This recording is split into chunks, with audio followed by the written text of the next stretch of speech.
god with like a half moon on its head. Or sometimes it looks like cow's horns. I don't think most Egyptians use half moon. Yeah, I've never seen it. If you have a picture of it, maybe you could put it up in PTR. I can't put a picture up. Yeah, I can't find what the thing. I'll try and put a link in that's cool. But anyway, that's where the halo comes from. Halos, you mean the round halos, the sun halos? Yeah, the thing on somebody's head. It has to come from the sun. That was the sun Ra, and that was actually Horus. No moon. The moon has its own kind of patterns. You could call it the zodiac or dendroid sign, planet. And that was actually has to be a goddess of the moon, which is called Nut. And most of the time it could be a half moon or full moon. That's what the Greek described. But based on the Cometians, they always draw the full moon anyway, because they always have description to the goddess of the moon. But if you have a picture, that would be great for the links. There you go, Megatron's PTR. Whoa, okay, in the middle of the sentence. So what evidence is there that that's what the halo behind Jesus' head is? The halo behind Jesus' head is the sun, and you always see like the painted yellow, and most of the time we touch his heart as well, which is the inner sun. That was our soul. That was our sun, small sun in our heart. That's our soul. And the halo is the bigger sun, and they believe that was the sun that gives life to humans or nature. And based on some people that we actually use sun to make a lot of life, like living, cooking, dry foods, and cook food, grow food, and stuff like that. All the natural stuff that we know. Right. Have you ever seen something called zeitgeist? Yes. Zeitgeist. LSF, get my PTR. That's called the Isis tablet. It's one of the most famous Egyptian hieroglyphic pieces of art. It's a 5x3 copper plate that even Roman emperors used to own, and it's translatable. Have you ever heard of it? Yeah.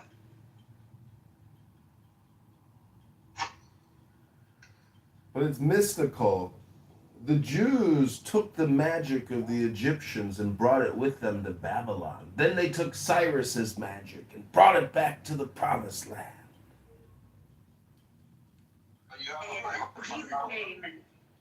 Bottom right hand corner. In fact, there's At least like Pharaoh's books, right? Is it a scroll or picture?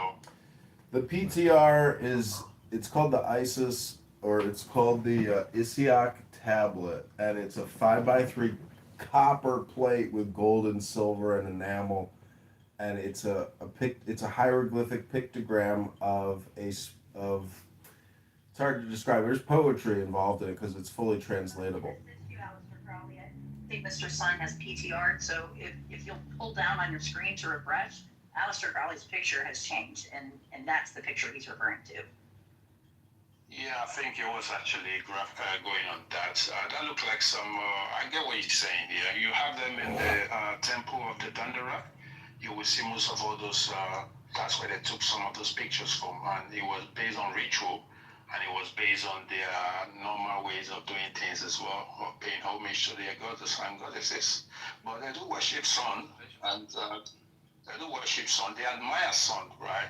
And that was Tutankhamun was actually the one that came to one God after, because he decided to go on one God as the Sun Ra, and he called himself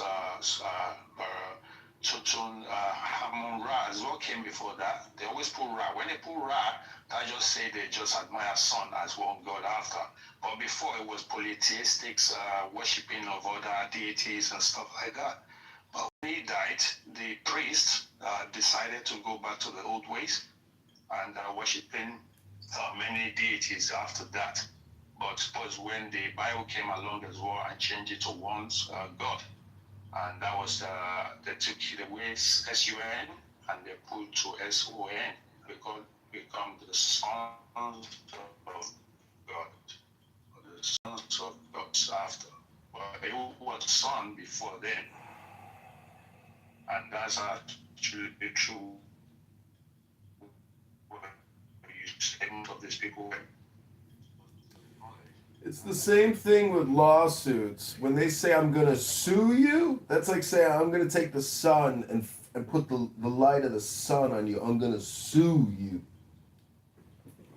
Really cute, Alistair Crowley. If I can segue from what Sun is saying and an interpretation from Gemini of Megatron's PTR, it says the diagram provides a visual breakdown of the historical theological shift in ancient history and Judah, specifically tracing how different regional influences and political alliances shaped the transition from polytheism to Yahweh alone monotheism.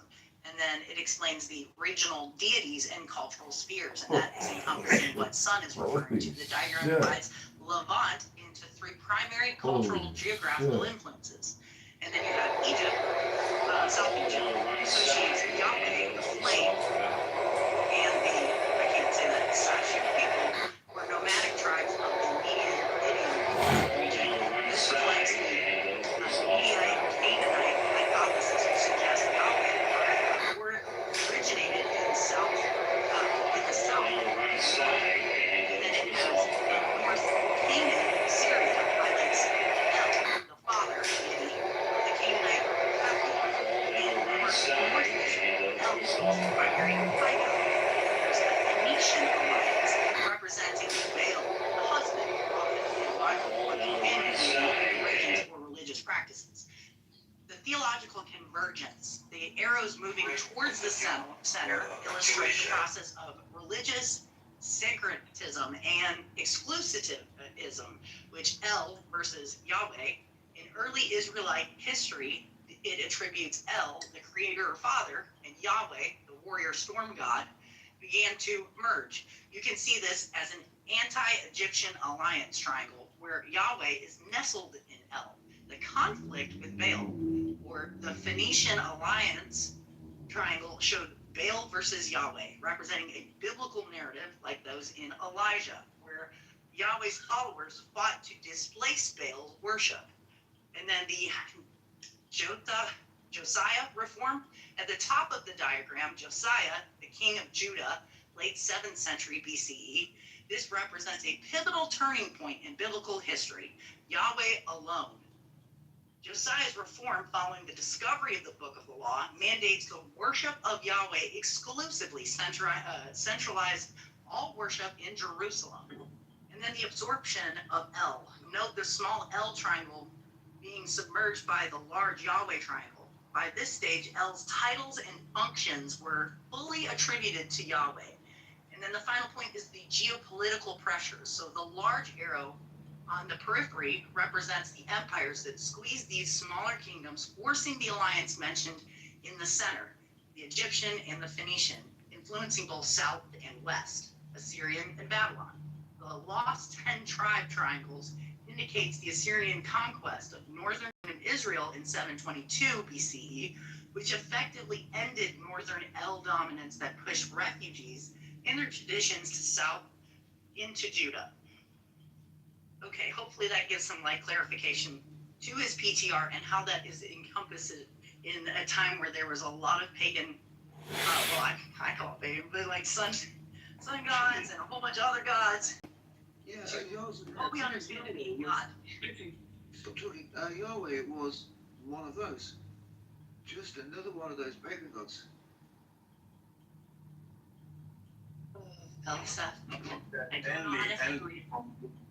Enli become Yahweh, and Enki become Baal, and Anu becomes one of their top gods. I don't know what they call him anyway, but they believe it's the force. But that was when he took over and killed Alelu and sent Alelu out of their planet to go and die somewhere else. So Alelu was actually the first, and he was actually the god of the Pumapunku. He built Pumapunku, but Enli destroyed it, because Enli has been known as a destroyer, as a Yahweh. He's the one that bring the flood as well in the Bible. Yes. And he's the one that made all that to destroy.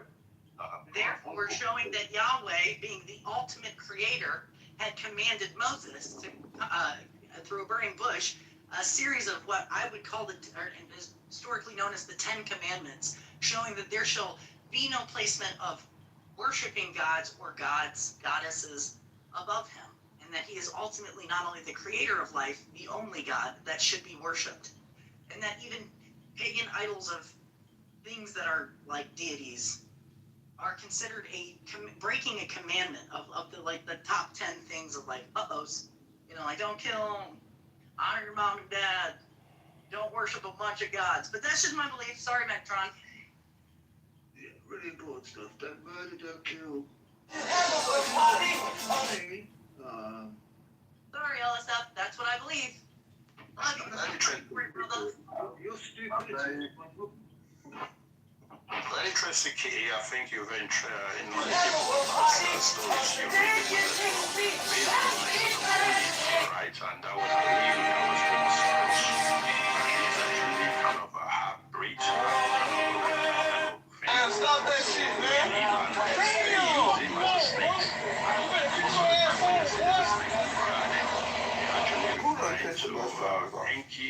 Cause that was crazy. He came and suplex him so fucking fast. As a whisperers and adversary. So it's just some characteristics of somebody that. Stop that shit, man. Damn. But when you go to the Kemetic, yes, they call the snakes Digiwood, which is taught. So Lawsuit it's very check. interesting how they flip everything around to all those people that are disagreeable one. I'll leave it there. Very interesting. I can. But the Bible's polemical, so it's an attack on pagan gods. It's an attack on. So, like the plagues of Egypt, those are all showing that Yahweh dominates their so-called pagan gods and that their gods are false. Up into including Pharaoh, who's looked at as a god. Go right in. Yahweh had power over his. You can't post up. Did he? Got it right in when you can't post up. Yeah, because he fucking killed him. Yeah, it was amazing. He sent the Which one did he kill? angel of death. Which one did he kill? His first one. Which one? What's his name? I don't know his name. I can't even pronounce those sand people names. He's got killed him. He must have Yeah. named. Wait, what's the question? You're talking about the Canaanites, the Amorites, the Jebusites, the Hittites. God, Did we move to the south side of Chicago? did God kill? Egyptian Why did king the Bible- killed? The one what's his name? I don't know, Alex. I think you already know it. Why It's did the you one give that was it? written in the Bible. Thanks, Kat. Oh, have a look, shall I? Seeing as none of the Christians could be fucking bothered. It's not important to them how much stuff, it's just the Bible. Name of the Pharaoh. Yeah, Pharaoh, that one. There is no name of the pharaohs. He didn't even kill the pharaoh that he killed his firstborn son, but we don't have the names of those pharaohs. They never named them out. Yeah, that's not We important. have a God that just whacked them. Got it? And that, we have a bunch of kings that we talk about that he put in part of these 12 tribes of Judah. He never And killed we them. have, yeah, he didn't kill them, no. But they made mistakes too. Let's not negate that fact. And I think that was also, I'm saying, he never killed the pharaoh, never killed the pharaoh king. I mean, he killed his. Well, she's walking They killed the firstborn son. So through he the didn't clouds. mention that the pharaoh's names are. so they could face discrimination. What's up? It's more like, You're not gonna find a name, is what I'm saying. You're not gonna find a name for anything. Yeah, there is no Why are they name. deliberately not in there? Well, I'll tell you why. Because Yeah, they please. found it unimportant. Okay, it's like this, right? It's like they don't need because the person that's writing this is assuming that the audience that it's writing to understands and knows this story. They have some sort of precondition of it. If you just read kind of how they're even writing it, what they're saying, is that obviously the book is not written to you. It's written to people in that time who understood these events, who probably passed it down orally before it even got written. So you have to understand, like, they kind of probably already knew what Pharaoh they were talking about. He also mentions these places particularly that you can kind of get an idea of when, like, he gives some particular historical ideas like mud and brick. There's a few things mentioned in there, but, you know, Egyptologists will constantly debate this about is the Exodus story even true, yada yada. I could argue that probably you can actually make a very structured historical argument actually that if you actually structure it through a line of different pharaohs, and you keep the idea right in your head that this is not the same Pharaoh when Moses comes back. And he even mentions that. So there's several pharaohs in this narrative. It's not just one Pharaoh that you're dealing with. Right? So that's the other problem that a lot of people run into, is they're not paying attention to like the Egyptian history of what happens. And I also see like a lot of people try to, like, I've dug into this quite a bit, but I'm just saying, like, you're not gonna see them writing the names because they felt no need to do so. It's not like they're trying to glorify the name of this Pharaoh. What they need to do is make the Pharaoh anonymous in the sense because it doesn't give them any glory, because that's what every Pharaoh did. Like, look down the history, type it in right now. Did every Pharaoh write down their accomplishments, or did they write down their defeats? Yes, they never wrote down any of their defeats, and they never wrote down any issues that they ever had. They always held themselves in high esteem. They always had to have their name on everything. That's how pharaohs operated in the ancient world. So if they were defeated in an army, you think they're honestly going to write about it? No, absolutely not. Pharaohs were seen as deities. Like, they were seen as literal gods. Exactly, but that's logical. Yeah, what I'm saying is, We'll write down the pharaohs that people are not going to Can you think rap? logically I about the can rap, pharaohs actually. Are because you an artist? Yeah, I am. What's your artist name? Shannon Blake. Can you freestyle? Yeah, I can freestyle. The last person to freestyle at 100 million views, you think you can beat it? I mean, I would rather it mean something than beat something.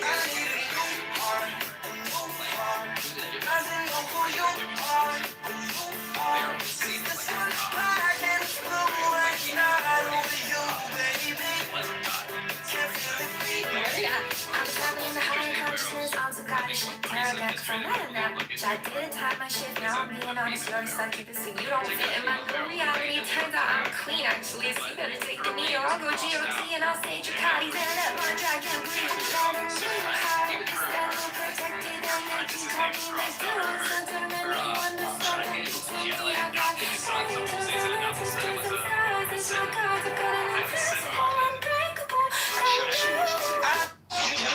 Can you rap? I can rap, actually. Are you an artist? Yeah, I am. What's your artist name? Shannon Blake. Can you freestyle? Yeah, I can freestyle. The last person to freestyle got 100 million views, you think you can beat it? I mean, I would rather.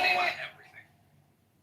But she was seen as a living god because she even set up an altar to a particular goddess that she emphasized and made herself look like. Her name was, I think was it? Excuse me? Yeah. Can you rap? I can rap, actually. Are you an artist? Yeah, I am. What's your artist name? Shannon Blake. Was it Moot at all?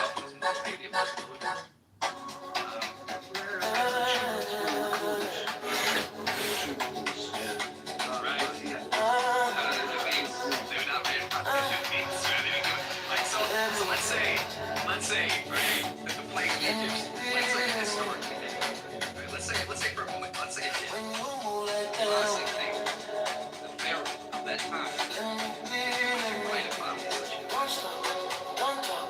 such a the enslaved people I had, if their God defeated me. No, he's not going to say that shit. He's not going to tell you that shit. Why would he tell you that? He's supposed to have a glorious legacy, greater than all the other pharaohs. Every pharaoh wanted to outdo the other one. Like, you gotta just look at that and then think about it from that perspective. But then there's like, you can make the arguments, like, just from historical analysis that, well, yeah, we don't have any complete evidence that, I mean, like, all the evidence of Egypt, all the evidence of the ancient world is constantly nothing but educated opinions. You have people who think, well, maybe this is how it went, maybe this is how it went. Why do you think they're still debating how the pyramids are built? I mean, it's like, we don't really have any absolute certainty.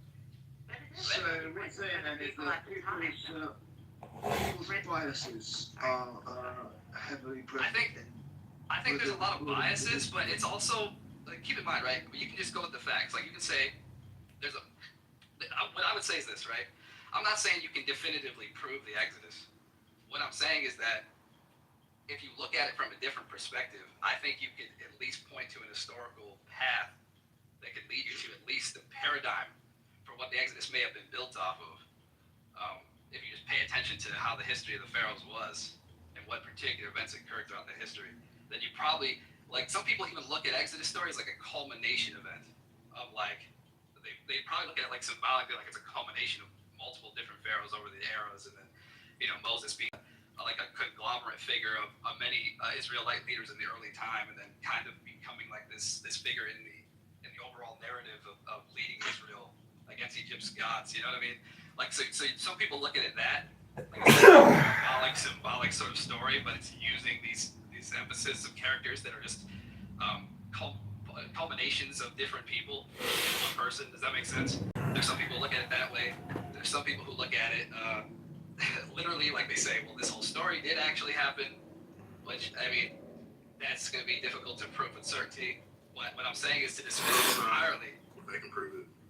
To dismiss it entirely. Is it really written? I'm not saying. Well, I mean, I think it would be difficult to prove with certainty. Because there's a lot of Egyptologists that would probably disagree and say, well, no, I don't think you can't say that. Tenet, isn't the history irrelevant, because isn't the analogies and the symbols important to us personally for our, you know, personal development or enjoyment? I mean, who cares? Historical claims aren't going to be certain, but because they're provisional. But when it comes to the Bible, we can be certain it's true because it's God's word. Oh yeah, of course you The can. point isn't to be for the people at that time. I mean, these are things that are meant to be passed down. I mean, I don't think they were not meant to be passed down. Is what I'm saying, though, is that there is some sort of understanding. Like, there's certain texts even throughout the Torah, right? Like, that people are not going to really get, like, straight up, because it doesn't explain some of these. Right? I can point out a few of them. The text doesn't really tell you what it is, because it's to assume that some of the readers may already have an idea of what that is. Well, I think You know what I'm saying? Like, there's even moments in the It's based on gospel. archaeological sites as well. If you check my PTR, there's a girl called Joanna James. This girl, she go to Egypt and she actually show you videos of what they're doing there. They find there's so many stuff in there. They find It was Moot. Yeah, it was Moot. I was correct. But that's just So that's how we How communicate. you still trying to make yourself look like Moot? Oh, yeah, it's like Anytime we communicate, there's like hidden assumptions. We never communicate without hidden assumptions. So Yeah, and I think that it assumes a certain Right, so interpretation. normality then, yeah. What's your point? Well, I mean, I'm not saying because I believe in the Exodus narrative. I believe it did actually occur. But the way I'd probably go about explaining that, I wouldn't say I could 100% clearly show it without a doubt that it's there. you can. You have a few. Well, I mean, how do you take the years then? Like, do you take, like, if you were to construct a timeline, have you ever tried to construct a timeline to the Exodus? Yeah, no, but it doesn't prove it. Can't prove it. Like, how do you, like, because you're going to have a few issues that you might run into. Unless, of course, right, you have to change the dates, right, you have to assume that the dating is flawed for at least 4 or 5 pharaohs. You have to push them back a little bit. You also have to understand, right, if you were to actually make this work historically. Archaeology and historians catch up to the Bible. Like, Right. But what I'm saying is that if Right, well, this is absolutely absolutely pointless. Ask yourself this question, right? When the baby, right, when Moses was found, right, when Moses was brought to this river, and Pharaoh's daughter saw him, what claims does it actually make about the Pharaoh's daughter in the text? Like, do you think, like, have you ever looked at it and just examined that text for a minute? Yeah, pretty much. What do they say? Well, the thing is, the Pharaoh's daughter. Fucking read it. The Pharaoh's daughter doesn't seem. the timeline of the Moses and the Pharaoh that actually fought him wasn't aligning properly, because it wasn't mentioned as a real name of the Pharaoh either. They just call him what they call him again. I forgot his name. You probably know anyway. But based on the histories of the Egyptians, right, they have 3 Moses: Atmoses, Thutmose, and Akmos. and those are the grandchildrens and the fathers as well. So the Moses that came after that in the Bible was actually known as a Hyksos, right? He was actually known as a Hyksos, which he came as somebody that took their knowledge and he became Egyptian as well, because they describe him as one of them. Then when it comes to like the disagreeable time, the Shasu, that's where the Christian came from. So he became the Shasu, and the Shasus are those ones that are not it. They just use some of the east side of the Egypt as one of their own. So and the Pharaoh at that time decided that they need to leave. And they decided to actually leave by actually taking some stuff with them as well from Egypt. So that's when the Moses of the Bible came from. That's just where all my research is all about. So there's other Moses that interpret that has other definitions as well, that was kicked out for another 42 days exile. And I think some of those story was conflated with the new Moses that we have today. And that's just my research. I'm not confirming it's fact or not, but that's just me. No, you can definitely see an Egyptian remnant in his name for sure. Moses means born of. I think they might have called him. It comes from another. He took the Ark of. Do you know about he took the Ark of Covenant? Do you know about he took the Ark of Covenant out of Egypt? No, don't care about it either. Right, so you've got everything from Ramesses the Second. Right. Is it the second or the first? Yeah, The second, which would be anywhere from 1279 to hang on, which one's the latest one? Amenhotep, which is 4,500. So you've got like a 200-year wide timeline. So which one is it, PMARS? PMARS has got the answers. Well, you gotta look at. Hang on, PMARS. Hang on, let's PMARS answer this question because he's the one who said he knows. PMARS. Did someone try what do you say? Who was Pharaoh when the Exodus happened? I don't know. Well, find out. You said you know. Oh yeah, it definitely happened. I know it happened. I can prove it happened. Well, in that case, do that. I said it happened with certainty. Yeah, how do you know that? Because it's in the Bible. The Bible's. The Bible's true, right? So your answer to everything is because the Bible's true. Yeah. Right, that's okay. So there's no point in trying to have a discussion with you because your answer to everything is because of the Bible. Because of the Bible. Your answer to everything is a needle in your arm. Whatever you think, PMARS. Oh, wow. Okay. So I've constructed a timeline actually. I'm gonna try to bring my PTR so you can see. This is something I've actually done some research on. But okay, so I propose there's a possibility. Okay, but this is gonna go with a big theory here. Okay, but this isn't.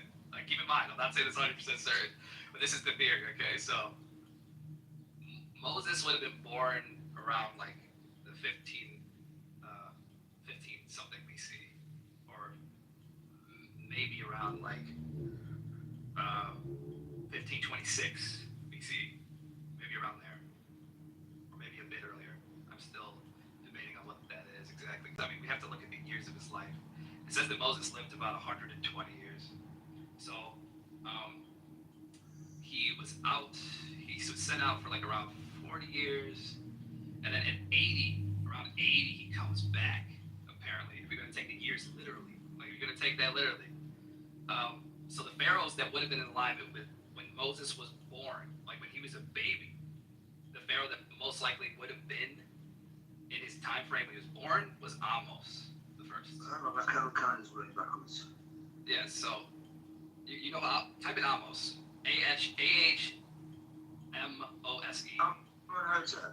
Amenhotep. Amos is before him.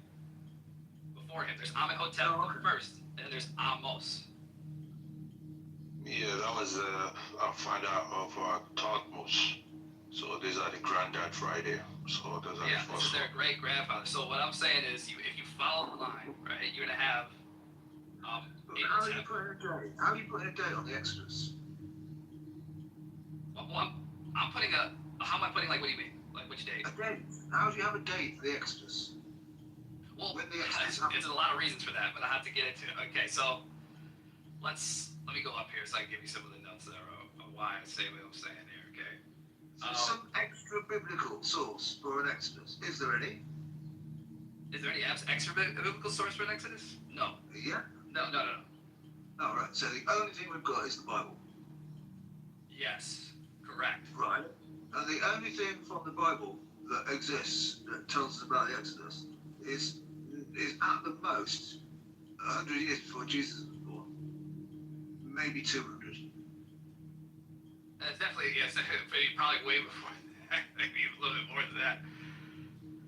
Well, what's the oldest existent book that tells us about the Exodus? Well, There's no book for that. You have to do some scroll or papyrus, not even Torah either. But it's written on a toilet wall in shit. I still want to know where it is, how old it is. There's nobody have original. It's some clay cuneiform. Cuneiform has been broken. Even Moses broke the Ten Commandments, so there's no original Ten Commandments either. The oldest copies we have, the copies around 100 BC. 100 BC. That's what I just said.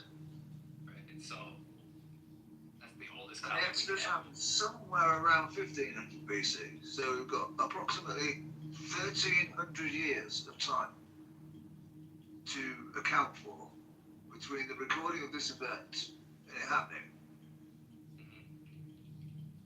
And we've got The first Pharaoh.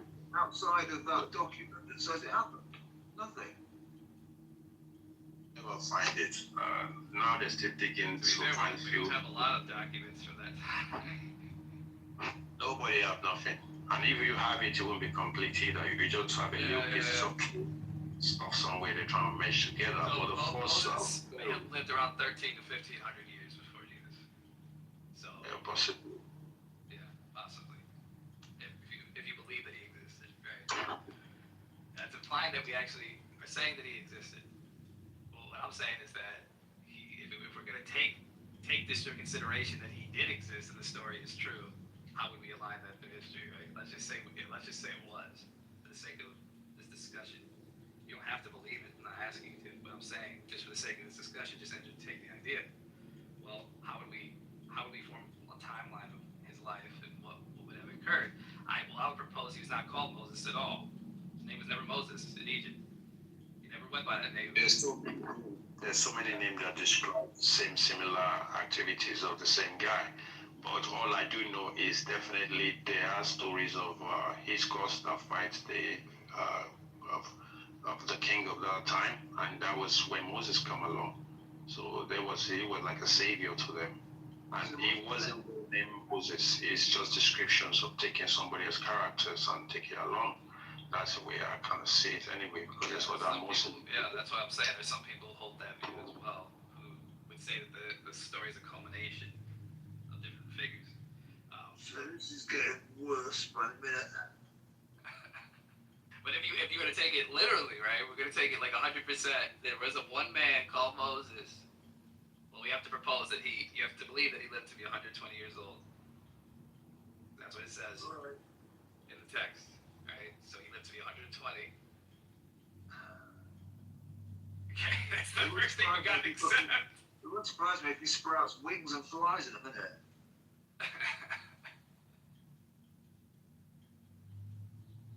Oh man. Possibly. The river they cross, I don't think is the right, I think it's a small river.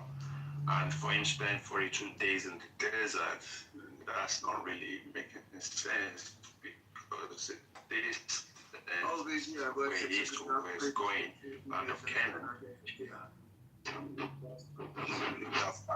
Those lands. So all the stories, some of them were made up. Just the storybooks, and we had that when I was in school and I was younger. I think it's interesting that there's a plausibility. I think that it's possible. I'm not saying it is the truth, but it's possible. I think that if we were to point to a figure, I think in history that could be the historical Moses. Dude, can you get a bit closer to your mic? I can barely hear you. Can you hear me now? Just a bit further. Is it better? Yeah. I said if we were to propose, I think. And check the oldest names of it. Senenmut. I think that he might be a candidate for being the historical Moses. I've heard a lot of the arguments that actually Egyptologists give for why he can't be, and I don't think they're very strong at all. I have not been compelled to think so. I've went through it with them a few times, and I've seen a few videos on it why people say it's not the case. There's one particular Egyptologist who said it, and I thought all his arguments were pretty weak on why it can't be the case. Yeah, because he used like even something as simple as like, well, it says Moses was slow of speech. How could he have been this guy being a tutor if he was slow of speech? It doesn't. I don't think that really defines any of it. Like I don't think that. I think he's just stretching that to mean like, oh, Moses is not very well educated. Moses is not this or that, even though you have later texts that confirm that he was educated in all the ways of the Egyptians and the wisdom, et cetera, of the Egyptians. So it's like, I don't know. I just think that was a bad argument from an actual Egyptologist to use. But there's more to it than that. Settlers was sent to the desert actually for 42 days from Egypt. So that could be the same story that took us 42 years of Moses we know of. But even pre-dynasties of the Egyptians, they have migrations too. They have moved places too. And some of them are Maphite. Those are the first dynasty. And that's when the Khufu came around and the Khafre. They came in the 5th dynasty. And the Khufu's son came in the 6th dynasty. He's the one that discovered Sphinx as well. And they say Khufu himself is the one that built pyramids. I don't really 100% confirm that yet. Just because they find his name there doesn't mean he built it. But pyramids is known to be nearly about 450,000 years old. Even Sphinx is known to be 450,000 years old. So, but pyramids could be around the timeline, but they're using the water of the Nile or the floods that could say that it was around before the flood as well. So, but there's a lot of things going on based on their stories anyway. You never find 100%, but I'm glad of people, archaeology, that go in there and give us information, like the picture, I have a picture right now. The girl actually went down there and doing some digging. And they're there. Like there's so much. Do you believe that Moses had, access to what could only be God tech, like technology of the gods, like when these celestial beings actually? No, I'm not laughing with you at that, bro. I mean this with all seriousness. Like I see them as celestial beings. He was a sorcerer. He was involved with sorcery. Yeah. Okay. Yeah. And he was heavily involved. You're a lie, man. But what gets you? Yes. What the kicks reason you? why What kicks he you? wasn't allowed. He was not allowed in the Promised Land because he was doing magic. Unless you can prove that there's God magic, which I thought it was divine. They're saying no, God magic. And hi, Kat. I heard Nate called me on my personal phone to tell me you were back. But I was busy with my family at the time. But I'm so happy to hear hear your voice. Oh, thank you. I'm so happy to hear your voice too. He was using what was there. He was using what's already there, and actually the snakes and all this magic stuff that you're talking about is already stuff that was already there. It's just the pharaohs wasn't happy with him as well, and some of the council, because he was tapping into the metaphysics of healing and stuff like that. That's when it shows the Hebrew people that when they look up to the snakes and stuff and all that. So it wasn't really, we call it magic or evil spirit, but those are just people that I get of you because you put in them, and that's what they've been doing. African people ruin this app. Changed my mind. Also discrimination or maybe racism if you're gonna come with that bullshit. That we always tear the roof off on people. Yeah, it's coming out dumb right now. I think you're intelligent, but you're coming out stupid.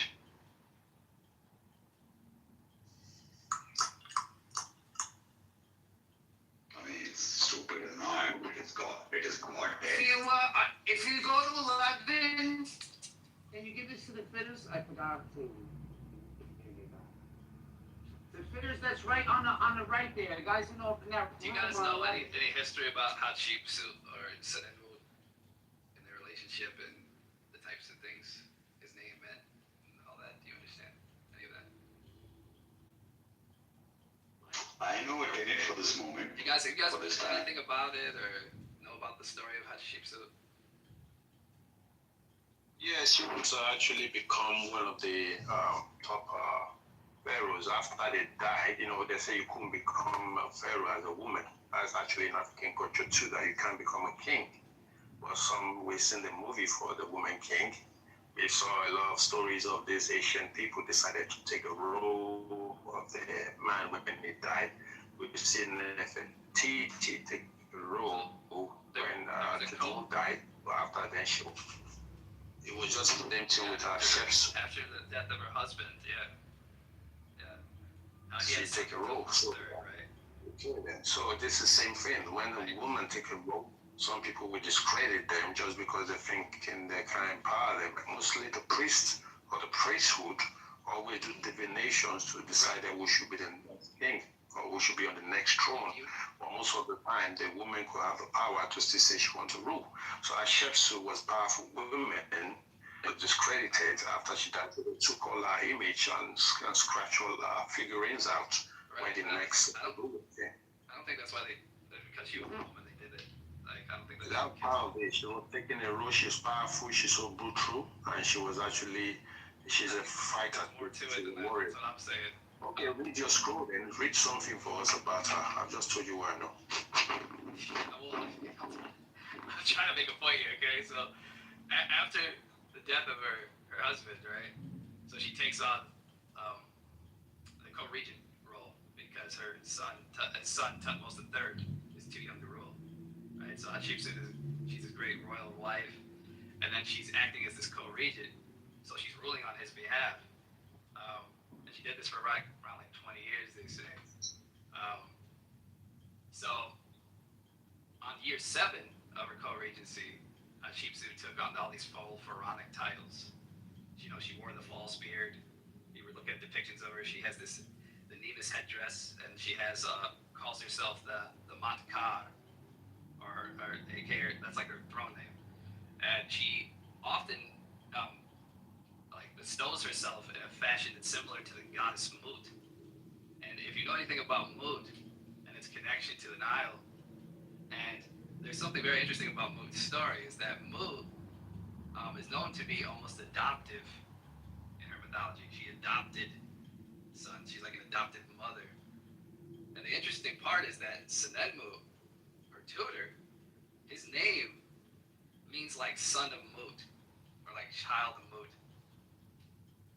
And so the interesting part is she has all these depictions of Mut. She has this man that's not royalty, but close to her, teaching her children, teaching her closest daughter. And then this guy is like, she's setting up this temple back to Mut as well. She builds this temple to Mut.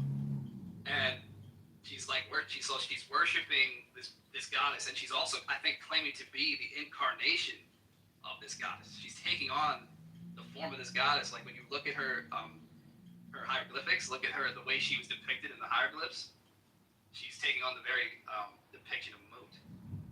And so I believe she had a very close sort of religious association with Mut, because she probably thought of herself as the living incarnation of Mut. And I think that Senenmut is somebody that she adopted. And that's why I think Senenmut was the name given to him by her.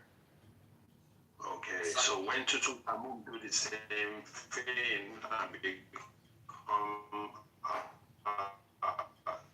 after Tutankhamun, I'm not trying to attack him, or did they say that he wasn't qualified? So they're discriminating against her because she's taking over the right role of taking other information. So that's what you do when you become a king or queen. You still exploit. You could take anything, you have the right to. So that's why they took a share of the war, because they believe they don't want to rule what she's dictating for them anymore, because she's going to be the powerful goddess. There's always competition in Kemet. Not all of them is perfect anyway. And they always take the roles of the past king or queen out because they are the new ruler and they have to make a new legislation. And that's where all this politics shit come from right now that we're doing right now too. All right then.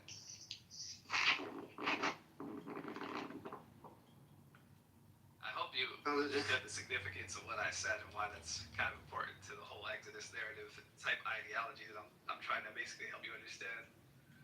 Right, man. You actually say something that I was going to as well. Just to saying that she's a woman, powerful woman, and she's actually going more and changing the way people should believe some. They're like coming now to say, I want to change the dictionary. I will get sued for that shit. She That believes same he shit. had a birth. She knows he had a claim to a divine birth.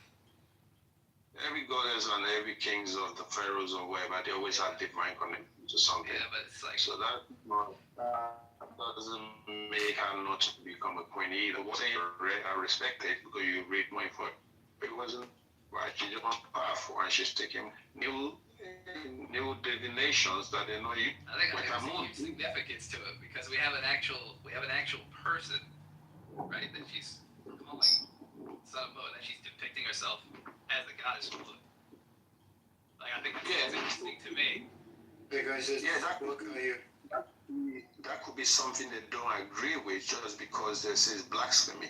Yeah, but it's in the way the Tutankhamun guy did it. He said he wants to just choose as a son god Ra. And he changed all the gods and goddesses, carry them and tell the priest he doesn't want to do shit with them no more. And what did they do? They listened to him until he died. But when he died, they went back again to their role. So it wasn't different from what happened to Hatshepsut as well. But they see her as a very brutal, very angry, and very detective person, you know. And that's just what we have Maybe she brought most of the something time. into Egypt that caused it. Well, we need to go find that one. We need to go back to read more. And his name from every single thing, including his name. It's not just her name that was hashed out; it was his name too. His name was removed from everything. It was all carved out, crossed out. Why was Senenmut's name crossed out? Why did he disappear? How do you cross out granite? And you just like You can't chisel that shit out. Hell, yeah. Try it. Yeah, why do you think they used granite, my friend? They used granite because you can't chisel it out. So good luck trying to chisel it out, unless it's something else. But they didn't even have the means, which is the reason why most people say that they found they inherited. Deliberately removed from monuments the names of Senenmut and Hatshepsut. This is like no fact. You can type this in right now. Any Egyptologist tell you this. Listen, so you're saying the Egyptians built the pyramids and stuff, and the Serapeum and all that other stuff? I'm not saying they built the pyramids. No, that's nothing to do with that. I'm talking about just Hatshepsut, this person's name, and this other person's name was removed from all the monuments. It was. There's evidence that statues were smashed. They're buried, chiseled off temple walls. Yeah, 100%. That's the case. Replace the names with names of pharaohs. Yeah, I'm not denying that. I mean, you probably have, reason to believe that's true. This is not just me saying this. It's like you can see this. Like there's evidence of this. It's like this is on the walls. Like it's very common in where did you want to go with this? I'm saying, like we have, like this is what I mean. It's like I'm trying to give you a layout here. You gotta understand the significance. Nobody knows to go anymore. You try already. You explain what happened to when they took a shit off the wall, and that's it. But based on pyramids, the ancient Egyptian built pyramids. You think the ancient Egyptians built the pyramids? Yes, it's called subterranean city that was actually in beneath the pyramids, right? And that city is called Tara Shepta Rura. That's what it's called, which is called the city of the solar code. Yeah, one of their oldest ancestors or their granddad of the great Egyptians buried underneath the pyramids. They say the pyramid is not a tomb, but when you dig down, nobody can go further. That is where some of this secret knowledge is. And they have internal flame cities called as well, right? Which they can detect craft shafts, the vertical shafts in there, and they got something called anchor in the transmonic multi-dimensions pillars in there. So all these things is secret knowledge to the chemists and those people that build it, and that's the same thing as the things as well. Let me just give you some breakdown here, because I personally don't think you understand the magnitude of what we're talking about here.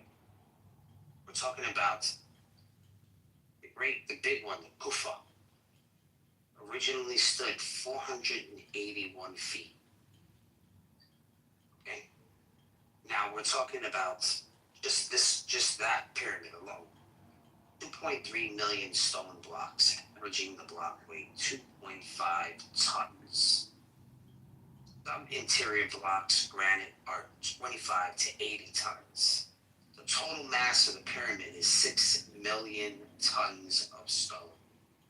We're talking about 2.3 million in the Kufa. The Carfe is 2 million, and the smaller one is 200,000. So 3 main Giza pyramids together contain roughly 4.5 million blocks of stone. So they're saying it took 20 years to build the Great Pyramid alone.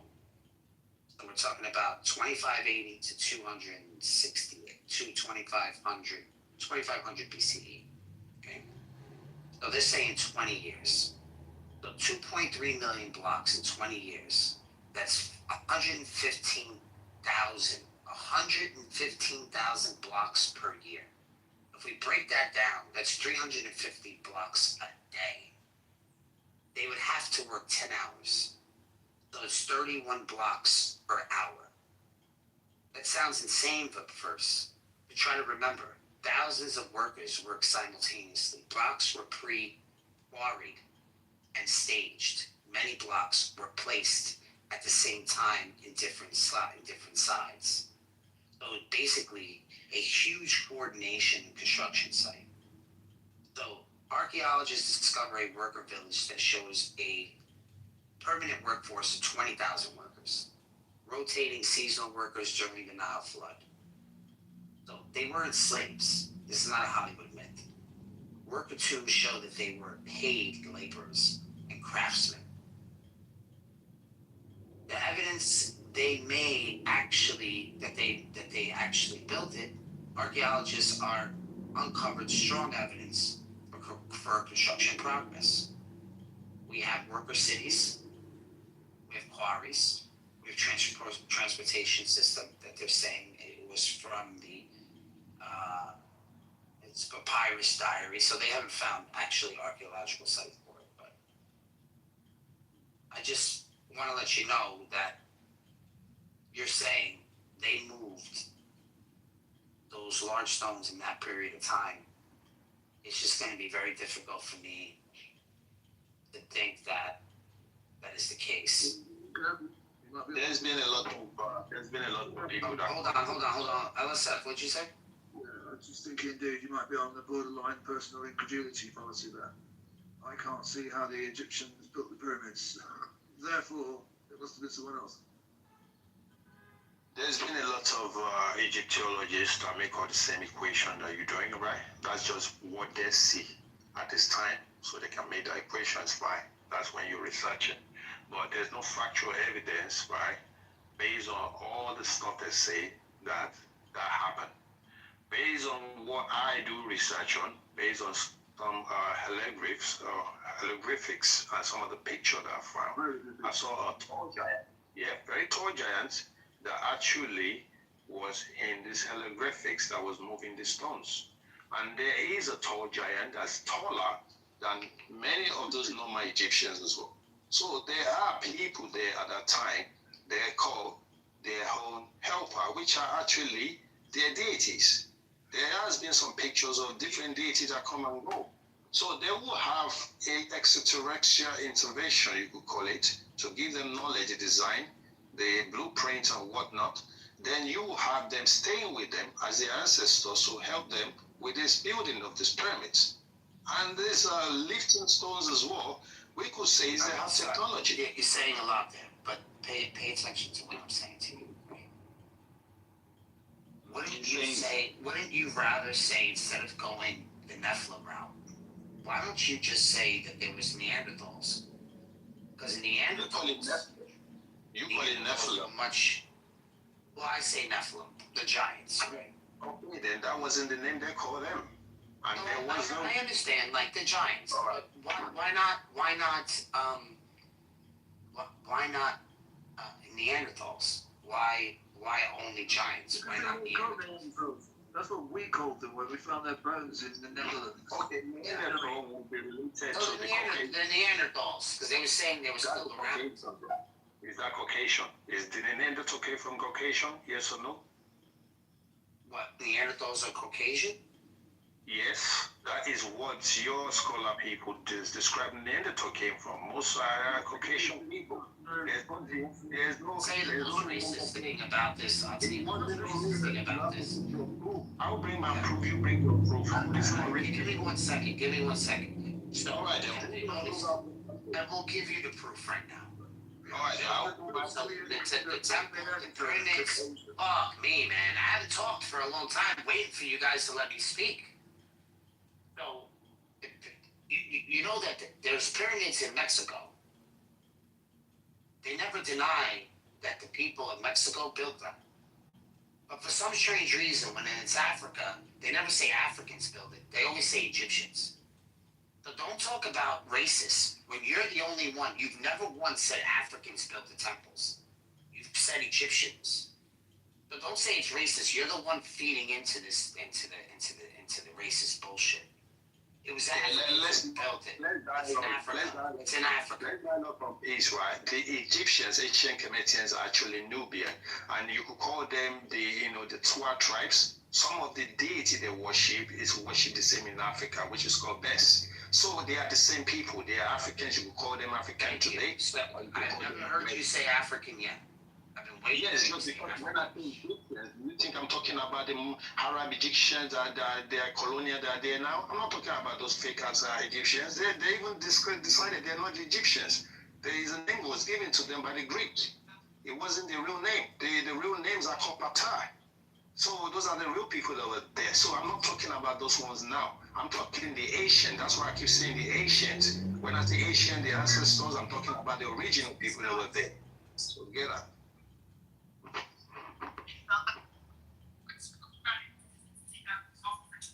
Breaking up, my dear.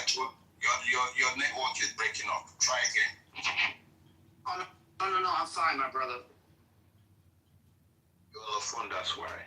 So what I'm trying to just get to you right now, there's no racist talk here. Even the guy that was trying to bully me, he's gone. And I do know that he's just having an emotion breakdown because somebody is talking bad at him. But I didn't come here to say Neanderthal are not part of the history. And there's no evidence that I've seen that the Neanderthal actually the original ancestors of the African. Even it's been, those people, researchers say that they couldn't find no DNA of Neanderthals in the Africans around the time. I don't know now, but what I'm saying to you based on the Egyptians, or this was the Maphite, yeah, they are the oldest people. And some of you see that if you check Google now, they call them Nemer or Mesis, but they are called the Maphite. Like they are the people that is of the dynasties in Kemet. They told the information that the ants and beat him to actually help them with it. When you go to the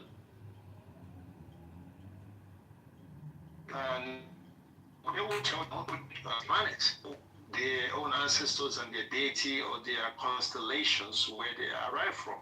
And this is not a battles of race here, because race never come from anybody but English word at the end of the day. And that's just to describe people based on their ethnicity and their genealogies and where they came from. So if you're going to bring the Neanderthal to the pyramids, they wasn't there. They wasn't around that time. They were at Caucasus Mountain. They are Caucasian. It wasn't English. It was Hitler.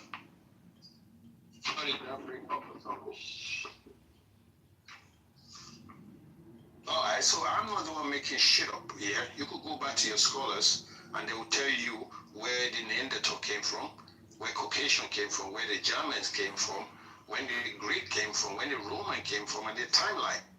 Right? They invaded those places, and the Greeks, the scholars in Greeks went to Kemet to study. study student ever. I give them that credit just because they gave us the books to write all this, the cipher everything. Not everything, because the secret knowledge wasn't given to them. Like they invaded the old Cometians, the old Egyptians. But they have a bit of knowledge to write few books of what they read based on the zodiac sign they gave you right now. What actually came out of Africa apart from AIDS? Don't even go there with that bullshit, because AIDS was actually brought to Africa by a stupid racist scientist that was injecting monkeys. Yes, that is where that shit came from. We don't bring that shit. We never have that shit. Think about the timeline the AIDS information brought out. It was why are you going there? Where are you going? Where are you going with your talk right now? Because it's getting sensitive. Every time people telling the truth, you guys doesn't want to debate anymore. You don't want to do research anymore. You don't want to have a better convo anymore. You want to start become racist. You want to become emotional, targeting people that are more intelligent than you, that you can't debate shit with. I'm still looking for your evidence of your Neanderthal. None of you are bringing that shit out yet. The last thing you would get me out of the room, because you just said because you're acting like a fucking racist cunt. If you're from the UK right now, I know you can't, but I know you are low on the immune system. Why you take the approach you take it? People like you that can't tell you the truth, you hang yourself. Nobody will kill you. You go hang yourself, get drunk. That's the shit at the end of the day when you don't start coming with that racial shit. I never come to your stage and start calling you names. I never come to your name stage and say name that never existed. I never say that they are. You know what I mean? When you guys start acting emotional, that means like I'm winning and you are losing. Because you can't bring the bait, you can't bring a book out. Everything was written from old Cometians. That's where your fucking people go there to go and hijack and bring knowledge from. Tell me if I'm lying right now. Most people that learn from Greeks, that Greeks, where did they study from? Old Egypt. Sorry, who are your people? Who are your people? My people existed more than, look, who are your people? My people are Twa tribes, yeah? Mitochondrial DNAs dated by 254,000 years old of the woman DNA found in Kenya. So we predict. What about my people? Your people are the Neanderthal the brother talk about. So go and research your people and tell me about your people, because I know a bit about your people too. And I tell you, you came from the planet Pleiades. That was in Job 9 verse 9 in the Bible. Oh my God. That was where most of the Pleiadians came from. They told you in the Bible. So why come you can't find out your own origin? Are you coming out with that racial shit about monkey, about AIDS? Who the fuck give you AIDS? You bring that injection to Africa, injecting monkey and testing all this shit, and you create some shit to try and wipe out the black people there. And it never ever is successful. That's exactly what happened in Australia right now. The indigenous Australia are there, and you people are locking them to fuck up because you want to wipe out their shit and call their land now to be more Neanderthal land right now. So don't fuck with me when it comes to real story or geographical fact. I'm not speaking of judgment. You're probably nuts. Well, I'm giving you the truth, so you can't debate on the truth. I'm showing you. Dude, I'm showing you. But you're not showing your true colours. Stop fucking talking. Even you throw me, I sit there, yeah, I'm showing you. You're showing your true colours. That's what you're really about. So you are innocent now, totally me. And I'm saying that you are the racist in here is you. You'll be. That make you feel racist to be on your stage. Yeah. My people came to Africa to inject you with AIDS. To fucking hell, what are you talking about? Why do you say why did AIDS come from Africa where your dumbass never do research? Because I was trolling you. Because you're a dumb troller. You're a dumb troller. Right, okay, I'm a dumb troller. You're the one who... Right then, so I won then because I'm not the one getting angry after that shit. I'm telling you the fact. But you can't debate me on what the shit I've been saying. All you have to say is I'm trolling you, I'm trolling. I can't debate somebody who's a lunatic. Yeah, because it's the fact, it's the truth. And debate me or debunk me. Go and find out the real fact and bring it back to me and say I'm lying. You can't debunk the truth. That's the problem with you guys. See how your room is getting empty because you guys, this dumbass guy that first said when Africans spoil the app, he run the fuck away just because he can't debate too. Now the second guy come out with the bullshit, and now you come out with your age shit. That's just sensitive, emotional feelings. You can't fight. And you sound like a bunch of cowards to me. You can't debate. Everything I've laid down on the fucking stage right now, you know are going zigzag, bullshit, balabu, balabu, balabu, or boo, boo, boo, boo, and nothing else to say. Rather than just racial word, insulting me, and slur words. Weak ass fuckers, man. So tell me when you end up. You should kiss him on the lips. You should kiss him on the lips. Tell me where Neanderthal came from and debunk me if I'm lying then. Dumbass, wanna talk to me about Neanderthal You should have. The Netherlands. Okay, then give me your history then, so we can go through the book. Kiss him on the How neck. long is the timeline of the Neanderthal? How long is the timeline? When did they came out to start existing to actually repopulate the planet? Give me the timeline. God created them 6,000 years ago. Okay, who is God? Who is God? Define God to me. What's the guy from the Bible that created it? Bible came 6,000 years ago. How the fuck you come out with the English when English came 1400 ago? The J word existed for 6,000 years ago. God created it. Okay, tell me when the Bible came. Tell me the original Bible I want to go and read right now. Even the Egyptian, the Ethiopian Bible is older than your shit. Tell me the Bible, the oldest ones I can go and read right now. We've got the originals in the Vatican.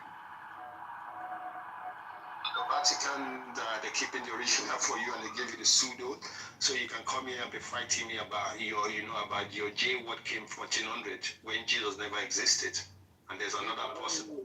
Only the Pope's allowed to see the real Bible. Okay then, so that means you ain't got no defense, you ain't got no proof, you ain't got no evidence of nothing to fight to argue with me about. So there's no need. Yeah, you've got the Pope. Okay, the Pope is a pseudo. You got a pseudo Bible, and you tell me the real one is in Vatican. They don't give you the real one or the information. European Bible anyway, if I were you, so you can check out a bit of original people that came before you. Come out with that bullshit. The Pope's infallible, though. The Pope can't be wrong. Son, he's just playing around. He's just trying to get to know you. He's just I'm playing with him too. All right, so son, the reason why I said Neanderthal, right, is because allegedly, I have no evidence to this. They said that they were still around during the end of the Younger Dryas, the Younger Dryas of 12,000 years ago. I'm not sure if you believe in that sort of story, but there is new evidence that says that the pyramids themselves were completely flooded all the way up to the top. So it says so when the ice caps melted, in the beginning they were like, oh, it's got to be a meteor, but they didn't realize that there's this precession that gives the sun, that gives the northern part of the world more sun, so it's easy to melt. And because it looks like there's just water that ripped right through the middle of America. So we see evidence of this and these huge rip tides that are still actually still in, like for example, when you're on the beach and you see like the ripples from the waves coming in, we have ripples like that are in like North America, on the East Coast and the West Coast, where there's just tons of evidence for it, is what I'm saying.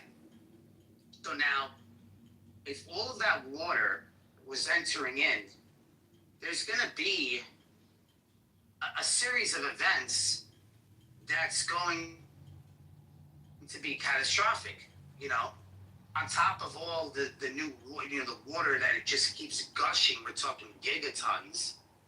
On top of that, we have the diaphragm of the northern part of the world, that it's going to cause some sort of deflection or some sort of bounce. So there's going to be earthquakes. Earthquakes cause tsunamis. Earthquakes also cause volcanic eruptions that possibly weren't supposed to happen but did. So it looks like a lot of catastrophic events happen in the result of, that water, breaking through the ice wall there. So, and I don't mean ice wall like flat earther. I'm not talking about that. I'm talking about the mile high, just like it is in Greenland right now. And in Greenland, for them to go.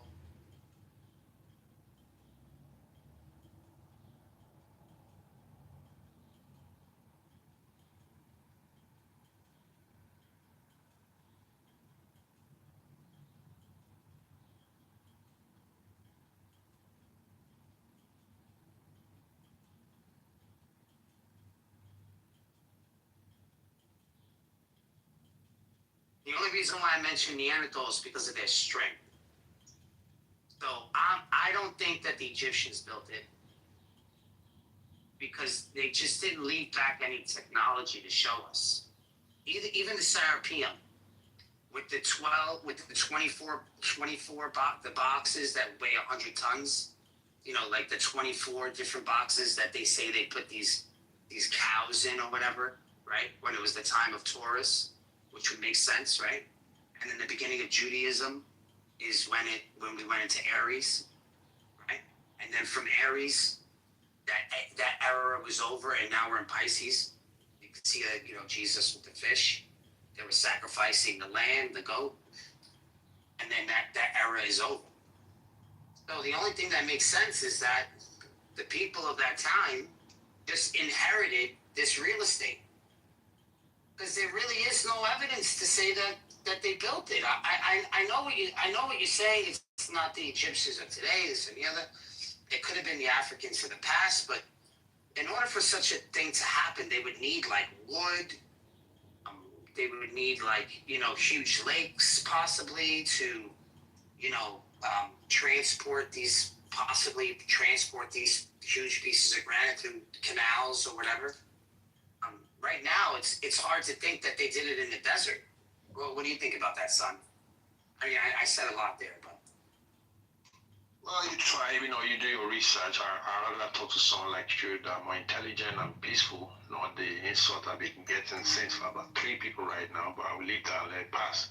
And I didn't bring no racial shit in it until I get called monkey, AIDS and Africa and other bullshit. But at the end of the day, I will leave it to the knowledge that you require. He's black, just to let you know. So he's messing with you. Well, even though he's black, he has even though he's a black guy, definitely he does have a bit of racial in him. He could hate even his own black skin himself. That's why he talked that shit anyway to a black person. So I'm not surprised you have people dumb like that. But go back to what you're saying. I respect your knowledge based on your research. I've listened to all this Egyptology as well, talk about the flood. We know about the flood. It's not just one flood, and it doesn't really flood the whole planet. It has to be some geographical places. We heard about the Mesopotamian flood, we heard about the Egyptian flood, and we heard about the flood in the Bible. So which one are we going to say for that timeline? Nobody knows. But based on the Egyptians' pyramid, the Khufu pyramid itself, they do find the name called Khufu in there, but they say that it could have been found after by him, and he has to put his name in there. And that's the stuff we were talking earlier before about the dominations when they came to be a king. They want to put their names everywhere. So, but the premise itself could be actually called Mai in Kemet, which is ascending point. It's called Mai, M-I-R. That's the name of it. And they have their real original names actually, right? It wasn't called pyramids because the Greeks gave it pyramids, which they call it a big cake. They call it a big cake after. That's what pyramid means.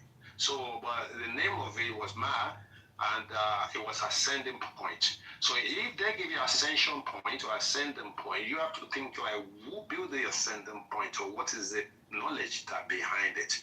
But if some these people told you they have deities, they have extraterrestrial intervention, which most of the Africans do say it. And that will question more to say, yes, definitely, it must be very old. And it's not only Egypt, you have pyramids. You have the biggest pyramid in Bosnia. You got pyramids in Africa, in America, in Europe. So the third story, according to his hieroglyphics of reading the third books, he says that he uses pyramids to navigate places. And his spacecraft is always parked inside the pyramids. So they would never leave the spacecraft for us to see. Now they find an inner earth inside the pyramids, which is called, I named it for you, it's called Tarasheta, which is called City of the Solar Code, right? That was what they describe it like. But the ancient papyrus that you say there's no evidence of building of pyramids, there were evidence for building of pyramids. They are workers. And there are giants that are taller than them that shows that was helping them with the building of the pyramids. That's the only evidence I find so far. And another evidence of the pyramids is to say they use it as a navigations to planets. That was Osiris, because Osiris was buried after a few meters away from the pyramids, and his shaft was actually aligned to under the pyramids, which is possible will be used as transition to another planet, because he was called the gods of Orion. That's what Osiris was called. So most of the pyramids that you will see has to deal with a lot of transmonics or multi-dimensions pillar flame, because the triangle that was based on top of it, which it was gold that was missing, was actually a conductor of heat as well. So that could be named what it was named before, which is called the map, right? So that says the three dimensions are above it, and the cylinders and all these multi-dimensions or shafts that were inside it was called Crystal City, because it is a civilization that always live in down there, or they use it as a burial ground for their ancestors. It's called the city of Amentukura, yeah? Flame tube is called, flame tube, yeah? And for anything to call flame, that is just telling you is referred to maybe soul transition as well, because a soul could be called flame.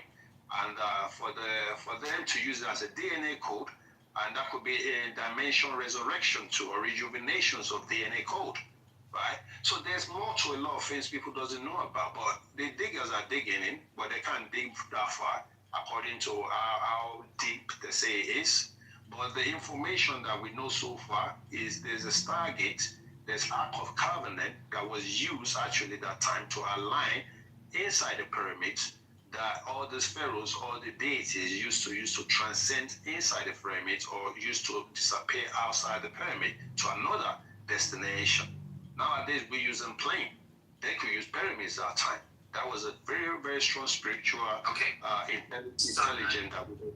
I respect your opinions and it sound like you've done some homework also, but for me, I can't cope with the fact that there's something about like extraterrestrial beings or gateways or things like that. So I'm not an atheist, but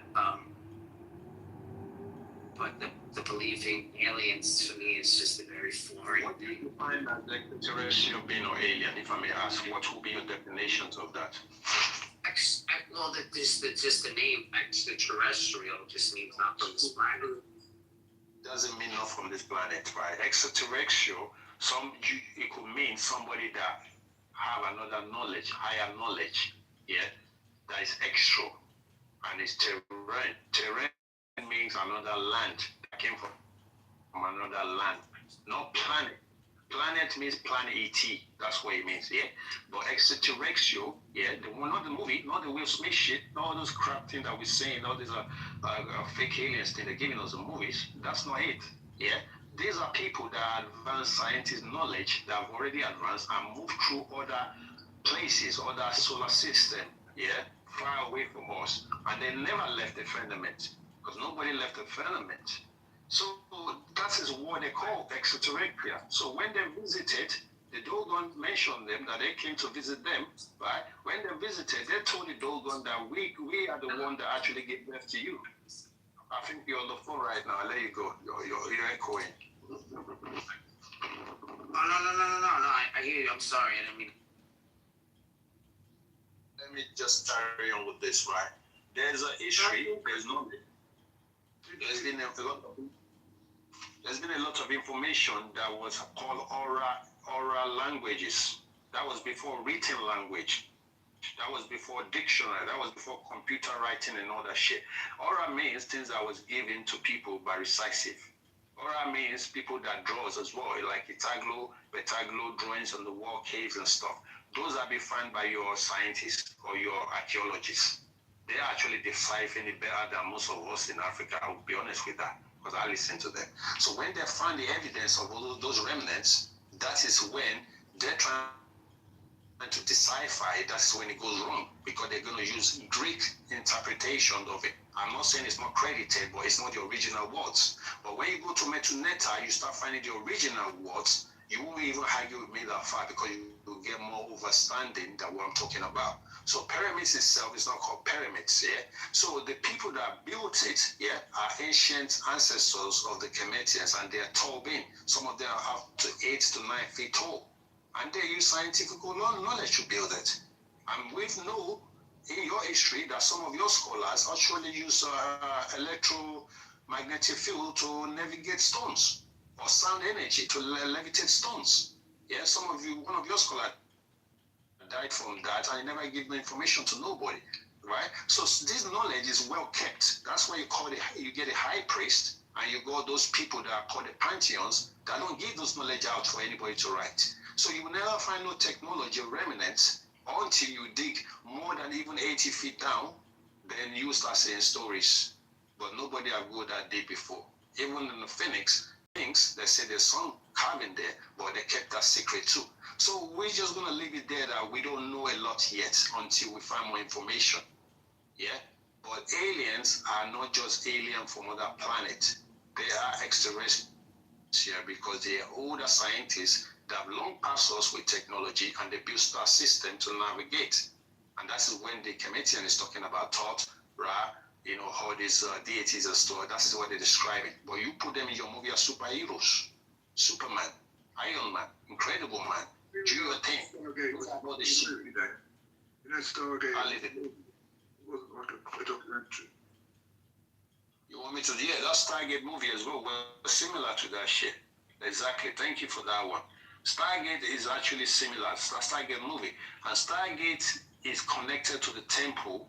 Yeah, there's Stargate 4 to 7 in Egypt itself. Yeah, but there's store inner city. It's called Crystal Container Chamber. That is where it's stored. They have technology there.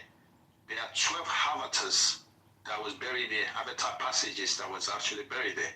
Yeah, which is called HDs. There's that shit to unlock the code, and those, some of these things that people are digging out as mummy, sooner or later you will see what is going to happen, because those body needs to get back to those body.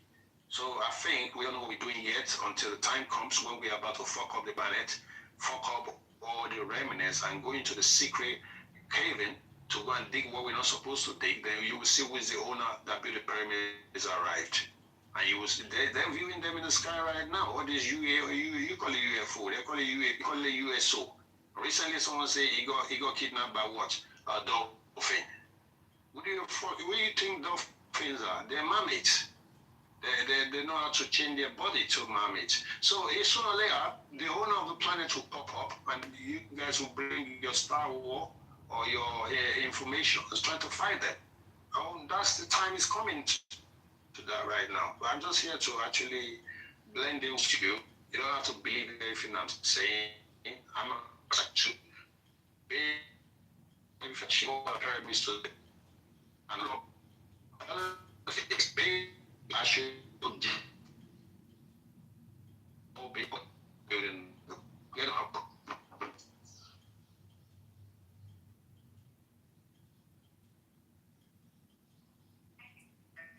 No, it's no. Okay, so now I understand the language you're using. Now I understand. So yeah. I think I would be able to say that there are certain things you said that I would actually be I would actually like co-sign. The extraterrestrial thing sounds legit because obviously they were people from another time period. So that I agree with you. I think these people were possibly the pre-flood, but just to think that all the people that died, that they only only the smart people were left. I mean, maybe they had maybe we had like some remnants of what that was, but it's just hard for me to think it was the actual Egyptians. I'm not saying they weren't Africans. I'm saying they are Africans, just not Egyptians.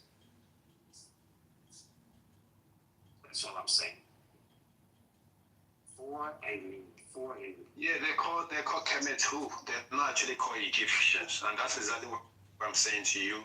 I know it'll be hard for you because that's a name you know how to pronounce. That's what I used to call them too before. Until when I started getting back to Metroneta to find the real names, minutes. They're called the Kemet too, right? And Kemet too just means those people that know about chemistry. You could put that in the English word of chemistry now, right? You mean like you're saying what they call an acclimus. Yeah, alchemists, yeah. You could call them that. But the original names of them was Pattaya, or Pattaya, which means the gate opener. Yeah. When I say gate opener, you already know what that is. The star gate opener. Orion was a gate opener. Pattaya was a gate opener. So this is what they are really. They are people that come from different terrains, which already built already, and come and develop other existence places. We have that in Gilgamesh book as well. Yeah, they have their own flood. They have their own story. So you know that the big huge sort of they took it to a museum, right? And it stands because it was tipped over. It stands like 300 feet tall. They have it in a museum now. I forget the name of it. It's like it's one of the king, one of the kings or whatever, and then they made it like a sculpture of him, like a huge stone. The one that they brought into there's Amun Ra. There's Amun Ra, and it could be maybe six the really really tall one, right? Where it's like he's missing a leg or something like that. Do you know what I'm talking about? Tutankhamun was the one that they say is disabled, and he has a shape of. Not disabled.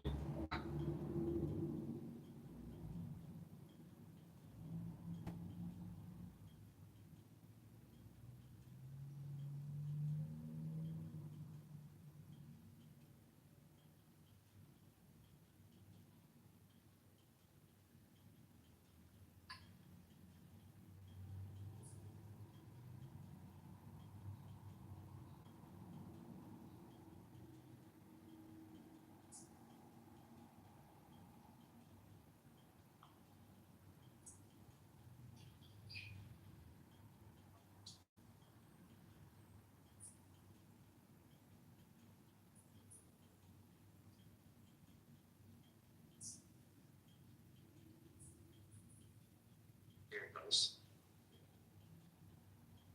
Ancient giant statue. This one right here.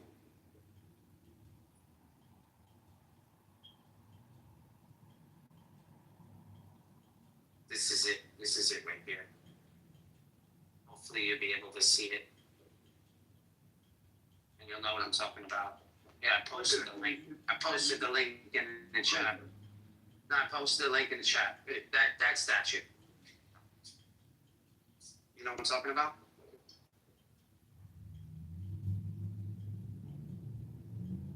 I'm gonna refresh and come back to check it out. It's in the app. My app is stopped. No, it's fine. It opens your profile. That's not a statue. That's like a hi. Good morning. That's like triangles. What's No, mi amor. Mi amor. Mi amor, yo estoy hablando de otra cosa. I'm talking about this thing. Which one? It's in the museum. It's laying down. They have it laying down. It's fucking humongous. Okay, let me see it. Ramses, the Colossus of Ramses. Ramses. That link isn't opening to anything. Okay, so here I'll do it again. Yeah, this. Ramses. Sorry, if the link is not opening to anything, I'll show you this link. I'll It's erase not that. that either. It's the Rams. The Ramses. Ramses. Yeah, Ramses. Like, remember this one, right? Do you know what it took for us to even put that in the museum? The feat that it took? How long it took them to do it? How long? You want me to give you? Hold on, let me give you the answer. Yeah. I'll show you. Did you check this research? I know. Actually, Do you book? What is that? LSF? LSF what? That's such a glance. We took that retard off stage or not? Because I've just invited. No. I didn't. He must have jumped himself. I invited him back in. Sorry, no, I can't. Go on. I just want to say, you could say most of all this thing was granite. Some of the No, granite it's limestone. It's limestone. So Limestone. the length of it is 36 feet. It's a 90 tons. It's limestone. Original stood up in Memphis. How long did it take? No exact record of time is specific to statute, but the estimated base known in Egypt, methods and experts. So they can only do using sledges and wet sand. They can only go 1 kilometer a day. Good Lord. No. This is what Egypt does. So it took several weeks. If in the short distances of 2 to 7 days, and more complex terrain, it took from 1 to 3 weeks. We're talking about a very, very long time, my friend. I hear what you're saying, right? But it's not a fact. Let's call it a theory, right? It's just a theory to say this is how it could have happened if human build it, or some kind of a size of some thousands of people move it, but we don't know. You know why we don't know? Just because they said it doesn't mean this fact. But the only thing we can do it, is to say, these people talk about metaphysics or metaphorics when they're actually describing based on the hieroglyphics. One of their kings that was a giant was seen flying a boat in the star. And there's another one seen flying in a boat in the water. Do you know what they use as propeller to actually move the kings and thousands of people in the boat with a lot of bricks, stones, all kind of stuff? Guess what they put under the boat? They put aposes there. Aposes is a snake. It was used as a way to move that heavy object. So that is a metaphoric most people won't be able to decipher. Just because it's aposes doesn't mean it doesn't have helping them move the heavy lifting, right? Because they put it there. So that's just telling you already that you might be thinking it's a human that moving this shit. They could have a deity or some spiritual knowledge to move that heavy object away from human. So that is just one thing I will give to you. If I find a picture, I'll post it for you as well, so you won't just think I'm talking. So there's a lot of metaphoric or metaphysics of talking or languages in Kemet that we won't be able to decipher. We're just going to be guessing on theory. It's okay to do that too, because Greek does that and they give us a lot of readings, which is intelligent, but it's not facts, most of it. So they have their ways of moving stuff, we don't know. And I told you some of your scholar he described how he actually let it stone, but he doesn't give them the secret knowledge to. And he died there, he went to grave with it. If I find his name, I'll put it up for you. Your scholars, I don't understand. Yeah, I don't have scholars. I don't have any scholars. I agree with the It was an English, British, and European scholar. That's why I say your scholar is different from African scholar, isn't it? So don't get sensitive F again, man, and don't come with the racial shit, because I'm already in. That's the point, dude. You're the one who's being a racist. Your scholars white man scholars. You mean scholars?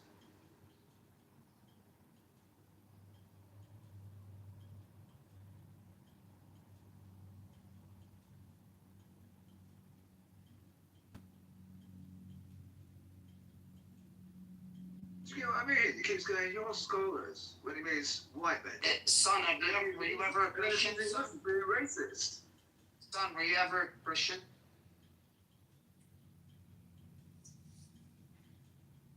I'll take that as a yes. So he's right about one thing, guys. Like, some of the depictions in the hieroglyphs, right, could have been like metaphorical, such as like the snake underneath, like wiggling, carrying it. Actually, I'll talk Yeah. now. Because it was a real snake. One second. Not because it was a real snake. Perhaps they had a mechanism in which they could slide the freaking thing, right?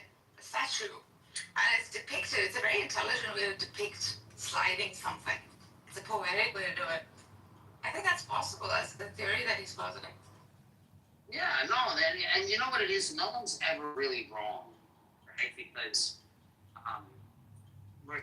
we're all like trying to use our intuition and the knowledge that we've gained throughout the work, throughout our lives to say, oh, well, how could this be the case? So I don't think that none of us are being irrational by saying, oh, well, this could have happened this way or the other. We're all just kind of using guesswork because that's all we have. Yeah, we have to only speculate. Yeah, we can only speculate. Yeah.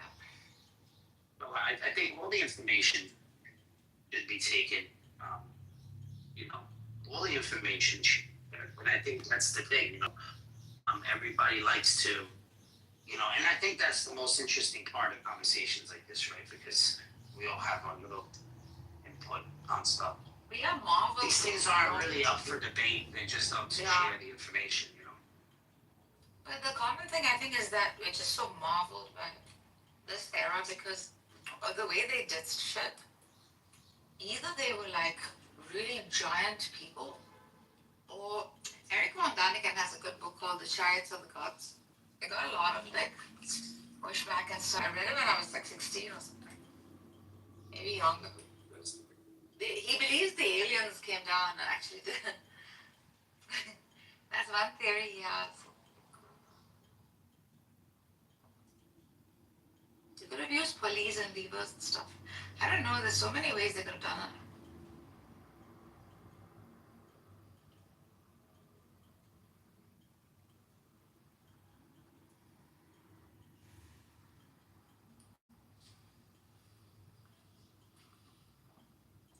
Hey, Did you like how they changed the entire location of Moses? What's crazy about aliens building the pyramids? It's not, they were probably just like bigger people who look different. That's what I'm saying, like, there's nothing crazy about anything at that era because it's just it's a very mysterious civilization. I guess I put a picture up based on the snake that was used as repeller for the boat. There's a lot of picture of it. And the aliens you guys talking about are giant. I'm going to post that picture of two giants that was carrying bigger bricks, that was used in pyramids. And the human was standing next to him, looked very small. That was found in one of the temples of one of their workers as well, right? They put this description for you. These people, they're not joking. They have the writing system. So it will be very difficult just to come with only theory when you neglect their real information and you can decipher it. So that's what I'm saying. It doesn't really stays. Only thousands of people are going to be using chisels and a stone, to be chiseling granite or limestone that was harder than a liquid, even diamond, for thousands of years to come to that shape. They have their own technology, but we can't decipher it, and they're not leaving nothing behind for you. Sorry, just because they know there are people coming to invade them or coming to take some of their stuff. So they give you few education, but they're not giving you all the information. So that's why we ain't finding nothing. But we're nearly there now to find something by looking under the pyramids of Giza. They scan it, they find chambers, they find lots of cabinets. So what they're going to try and do now, we don't know. But by the time they get there, they're going to face a lot of surprises. Definitely, but they won't be able to touch a lot of things because the owner who's going to turn up and they're watching everyone. So that is just my own theory, you could call it. But based on lifting stones, you people actually decipher that how stone can be levitated through sound energy, right? And through metaphysics. So that's possible. Asians have doing it before us. We're not the only brilliant guy here. We have people that done the best. You could talk about Neanderthal too. They actually came out with how to cut, how to hunt. They have their own carving, where they carve their stones as well. They have their intelligence. So you can't knock all these ancestors out before you start talking about, because we're reading about books today or somebody tell you something today is the fact. You have to go back and put everything together from the past and the future. Then you might come with a logical answers. I'll leave it there. I found some tools where they found them like sliding these things on like angled surfaces, right? Like what do you call those slides that kids play in freaking I call them slides. in playgrounds, huh? We call them slides. Slides, yeah. So A slipping slide? yeah. And these things were they were very clever. I mean, the architects too. We had to study Egyptian civilization in architecture for like my third year in university. The King's Chamber had like. If you look at online, if you look at Wally from Texas, he'll show you how to move a megalith on his own. That's not granite. Using He wasn't moving granite. Yeah, he wasn't moving granite. It was moving concrete, moving enormous. The guy moves buildings on his own. I see. Yeah, but this guy was in. I don't know about this guy. I hear a lot about this guy. People talk about him. Wally from Texas. Yeah. He's famous. Yeah. Unless like they have a mechanism by which they could like, you know how you used to play with those? Like you could pull the stone back like a bow and arrow kind of a thing. They would pull the freaking stone back and this thing would fly. That's another theory they have, but that's a dangerous way to do it.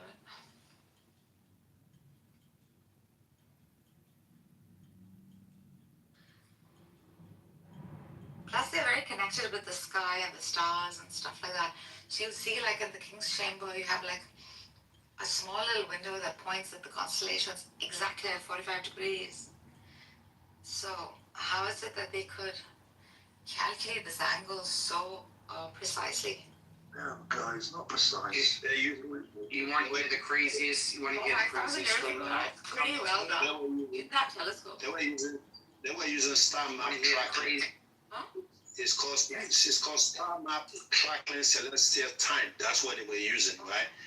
And they invent the solar calendar, and it was used around the world today. So before then, they don't know about measurement time. They use lunar calendar. Right. Is that thing pointing today exactly at what you're saying? Yeah. How many? The Big Dipper? No, just tell me, is it pointing exactly at a star?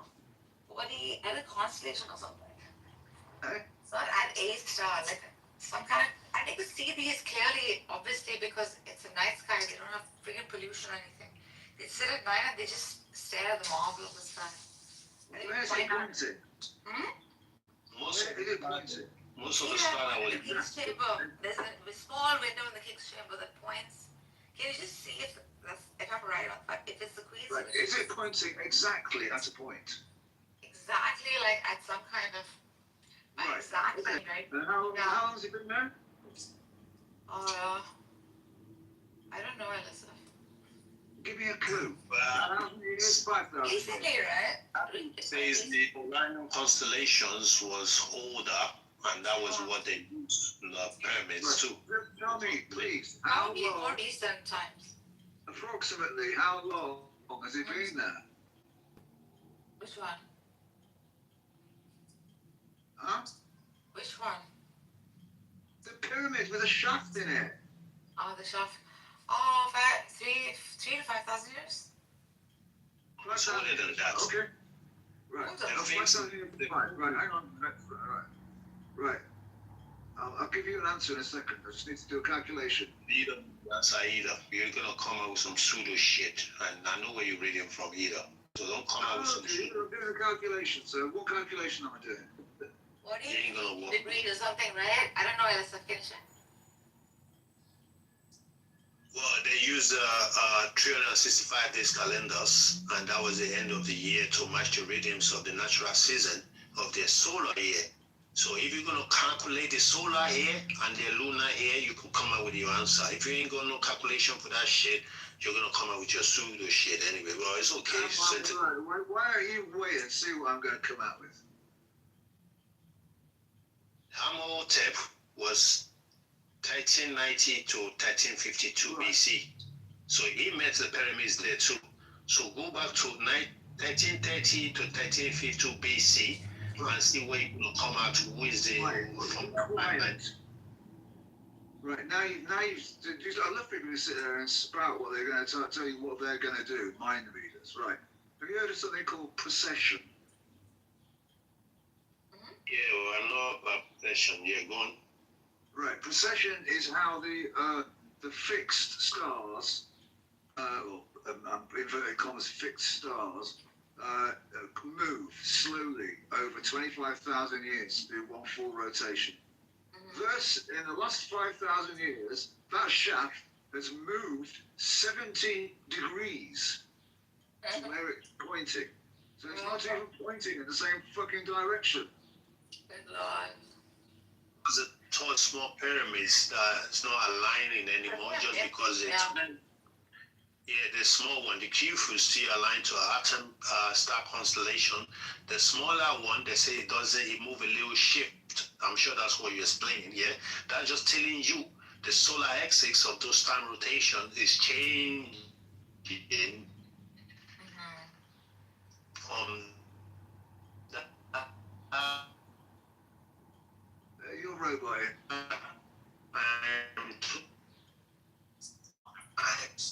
So it's that's just for me to explain. No pyramid. Can't hear a word you're saying. Right, anyway, so anybody who says that shaft is pointing at X position, it clearly can't be because it keeps moving. So your profound lack of understanding of astronomy is my problem. No shafts that move. Because constellations rotate through the Earth axis. No shaft move. If it's talking about shaft move, no. Like you build Shafts don't move, the sky, the stuff in the sky is moving. no sky move.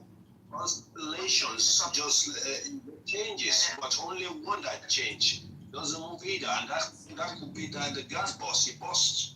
Right? Whenever they use a telescope to view the starburst, they find out that he has burst long time years ago. So maybe the burst have shifted from the constellation because we know about constellation star that always burst as well. That means like, the gas line is just... What word do you keep using, dude? I keep hearing the word boss or something. Boss. Yeah, burst, I think it's burst. Yeah, they call it burst. B-U-R-S-T, right? It's anything that bursts, like chemicals just bangs and stuff like that. And you get dust out of that. So that's what... I don't understand what I'm talking about. Yeah, you ask me and I give you the answer and you want to be ignorant. I just gave you and she... I cannot understand your fucking accent, dude. She just told you and I just told you a dumbass and you want to argue again. You see how ignorant you are? He just told you and I told you and you still ignorant. Shut up, you fucking piece of shit. Like about bursting, like a balloon that bursts. You see the stars burst. Yeah, she just told you, dumbass. Okay. Why are you guys fighting? Racist cunt, he's been... No, he's just not getting pronunciation. Saying lots of flowers. Stop.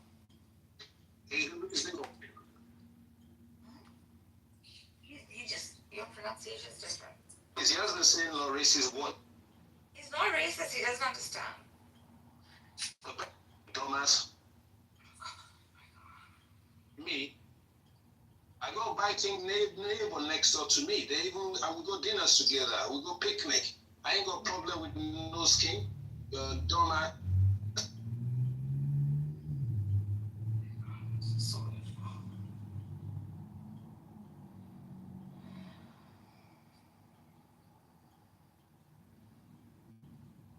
Viking neighbors around me, yeah? We go dinner together and picnic. We don't.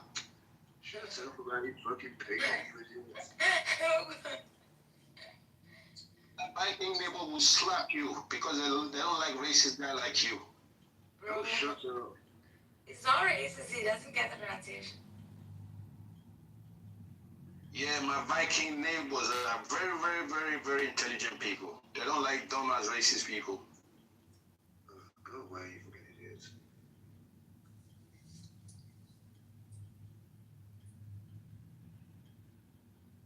So we sat there now just for hours and keeps going, you're scholars. You're No, I heard. your books, you're all this. I'm going, why are you talking about it? Why do you keep saying that? And what it basically means is, white people. So many LSF is a white I'm like, well, it's a fucking racist thing.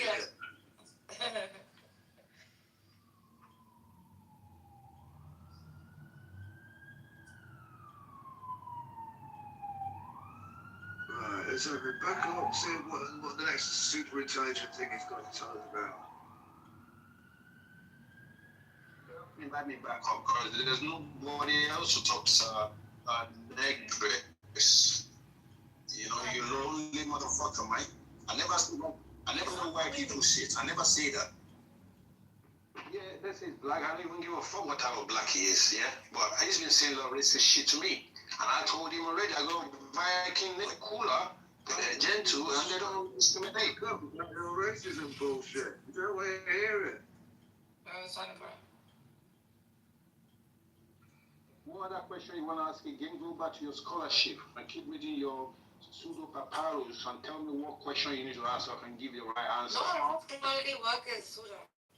Don't underestimate. Well, I respect the Greek scholars. Yeah, they have a lot of informations, but I don't use their zodiac sign. But that one, I know my zodiac signs that came after. Before then, we predicted their shit. But based on that, yeah, I respect them. They went and learned and give us books and shit. But I'm not going to factor everything because they rename everything away from the original names. So if I have to have discussion with someone like this, they're going to be talking to me about what Greeks say, and I'll be telling you about what the real ancestor says about what they give the real name, right? Pyramids means cake, a big cake. Ain't got nothing to do with transmissions, or conductors or stuff like that. They don't mention all that, but the Asian people mention that. So you have to know through the meanings of the names, you could find what the active or what the action is all about. That's just what I'm saying to him. So we're going to have... Sorry. So two ancient people look at a pyramid. One in one language goes, oh, that's a wiggly woo, and the other one goes, oh no, that's a boo boo. And now he's the person who called it a fucking wiggly woo is wrong. It's really called a boo boo. I mean, for fuck's sake, does he not understand how different languages work? Your mic, no, we can't hear what you're saying. You're mumbling. Yeah, the ancestor is capturing your voice right now. You can't hear shit.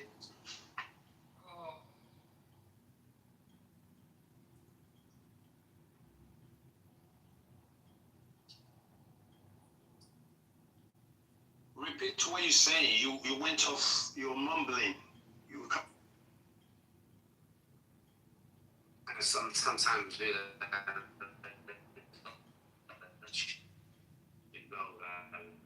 It's better that we just let him go. Safety. Yeah, it was fucking retarded. Yeah,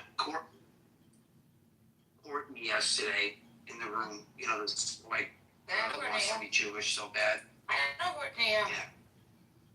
They're telling us that the throne of David is equal to the throne of God. I couldn't believe it. And then Kevin kissing her ass. Kevin in there. You gotta hang out in the apostolic room with us a few times. I don't know. It's. I hung out with like Calvinists for a couple of times. You know who they remind me of? Brethren. A lot. Well, they're determinists. That's what. That's not. It's the attitude. But they also are like, I don't know. They make rational arguments, I guess. And they've been They use precept. They use precept. They use precept, yeah. They use precept. I personally, I don't like the priest stuff that they use, but I understand it. But yeah, the Calvinist position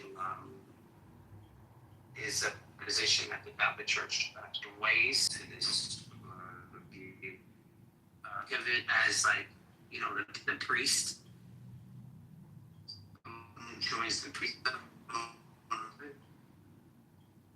They feel like they've been chosen. That's all they're saying.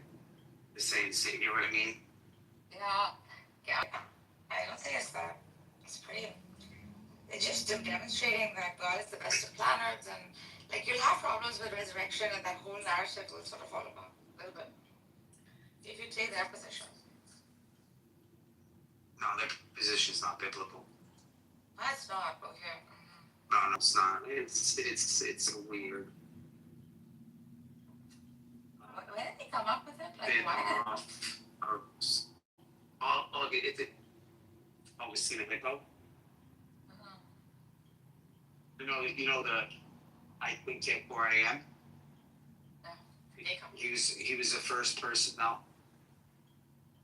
So you know how there's Descartes' demon. I do not Descartes. All right. So Hippo, Augustine,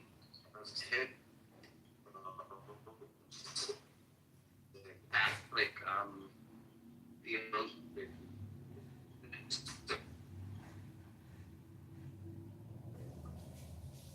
And Descartes renamed it 500 years later. So if you put it however you say it, and you'll see that he came up with it first. He says, if I am mistaken, then I exist. That's what he says. So for I am mistaken, then I exist. Because what he's trying to say is that, what he's trying to prove is that can the devil or any deity be forcing my own thoughts? What he's saying is so predetermined. Is someone telling us and react? And the moment I'd be wrong about that means you're the only one knowing your thoughts. So because of that, that's pretty fun. And he came up with it first, which is really interesting.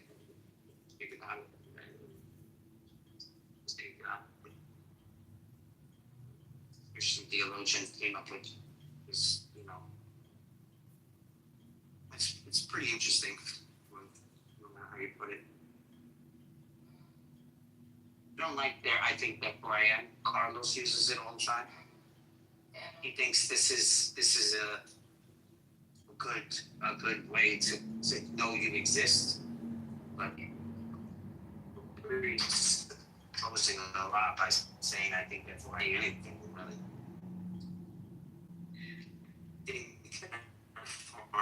And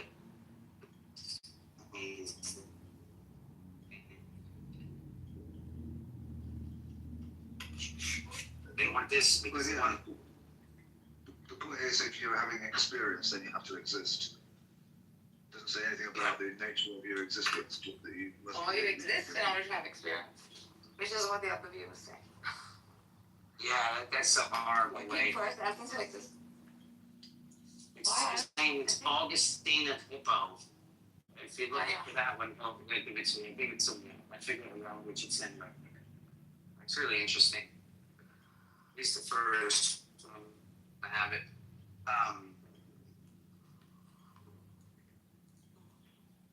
But you know, we have these doors in here, and I put this like silver insulation in the way so that it doesn't. You get what I mean? Like you don't see it now. They want the fucking glass in it.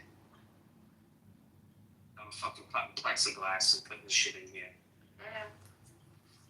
Plexiglass is quite easy to work with.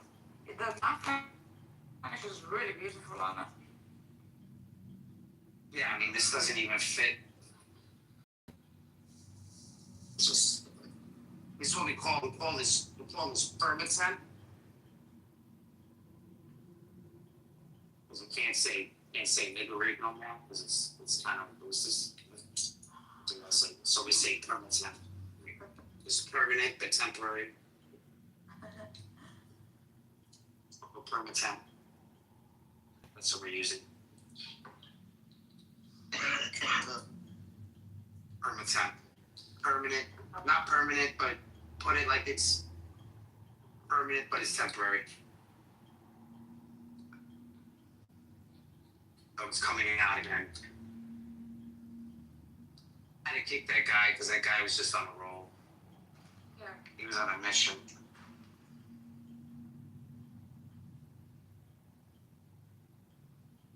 Everybody's going to lunch. It was nice to work in the office, huh?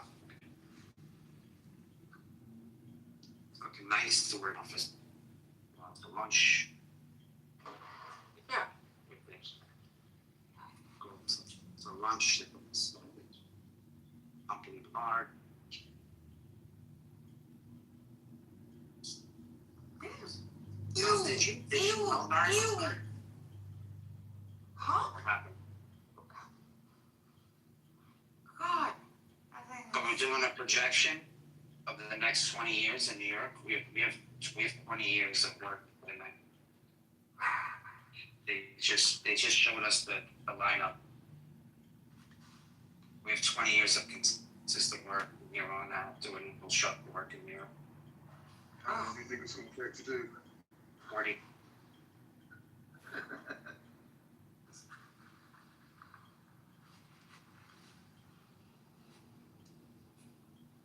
That's 20 years if everything goes to like one project leads to the next.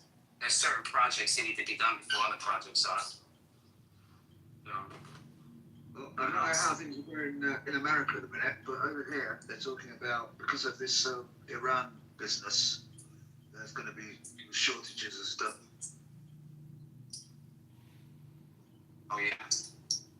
Yeah, food shortages, fuel shortages, the cost of everything's going to go up. Gas and electricity. You still have that little spider? Alfa Romeo? How the fuck do you fit in that? Oh no. No, let's go.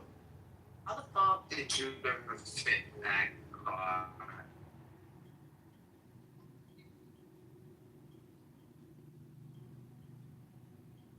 You're like 6'4". Are you really dude?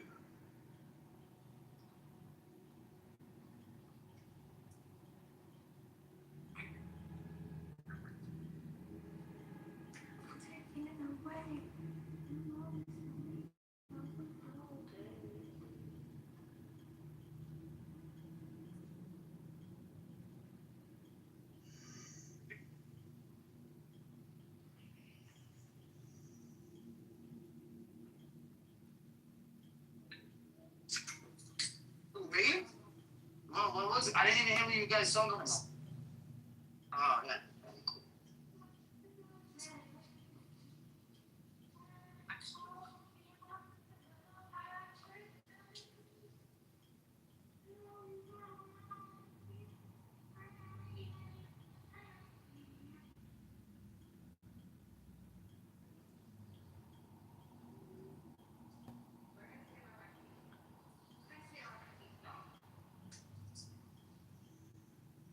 LSF, read us a poem.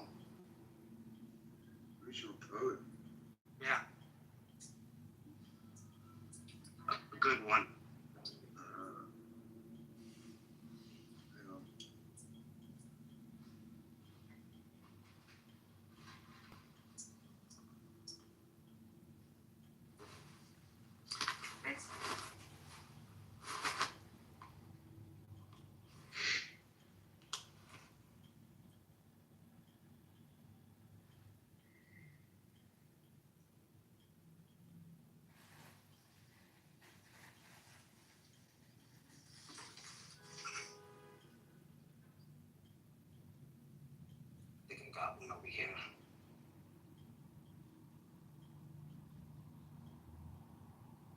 see if I can find. Love looks not with the eyes but with the mind, and therefore is winged Cupid painted blind.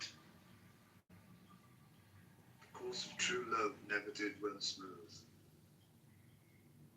and yet to say truth, reason and love keep little company together nowadays. I me, for aught that I could ever read, could ever hear by tale or history, the course of true love never did run smooth. Shakespeare. Yes, yes. I allocated that piece once in school. You do another one.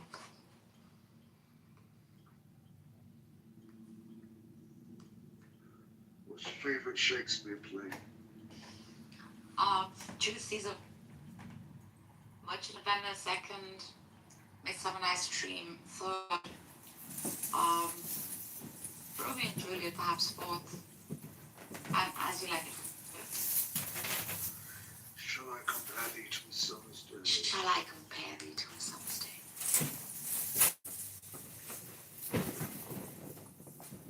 Lovers and madmen. After absorbing the power of Madeline's eternal love, I descended completely into madness. Ready to kill Ryan in his own hands, I was using the most final violence to make him understand that power is the only law of this world. It's okay. My sweet, sweet boy. And that's how I think more about this week. Since his last escape from prison, Ryan's abilities had improved dramatically. Every special forces unit sent to pursue him was dispatched to police. Please, I'm sorry. No one can know I was here. Butcher then tracked Ryan down and persuaded him to lure me out so he could reject the virus because Ryan was the only person in the world who could get close enough to me to deliver it. When Ryan asked what would happen if he released the virus, Butcher told him the truth. I thought this virus had a little louder than me. You'll die. Close by will do again. You wouldn't be the first to live the first life in the war, but you would be the first to save the world. Do it. He quietly slipped a tracker into Ryan's pocket. By this point, Butcher had already steeled himself to kill every superhuman, himself included. In his mind, it was the only way to stop superhumans from taking over the world. Without us, without soups, the world is a better, safer place. I'll do it. When they arrived at the base, they found that the remaining supply of the virus had been completely destroyed and scientists who created it had vanished without a trace. The plan would have to be postponed once again, but Ryan insisted on pressing forward. He wanted to prove himself in front of Butcher. Not without the virus. You said I was going to stop him. You said it was my destiny. Without the cure, you'd just be another stupid kid on a fucking suicide run. Same old lying, pathetic ass. Ryan. Following the plan, Ryan lured me out. Dad? Ryan. I assumed he had come to his senses and he was ready to return to my side. Instead, he turned around and questioned me, asking whether I had forced his mother. Of course not. I told Ryan that his mother and I had simply had an affair, willing to arrange between two consenting adults, and that I'd always come back. Your heart's racing. I think, frankly, my heart's breaking a little bit. You could think I'd do something like that. Right. Ryan had no intention of stopping. He kept pushing me relentlessly.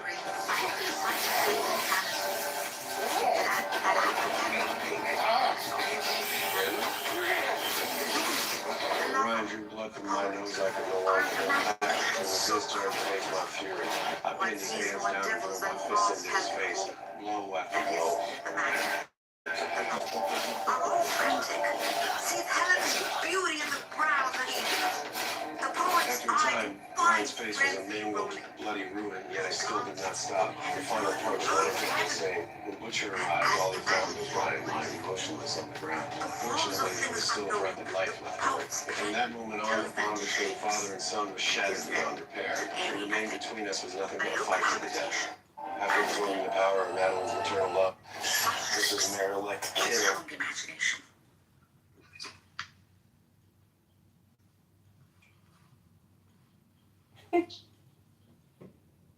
That's cool. Where should I start? I did Shylock's speech too once. in school. Start from the beginning. The gospel of the truth is a joy for those who have received from the Father the truth, the grace of knowing Him through the power of the Word came forth from the Father, the one who is is addressed as the Saviour, that being the name of the work, He is performed for the redemption of those who were ignorant of the Father, while the name of the gospel is the proclamation of hope, being discovery for those who search for Him.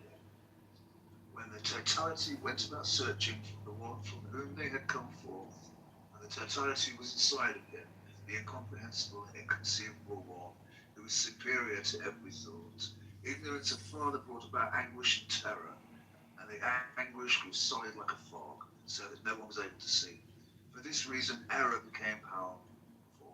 It worked on its own matter foolishly, not having known the truth. It set about with a creation, preparing with power and beauty a substitute for the truth. This was not then a humiliation for him, the incomprehensible, inconceivable one, for they were nothing. The anguish and the oblivion of a creature of deceit, while the established truth is immutable. I can't say that word. Perfect in beauty, for this reason despised error. Thus it had no roots, but fell into a fog regarding the Father, while it was involved in preparing works and oblivions and terrors, in order that by means of these it might entice those of the middle camp. The oblivion of error was not revealed. It is not from the Father. Oblivion did not come into existence from the Father, although it did indeed come into existence because of the Father. What comes into existence in is knowledge, which appeared in order that oblivion might vanish and the Father might be known. Since oblivion came into existence because of the Father, it is not known. Since oblivion came into existence because of the Father, it was not known.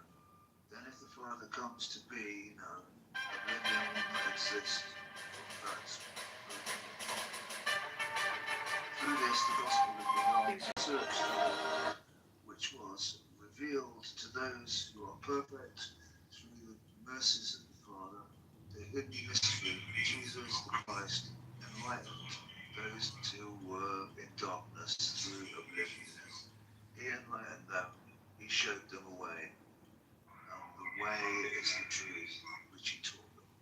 I could go on. Yeah, it's beautiful. Is it Gnosis? Gospel of truth. Huh?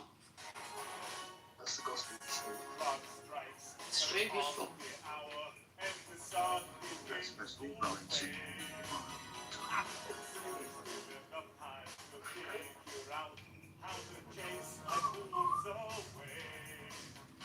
The kindest thing you can do for yourself. Okay, I got it. Okay, keep going. It's all right. It's heretical. That is why it's so beautiful. I knew it was heretical, right?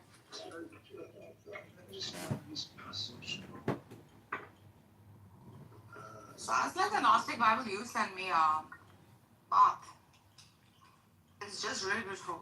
What LSF read? LSF believes in the Old Testament God is the demiurge.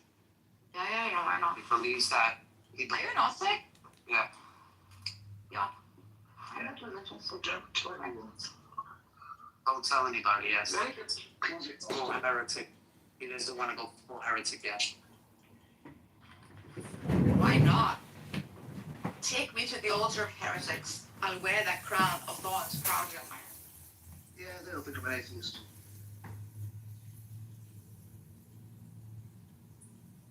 Well, he doesn't believe that the God of the Old Testament is the one true God. It's the God that cannot know the one true God. So that's the reason why and I had a fucking joint and I don't know where the fuck I put the joint now. I lost the cocksucker.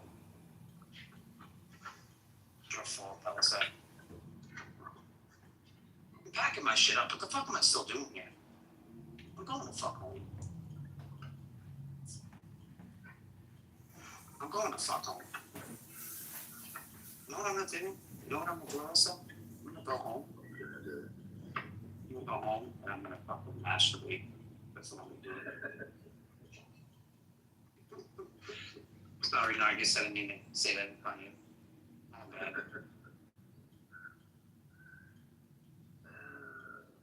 Coptic. Where is it? Coptic Apocalypse of Peter, that's the one. Oh, you would love. I read her the one.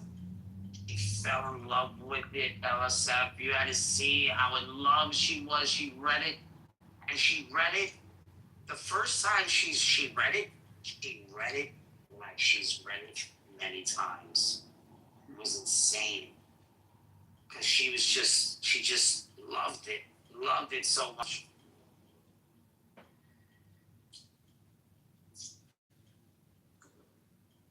The uncorruptible one. The one. The one. I think I'm gonna read it and send it to his voice. I think you should read the what's it called? The trimorphic protanoia. First thought in three forms. Which And on the origin of the world. They're both very good. Well, read it. This way we Yeah, can read it. know. On what page? What page is it on? I'm reading it. I've got it in a book. I've got a book to you. I don't know if it's in the Elaine Babels one.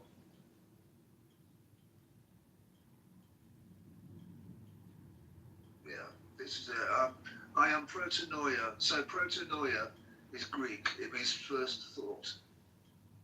So noia basically means thought. So you've got like epinoia, which is afterthought. Metanoia, which basically means to change thought. So there's a bit of a thing actually in the New Testament. They use the word metanoia to mean repent. It actually literally means to change thought. So yeah, I am protanoia, thought that dwells in the light. I am the movement that dwells in the all. She in whom the all takes its stand. Firstborn among those who came to be, she who exists before the all. She, protanoia, is called by three names, although she dwells alone, since she is perfect and invisible within the thoughts of the invisible one. I am revealed in the immeasurable, ineffable things. I am incomprehensible, dwelling in the incomprehensible. I move in every creature. I am the life of my epinoia, second thought, that dwells within every power and every eternal movement and invisible light, and within the archons and the angels and the demons and every sound dwelling in, and every material soul. I dwell in those who came to be, I move in everyone, and I delve into them all. I walk uprightly, and those who sleep, I awaken. I am the sight of those who dwell in sleep. I am the invisible one within the all. It is I who counsel those who are hidden, since I know the all that exists in it. I am numberless, beyond everyone. I am immeasurable, ineffable. Yet whenever I wish, I shall reveal myself of my own accord. I am the head of the all. I exist before the all, and I am the all, since I exist in everyone. I am a voice speaking softly. I exist from the first. I dwell within the silence that surrounds every one of them. And it is the hidden voice that dwells within me, within the incomprehensible, immeasurable thought, within the immeasurable silence. I descended to the midst of the underworld, and I shone down upon the darkness. It is I who pointed forth the water, and it is I who am hidden within radiant waters. I am the one who gradually put forth the all by my thought. It is I whom am laden with the voice. It is through me that notice comes forth. I dwell in the ineffable and unknowable ones. I am perception and knowledge, uttering a voice by means of thought. I am the real voice. I cry out in everyone, and they recognize me, the voice. Since a seed indwells them, I am the thought of the Father, and through me proceeded the voice. That is the knowledge of the everlasting things. I exist as thought for the all, being joined to the unknowable and incomprehensible thought. I revealed myself, yes, I am among those who recognize me, for it is I who am joined with everyone by virtue of the hidden thought and an exalted voice, even a voice from the invisible thought. And it is immeasurable, since it dwells in the immeasurable one. It is a mystery. It is unrestrainable, and it is immeasurable by the incomprehensible one. It is invisible to those who are visible in the all. It is a light dwelling in light. It goes on.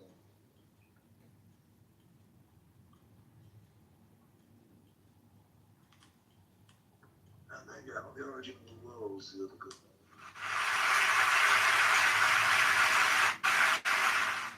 Well, thank you.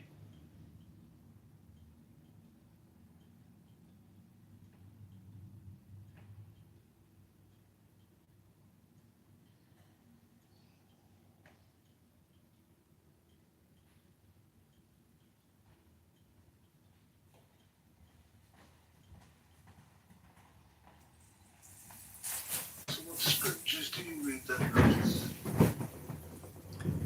Well, I like the Bible. What's your inspiration?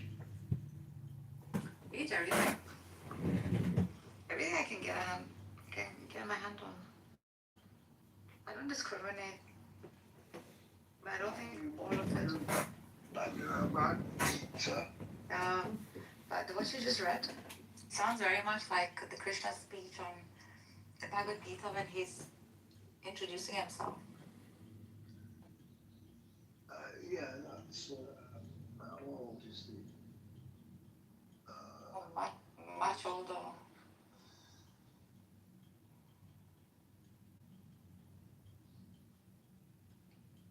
I've always known these things. It's not that one plagiarized from another. These were just known truths, I think, that mystics held onto whilst they experienced like deep states of perhaps like awareness, you know.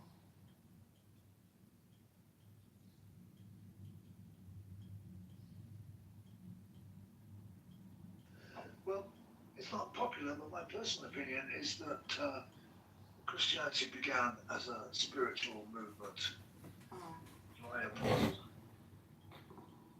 Sure, yeah. If you actually read carefully the letters of Paul, it doesn't mention a sort of embodied Jesus. Right. Yeah. Like a Gnostic kind of. Yeah, you want to read this one? Yeah, there's the 2 pages here. I'm going to post both pages here for you so you can see them. Yeah, this is the second one. So it starts on the second my PTR, the second one, and it is page 469. If you want to go to the book, this is out of the book on page 469 also. I think it's easier for you to read it from the book. 469. I'll download it off my phone. This is just one page. No, it's 2 pages because it folds over to the next page. Yeah, okay, got it. This is really interesting. It talks about the Aeon. Oh, you don't have it? You need the Gnostic? New phone, innit? Just that. He has it. Yeah, Do you have it? I read it every now and then. Hey, come on, let's read this. That's the Elaine Pagels version that you got. So what? Oh, the Elaine Pagels? Yeah, she's one translation. Is it a good one? Yeah, it's a good one. Yeah. Yeah, I like it. When I went on vacation, I went to the library and I got the hard copy, the hard one. Man, I didn't want to return that book, but then I felt guilty taking it, so I fucking brought it back to the thing. Because I'm thinking about like, This is really good stuff. I'm reading it. oh yeah, Scriptures. oh yeah. Bar Urban has a good one too. Yeah. In fact, with it called Los Cristianos, he put the two together because he references them back and forth. I have Autumn though. I haven't know. I think that's the first book I read of Autumn. It's quite linear. Huh? Do you have you read it? What page is it on it, Boss? Oh, in the Gnostic book, it's 469. Yeah.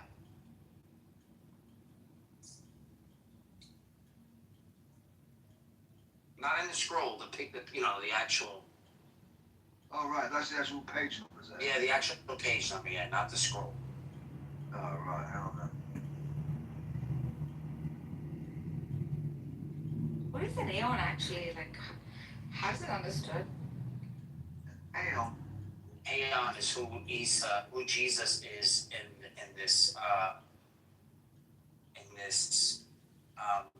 the Valentinian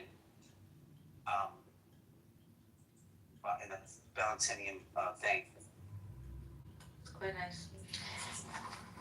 I got a reason for you if you want. Oh, okay. 469 and it's 469, 470. A little bit of 470 on the top. What's reading from your PTR? That's the one, right? Jesus descends in Yeah. Yeah. Yeah, okay. No. It starts at 469. The one that says the world ruler tries to kill me. Right. Not that one. Just saying, oh, you know what? I don't need that. I don't need anything. I don't need anyone. And I'm just going to move away from it. Does that sound reasonable? Does that make me a lunatic or what?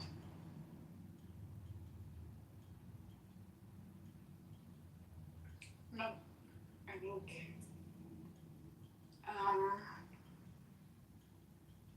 that might be part of the problem. You're having We a hard time. We have introduced a streamer to the room. We have to be careful. Idiami, you're welcome up. Alistair, we've seen you. Oh, yes, we do.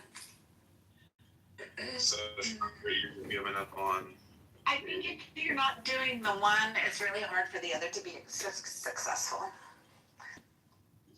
Are we talking about love this afternoon? Yes, it's funny. What's up? How you been? Wow, love is in the air. Love is in the air for sure. I'm a proud Chicagoan, born and raised. Okay.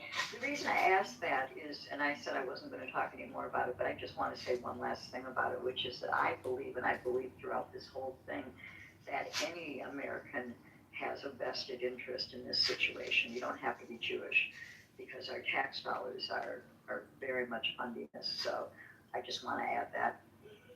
All right, Andrew, It's good morning. impacting everyone's lives. Good morning, Andrew. How are you? Good morning. I'm okay. Just in relation to this conversation, I find it's curious, I suppose. I'll use that word. That people that have suffered a trauma in their history, such as the Israelis/Jews coming out of World War II, and I'll compare that with the Irish that moved to Newfoundland. And when the Irish arrived in Newfoundland, it was already inhabited, of course, by the Beothuk peoples, and they wiped them out. And these are people that are coming from 900 years of subjugation by the British, and yet turn around and do the same thing to the peoples that they, and it's just very curious that don't have that empathy for the people that they encounter. There's some kind of disconnect there, so it's strange. Anyway, that's what was coming to my mind when you were talking about this. There's actually an answer for that, but it's way too long for me to explain here. But just if you're wondering, I'm happy to share my thoughts on that kind of difference. Sure, anytime. Yeah, because it's a strange phenomenon that people have a selective memory, I suppose, or you know. But I came across an article a couple articles. One this morning was about an economic conference that's slated for mid-September in Toronto. Mark Carney's government has been on the world stage trying to attract investment into the country. So this is being sponsored by two of the larger pension plan here in Canada, as well as maybe some of the financial institutions.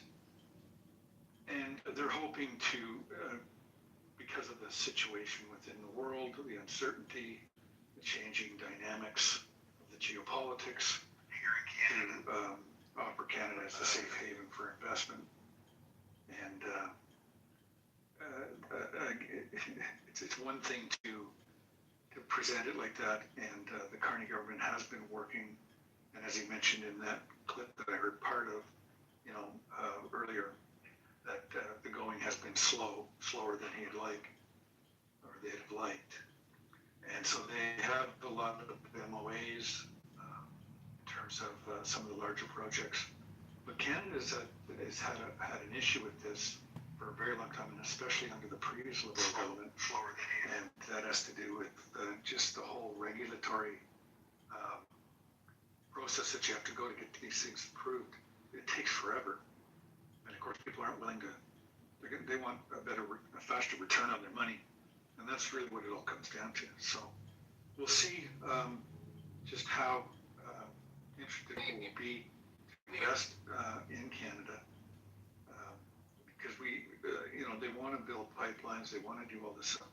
And then on that note, on pipelines, out of just northwest of Edmonton, Cold Lake, Alberta, they had a large 600,000 liters oil spill of a pipeline. And this is the concern people have with pipelines, of course. And this is the bitumen coming out of the tar sands. And so it's a mixed solution with salt water. And of course, the salt water, unlike other things, perhaps it stays. That salt, once it's there, it's there. So quite concerning for the indigenous peoples in that area. And of course, there's little transparency. I won't say there's no transparency. There's little transparency on what was affected, what mitigations they've done to clean it up, the involvement of the indigenous communities, and them being informed, et cetera, et cetera. So that's quite a concern for Canadians. I mean, that's why Quebec doesn't want to see a pipeline go through their territory. And these are what you get when you have a large country with all these regional concerns that differ. Alberta has a different concern than Quebec, obviously. Alberta wants to get their oil out. Quebec doesn't want their oil spilling all over Quebec. But it's such a complicated country, Andrew. Oh God, is it ever? And then let's talk about the north. That adds another dimension to things in terms of proximity to Greenland and this whole golden dome that Trump is trying to promote and conceive of. I don't know. Yeah. So, and I guess the other one that really hit me this morning was that Doug Ford, who's the Premier of Ontario, has just they purchased a used private jet for him at $28 million. So I don't know where he can jet into in Ontario, that he needs a private jet, but apparently he does. I need a private jet. Don't we? Why don't we move over to Susie since we're having kind of a shortened room today? So I would love to hear from you, Susie. Thank you, Andrew. Yeah, hi, and I just exited the tram that I was driving in while listening to you, Bright Minds. I think that what I would love to share is that I went to a Aarhus University conference last night that was named Resilience, and we had from 4 different departments, from history, from technology, from social sciences, and also the head artistic director of the Royal Opera of Denmark as speakers. And very sobering, the topic was picked because, at the moment, the U.S. is participating in a war, but in countries like Denmark, we expect that we will be in a war and not only participating in a war. So that's the vibe of Europe and the Nordic countries. That is that our mindset is settling into preparing with emergency radios, especially male children, teenagers expect that they'll be part of an army. So it's actually a major mind shift to the sort of not only bipolar world order, but China, India, possibly Russia, Europe on its own, and the US as the new centers. And it was just very interesting. And I'm very happy to say that conversations like the one we have in this room and other places in Clubhouse made none of the points that were made new to me. But I think it's interesting that it's sort of spreading out in many corners of both research and society. So I think that's what I would love to share today. I have a question for you, Susie. I know you don't represent your whole country, but what is your take on America's Western European allies? Do you feel like this is something that with the new administration could be reversed or healed, or do you feel like things are broken down the way that?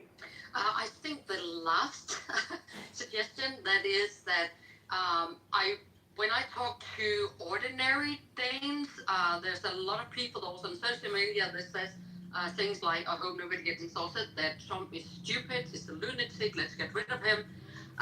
But then when it comes to the speakers and the audience yesterday, it's a much more, actually the first speaker, he said, don't have the illusion that things are going to change if Trump disappears, because there's a whole power, shift of power, not only in the United States, but focusing on the United States to answer your question, that is that we are experiencing a new world order where we'll have to look at where each sort of entity, like Europe, where do we get our resources from? Are we self-sufficient or are we dependent on others? And Europe is in a bad place there, and US could be in a good place because it has access to most of the things that it needs to sustain itself. So the expectation is that the US will go its own way and it will have no reason to reconnect with Europe after this administration.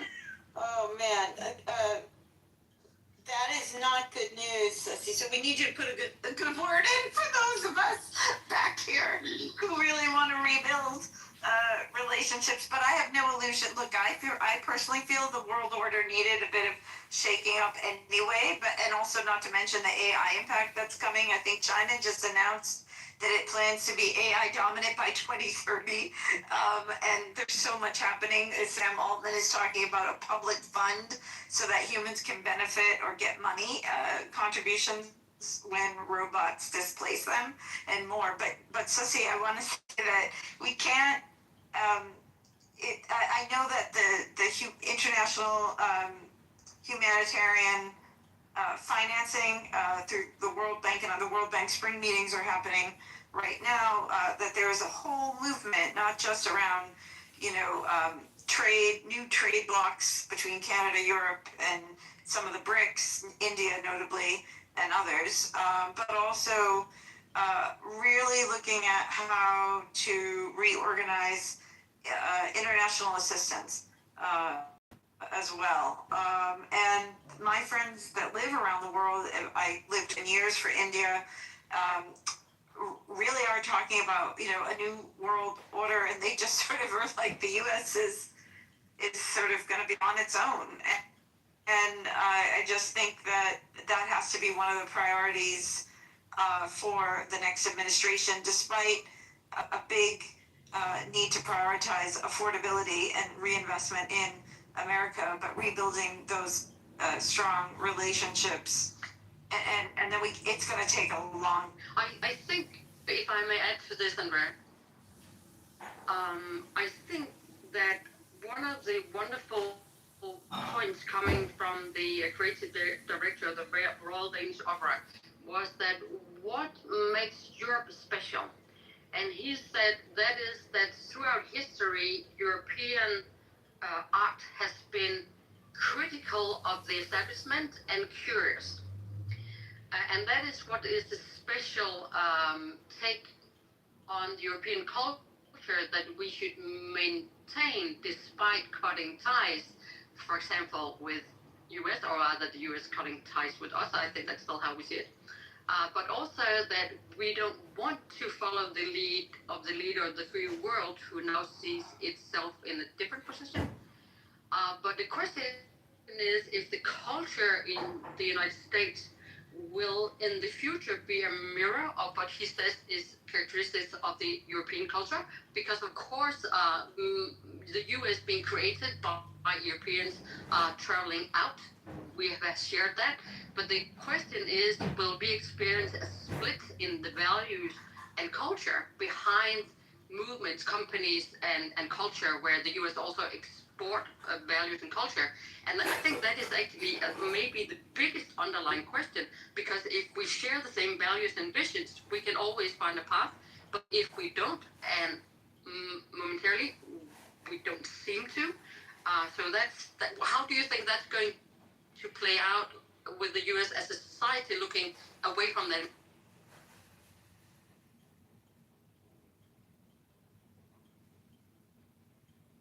Can you repeat the last question? Sorry, I just want to, I cut out a little bit for me. Okay. Repeat the last sentence. It was very interesting insight, but the last bit of your question was, how is it going to play out with the go ahead, you rephrase. So the artist said that the core of European culture is curiosity and critical creativity and a critical approach to things. So that has also been the base of the American culture, and he said let's keep nurturing that as specific European, different from all the other emerging global hubs.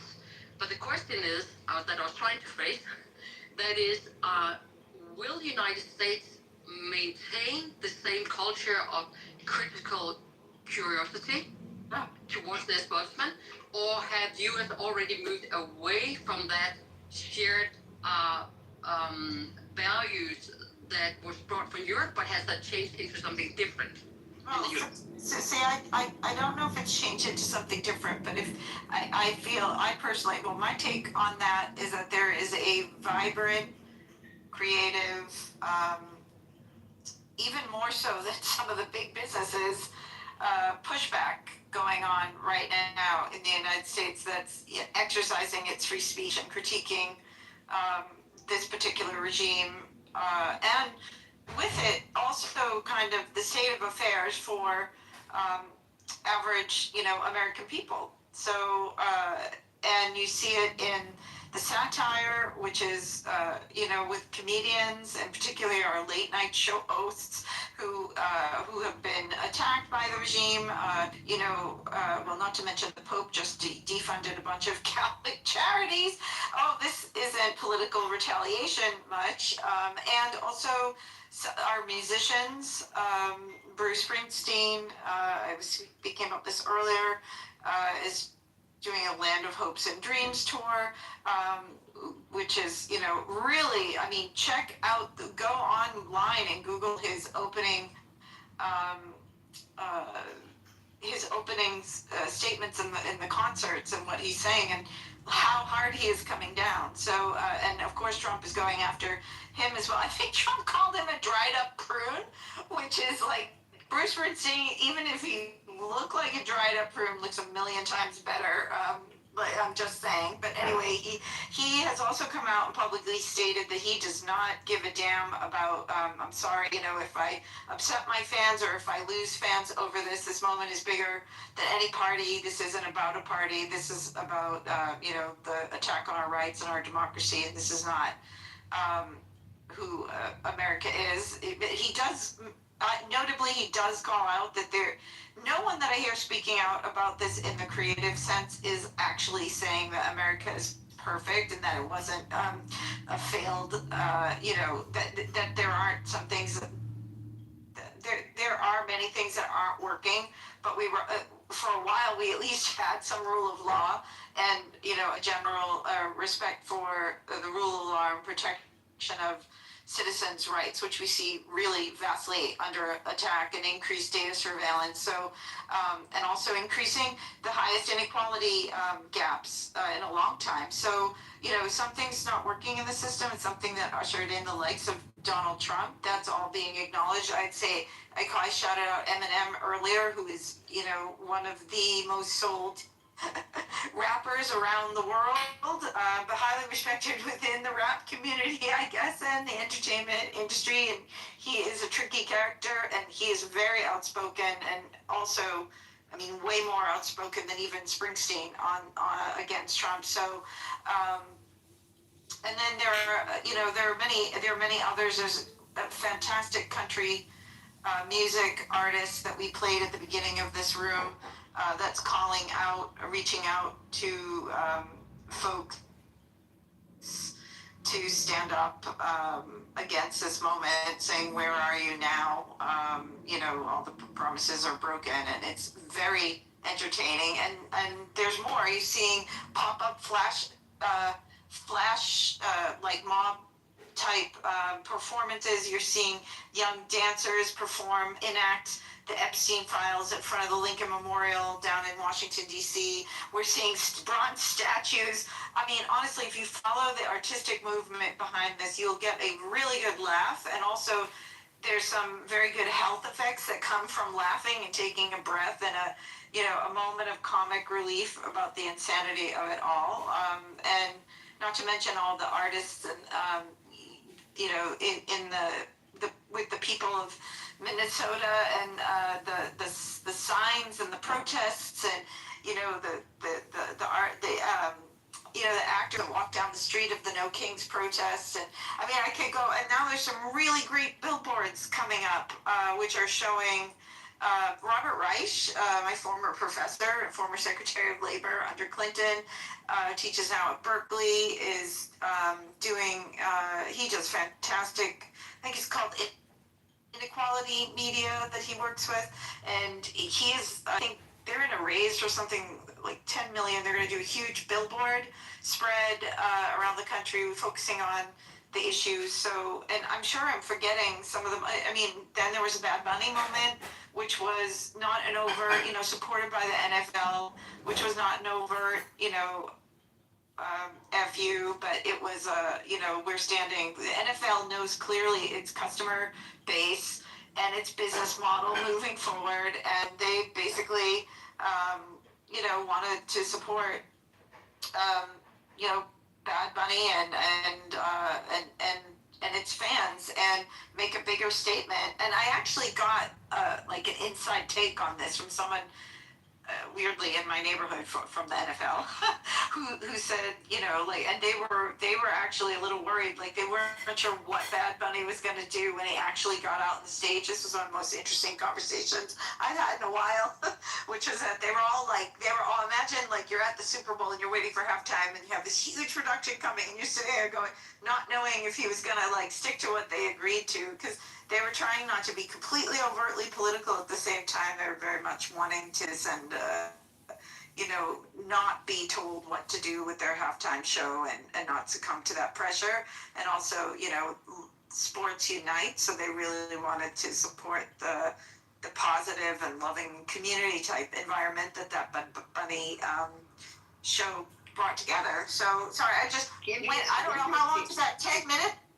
You did. Interesting note on that Bad Bunny performance was that he did a little video afterwards where he talked about the experience, and he said that the football, you recall, he was like clutching a wood football to his chest the whole time, and that was, it had armor around it. It was, what do you call it when people wear, you know, it was a bulletproof football that was up against his heart that he carried the whole time through the whole performance.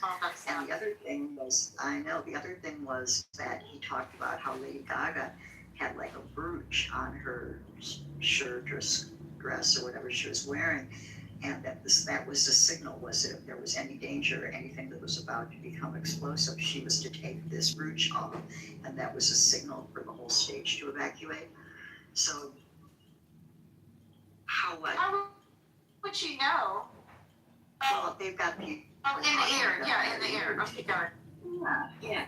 No, my only point being was they were anticipating the possibility of some violence, but going to like a meta place on this, what I heard you say, Susie, or ask, was whether the values of Americans were going to continue to be in sync with the values of Western Europeans. I think that was a question you were asking.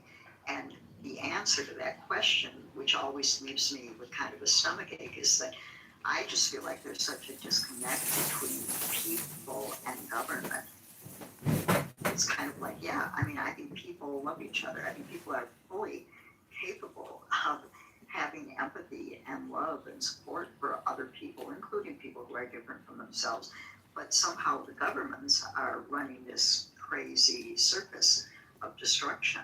And I don't know how you reconcile that. All I would say that right now, I think all eyes on Hungary, because that was a really positive moment for me anyway. Last week was when we got rid of Orban. I mean, that was a little bit of a glimpse of hope. So with that glimpse of hope, anybody else? I just want to say one thing there. Oh my God, if I did that whole total rant and then even answer your question, I'm sorry. That was probably my just understanding. But I think right now. Ellen, you answered the question, but Andrea, you answered the question in a different way. But that was also an answer to the question, because my personal belief is that art is always a reflection of the people and the tendencies going on and what's coming tomorrow. That's art's job to look for. So I don't want you to feel bad about it. I think both of you are perfectly online, and I'm running out of battery, and I just want to share something amazing with you.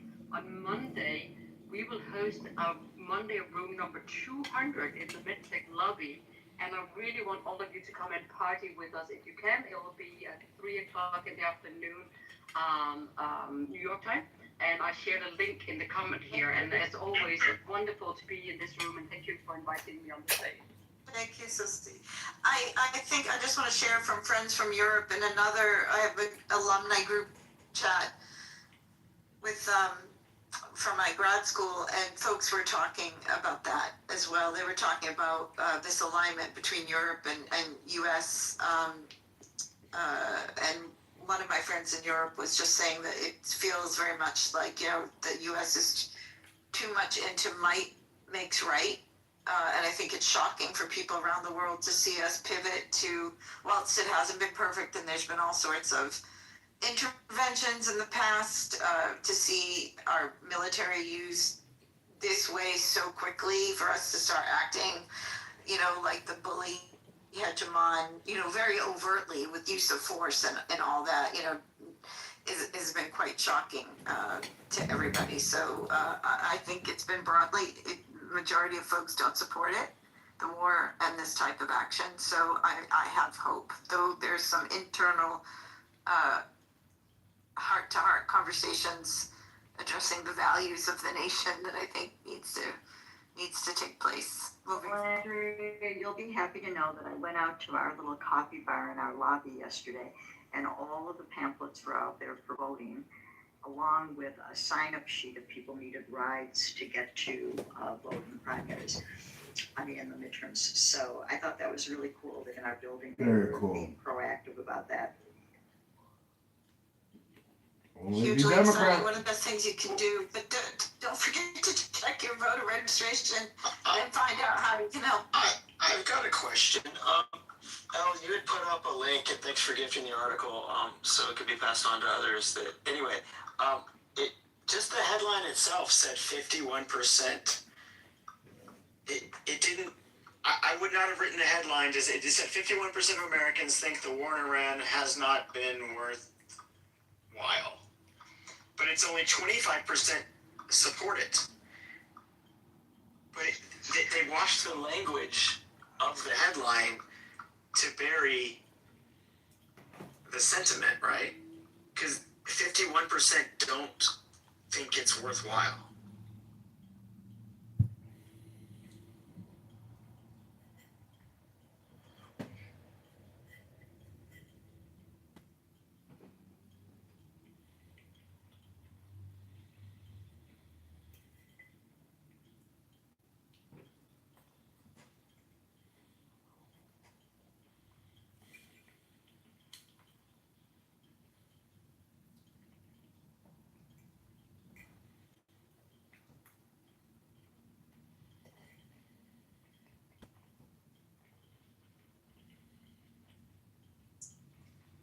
It wasn't that the map didn't add up. It's just that they're burying the real thing is only a quarter of people, not even a quarter of Americans support this war.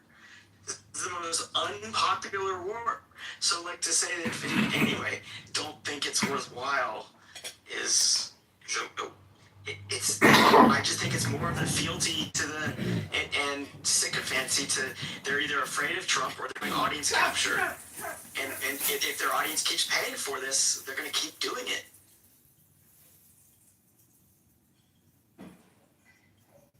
From here?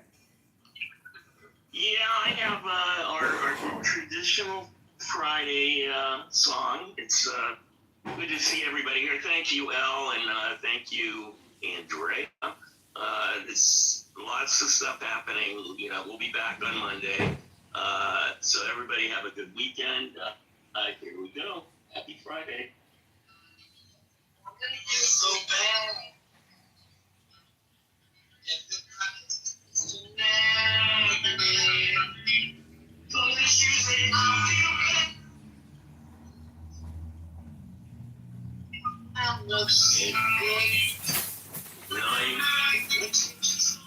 What about now?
up. You get as much as you want. Yeah, it's really good. And it's way better than sugar.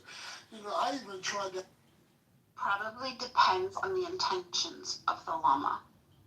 So we're really missing a big component of this.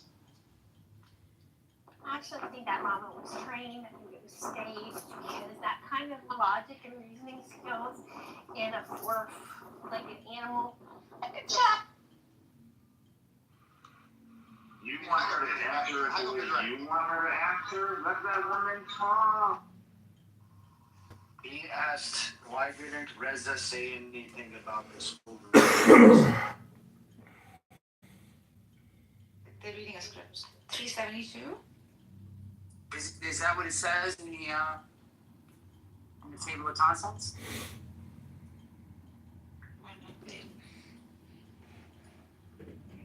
The paraphrase of Shem or what? Oh, it says Apocalypse of Peter.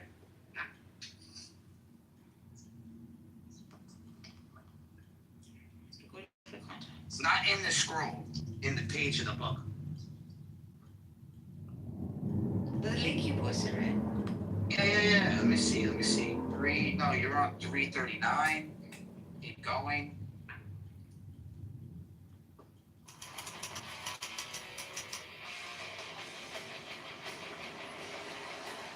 That can treat is a great step. We're getting close.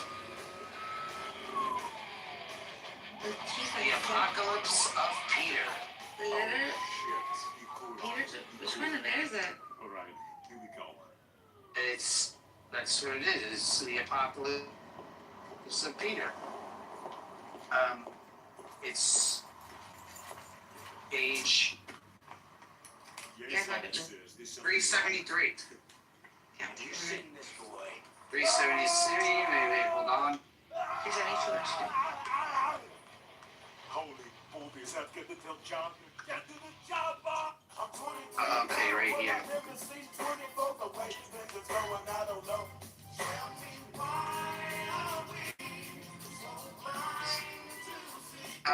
Yeah, it starts on page 373. Yeah, 373. But I'm trying to look for the part where it talks about the crucifixion, which is. Oh, there it goes. It's on page 377.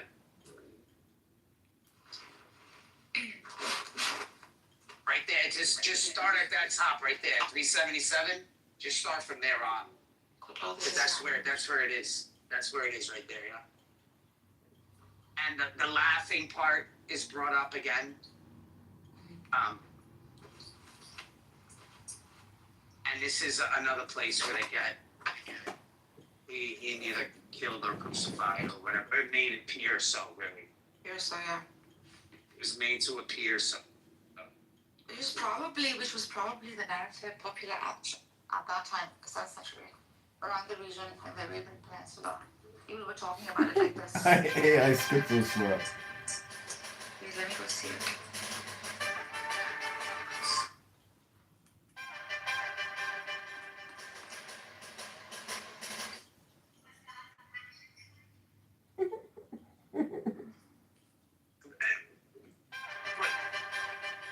You do have to realize this doesn't demote again. No, it doesn't. This exalts. It doesn't. This exalts him. Yeah. It doesn't demote his. If he had any special powers or anything like that. It doesn't demote him at all. In fact, This doesn't. Okay, let me read it. Yeah. 377. Yeah. That gravity bomb is sick as fuck, bro. Just saying. Oh, that.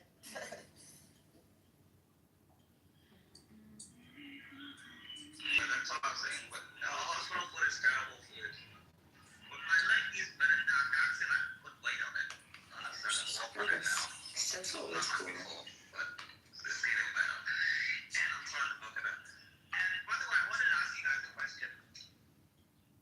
Who's this guy? Al Lester? He's been hanging out on the stage the whole day. What's up, buddy? Hey, I was gonna ask you a question. Do you think that? Do you think Jesus was a Gnostic?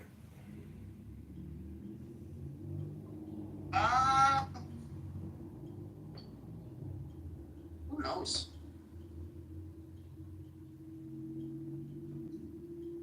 Because I get the feeling, based on religious history and esoteric and exoteric philosophy, and having a large book collection, that there are many people that tap into the same source power as Jesus.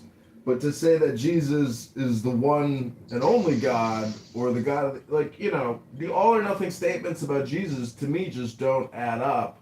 To me, he's a powerful magician, just like Muhammad, just like Buddha, and they all have a philosophy which is essentially Gnostic, or above and below, that type of a connection. Correct, bingo. But what I'm trying to say is that if that is true for Jesus, it's also true for you. That's the good news. That's what everybody's missing out on. Yes. It's the fun of the We're secret. missing out on. Yeah, idiots think that it's all distinct and separate from each other. Idiots.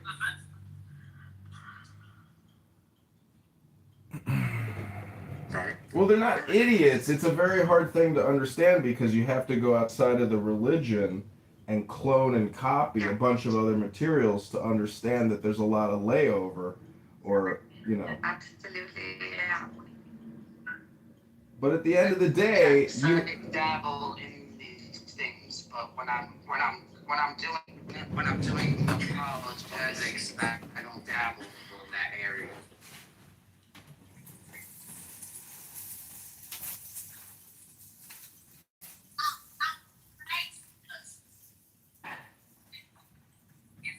Courtney telling me that there's two thrones and one is identical to the other.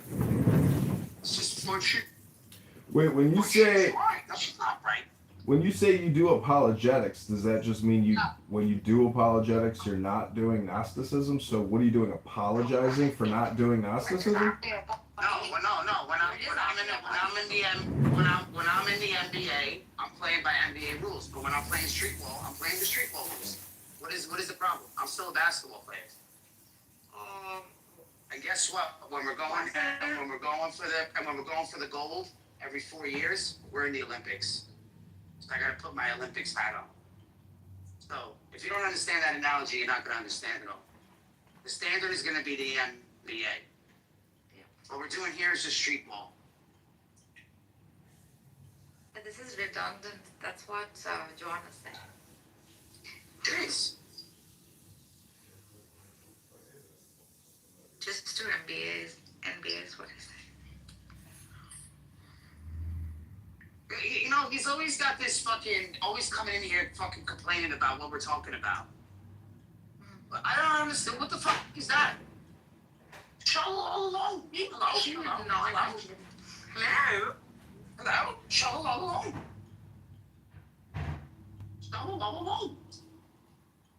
Shalom. My father couldn't marry a Jew. Picture that. Shalom.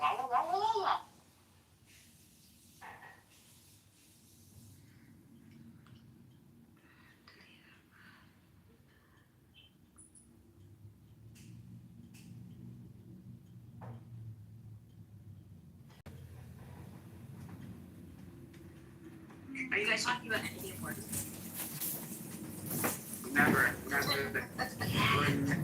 Never talking. You should just stop that. You should stop playing basketball. You should just become a swimmer. I should become a what? A stripper? You can say that, but I said swimmer. Oh, swimmer. I can't be Michael Phelps. Are you talking about the Bible right now? Yeah, please ask questions. Ask away. It's going to be a Sure. question that's longer. Is that okay? Okay. Yeah. I'm very curious. I'd be curious to know your thoughts too. So I grew up with the concept that the Day of Atonement is every day, and it's like and many of the traditions that you would have in Islam that are typically like Ramadan or something, we always have this like 365-day kind of approach to it. So the Day of Judgment, if it's every day, does that and then there's this idea of like the Jesus second coming on the Day of Judgment. But in the Shia tradition, or in the tradition I'm in, it's very like, oh, his spirit is still alive. Yeah, that is Shia. Does the idea that his spirit is always alive correlate well with the idea that Judgment Day is every day? Like, we don't have to wait till death. Imam Ali said this is all here. Imam Ali sings, I read in the Nashar Khulafa, every day is Judgment Day, every day is Eid, every day is like that kind of concept. It's an esoteric way of like. That's the same thing as saying now is all there is. The now is all important. The now is all there is, yeah. Every day is Groundhog Day. Every day is Stripper Day.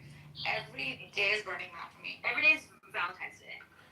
No, every day is Little Boy Cried Wolf Day here on Clubhouse. And the thing about the little boy that cried wolf, every time the little boy that cried wolf, every time he does it, it's a reframe, and it works every time. That's the secret. Is this also Universe? The actor guy? Yeah. Oh, John. God, every fucking room. It's John. Well, you could go back to Sam. You could go to Beef's room and just debate Muslims all day. I followed him and now I. Oh wait, that's Megatron's room. I got him confused. My bad. But yeah, so Marcus, you read that in that pretty epic book. Yeah. Yeah, so a new version, a new translation came out. Oh, really? Yeah. It's like epically long. Yeah, definitely. I'm gonna try to get myself a copy sometime, because I've never read it. I wonder read it. Yeah, it's epically long. Epically long. It's a very big book. Is it a tafsir? Like a commentary on? I think it includes both, but it's some academic scholar that did the translation. I think it's in conversation with her. Nurturing a relationship versus So much contribution to rich literature and there's someone Wouldn't who it loves be you more fun than you love them, to and there's just always like, someone you love more oh than my they love god. you. So a lot of people my brother lives in places Portugal. where He got a holiday home they have by to choose this between Bali Center. the one Oh that my loves god, them really? Yeah, he loves it. He's going there. He's hanging out with them. about being I said, yeah. Wouldn't it be fun to like go to like all these different places for archives? Like the Institute of Ismaili Studies, and then going to like the Vatican and just like seeing all these texts in like real life. Yeah. Like I would love to do that. Just like a textual tour of the world, you know? Well, I heard that Lucifer lives in the Vatican and like, okay, I get that like you're gonna bring like this into the room, but like, oh my god, I just wanna, I'm sincerely having a real conversation. You made it through things you thought would break you. You stood alone in rooms where no one noticed your So yeah, I wonder, like, I guess I just wanted to share that idea of, I just like these two thoughts of Jesus is here every day, and therefore the Day of Judgment is every day. Yeah, that is what exactly. And it is what John Kitover said. It's for us principle, basically. So why would waiting for Jesus to come back? You forgot again. It's the same thing as saying the Constitution is written today, right now. The Declaration of Independence is written right now. And that's the essence of the now. That it's a compression of the past and a compression of the future. No, it's written now. That is the mystical Hello? Hello? Hello? Anyways, enjoy your day. Hello? What is that theory? John, what is it called? The time theory, the block. What is it? The B time? It's called, if I had a wife that had Clubhouse, I'd probably divorce her. That's just me.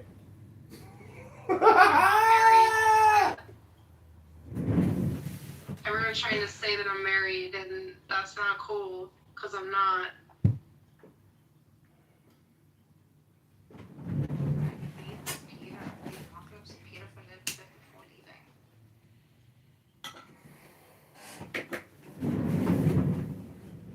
Everything is now, and when you're dead, it'll still be now. You just won't be in the now. You'll disappear and go to sleep forever and ever and ever, never to return. That's why this moment of life, which is so minuscule in between infinite darknesses, shouldn't be wasted saying stupid things all day long into your fucking phone like your brain is fucking rotted out.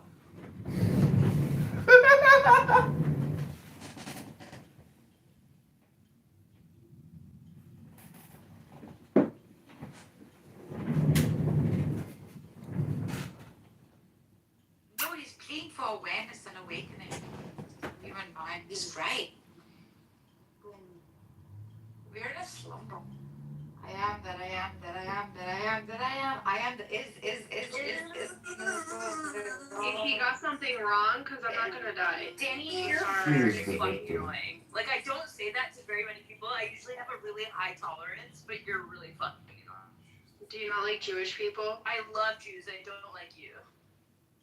No, I think you just don't like my face because it's very Jewish. I don't care about what you look at. And I'm gonna say this is all in the name of anti-Semitism, okay? And I'm just gonna call it as I see it. Yeah. And frankly, you're no big enough for me to assume that you're Jewish. So. That was anti-Semitic. It was, because you put me in that position. That was wrong. I think you were trying to be nice. Maybe. That is not funny, by the way. Zagoo, like you know her, she grew on you. I love that. She's what? What? She grew on you. She's damn funny. She's what? She grew on you. Oh, so Danny grow on me? Like a back. Yeah. Danny's damn funny. Oh, See you later, Parasite. chill. yeah. Just sometimes I don't want to be patient. Sometimes I just want the stage. Sometimes I just want to win. Well, you'll win me in every race that we run. Your high group, Okay, Is you that could because you're win. handicapped that you can't run? Like, that's not fair. Well, I mean, yeah, I mean, I could kind of run. Yeah. Anyways, I was proud of that thought that I had today. I was like, oh, I get it. Do you share these with your students sometimes? Sometimes. Like, do they ask? Yeah, okay. Sometimes when I just have random observations, but it's not the area I'm teaching, right? Yeah. So it would just be too random if I. I mean, you can sort of like connect it with like academia, I guess. Like. I do when I'm like listing examples of like these boundaries we've created, and like showing examples of like how these boundaries break, depending on like which tradition you're talking about, you know. But not really. Like, I don't make truth claims like this. Yeah. Because these are not truth claims. These are like insights or even personal opinions to it. Yeah. They're substantive claims.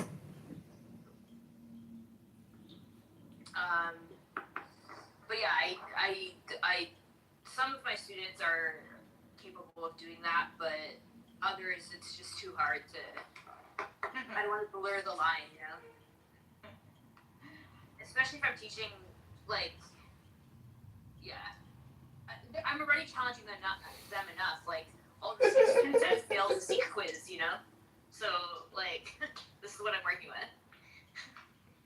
They failed the SEEK quiz? Yeah, like, they don't even know what the kunda is. And I'm like, what do you mean? Like, you look at the symbol every fucking single day. Oh my goodness.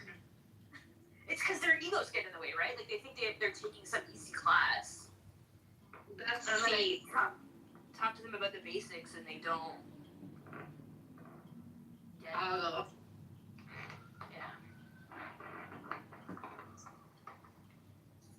Yeah, but it's really funny to film them on their list. The other implications of the eternal now is that politically speaking, like black tax reparations, that if you look at the now as a compression of the past and the future, everyone who's living now did not suffer that injustice. Now, if you claim it's an inherited suffering which needs to be reparated, okay, fine. But you still have to make the case against the eternal now, which is impossible to do. So politically, it's a very powerful concept, which is that the now is all important and all there is and all there ever will be. You can't relive somebody's experience from 1675. You can't. You could imagine it, you could hypothesize about it, but that's not your reality. The real is always the now, and thus all communication is hypnosis. And thus, the more you think, the more you speak, the further from the truth you're going to get. Everybody living right now is... Because I'm trying to tell you what philosophy is saying. If you don't like what I'm saying, that's a you problem. And you probably go through life with that type of attitude in every experience you have. That must be fucking miserable. Hello? Just saying that now is over because it's now. And by what you've already said, it's already done. The future can change the past. Have you ever heard of a retrocausality? You just said whoever speaks the truth. I get it, Zabu. I get it. But the thing is, I'm still talking, right? Right now. Well, we were all talking before. I know. But you know what you weren't doing? What was I doing? You weren't breathing. No, you weren't breathing. John, you're a fucking asshole. Oh, I'm sorry. John is the best I know asshole. exactly what you were doing, John. Just stop. Okay, let me neutralize that for you. Biggest biot. Who's recording me? Is it John? Listen, if you want to be happier, if you want more joy in your life, I would really encourage you. Zabu, didn't we have a great experience reading the I Ching and picking the numbers? Retrocausality only works if you're assuming linear time. In B theory of time, it's more vertical causality, where what we would perceive as the future causes the past, but the thing is that it's all essential, right? So it's a vertical sort of support of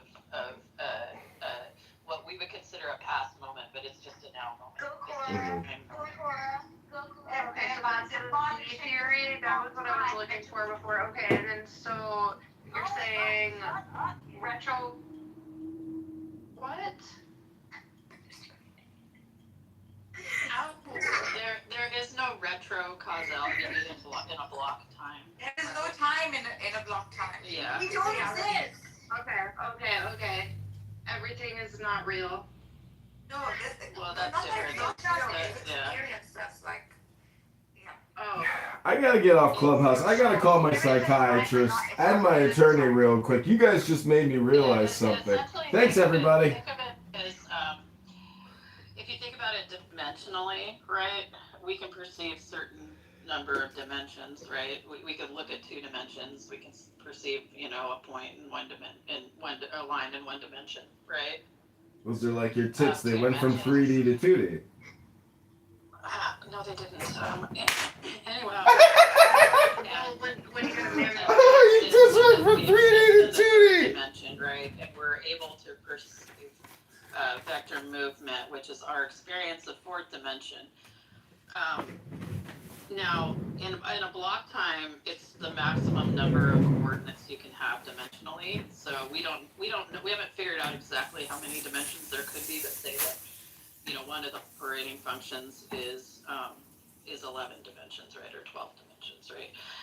In that time, if you're in the 12th dimension, you're perceiving all of what we would see as time as much. It's almost a sheet of paper, right? It's all there. And so you don't experience time. Photons don't experience time. They exist in all dimensions at once, right?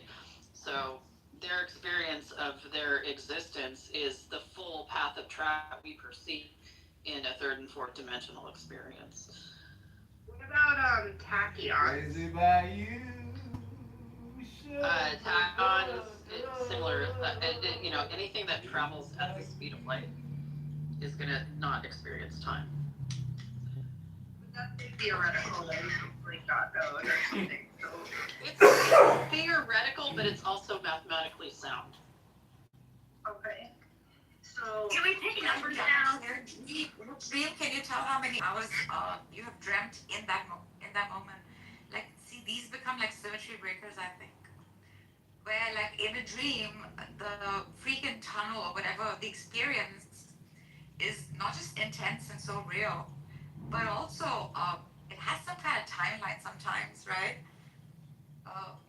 But who's to say how much time passed in the dream versus when you get up, right?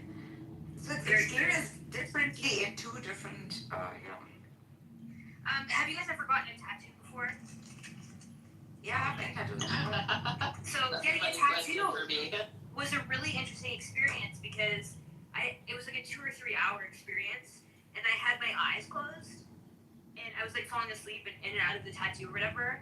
But it was so interesting because the needle wasn't where I thought it was on my body, and it was such an interesting like, oh, I think he's over here, but really the tattoo artist is like all the way over here, you know? And I think time is a very similar experience. It's like, or that dream state, it's like, oh, we think we're in that for like hours, but really it's like 30 seconds. Like multiple 30 seconds at a time, you know? It's almost like you go into like an alpha wave state, like that hypnosis state. Yeah. Don't say anything, John. Anyway, and to me, I find it like if it's not an extremely painful tattoo, like getting the mid of my leg tattooed was like nothing, right? It was the best 4-hour nap I ever had in my life. Like it was so great. I would not, experience of that particular kind of stinging pain, which is so addictive. And I think that is what people keep going back to. It's just enough amount of pain. It's so good. It's like, and it's it's like it forces you to be present in the now, and also it's like such a form of attention. I love the attention I get when I get a tattoo. Like 3 hours just on me, and I get to tell you anything, all this bullshit about what this tattoo means to me, and you just have to fucking deal with it. Sounds great. That's so funny. Have you ever did the thing? My tattoo artists love me because I don't talk. I just lay there, just like, oh, da da da. In fact, they ask me questions because they're wondering why I'm so effing quiet. They want to make sure I haven't passed out or something. Yeah, it's against my religion also. Just in case, in my later years, I go Jew. I want to be buried in a. You are a Jew. Yeah. You can't escape it. It's like, oh, you can't escape. Yeah. So just in case, I want to switch it up towards the end. That's why I always laugh so hard when people insist that I'm Jewish. I'm like, what the fuck are you talking about? Like 40% of my body is covered in ink. Like, no, you can't be buried in a Jewish cemetery if you have a tattoo, yeah. See, if you want to experience the now to a very high degree, you have to do yoga. Yoga is action in perfection, and when you do the breathing and these yoga poses, it's a little bit because you're flushing your brain with a lot of blood and oxygen. So, anyways, I'm just trying to say that like an orgasm is the metaphor for the Ein Sof, which is the limitless light, and then that cum trickles down to all the tingling parts of your body.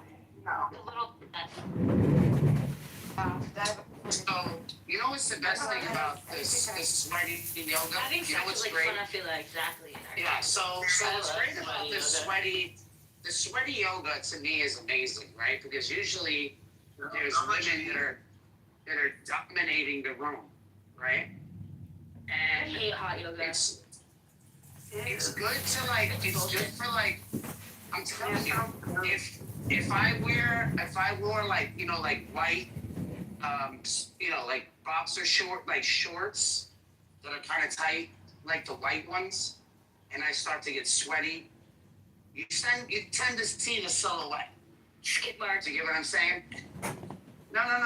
My silhouette of my I like manliness. hot yoga because it has to be humid hot though. It can't be dry hot. Yeah. Like, So It's so dangerous. but what happens here is that the weird thing is it because turns I'm into hypermobile. I like it turns into like this weird. I don't know why you guys are drowning me out. I'm trying to explain to you. Sorry. Yeah. So my hot yoga experiences, doing them with my wife, because she wanted, when we were dating, she wanted to do this. Like have this experience, and I said no, it's fine. So I wore like biker shorts, like Your balls probably they were weren't. all over the place. Can you not They arrest weren't him? like pom pom, Because the but crimes. they were like up to the knee. And I wore like You gotta wear the I'm really speedos not if sure you're why we're serious. discussing this in so much detail, but go ahead. Yeah. So it just turns into a staring fest. Then my wife laughing. Lower your gaze. No, women are way worse than men. Yeah, that's true. I mostly just look at the men in hot yoga to make sure that they don't like move too quickly and splash their sweat on me. It's gross. If you don't do I'm yoga, the type of person that daydreams, so like I'll just catch oh, you're a myself staring into somnambulist. space. You're sleep talking right now. About something. Listen, and several Listen. times Listen. This is such a mantra. Just because I say listen doesn't mean I want to listen. like daydreaming right into somebody's junk, but I didn't know I was looking at their junk. Okay, like so then they think I'm looking at their junk. Because you are looking at their junk. That's not on purpose. I'm not thinking about their junk. I'm thinking. I like to think of hot yoga as kind of like a nipple clamp, right? Like I really hate heat and humidity, but when I go into hot yoga, I know it's going to be over in like an hour and 15 minutes, right? Or torture. Class, Like an enjoying torture. Yeah, and the other thing too is because I'm so hypermobile, if I get in that heat and humidity situation, like my joints just unlock. And like there was one point in hot yoga where I literally put in archer pose, put the sole of my foot on the back of my head, and I was like, the fuck. Like, oh my god! But you can overextend yourself hot yoga, and it's so dangerous. Yeah, for sure. Do you Wasn't there that freaking cult guy? do you ever power walk and just enjoy the power walk? I power walk a lot. Yeah. Is it the breathing? Is it all the breathing that you're doing? If you jog properly, you can also do a meditative breath. Mm-hmm. Yes, the 478, 478. So when they say runner's high, isn't that technically gnosis? Yeah. Exactly, yes. Correct. So one way of achieving gnosis is through the body, physically, without words, but just breathing. Yeah. Just concentrating on breath. Is that samadhi or is that near is it samadhi? Samadhi is the ultimate state of where you don't need any of this to be correct. Just Oh, you mean just come to clubhouse? This is samadhi? Oh Stop screaming, bro. Chill out, man. Stop screaming. no! That's the So joke. The breathing I just saw a PTR that was a penis. Whose PTR is a penis? You tried to add me, and you could see the whole penis, and it was an ugly penis. But you're looking at them anyways. What's the difference? Yeah. So the reason the breathing thing, which I think is like really hot, which is the reason why I usually like I find like Danny and Cora really attractive, is because they have like long noses. And when I'm pushing your head down into my pelvis, and it touches your nose, and your nose touches what the fuck is that? What's happening, Megatron? System no compute, Megatron. Too far. Well, that's what I'm saying. So that's usually what happens. Too far. So, can we relax and stop being so obnoxious? And can we have,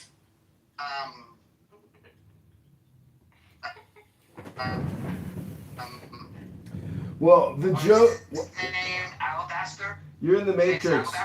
You're in the Matrix. What we're trying to say is this, if this is the highest reality, you know, and this is the true enlightenment, I mean, I'm like actually not impressed. And I don't know if I'll ever be impressed. Is that a me problem or is that an enlightenment problem? Hello? That's why there's no such thing as samadhi, really. Because it's the only word, like in Sanskrit, where you can not explain it. There's just no descriptors to it. See, the only way you can rationalize it is through laughter, because if you look at all the tragedy and all the R-word behavior in society, if that's like what the earth is producing, you've got, it's absurdity. But the thing is, the diversity makes the game that much more complicated and difficult and entertaining. But the thing is, it's about survival and winning. Like, have you ever played a video game and got to the end and you actually won and got the trophy? It's about Leela. You're just dancing in the illusion. Just let it go. You don't need the moment you start competing, Yeah. after you've lost the dance, like. I know, but if like some woke trans activist murders me at like a political rally or something, I'll be pretty upset in heaven. I'll be like, God, that wasn't fair. You know? No, I'll be up in heaven with God looking down. That feeling. I will, and I'll say, God, was that fair? And God will be like, you knew the rules, you knew the game, you just didn't practice proper security, and that's what happened to Charlie Kirk at the end of the day. Hello? You're just gonna be He didn't convert to Catholicism. That's exactly the problem. The evangelicals didn't protect him because he just mouths off without knowing the repercussions of his action. Wasn't he like anti-war in so many statements? He was. He was anti-Iran, anti-Palestine, like all these things. Anti-Israel. Black sometimes, like. Yeah, he was controversial. They caught up to him. And this is the reason why the Catholic Church doesn't put out these public, statements about the gays. Because then the innocent will be hurt, and it's unnecessary. It's unnecessary, yeah. And there's also a lot of freedom, popularity, and status, and all of that come in with it. There's a pressure. People don't criticize people that are aligned with their values. And if you cover up for pederasty and you are a pederast yourself, you align with other pederasts. And that's why the Catholic Church doesn't criticize homosexuality. Hello? Well, many of them. I will tell you this. I mean, when I was in Catholic school, I felt like some of the brothers and the priests were a little flamboyant, a little bit. Yeah, I went to Catholic school in Chicago. I know all about it. I know all about gay priests in Chicago. I know you know all about it. They know about you. No, I know that they had to sell their parking lot to build $1 billion skyscraper because they raped so many children in their church. I know who they were. I know where they live. And guess who the Pope is now? He covered up for them. That's our Chicago Pope, covering up for pedophiles. Okay. Well, you were still on the Epstein Island, so they cover that up. I'm just saying, when the head of the Pope is a pedophile cover-upper, not necessarily a pedophile himself, but he protected pedophiles, well, you might want to reevaluate which organization you decide to tithe to. That's just my opinion. Be careful who you tithe to now, brother. No, I will tell you this, that they probably did, and I went over this yesterday, where they took people in as rehabilitation, and they probably felt like it was a success story for a small amount of them. But what happens is once you start to make this a common thread, where you say, oh, well, these people, they had a hard past, or if they were, punched themselves, whatever story they give, to get themselves closer to children, they ate it up. Then it becomes a network of these guys. Look, they're moving each other around. not the Pope moves them around. We're saying the people. No, I'm saying when he was in Chicago, for the last 30 years. when he was in Chicago, he was responsible for helping cover up and move around gay priests who were abusing children. That's what I'm saying. Not now as the Pope. Now he's got too many important and regal things to do. Anyways, I've seen. Say now, I'm expecting something else. Listen, have you ever seen three? Have you ever seen three priests walk out of a priest clothing store holding hands and kissing each other? And then they looked at me and I was like, "What the fuck?" And they were like, "Ooh!" Just made that up. Funny. I did not make that up. No, I really don't. It doesn't really bother me. It's got nothing to do with me. It's got nothing to do with me. I was just shocked to see three gay priests holding hands and kissing after they just bought a bunch of priestly robes. I was like, that's really queer. Well, you can wear a priest's robe and not actually be a priest. No, it's an actual Catholic clothing store where they do the actual like manufacturing. They have one in etc. Brooklyn. Yeah, they have one in Brooklyn. You can go in there and I bought stuff for. I know, but these were actually priests. These weren't just like gay guys from Halstead buying very expensive vestments. They could have gone on Amazon to buy those. These were actual Catholic priests. Gays could be holding hands, flirting and kissing and flipping their butterfly eyebrows, being so gay and happy. Woo!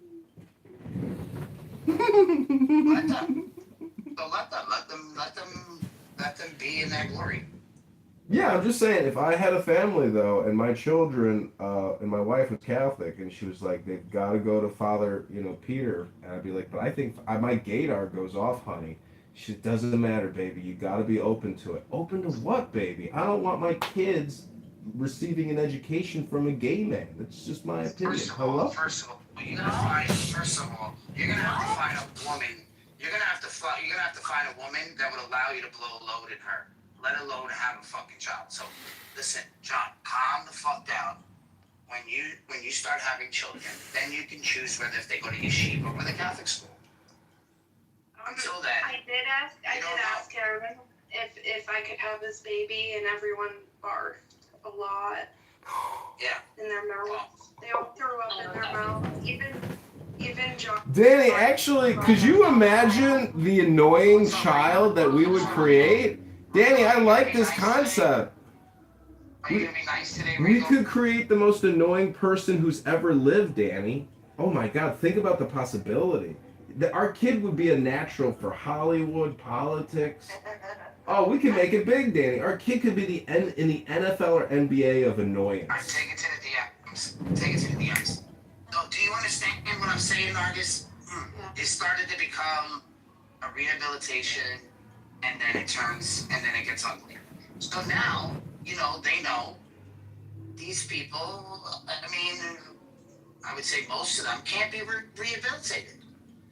And putting them in front of a bunch of children doesn't help either. So it's just not a smart move. So since then, they've changed the process. They've changed the process. They made most of their preparatory schools. They started hiring better teachers, charging more money, making schools not that easy to, upping the odds. Picking the beautiful campuses, consolidating the money, or probably selling off property, or Megatron, isn't it just a question of index? No matter what the subject or object, it's a question of an index of that subject or object. So when we talk about gay people, or we talk about education, or we talk about me busting a load in some woman's cunt and raising a family, what I'm trying to say, Megatron, is that it's always a bell-shaped curve no matter what the object or what the subject. Hello? Yeah, a bell curve. You're right. Like, every high school class you had, that you were in the stupid class, they always needed that bell curve. So the teacher would actually, What's it called? Is it a whatever you called it? Yeah, probability. Bell's probability? Yeah. Danny, so how many more children can you have? You could probably bust out another 2 kids, right? Yeah, I mean, I'm 37. Yeah, so I mean, at the end of the road, I mean, there's like if you meet a guy next year, right? Mm-hmm. And he just wants you, he just wants to be around you and your son, and you could possibly have like 2 more kids with this guy. You could. That's what I'm saying. So like, don't give up. Be fruitful and multiply. Create more annoying humans. The world's most annoying humans who have ever existed. Just think about this though, because then your son's not going to be the only child anymore. He's going to have brothers and sisters. Right? I mean, it made me really sad to think about my son being an only child earlier. I was really sad about it. I was thinking about it. Yeah, but you can do something about it.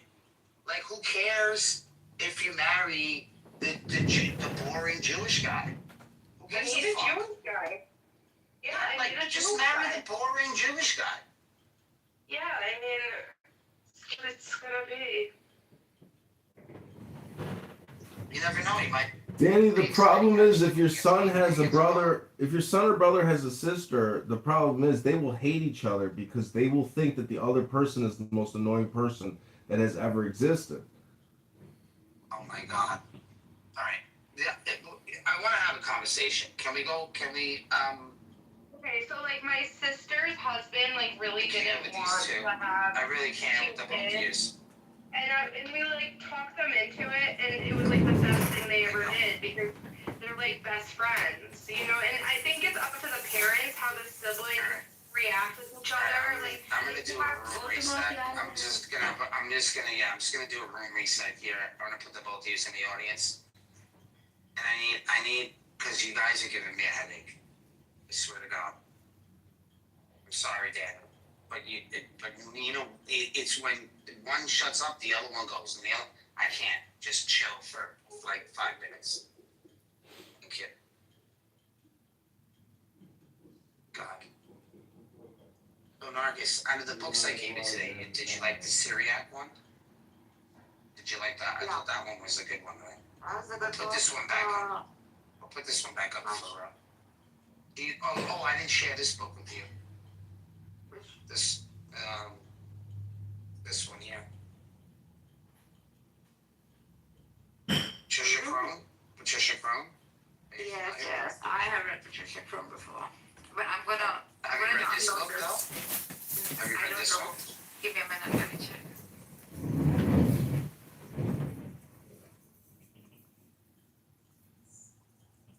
Let me see it.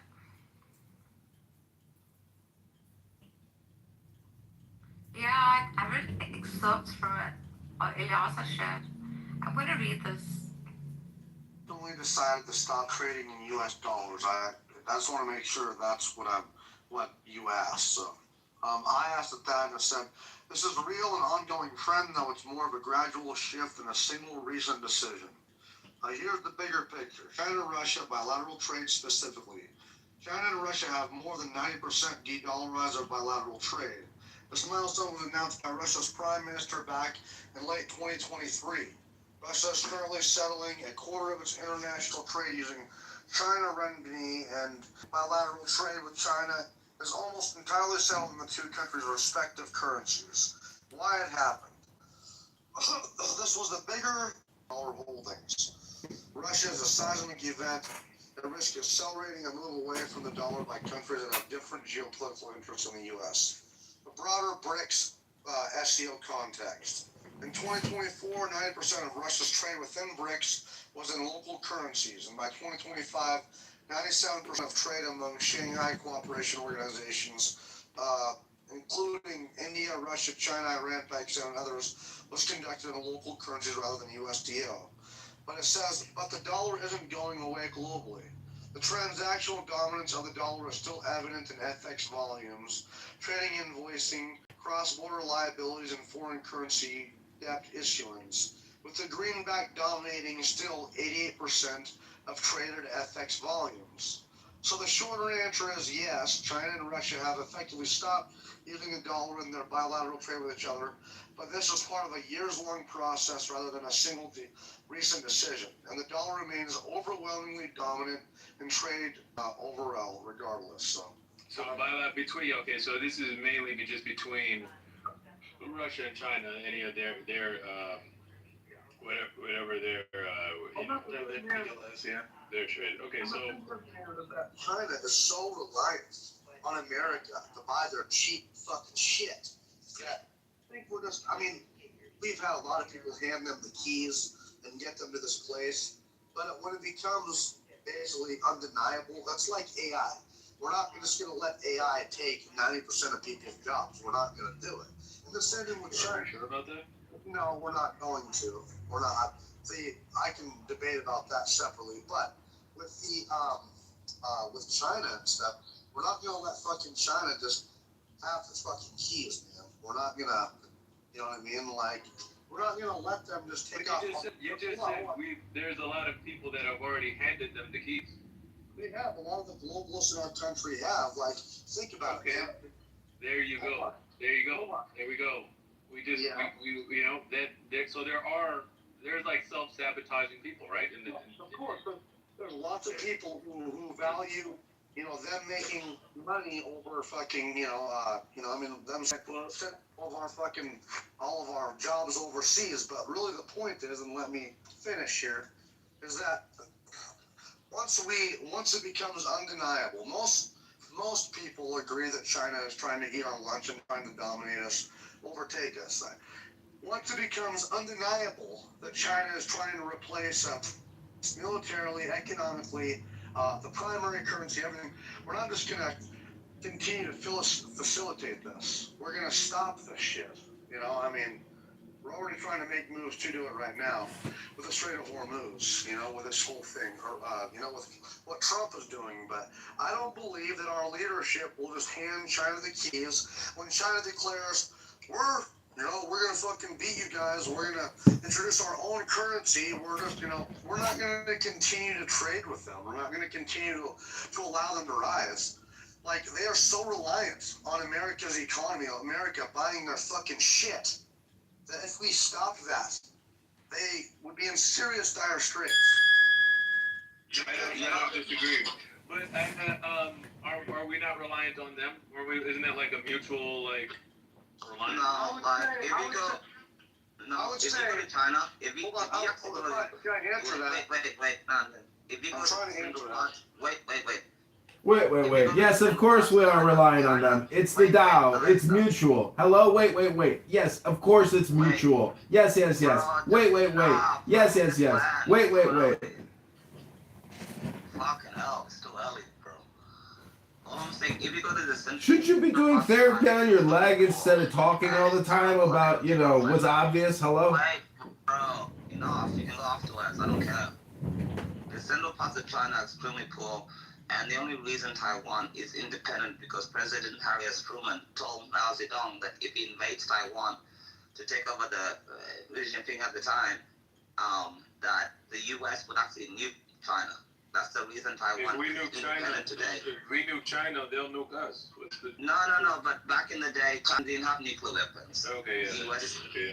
The U.S. had nuclear weapons, and that's why Taiwan is independent, because Truman told Mao at the time, you invade Taiwan, I'll just nuke you and just destroy you. But in terms of modern day economy, China's economy is reliant on U.S. people buying cheap crap. And Taiwan's economy is responsible for America. It's all interconnected, Check. It's all one huge system. You just can't accept the fact. Wait. Okay, Check. Go ahead. You don't need to interrupt people. You go afterwards. All I'm saying is. Wait, isn't that what you just did to Mountain? On the United States, and when you look at U.S. debt and U.S. treasuries, the U.S. debt, the 38 trillion or 39 trillion it is right now, correct me if I'm wrong, is owned back to the U.S.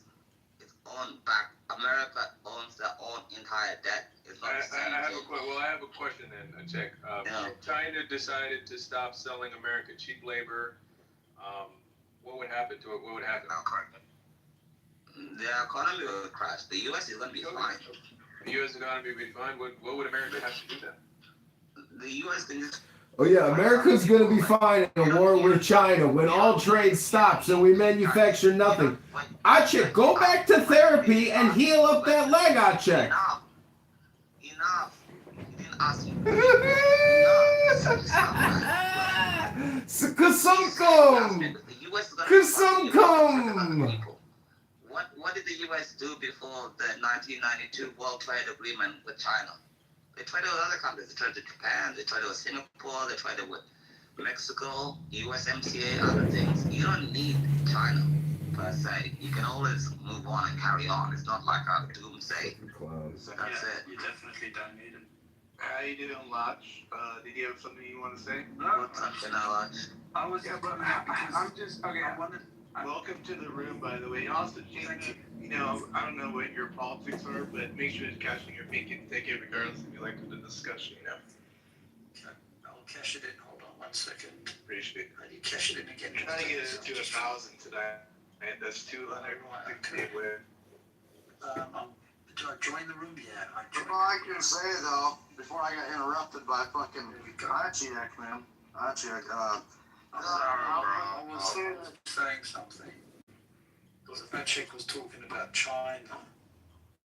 And China actually plays a very important role in global dominance today as we see it. Patrick, I know you think it's all about cheap goods coming from China, but for many a year, do you know how many decades China's been providing cheap goods to the rest of the world? Since the 90s. Earlier than that, way earlier than that. The interesting thing is they built up such an arsenal that they can actually feed that arsenal to the rest of the world that is looking at China as enemy number one. So it's quite interesting what we see from China up until today. And I think there's a lot more to come because they're just waiting. They're just waiting to take over Taiwan. And when they do that, they know that the world is going to be in a different place to what it is today. So my question is, what would we rather have? Do we want China to be this powerful? Does the average person around the world, would they want that? Would that be good for the mountain, whoever just said that? I think China is already powerful. I think China already has the power, but it's a but if they invade Taiwan, if they take over Taiwan, you know, they're able to if they're able to leverage more. Well, it depends what you see as better for the world. China wants a form of dominance in that region. It's not looking to take over the rest of the world. There are ideologies that do want to take over the rest of the world and do want to take over Western dominance in a way that we don't really understand. And that's the reason why, unfortunately, America is trying to jump in, jump out of these wars because they don't quite understand what they're dealing with in the Middle East.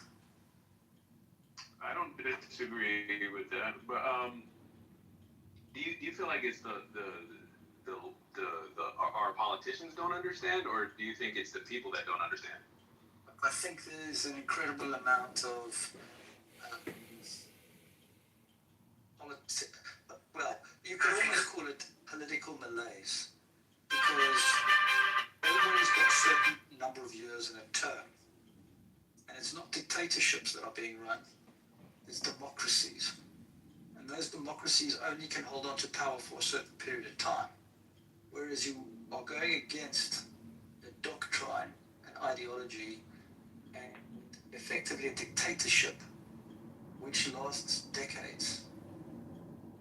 That's what you're fighting against. You're fighting fire with fire, and the problem is that because you've only got a small amount of time to put out the fires, you put them out for a certain period of time, and then another one erupts, and then another one erupts, because you're not dealing with them You're all on different pages.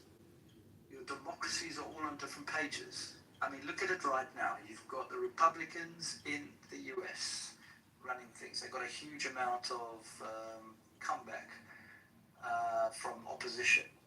And then you've got Europe, who you've got to deal with, who's in a complete and utter mess. And you all want the same things, but the problem is you just don't know how to get the same things because you're all on different pages. Are you sure we don't want the same? Because somebody said it earlier, right? There's self-interested globalists in our political system right now in the U.S. I won't speak for Europe, but there's these self-interested globalists that don't have America in mind, or anybody else in the world, right? They don't really have they don't believe they have a country. So like, I see that's the real problem, not necessarily these different ideological beliefs that are being that are, I think, essentially being controlled by these, maybe for a lack of better words, like these like hegemonic powers in America, and they're controlling narratives that the American people believe, and they all work together to essentially, I think to try to destroy America. That's what within America. So I think the problem is that they're all on different pages. They're not exactly aligned. Yeah, well, there might be a line for the greater good of the people of the United States, but for international affairs, they're on completely different pages. I don't know. I mean, and I'm on another side where, I think these people are not, globalists are not necessarily, they don't believe that there should be borders. They don't, hey, Anthony, they don't believe there should be borders. They don't believe there should be, different countries. Like globalists, they are not, they're not beholden to one country. They're not patriots. So they're like, they think that's for the global thing. But I think a lot of these people really do care about business money. They're also like making lots of money and fuck the country and everybody else. The only reason I can say why America right now is actually having Hey, shut up, nigga. We don't care about what beef in the game. Hey, nigga. Having some serious power in this development right now is because Donald Trump actually has what I would say are dictatorship qualities, which is effectively what the Middle East understands and what China understands. So you've got to have somebody in charge who shows qualities that people are going to respect, because unfortunately in the Middle East the only way you get respect is through power. That's it. There's no other discussion. Everything is run through the ideology. Why is that? You think that that's a dictator quality, to be strong, to be to be a male, to be masculine, to not put up with shit, to protect your country? That's being a dictator quality. I'm saying dictator-like qualities. That's confusing to me. I mean, do you think Iran would have a dictator of sorts to run? Is the whole for the last 27 years, Iran has had a dictator. Yeah, so we just gotta like make sure we get the right. But there are differences between that 47 years. The kind of dictatorship that I explained at the beginning of the discussion. Everybody who got retired out of this system was replaced by a person who did not know the details and rights of that organization. And this was manipulated by the supreme leader and their group. Always. This is a big trend. You can see if you have enough information from inside Iran. Most of the educated people who were educated in the time of before 47 years gradually retired, and they were gradually replaced by these assholes.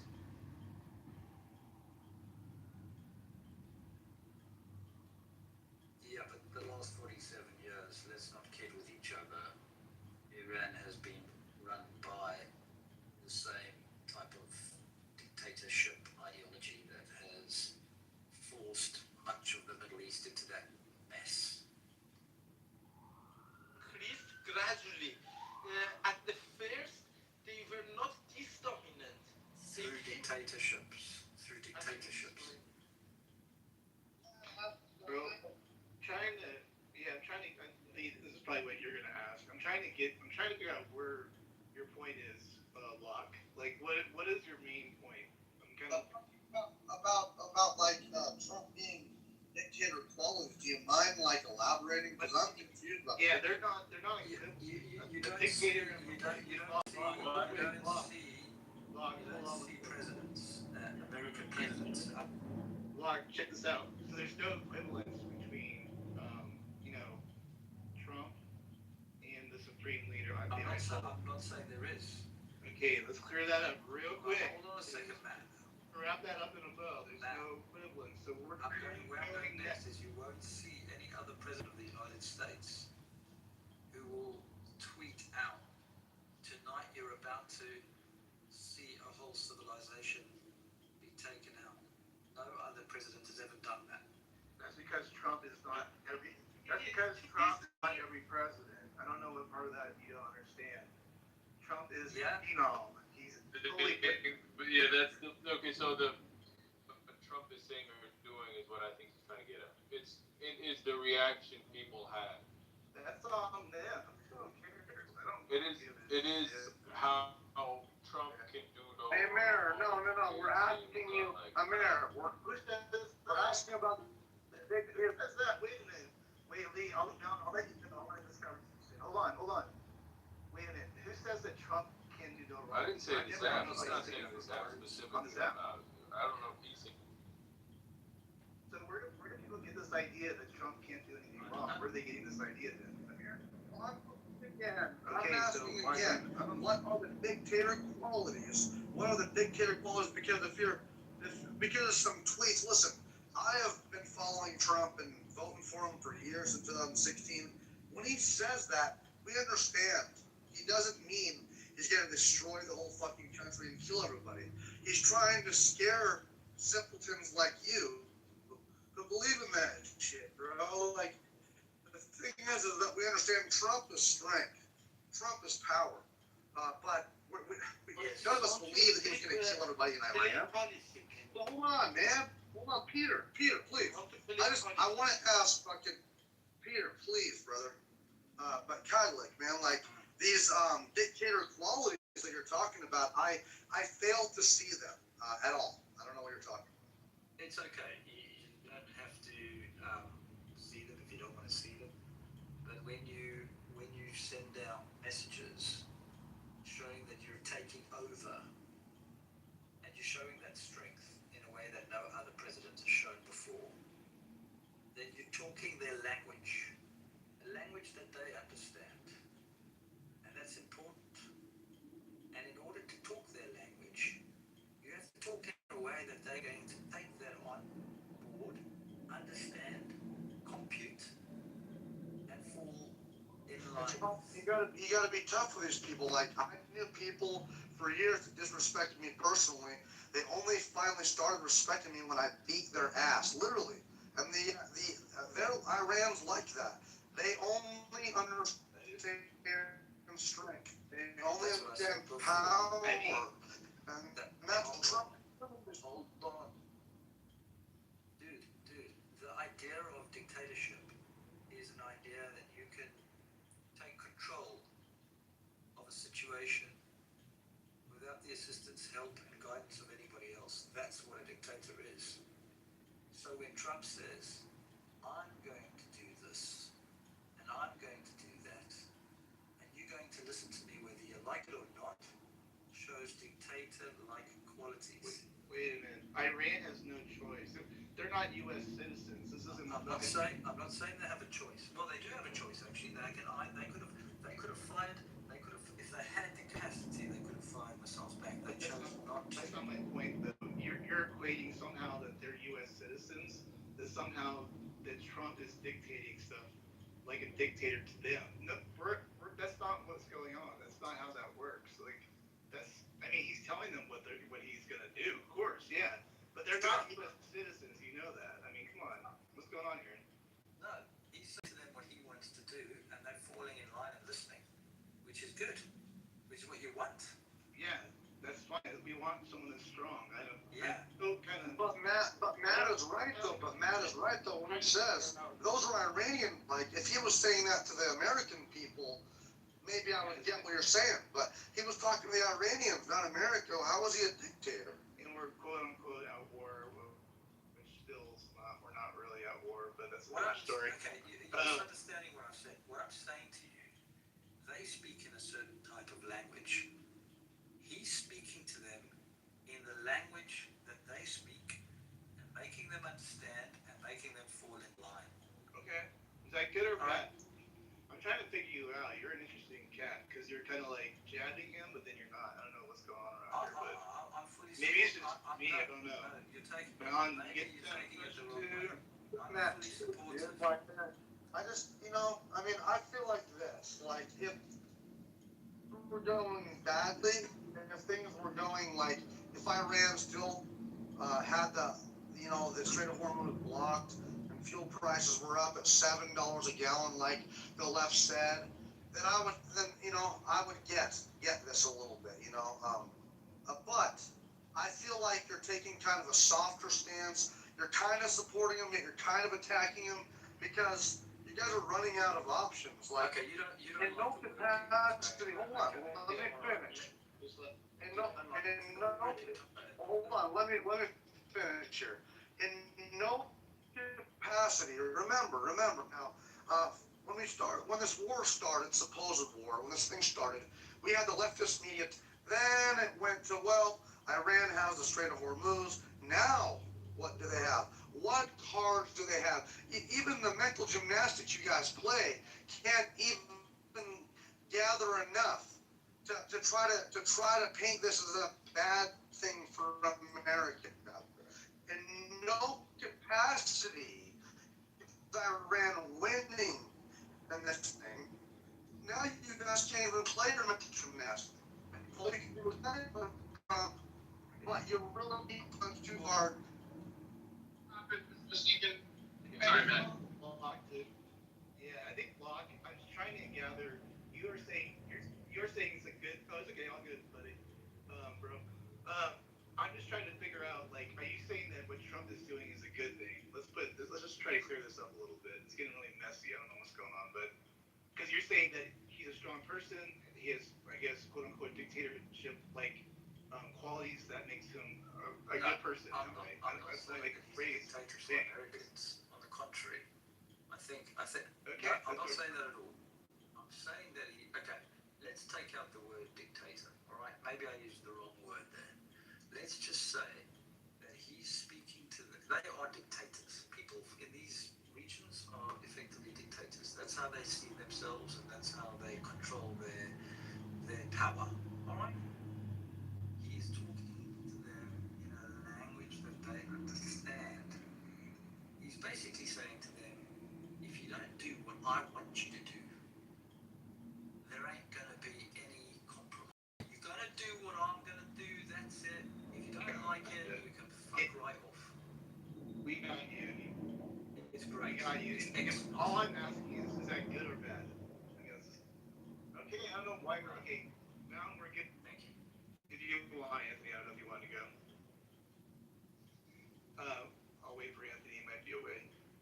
By the way, just to clear it up too, also dictators don't do negotiations. If anybody in the audience is wondering how that works, a dictator wouldn't do negotiations. But carry on. Well, it's like that, and I'll be fast so other people can talk. But I think, and the reason why I'm sensitive to that dictator word is because of the No Kings protests that were literally just happened, and no king would allow, if Trump was a king, no king would allow them to go out and protest if he was a dictator or a king. So, I mean, we got to stop regurgitating this bullshit from the leftist media that is hell-bent on destroying not only Trump, but the country. I mean, their hate for Trump is so strong, they would rather see the whole fucking thing fail. It's crazy. I think, Ingo, welcome to the stage. Looks like you are. Yeah, thank you. Thank you, man. Yeah, what's on your mind? I'm just listening. What he was saying, that is like so many thoughts going through my. All right, that's good. They have a lot of thoughts. I mean, I guess we could have a dictator, quote unquote dictator, if you want to term, that is using his dictatorship in a good way, I guess. Trump is doing what he needs to do to get shit done, in my opinion. But yeah, I'm gonna also look at some more news. So again, oil is dropping. It's a one-time, one-day drop, biggest drop in one-day drop in a very long time. Let's say it's like around $81 to $83 a barrel. Just kind of give everybody a run up on the news. Iran has agreed to no enriched uranium. Of course, this all has to be like confirmed on the other side. I talked to Amir about that earlier.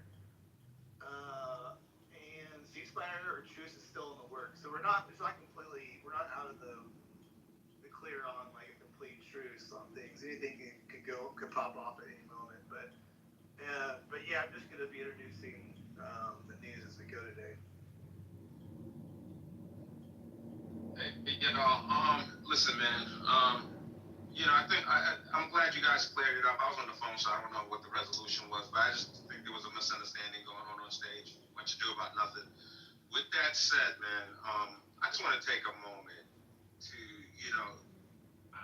I want to make an argument that this might be one of the greatest military campaigns in the history of the world. Like this, and it's sad because Trump will never get his flowers. He'll never get the recognition he deserves. Against all odds, everyone, so many people, the narrative they painted, this is hopeless. Oh, he's going to lose. Iran is winning. Iran has us against the ropes. It's going to be another forever war.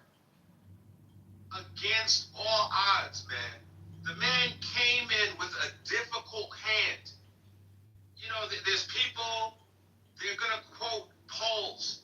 They're going to say, Trump shouldn't do what he's doing because of polls. What? How's that leadership? How is that leadership? I want any thinking person to explain to me that by quoting polls, you are saying that this is good leadership. So, why don't we do away with the presidency and everybody vote on every major decision of this country? Let's make that the way we move forward. It don't make no sense, bro. It doesn't make any sense. I don't understand.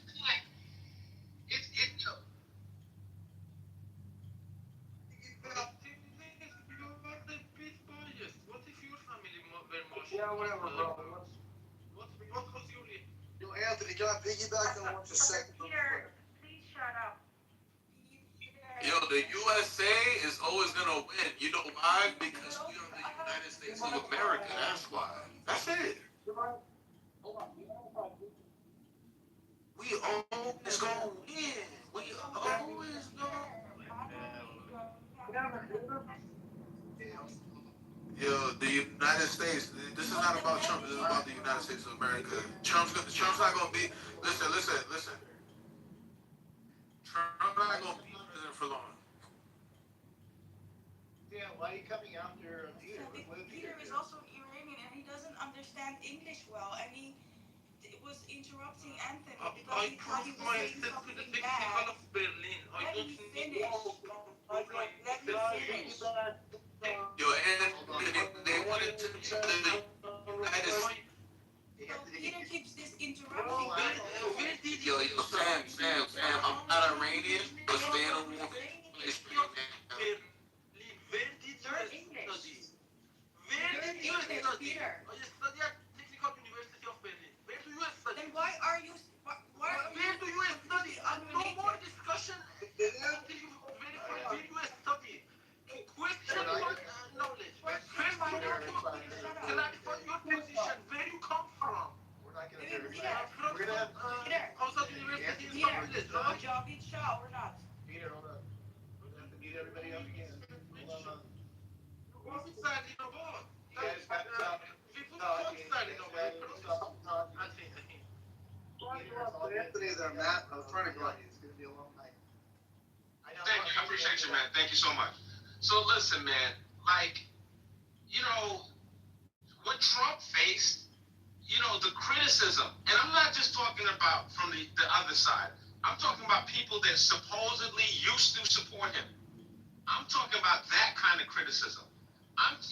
Like, I have been going back and forth in multiple text threads with multiple people, just, trying to explain to them how wrong they were. And you know what? Yeah, I'm the dummy. The reason I'm the dummy is because I didn't realize this until recently. They wanted the United States to lose. That's what they wanted. My bad, y'all. They did not want to see us win the situation, this conflict. They wanted to see dead American soldiers. They wanted That's what it is. disgrace. Listen, That's what they wanted. Well, I mean, because I was trying to get in there to piggyback on what you said because it was just so true, man. Like, fuck, I lost it. I was trying to piggyback on what you said, but I pretty much lost it. But fuck. Yeah. Anyway, Just the fact that they want U.S. Troops dead, like that would make Trump look bad. I mean, it's pathetic because Anthony is 100% right on that. Well,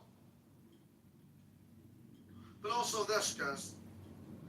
But also, man, like, it's been trying to convince the world that Ukraine is somehow winning in Ukraine. It's winning against Russia.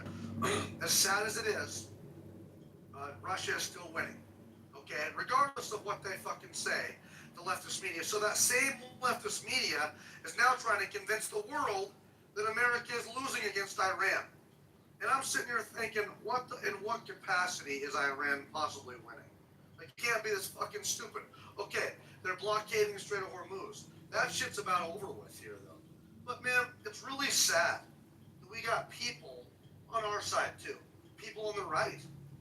People who their hate for Israel is so strong that they would rather see us fucking lose. Their hate for Trump is so strong that they'd rather see us lose. Or, what I hate about it, is the right, because we claim to have values, we have to hold on to certain values and die on dumb fucking hills and destroy the whole movement.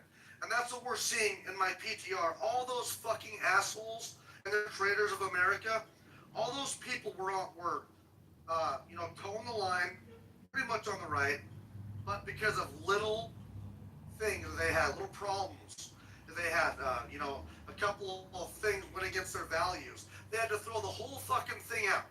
Now they've lost a lot of their subscribers, their brand, their political future. All for what? Because you hate Trump? Because you hate Israel? What the fuck is going on here?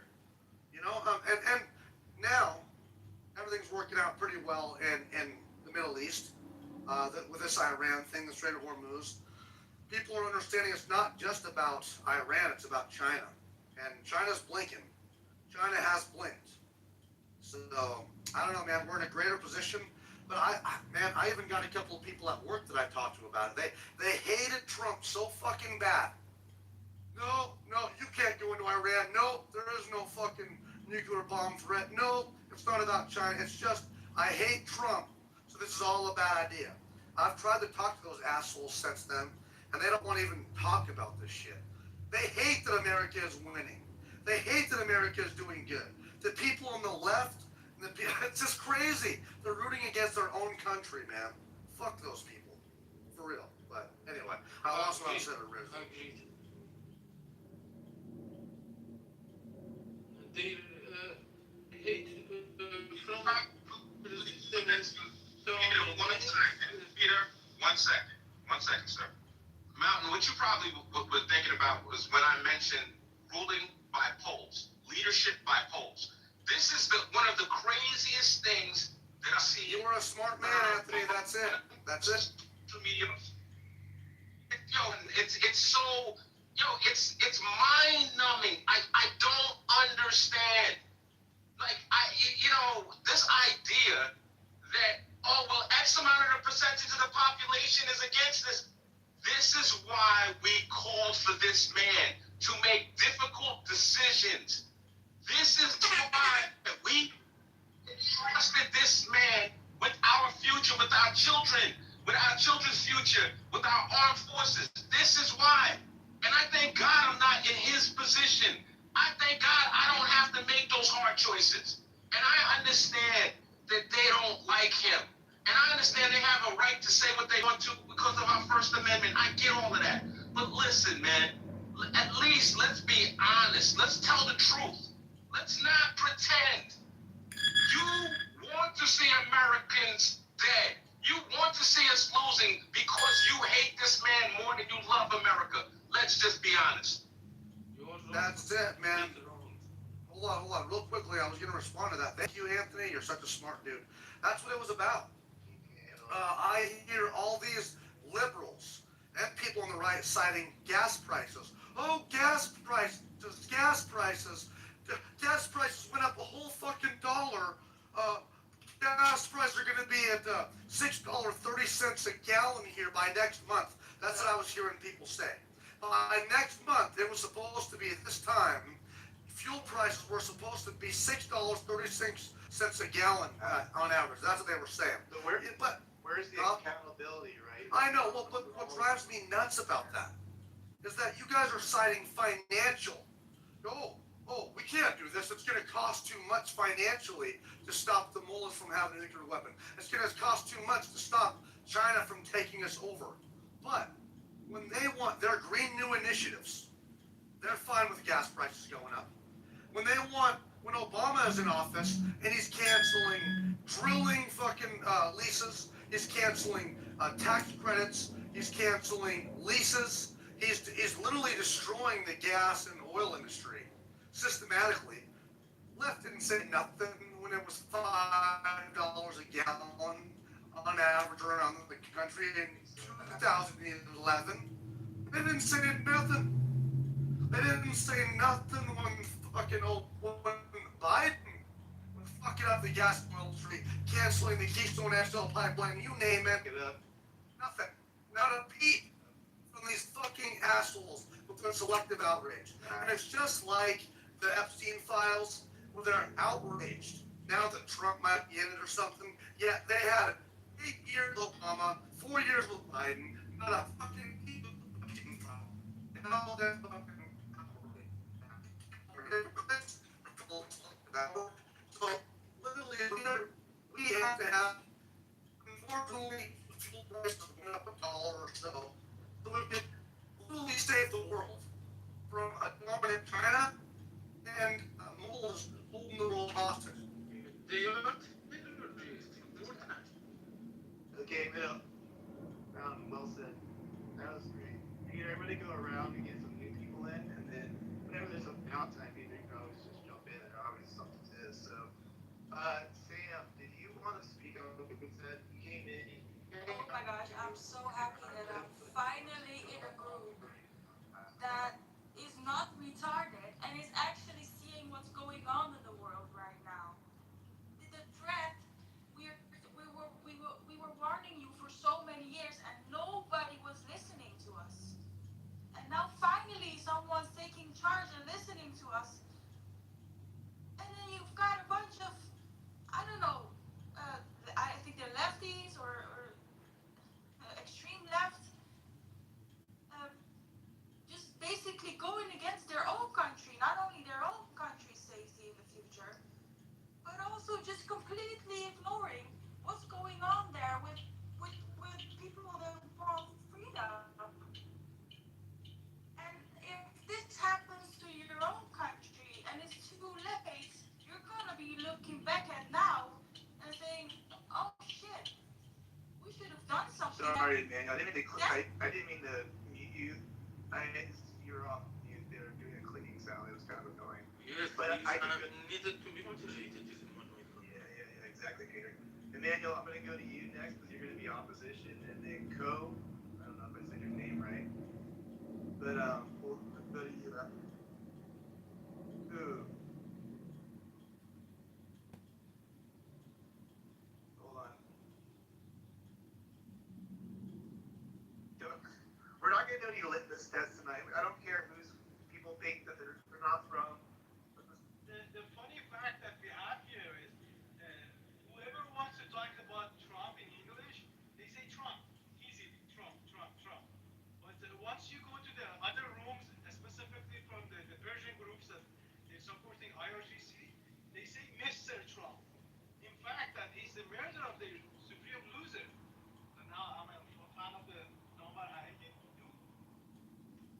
دیرای تهران به تی دسته دار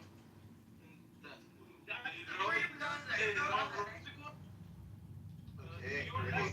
That's really fun, though.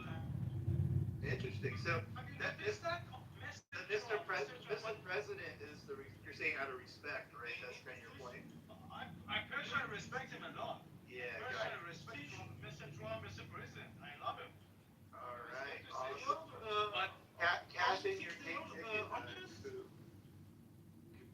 Cashing your pink ticket. Appreciate it. Emmanuel, you're the opposition. Go ahead, get your shit off. I don't know what you want to speak on, but go for it. I just have a few words. I think some of y'all really believe Trump cares about Iran.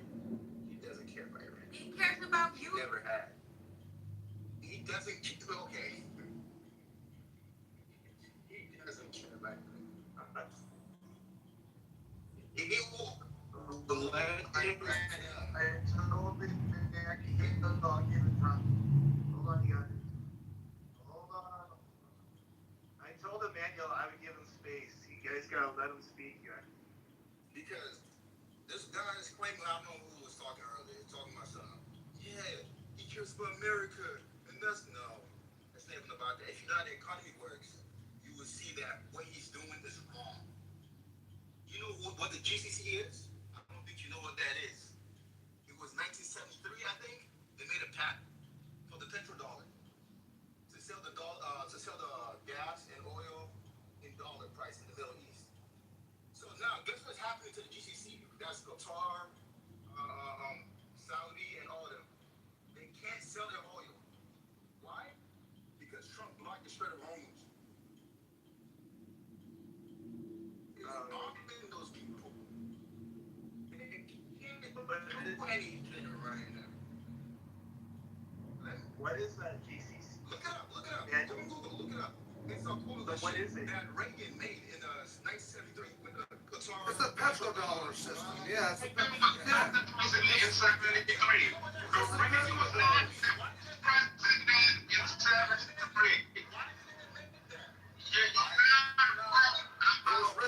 It was Richard Nixon.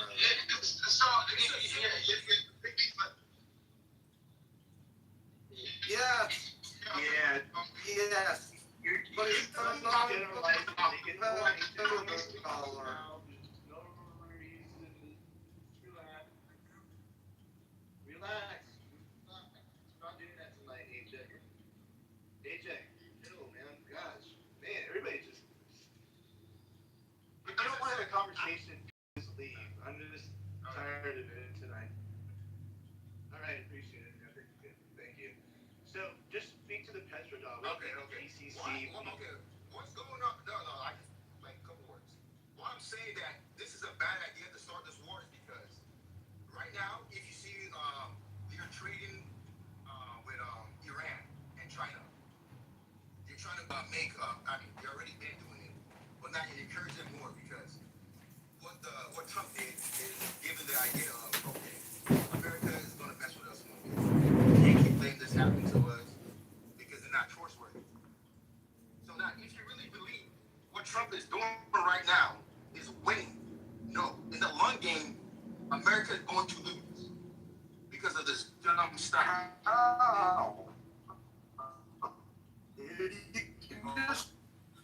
You can't make things. You can't make fucking claims.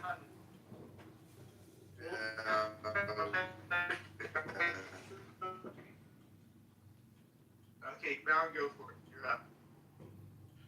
All right, man. Well, I'm glad you at least understand the petrodollar a little bit. We're not gonna fucking lose. What are you talking about? This war is really so we can continue to have the petrodollar. One of the reasons, because China wants to destroy that with their BRICS currency system, with their BRICS alliance. I mean, we were just been taken away ever since. Yeah. So how the fuck is it that we officially started the war? 47 years these people have been trying to kill us, but saying how is that fucking us up by trying to maintain the petrodollar? What, you don't understand, dude. China was getting subsidized or literally sanctioned oil off the petrodollar in Venezuela. We stopped that. Iran, same thing.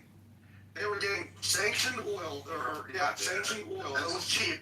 Not on the petrodollar. We have stopped that.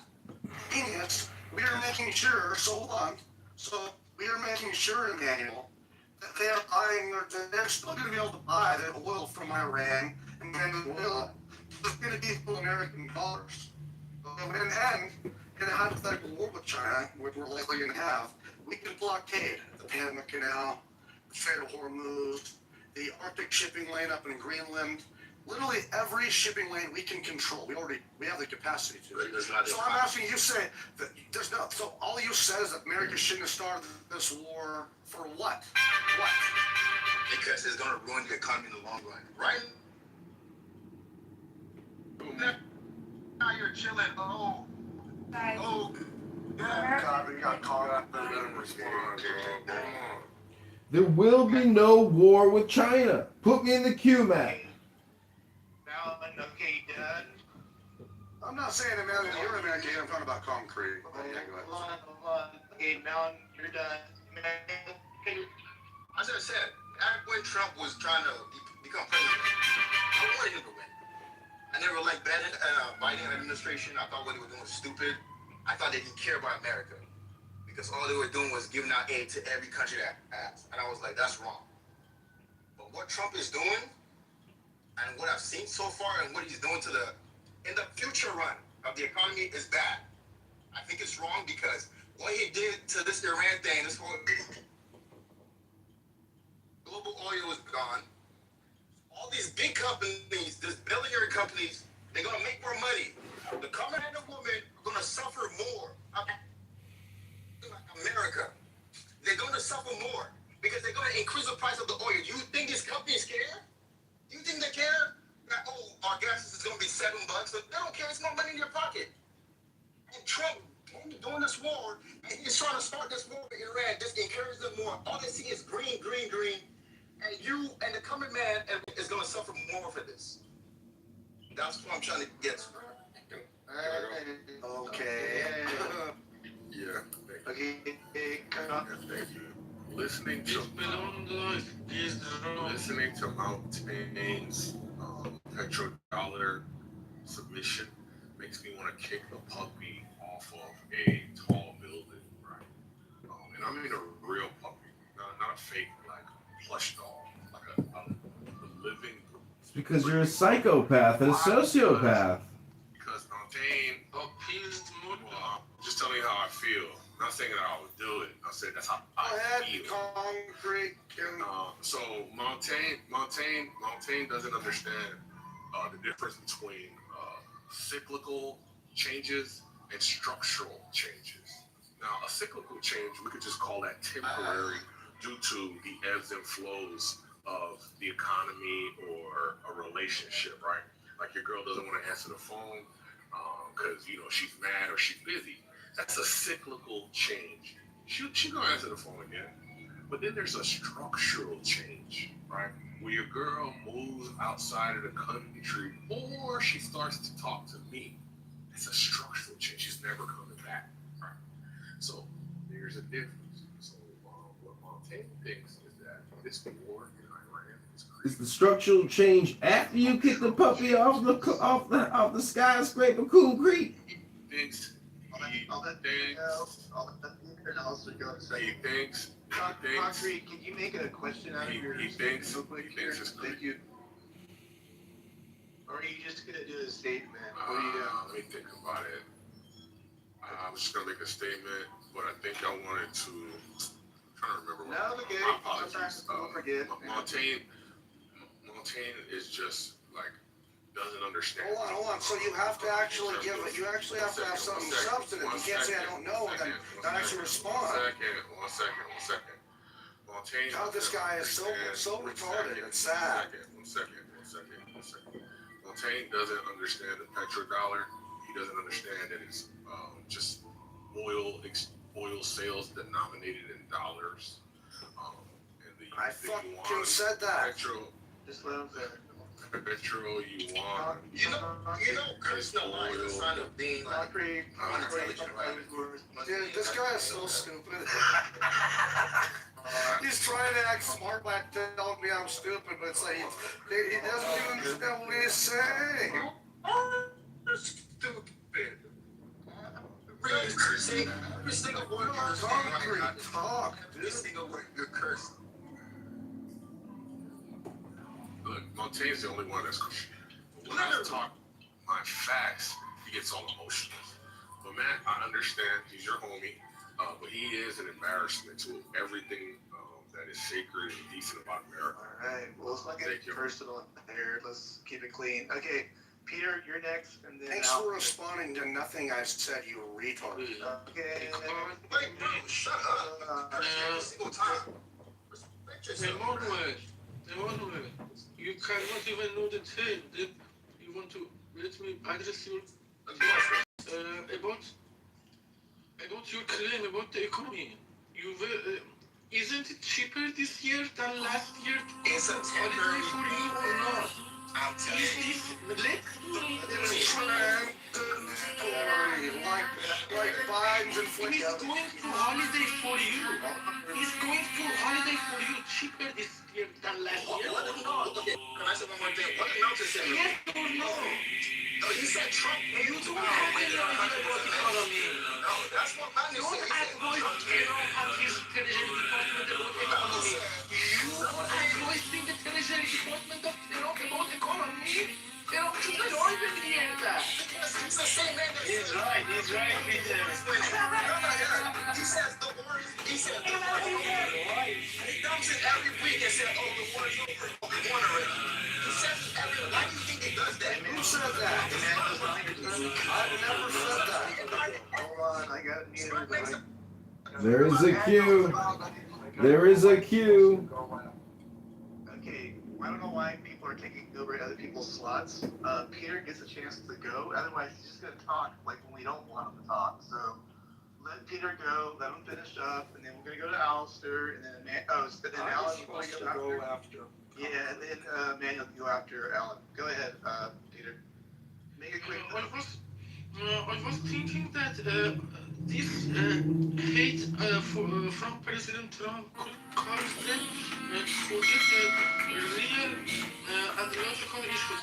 These people are wiser than this, but they intentionally try to forget the facts because he knows better than me that he can go to travel cheaper than last year. But I think that the collective power make the decisions for them, and when you see them around and ask about morality and humanity that we were claiming about in the core of the Democratic Party, they cannot answer you. But the collective power are effective, I think, that they would act somehow differently when it comes to, for example, to Iran in comparison to their core ideas. Their core idea is respectable in the Democratic Party. But when it comes to Iran, they forget everything. Weirdly. Who's that? They just, they see it like a battlefield. It's not like a place of civilization. Thank you, Peter. Good submission. Hate Trump TDS. I got it enough. Okay, Does anybody think Iran? Yeah. I for one actually really. Oh, are you gonna go, Alan? Okay, go ahead, Alan. Yeah. So my name's Concretely. The first thing I'm gonna do is say that the previous speaker made me feel like insert an insult, made me feel like I wanted to put a blender up my nose. He was a complete idiot, and now I'm going to insult him, and then I'm going to make a point, and then I'm going to make that speaker get upset, and then I'm going to leave the room. Thank you. Matt, if you want disruption in your room, then do it. Otherwise, don't bring him up on the stage. That's what he does every time. And thank you for letting him go before me, because if he had gone after me, then he would have, whatever he said about you, Mountain, he would have said about me, whatever it was. So remember, just ignore Concrete. As far as the topic of the room, Oh, go ahead, yeah. as far as the topic of the room, I understand everybody's nervous. We are winning. We won. Deals are being made. Compromises are being made.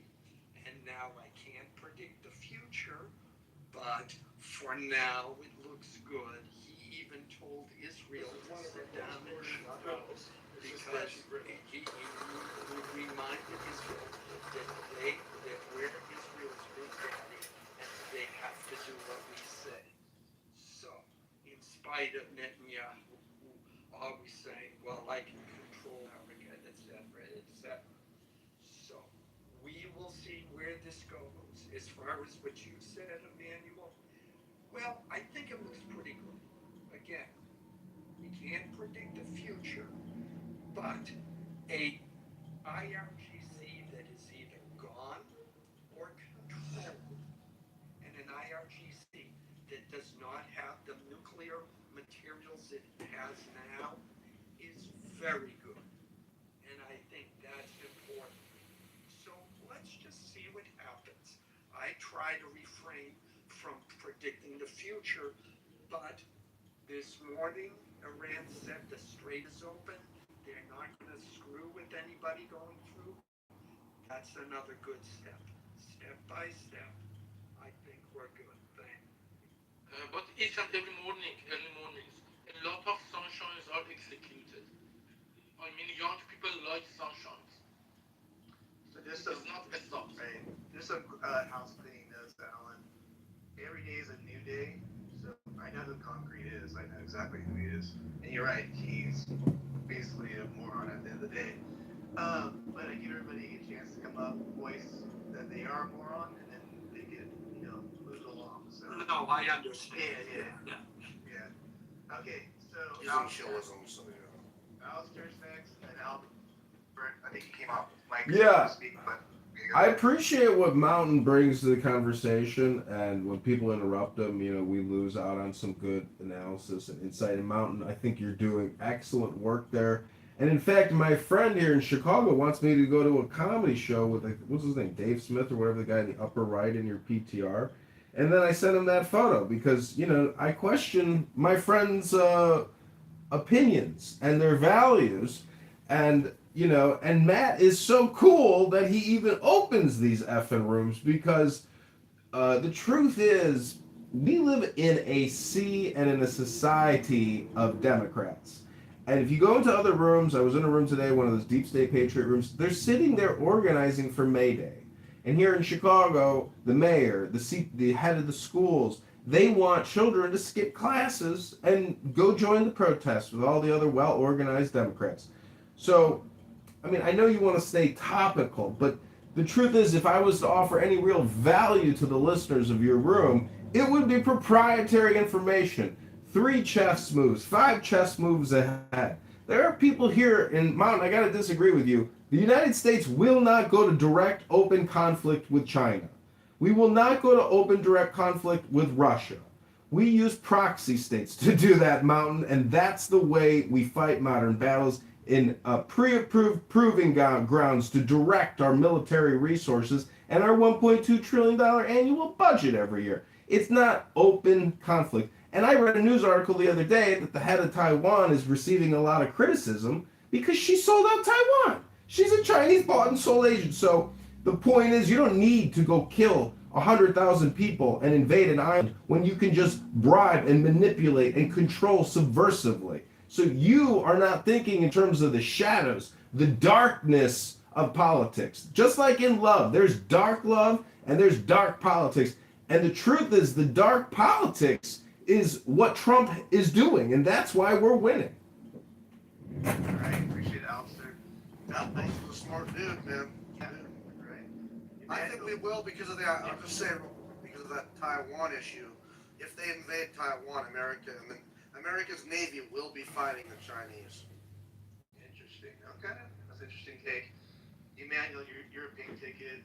Pink tickets, go ahead and cash in if you don't mind. I'm trying to get 1,000 people tonight because I'm like 200 plus away or whatever it is. So, Andre also did a pink ticket too. cash that in. Andre, if you want to speak, you've been on the stage a little longer than Albert.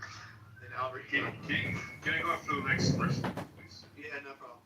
And Ryder Ralph, I don't know if you want to speak. I see you're a house member. You're welcome to speak too. But Albert, do you want to go? Because he came off mic a second ago. Yeah, I only had one quick comment about Iran, and it's been over talks them as a potential threat, so it doesn't make sense. I'll throw in a pass as well.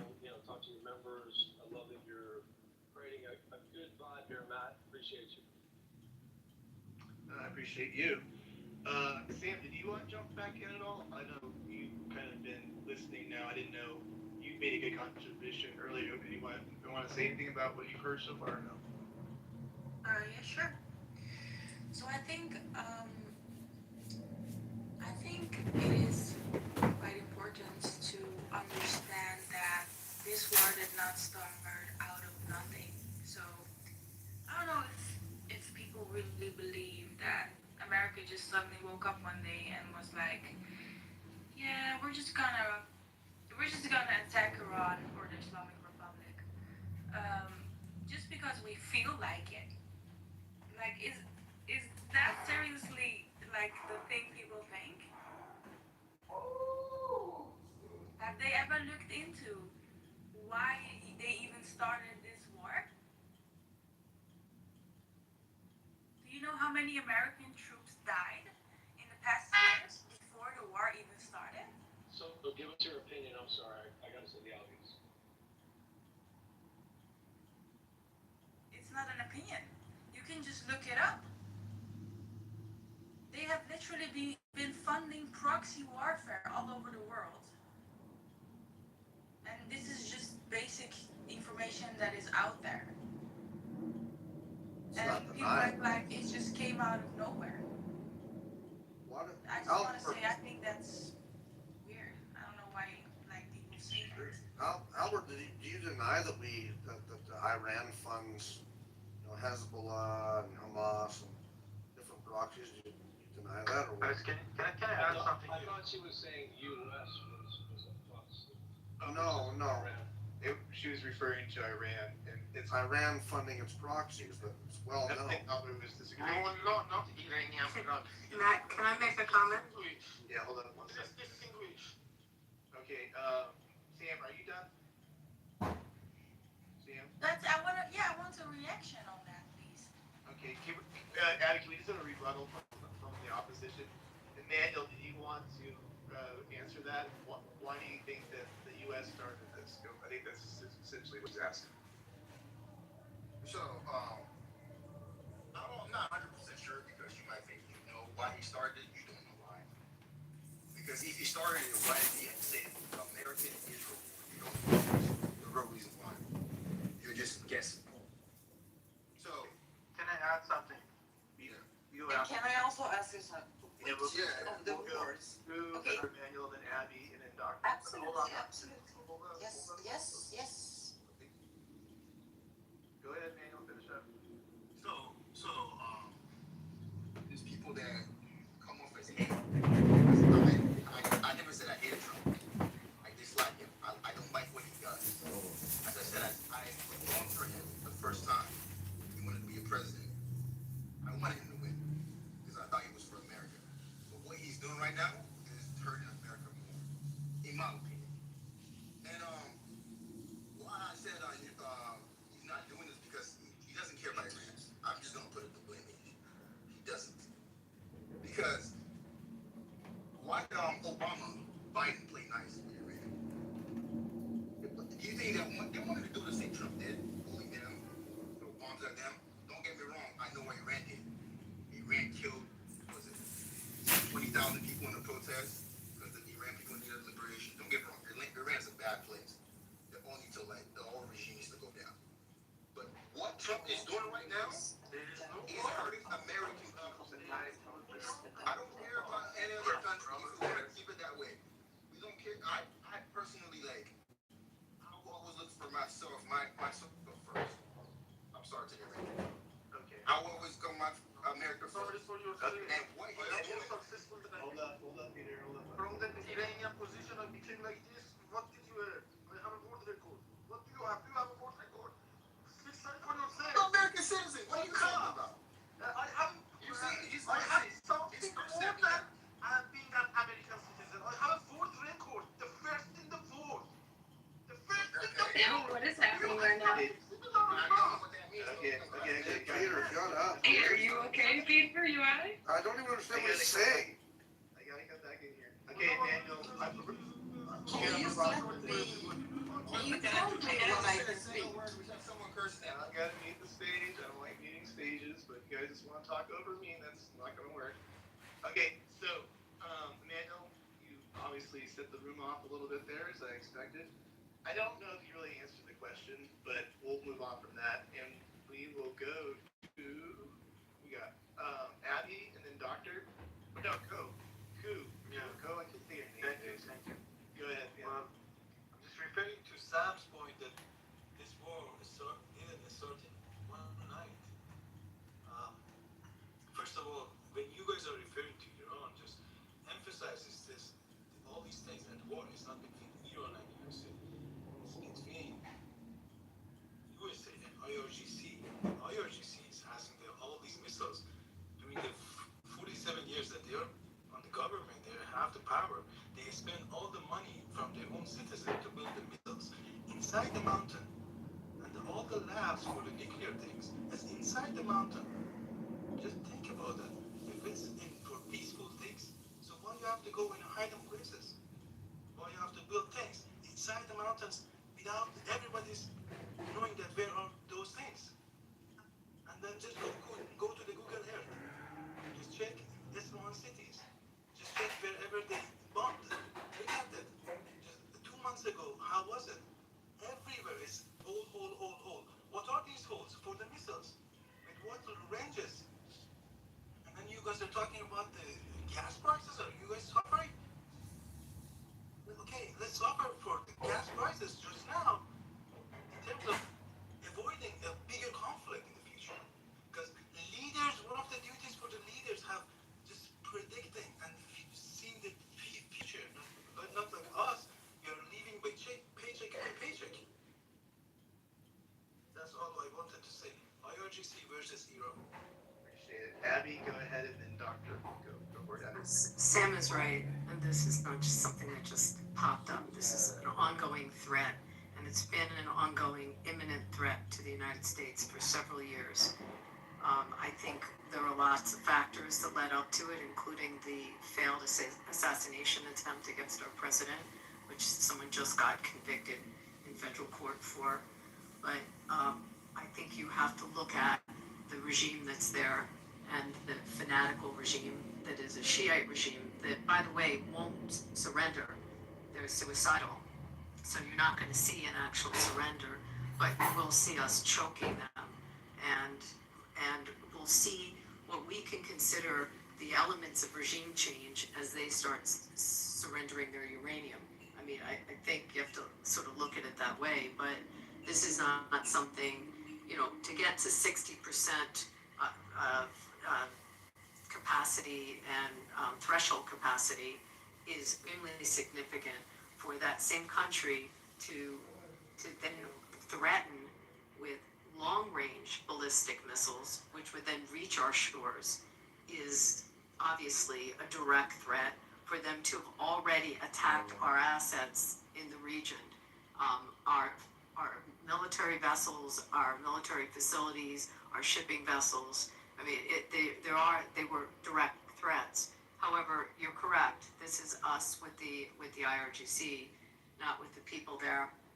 Israel's war, what they were looking at they were assisting us. They were partners with us. For them, it was getting rid of the nuclear capability that was threatening their nation, and also getting rid of the delivery systems that they were developing to deliver these nuclear warheads once they got to full capacity, as well as their short-term missiles. Sorry. Maybe my dog sensed the IRGC nearby. There are other issues that the were the issues of Israel, and they're different. They're aligned with the United States, but also different motivations for going in there. All that being said, and I was trying to follow what Trump said because he's here. He was in my city yesterday. That if 20 billion was released, I just wanted to say that it's like 1/10 of the destruction. We just probably destroyed about close to 270 to 300 billion dollar loss on their infrastructure. And if money is released to them in any way, I think it's also important that we would have incredible draconian fetters and controls on any money going into that system. And in some ways, they probably won't want it because it might expose all their money laundering, and we might actually be able to see how their funds get distributed, because we would have so many windows and controls to have an eyeball on the flow of funds in their country. I mean, I have a lot to say about this, but I just think we'll be here that this. We'll be here all night. Don't worry about it. Yeah, it's definitely not in a vacuum. There's so many factors that lead up to it. You know, the fact that you have, you know, the threats that were coming to U.S. assets and our president, members of the cabinet, it's more than handwriting on the wall. It was right there. And to answer, one last thing I'll say, to answer why was Obama doing what Obama did, he didn't have the balls, nor did other presidents, other than Reagan, to really go after them. And that Obama folded. He totally folded. And this is a completely different way to approach them. Obama enabled them. He gave them funds. He lifted sanctions. He enabled the proxies to be funded. He did the exact opposite of what was good for the world with that deal. And the best thing that happened was Trump ripping up, or at least ripping up our involvement. The deal didn't go away. It just took our involvement out of it because they were cheating, and they continued to cheat. Real quick, that deal never went away, Abby, but who was left over again? Was it the UK and who else? Who was in the JCP? Seven nations? I have to double check. It would be the UK, France. Let's look that up. I love Obama. I love Obama. I know, we love Obama, right? I guess not. Okay, I'll double check that. Yeah, because that's always brought up at me, so I'd be curious. I didn't look that up, but you know, that was a 24-day notice. That was it. Short notice to come in. Like it had the worst provisions in it with respect to checking on what they were doing to proliferate. It was just a stupid, bad deal, and you know, they clearly told that it was because they cheated. It was just an excuse not to do anything. Bottom line, straight to the point. That's just the way it is. Like, the Democrats never want to own anything. Like, what the hell's going on here? We got a problem with them. Well, don't want to do anything about it, you know? What the motivations were behind Obama, which is a whole other conversation. Like, rabbit hole for sure. Okay, Beckhart, Dr. Beckhart, back here. I'm trying to ask you your name, but you're on Joe. No, I'm here. I really don't remember with the dog, my friend, so I really don't remember what we were talking about, so I'm sorry. Well, Just, do you see anything in the title you want to talk about or no? Latest companies I ran for Trump keeps on winning. Oh my god. There's a lot there, right? Oh, well, oh my god. Yeah, I have a lot to say about that, but I don't think I should because I think so. No, because sometimes it's better to just quiet. But if I ran more, Do you think Trump is a horrible person? No. Well, yeah, because I met him multiple times when I was younger. No, when I was a child with my mother and father. You met him? He was, yeah, and he wasn't a nice person. I wouldn't say he's a terrible person, I don't know what he done for the rest of his life. Like I can't tell if this guy is a good guy or a bad guy or like. Based on what? That Based on doesn't what mean you're that saying. doesn't know, but because like we had bad guys in charge many times. So yeah, that doesn't really matter. But wait, I have to ask my mother if I can. That about that.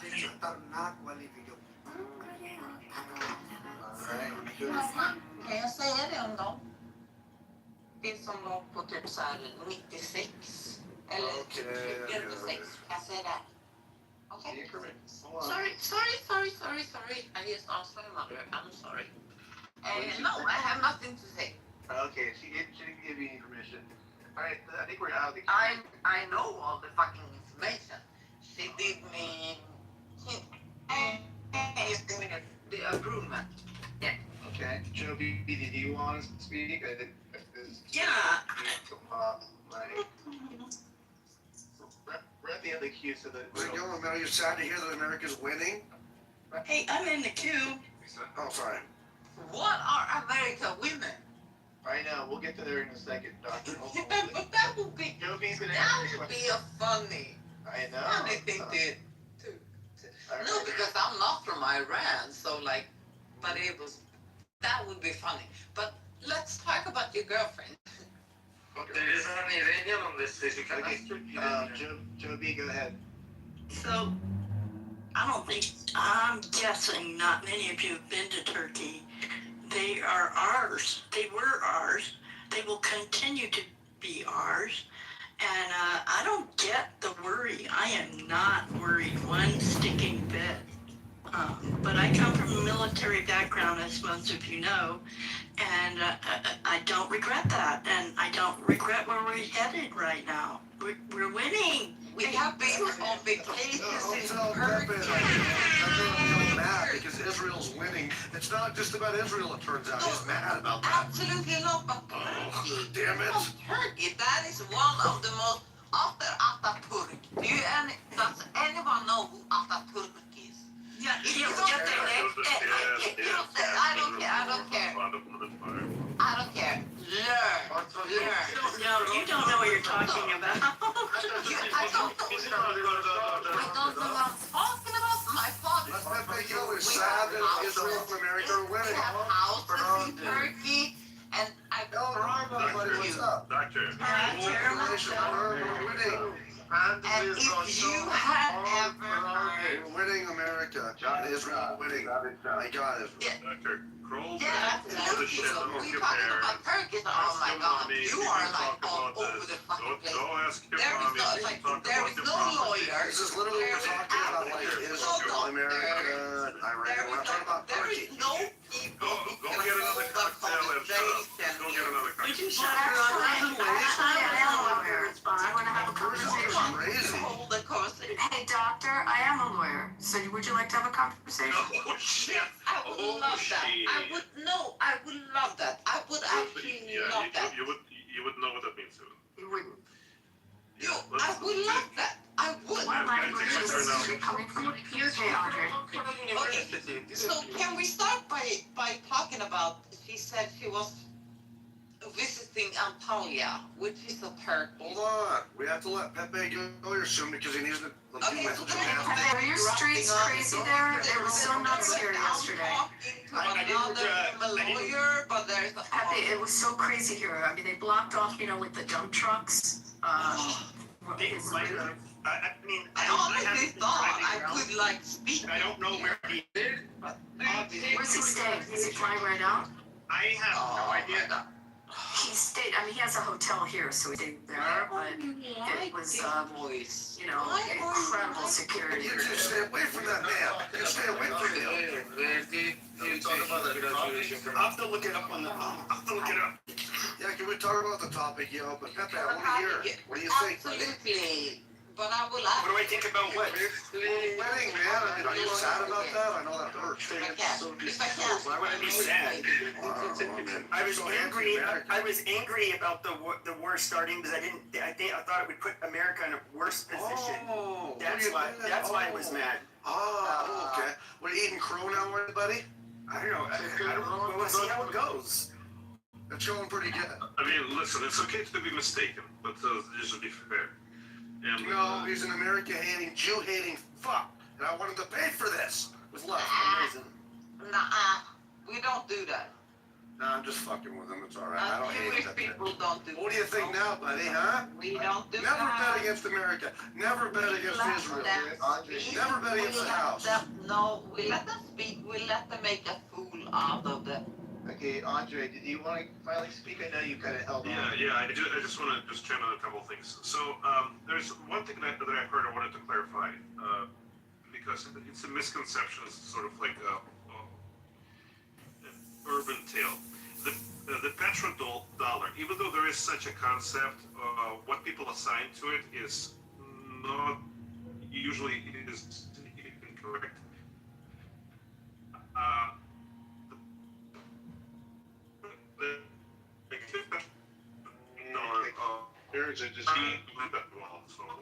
Let's see. We can't hear him. You're in the blend. Andre, you're cutting out, buddy. Oh, it's really bad. We'll come back around. I wanted to hear what you wanted to say about the petroleum. The petrodollar. Yeah, sure.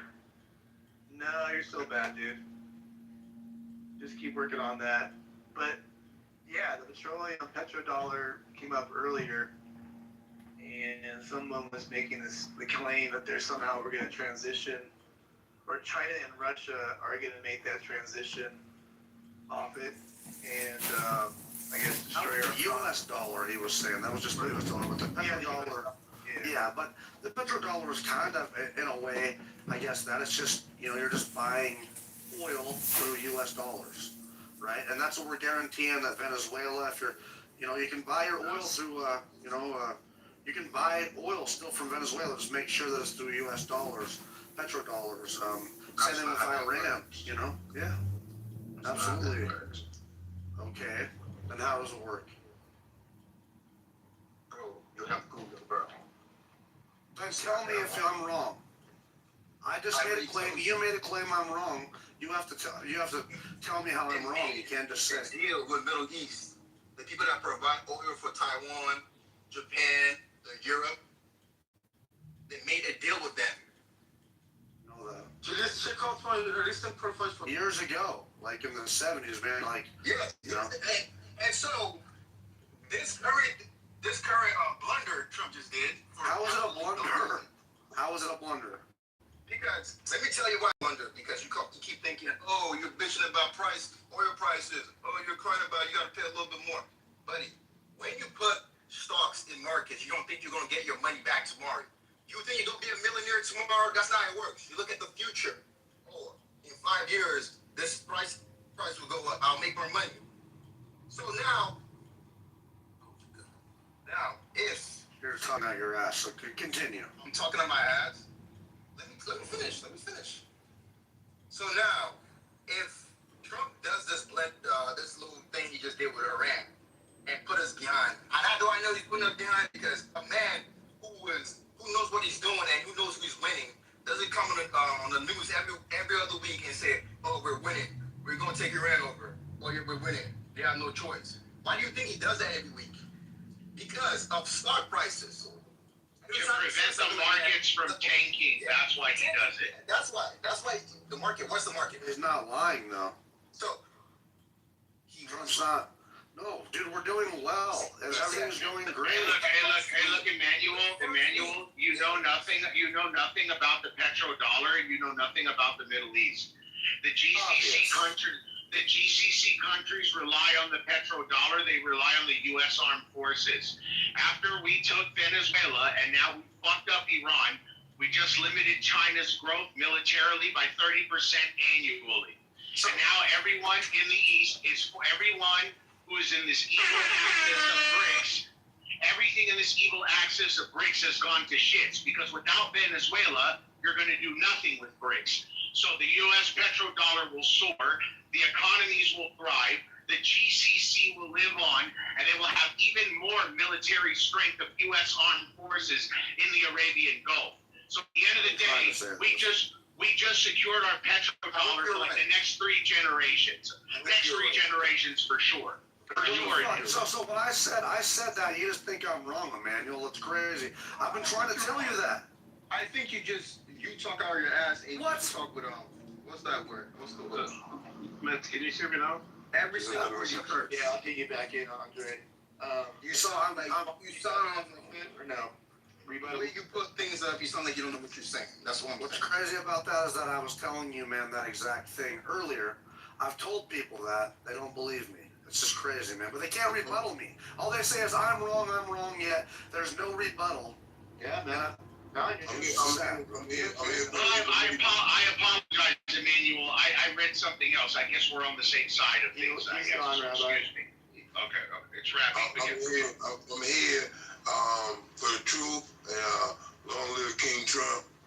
I hear that we doing very well. And Emmanuel just left because he was like, yeah, I don't Yeah, that's too bad. I wanted to talk to him about like. Yeah, Andre, go ahead. Just try and get it. Yeah, so like the idea of petrodollar and like the type of meaning that people most assign to it is an urban myth. In the 70s, there was a lot of surplus in terms of trading oil, and most of the countries were converting into dollars because, not because the United States made some kind of cabal or, made a secret plan with other countries to use only its currency. It's because the United States provides the most stable and overwhelming financial system, and so people invest into the United States for the same reason. We have like thriving economy, we can borrow against our economic growth, and so this is why this illusion that somehow people only want to use American dollar. They're kind of forced into it because the United States has created this very stable, very robust financial system. Everybody wants to have a piece of it. So just kind of getting that out of the way. I think what Trump has accomplished in the run, I'm going to join Eddie's opinion. I think one of the greatest criticism of Obama deal was that he was going to release that money without any strings attached, especially in terms of curbing the missile program that Iran was developing. There's nothing about that in the agreement. So what the criticism was that Iran is just going to sit out the time of the deal, and as soon as it's over, they're going to start developing nuclear weapons, which is exactly what happened with the deal. They can't do that. What they expired, that's exactly what they started doing. So like within, I think, 4 months, they went up to 10 or 15%, and then within 8 months, they got to 60%. So they had that in mind the whole time. So breaking the deal, kind of throwing it into the trash can was a very good thing. It was a very a much needed thing. In terms of the greater strategy, I'll just finish. I have one more point you can critique it afterwards. Yes, so sir. One more thing is a grander strategy against China. I think it's absolutely phenomenal what was accomplished with Venezuela. Now the largest oil reserve is under the control of the United States, which makes the oil prices much more stable because we control it. And secondly, China has been curbing its appetite for growth. I mean, they already experienced some economic issues in their real estate, and I think this is just going to expedite their downfall. They just need to be shown their place, and they have the ambition of coming out of. Well, what's very interesting, actually, I just want to make one more point. It was recently shown to me. If you look at the geographic location of China and just sort of where it is located, there are 2 borders of islands that prevent China from having free access to the maritime ways. And the key point of the first border of islands is Taiwan. This is like, if they get Taiwan, they get access to, larger maritime trade, and they should be not allowed to achieve that, because then they will be challenging the United States in a much more robust manner. So I think everything that needs to be achieved during this campaign is getting achieved, and I really hope the administration finishes what they started. That's my only kind of no, not the critique, but I'm hopeful that they will finish it. If they don't, there's going to be a biggest quagmire. Well, Andre, I would finish this shit. Yeah, I would like to say very eloquently put. And also, I think a lot of people are not paying attention to the amount of the spending that all of China's customers loses the minute this blockade started by Iran. With the Strait of Hormuz being blocked and all of the nations that need the natural gas and oil from the GCC, now their spending limit is decreased because of inflation and everything else. So it didn't matter that China was going to get the oil; their customers weren't getting their oil and natural gas.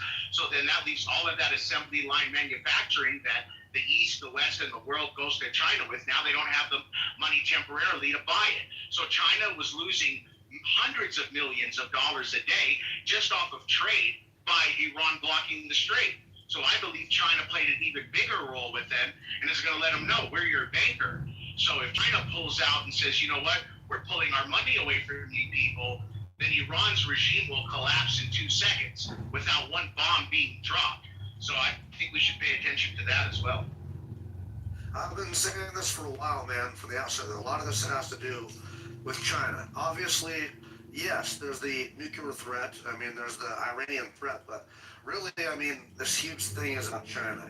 From Venezuela to Greenland to I have Iran. been listening to you guys for a while now, and for me, it's like, have you even went to fucking school? Have you even like? No, we can tell you have not. No, I'm not went to school. I'm not trying to be rude, but I am going to. Walla, you don't know. Walla, you don't know anything. Walla, you don't. Absolutely. Did you go to school? Did you go to school? No, Walla, there's absolutely nothing you have said. That is right. That is right international. That is right. How much drink? Too much wine? How much wine did you drink? In your country, there's absolutely nothing you have said. No, I She just must be want a to know. Ayatollah. She must be a Ayatollah worshiper. There you go. Waiter, please. Allah ignores Tehran, Gandhi. Wallah, Allah ignores Tehran. Wallah, remember that. Don't put the name of my capital onto your mouth. Fuck your capital. Fuck your capital. Fuck Tehran. That's why we bomb the shit out of you. Bomb, Iran.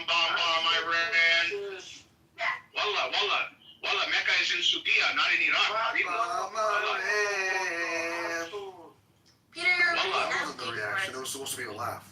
Long It was live supposed to be a laugh, man. the Empire. Long live the GCC. Fuck Iran. Fuck Iran. Wallah, fuck Iran. Fuck your mom, asshole. Fuck Iran, wallah. Fuck Well, Iran. you're like trying to set your country like free, asshole. Don't tell us that. Sit down now. Fuck them. Even if they don't be free, let them die. They're not going to. They're not going to. Let them die in debt. Let them die in debt. 47 years they've dealt with this shit, bro. They're not going to even stand up for their own country. Us Americans would never put up with this. But we have guns, and that's why it's so important to have them. Hey, brother, what happened with the golden age? We got rid of Xerxes. We got rid of Xerxes, and then we had the golden age coming. Dr. what? Dr. Muhammad.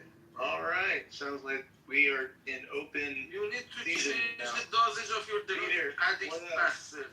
Peter, yeah, what? Rabbi, are you going after Peter? What happened here? I don't know. I'm just going after anyone that wants to be pro-Ayatollah. I hate them. I'm Arab background, so I hate the bastards. I don't like anything to do. The worst offenders, though, are Americans who are literally rooting for their enemies to win, like Iran. Like, dude, it's pervasive. It's very pervasive in this country. Yeah, they're very, although the low IQ lefties, man. How about the people? People on the right. How about the people? Mountain, how about the people that stood in front of City Hall in Philly and cheered about having American soldiers come back in body bags? That was great. Oh, those are pieces of That's shit. what I'm talking about. We even have people on the right that hate Israel so much, that they would rather see America and Israel lose in this alliance, in this fight, because they hate America so much and Israel so much. It's fucked. Well, man. I'm telling you. They're not going to stop. They're It's not not going to just stop the people on the idea. left. It's people on the right too. It's sick. They're not going to stop it. Since God forbid they get like a kidney problem and need dialysis, which is all coming out of Israel. I mean, go through the list of all the medications and all of the technology. They kind of forget that part. Yeah, So what do you guys think about the Iranians that are in your countries right now defending the IRGC and literally spreading their propaganda? They need to be hanged. I think they should be. I think they should be tracked. I think there's a level of free speech, but if it's something that's challenging the security of our country, and if they're not citizens and they're here on visas, then I think that's a whole different conversation. If they're citizens, but I mean, if they're threatening, they can't. I mean, you have to look at what they're saying, how they're saying it, and who it is that's saying it. But if it's threatening the security of the country and they're not citizens, then you do what Rubio is doing with a lot of people. And, you're watching it and tracking it. They claim they want the death of America for the fight of the Palestinian and Lebanese cause. But all they did was destroy Lebanon. All they did was destroy Africa. They destroyed everything. They destroyed the Middle East. So now Israel and the United States are. You think you know something, but you don't know shit about Iranians. I promise you, Fatas. They're going to separate straight and control the empire. I know a lot. Ayatollah, you're not even Allah. The Ayatollah is not even the Ayatollah is fake. It's not even part of it. The Shia go before the Ayatollah. So what are they? They're just a bunch of psychotics. They're not leaders. They do nothing but destroy the world. You're just a psychopath, Rabbi. It is not clear for me what you say. Peter, do you support the IRGC and Ayatollah? He's delusional. He's victim. I promise you, Sam. Do you support them, yes or no? Listen to me. No, I don't. Let me clarify what he wants to write. I'm not asking about that. He does not let me clarify his bullshit. Just give me a minute. I would explain. All your religions are. Hey, man, are you here? Yeah, sir. He's a savage. All concepts. Bring your piece of the Middle East is a call. Okay, what's going on, Anthony? No, I want to say something to Peter. Peter, Sam, Stop. I want to ask Peter a simple question. He won't answer. Peter won't answer a simple question, man. Anthony beat you. Just hold on a second. Go ahead, Anthony. Yeah, no, I was just gonna. I see we got the deal. I was gonna just say we need a little more moderation. It's a lot on you, brother. If you want to pass around some beans, we need they're out of control right now, bro. Why just open up? Somebody gotta open the stage up. Don't pass any beans. I'm too sensitive. Jack, hold on. Everybody has to kind of get their shit off. Let everybody do that. It kind of open stage, and then I'll roll back in for Q if we need to. So if everybody's on their best behavior, we don't have to do a Q. We'll see how it goes. But I'm being great right now. I'm not even being terrible. I want to ask Peter. Yeah, you're behaving. That's because it's like what 4 a.m. there or 3 a.m. I don't even know. It's like almost 6 a.m. I got insomnia. I can't sleep. So yeah, you're kind of mellow. You're like, I like this. I like this one right here. I'm tired. I can't sleep. It's a problem. I'm really going to see a doctor, get some melatonin. I don't know what the hell it is. I can't All right, sleep. you can ask Peter a question, and then let Peter answer. I want to ask Peter a question. Very, very simple. The same one that Sam asked him. Are you pro IRGC? Do you hate the Mullahs? You what? I see them as terrorist organization. Okay. Do you want the Shah to come back? I want him to play a big role. I don't want him as a Shah. You're against Jabhat Shah, really? As an Iranian? No, I am not against them. I am for them, but I don't want a king. Because Iran do not belong to a person. Iran is a country, like others. Peter, listening to people like you is the reason why Iran has been occupied for 47 years. Because you're a goddamn fucking pussy.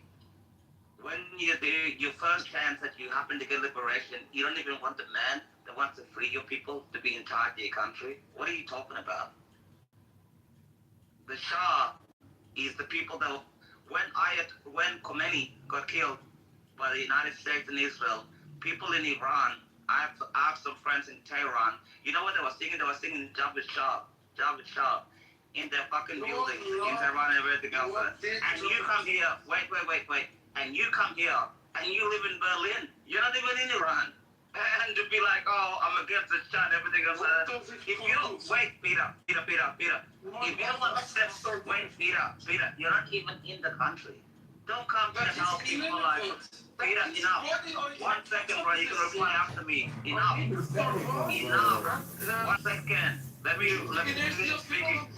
You know, you're boiling my blood and it's too early in the morning. Peter, enough. Wait a second. You come here and you tell people, oh, well, you know, the IRGC is terrible, a horrible organization, 100%. And America and Israel are trying to liberate your own goddamn people. And you son of a bitch come here and say, oh, you know what, we don't need a king and everything else like that. What if the Iranian people want that? You're one person, and you're not even in Iran, and you can't even vote there. So send the hell up with your bullshit and everything else like that. Don't come here. No, wait. Let me finish. Wait, Peter. Enough. You're in Berlin. Enough. Wait a second. Let me finish. It's not yours. Shut the hell up for 1 second and let me finish. I think you gotta let him finish. Let me finish, bro. He'll never shut up if you don't let him finish. Just to give you FYI on that. But go ahead. True, man. You're correct. Yeah, thank you very much. You're correct about that. But Peter, it's the first time in 47 years you have a chance at freedom, liberation, and everything else like that. And your main focus is like, oh, you spend most of your time. And everything else like that. Just be like, thank you, America. Thank you, the state of Israel. We're going to be allies and friends forever. And then just get rid of the fucking mullahs. It's been 47 years. You did sweet fuck all about it. I mean, you fled to Germany. And you didn't even do anything. They gotta mull it over. Mull it over and remove the mullahs. I just clarify it for others, but not for you. I am 34 years old. I was in Iran from 34 going on 75, Peter. I lived and grown up in Tehran, and that makes me credible in my point of view to comment on behalf of Iranians, since I am judged as an Iranian all day long in the streets. I would have to explain why those assholes need to make those positions. Otherwise, I was not in this stage. If my interest was not shared with them, I don't give a fuck how they live. You know, I feel sorry to be contaminated with some of these assholes. But I would have to defend them sometimes. Peter, how would they judge your character? What would they say about you, Peter? I don't trust them to have the same slogan with these assholes. They have always lied. They have always falsified documentation even for immigration to their destinations. Okay? Why should I be able to trust these assholes? Of course, I prefer to deny them, but I cannot, since I am judged like them in the street. I would have to carry the burden, but I need to ask them to change this standard. You are thinking wrong about Iran. They live in some free countries. They think that this version and this prescription is for this country. When it comes to Iran, we need kingdom. They have other tricks and things. Go fuck off. Go think twice. You're just a couple of steps back. Nothing is different in the national stage. We need to pass those steps that these modern countries pass to reach these steps. The prescription for Iran is not different. Okay? Just we are a couple of steps back. They don't realize this. They think that Iran is different with different prescription things. That makes them delusional. And even when they see me on these stages, since they denied me and humiliated me all the way along when I opened this account in Clubhouse. It is heavy for them to accept that I take my credibility from international rooms. Okay? I take my credibility from international rooms, not from their rooms. They have always blocked me. They have always Peter, are you worried about your personal security and safety in Iran? Are you worried that Clubhouse could be putting you in danger, Peter? I'm thankful to you to have this time on this stage. And I wouldn't, they don't need to Peter, are you worried about your personal safety and security because of Clubhouse, Peter? they won't be able to stop my talent to be used for Iran because I got. Peter, we know you're very talented, but do you have ears attached to your head, Peter? Are you worried about your personal security and safety because you're using Clubhouse, Peter?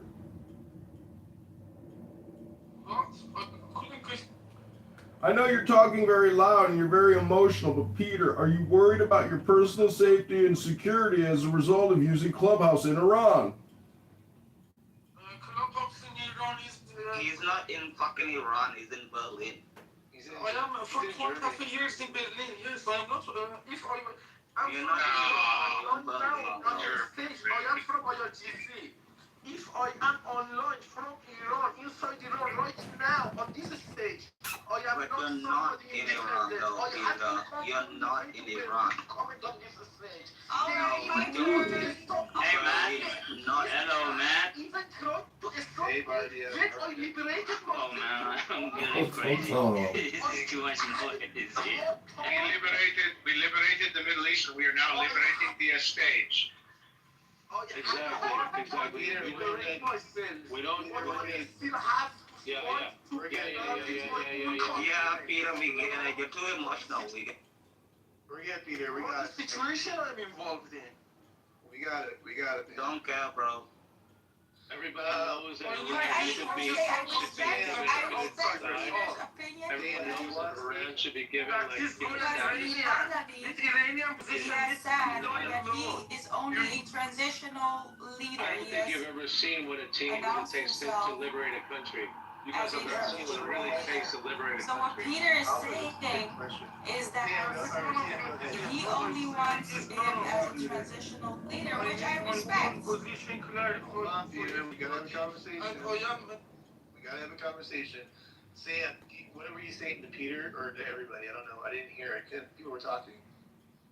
I'm just saying, so the part that we were talking about, the Crown Prince, he has repeatedly said that he will only offer himself as a transitional leader. So there are monarchists, of course, like me, which say Javi Shah all the time because we love him and we trust him and only him. But there's also people that are not monarchists, and that's fine.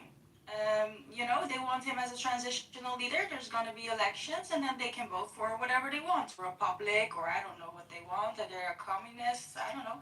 But anyway, they can just vote for what they like. That's fine, and we respect that.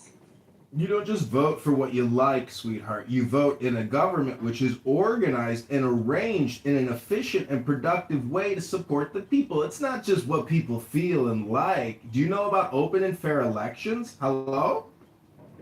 Exactly, that's what we're heading to, Alistair. You're not ready to vote that. Yeah, but in open and fair elections, sweetheart, you don't vote for communism, you don't vote for socialism, you vote for efficiency and growth and productivity and the things that are good for your society, not these evil, backward, liberal, socialist ways that you seem to want to sneak in there. We're going to first be voting for what kind of system the people want. Is it a republic, a constitutional monarchy, or a full monarchy? That's a great. No, not until Zarinabad is allied with the prince. I don't go with Zarinabad on the same front. I would not risk my life with Zarinabad. But that's a great question, Sam. Like, what is? Hey, Matt. Excuse me, Matt. Sam. Hey. Hey, dude, excuse me, I'm calling you. Sorry, sorry, somebody will come and call me. I'm going to ask you a question. Okay. So please, I respect to you, buddy. Just give me a moment. So, and Okay, you gotta hold on. and then You gotta hold on, Barty. I was talking. Just hold on 1 second. Sam, what were you talking? What other systems do you envision that Iran will have? What are your thoughts? Like, go through that a little bit. I mean, what do you think? Is it going to be a theocracy still? What do you got? Well, let me go after him. Definitely. Well, if we look at the pollings, yeah. If we look at the polls in recently, I think it was 2024 and the end of 2024 done by Gaman, we can see that 80% does not want the regime, and also the same 80% does not want a theocracy. So they want a secular. Most Iranians, majority, 80% wants a secular. We call it. English is my fourth language. Yeah, Secular. Let me go, Yeah. Marty's going to next after this. Go ahead, Sam. Finish up. Oh wait, that was the answer to your question. Perfect. Okay, Marty, what do you make of that? Of what she said, or did you want to speak on something else? But sorry, I'm at work, so I have to go. I have to go anytime they call me. I just wanna, if I just stop talking, just please forgive me. So, you know what? I cannot talk as all Iranian. Iran is, lots of people, different, it's like big, different nations are mixing together, different opinion. But you guys maybe are interested to know something about Iran. You're asking me or asking someone else, but we are just saying our own opinion. If you want to know, you have to go to honest media and honest news and figure out, filter it yourself. So by your education, by whatever your knowledge, you figure out what's going on over there. So I just asking you some questions. Please think about that. If you want to answer now. I try to listen if I be in the room. If not, people can think about this. So who made Taliban in Afghanistan? And why was that? Obama did. No. Trump was there. Taliban was the legitimate government. Hold on. We'll have Marty has said this. Peter, hold up. We have a little ice out here. Marty and Cass, go ahead. Who made Taliban in Afghanistan? They fucking existed for decades. Let me say, they were fighting the fucking Russia, the Soviets. Bingo. So USSR was getting over Afghanistan. So US CIA made Taliban. Taliban was already there as a small group. They weren't armed, but we armed them to keep. Hold on. I say you can. Hold on. Go back to work. Hold on. So you can say. So CIA armed them to kick USSR out of Afghanistan. Yes. They did. So who brought Ayatollahs to Iran? And why they brought it? What was the reason? You think? I'm talking about my opinion. Maybe I'm wrong. Please don't attack to each other. Go think about this. Who brought Ayatollahs to Iran? We'll think about it. We'll think about it. But listen, yeah, I just want to. Go ahead. I've been on Clubhouse for a week and stuff, but, I'm watching the good Trump news. And, of course, yes, he's going to bring peace to the Middle East. I already knew that. QAnon Ben said that. I don't know why people just don't go read QAnon. You'll know what the fuck going on. And I've been told y'all, Trump is saving Israel fast. Everybody been crying about Iran war. I've been told them it's good. Trump has it handled. They thought I was crazy. Now they know they're wrong. And then Trump also told Israel they can't bomb Lebanon no more. So everything I've been saying is coming true. Now, pay attention to you idiots in the room. I come here and say the same thing and never changes. Trump is going to take down Israel for last. I don't know how he's going to do it, but the stage is set. That's dumb as shit, bro. Yeah, well, from what I've been saying, it looks like I'm the smartest one on Clubhouse because I'm the only person that's been right. You say you've been on here for a week? I've been on Clubhouse since it came out, bro. All right. This is my 5th account, bro. But it looks like I'm the only person that stays consistent, and I'm the only one that knows what's going on. I'm the only one that tells the future. You a prophet? Well, tell us the truth then, prophet. The last time I got clipped was years ago. You know, Man, nobody cares about your clippings on Clubhouse. Tell us something informative. Hello? Hold on. Shut the fuck up. Please. Thank you. God, Gay McHale, dude. Can I you're in MySpace, bitch. It's an investment. It's an investment. Thank you. Shut up and you'll suck some more cock, weirdo. You were saying you got your news from somewhere. What was that? First of all, QAnon. I get my news from Be trolling and be a lot of different sources, but QAnon, right? I follow QAnon. I read it. They told exactly what is going on years ahead. I read it, and I'm watching everything they say happen. That's why I can vouch for it, and I can come tell you what's gonna happen. Get called crazy. Months go by. Guess what? It looks like what I'm saying is the most credible thing because everybody was wrong but me. Who's Q? Kaz, who's Q? Okay, so what were we wrong? No, guys. Who's Q? Who's Q? You said you follow it. Who is Q? Well, you probably saying that because you think Q is Epstein. It's not. No, I have no idea. I actually don't know. That's why I'm asking. Who's Q? That right-wing group. Pull him out. Let him answer. Who's Q? It's basically a military operation. Somebody making drops and making claims. Who's the person? Like we don't know. They say it's Donald Trump. So you're saying Q is Donald Trump? Yeah. They say it's Donald Trump. Matt, do you know this? Abby, there's little signals that they give.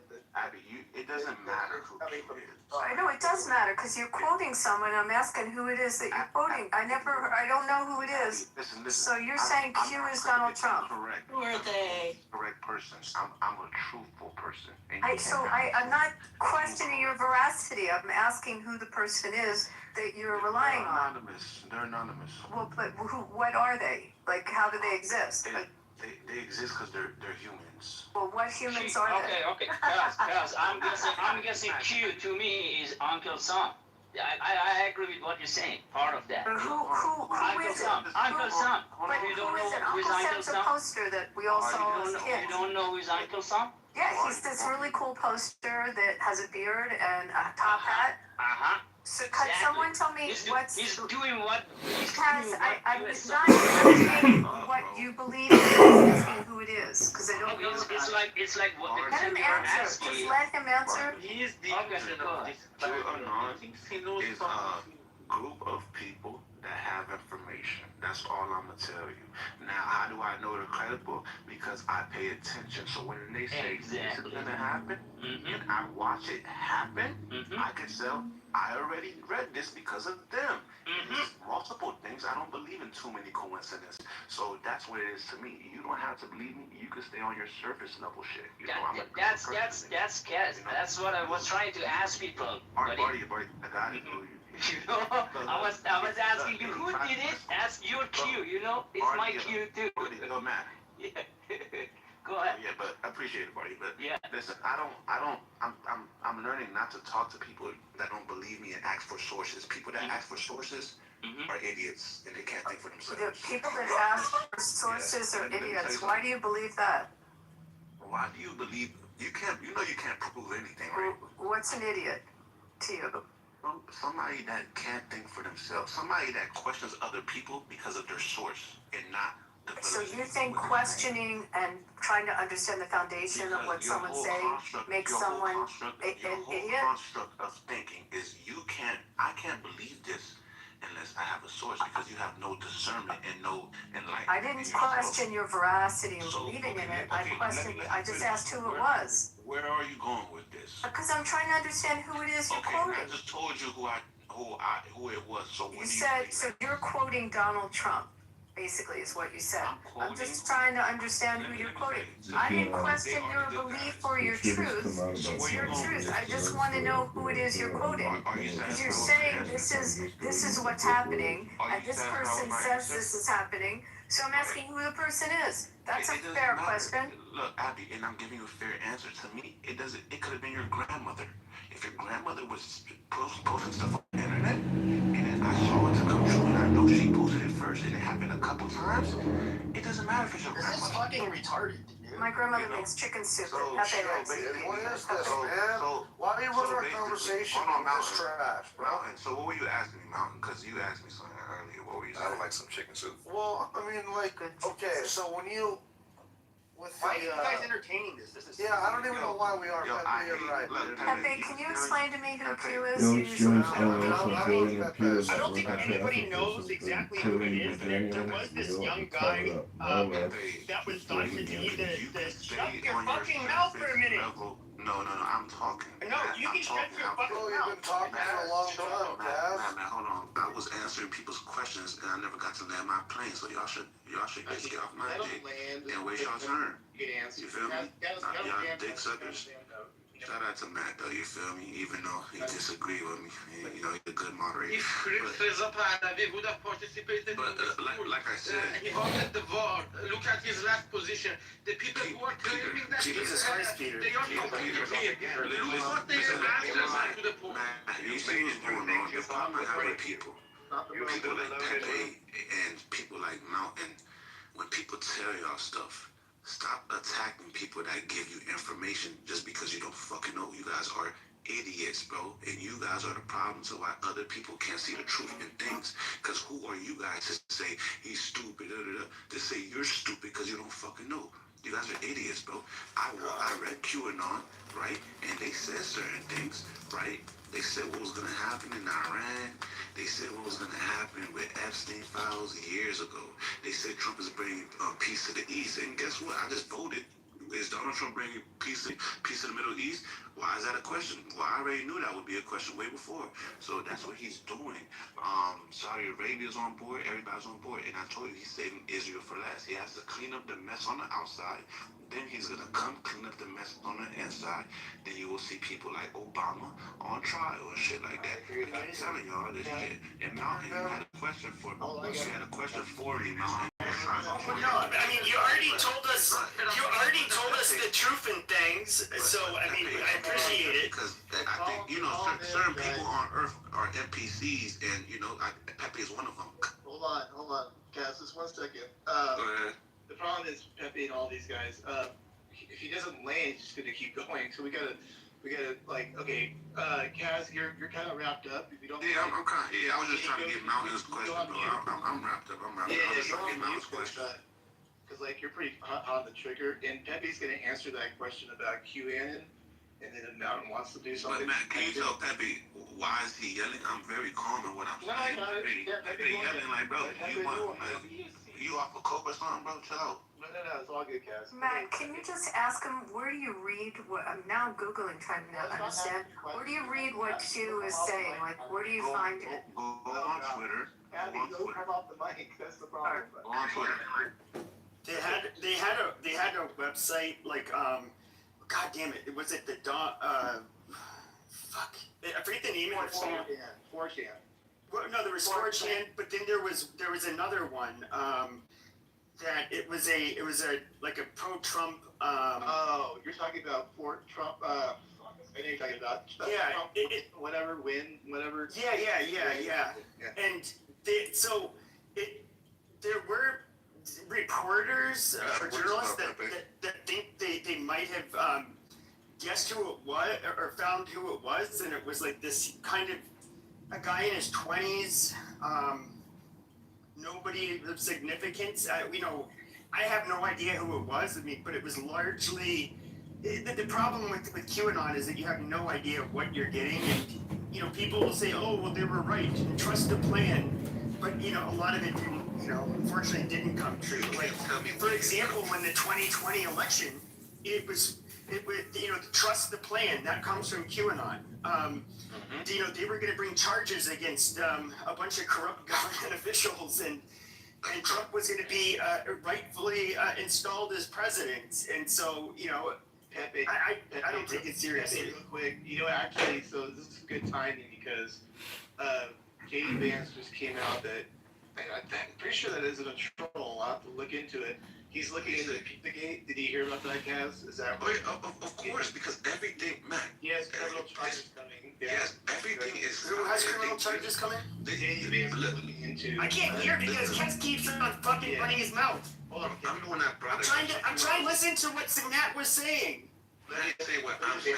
No, because you talk over him and I can't hear. I want to hear what he has to You say. sound like you're Italian and you're greasy, bro. It's all good, guys. It's all good.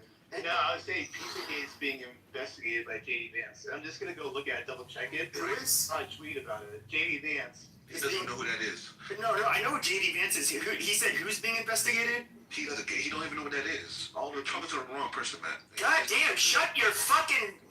Jesus Christ. Matt, this dude's Matt, uncontrolled. just put this fucking chip in the audience. You know how to behave. Man, we can't hear, bro. Like, you keep interrupting, man. Like, I'm trying to get simple information, but you literally stop. You literally make it so that I can't hear his voice. And so I have to keep on asking over and over again. You learn by being... Put his black ass in the goo. Like, he just does not know when to shut the fuck up. Bro, for what? Yes, I am being racist. Go eat a fucking dick. Because you're a greasy Italian? Amazing. No, I'm not Italian. Amazing. But listen, bro, what the students shouldn't be talking. If y'all don't know that, shut the fuck up and listen to what me and Matt. Okay, okay, can I please hear Matt first, and then you can go. Yeah, because you said please, thank you. I'll be respectful. Don't do this. You don't want all this. It's just He don't want that. I'm more aggressive. I get it, Kaz, but it goes downhill from there. Just don't do it. But go ahead, man. Yeah, all good. Pepe, I was saying JD Vance is looking into Pizzagate, folks, whatever that means. Like whoever's all involved in that shit. So, the actual crime itself, not the people that were out there on 4chan putting that out there. I don't think, but I don't know if that answers your question. Yeah, no. Is he done? Okay. No, I could go. Yeah, okay, so like from what I remember from QAnon, it was a big hoax.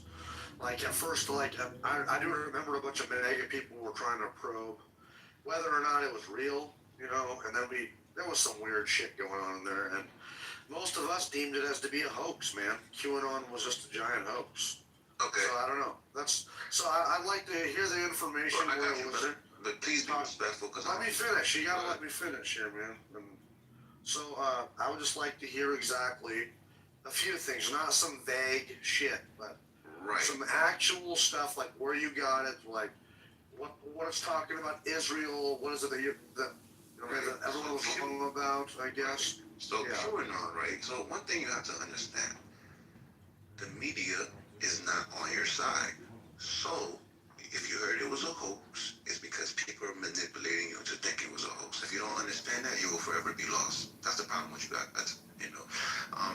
But QAnon has been, if you follow it, right? If you actually follow it yourself, I'm not talking about, CNN says it's a hoax. They said it was a hoax. Go look at it yourself and with integrity, right? So they made a lot of claims. One, about the whole island before these files even came out. I already knew about the Epstein files because I believe in, y'all call them conspiracies, I just call them smart people know how to connect the dots to know what actually is going on, and dumb people call it conspiracies because the smart people that don't want the dumb. That was the dumbest way to explain it. You're stupid, so you're not talking to me because trust me, you don't want to. You need to calm your ass down. If I'm not talking to you, then shut the fuck up. You better know that. Scary game, man, McHugh. Stop. And listen, Mountain, please don't get off your mat because now you just want to dig suck off a cat, so don't do it. Mountain's not even on my side if you were paying attention. We're not even cool. I don't even follow the boy. But basically, so what's going on is, basically, it's intel. QAnon is intel. Some say it's a military intel, but they've made a lot of claims. The Pizzagate, if people know Pizzagate, it's real. It's three people on this earth. People that know what's going on, people that don't know what's going on, and people that just, I forgot what the third one, people that just watching it or whatever. But the pizza, I stay in DC, so the Pizzagate, that's a restaurant. The owner is some dude. It's like the Cannibal Restaurant or some shit. But basically, it's a lot of claims. Pizza means little boys, little girls. That's what they call them. They do murder these people, torture kids, and all types of stuff, right? It's crimes against humanity. Trump is here to save the kids. If you see, there's a great number of kids being saved from sex trafficking, and then the Epstein files come out, which cooperates with the story. You hear a lot of mentions about pizza. It's like when do the stupid people, like, this whole thing is really about waking up the stupid people. Because once the stupid people are woken up, then we can move forward. Because if we move forward, the stupid people getting woken up first, there's gonna be a lot of commotion. So what's going on right now? It's so funny listening to stupid people who think they're smart. This is so amazing. Listen, I know I'm smart, but I'm not claiming I'm smart. I'm just claiming I know how to connect these dots and I see the truth. So basically, Pizzagate. You have Pizzagate. Obama ordered like $66,000 worth of pizza to the White House, right? There's an email in the Epstein files that basically says, "Oh, we should have been more careful about doing this shit in the White House." From Hillary Clinton. So if you know how to connect dots and start seeing it, then the Epstein files says pizza, jerky. When they're talking about kids, You remember Obama in the email about hot dogs? Yes. So and people really think, yes, man, I remember. So if people really think they're ordering real hot dogs and ordering $1,000, no. What they're doing is trafficking kids into the White House because Obama's a homosexual, and that's what they're doing, man. It's so crazy. And I understand why it sounds crazy to people, but I'm not saying this is crazy shit, but this is what's really wrong. There's a woman. Oh, right. No, there's good stuff because I want to open up the page a little bit. Yeah, there's a lot of bro. I like talking about this because this is the biggest thing that nobody really talks about. Only some people do. Obama, homosexual, bad person. This lady came to see Obama because she was complaining about her husband died in 9/11, and she wanted to open an investigation 9/11. She went to see Obama. She died 2 weeks later in a fucking plane crash. That's how they kill people, bro. And Obama's chef was basically writing a book exposing everything. He died in a fucking 3 feet pool because he was basically letting everybody know he was having homosexual relationships with Obama, bro. It's not about Obama. It's bigger than that. But he's one of them. Hillary's one of them. And if I've been paying attention, that's what Trump is fighting. It's not Iran. Iran. Trump didn't want to go into Iran and do anything for it. He just had to go there because they're. All right, let's see if you can connect these dots. I'm Don't gonna say go on nothing now. ignorant though. But go ahead. All right, my turn. Here we go. Okay, so how long have the Epstein files been been here all along? They've been here for quite a while, even during Biden, right? That's right. So now you have this guy Epstein, which is a fucking pedophile, a disgusting fucking human being. Okay, which by the way is dead now, thankfully. But you have this guy, and people keep using this as a diversion from the fact that Trump is literally has killed a guy, yeah, that his regime legalized child marriage from 9 years old, and he's literally trying, if you guys let him, to take down a regime where they rape women in the jail, and where I just don't get it. You guys don't see it's a diversion. Everything they do, they accuse other. They try to divert with some fucking guy named Epstein. Do you connect the dots or no? So it's their propaganda. You're spooking. Right. So it's literally their propaganda. Listen. It's easy. I get why you think that, and I don't blame you for thinking that. But when you know how to have discernment, when you actually pay attention and you're not just being biased, because I'm not biased, bro.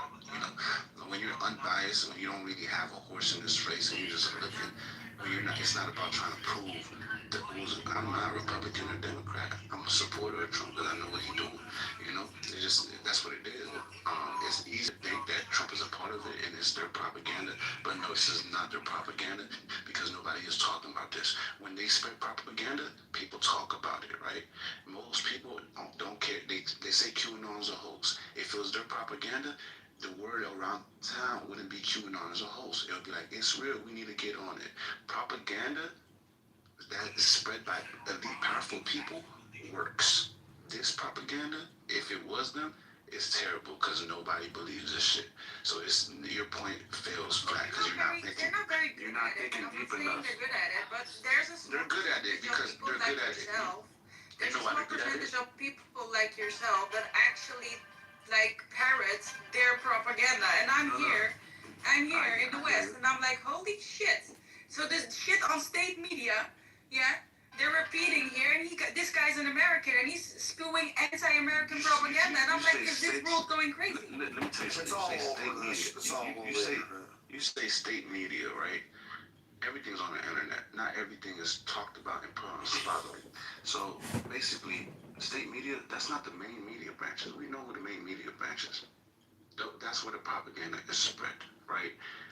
But people like you'll find out later.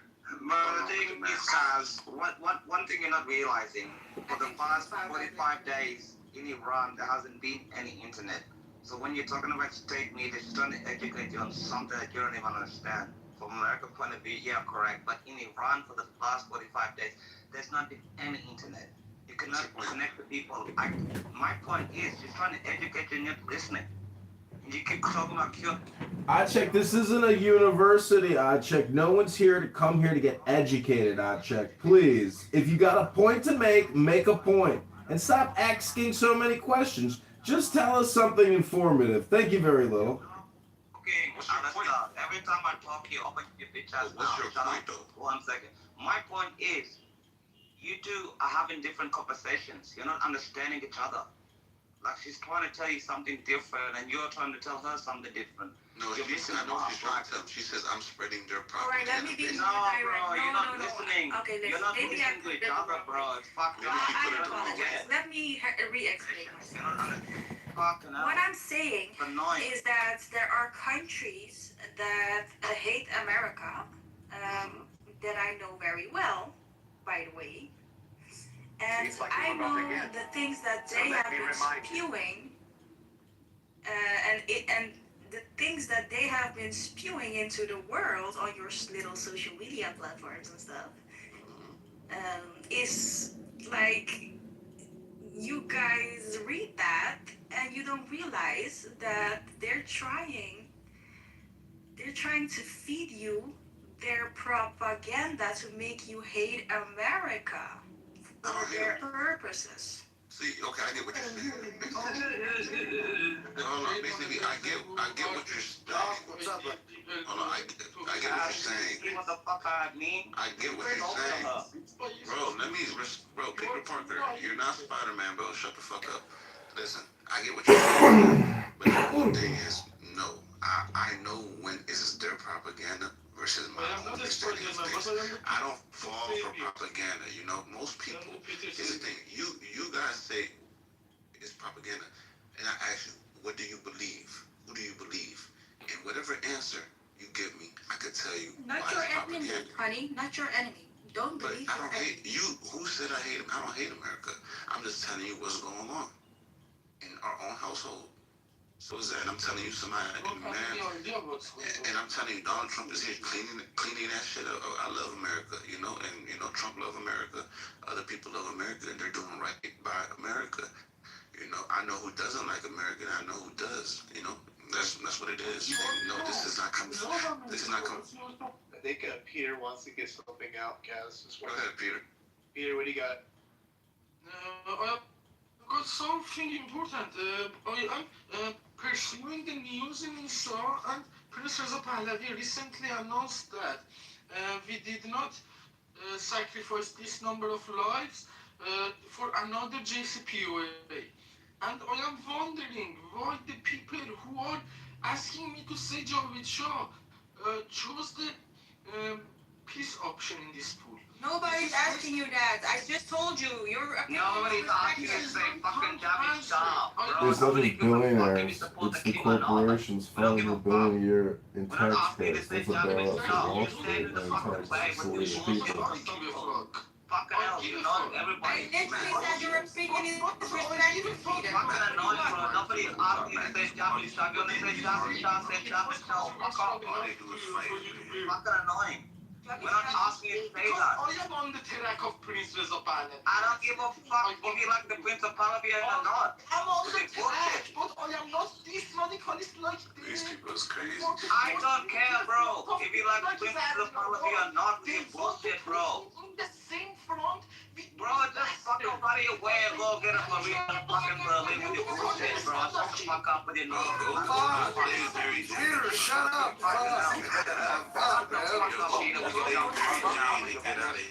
Nobody's asking you to say that. What's wrong? Mary Jane is falling off the Yes, building you're right all now. right, Peter. We're all wrong. Okay, shut up. Peter, shut the fuck up and go eat a fucking noodles and Nobody's asking you to say Japanese shop, bro. We don't. You can never listen to people like If I don't like the Prince or not, nobody cares, bro. Like, fuck off. It's because of your treasoning. What treason? I'm not fucking Iranian, you dumb cunt. What the fuck does to do with Iran? I'm not Iranian. What the fuck are you calling me treason to this for? You, that's the thing. Shut the fuck up. Stop fucking some Hold up, Peter. Why do you sound like you about to have a heart Who are you attack? calling a He needs to be like a fucking he needs to be like a cartoon character voice or something. Moral of the story, Everybody here is a cartoon character. Don't want peace. You are disobeying the prince while you are radical. Speak Yo, English. Baljeet, man. Baljeet, chill out, Baljeet. Sam, where are you from, by the way? I will not hit the prince. Hold on, Peter. You Sam, are I disobeying. Peter, shut the fuck up, man.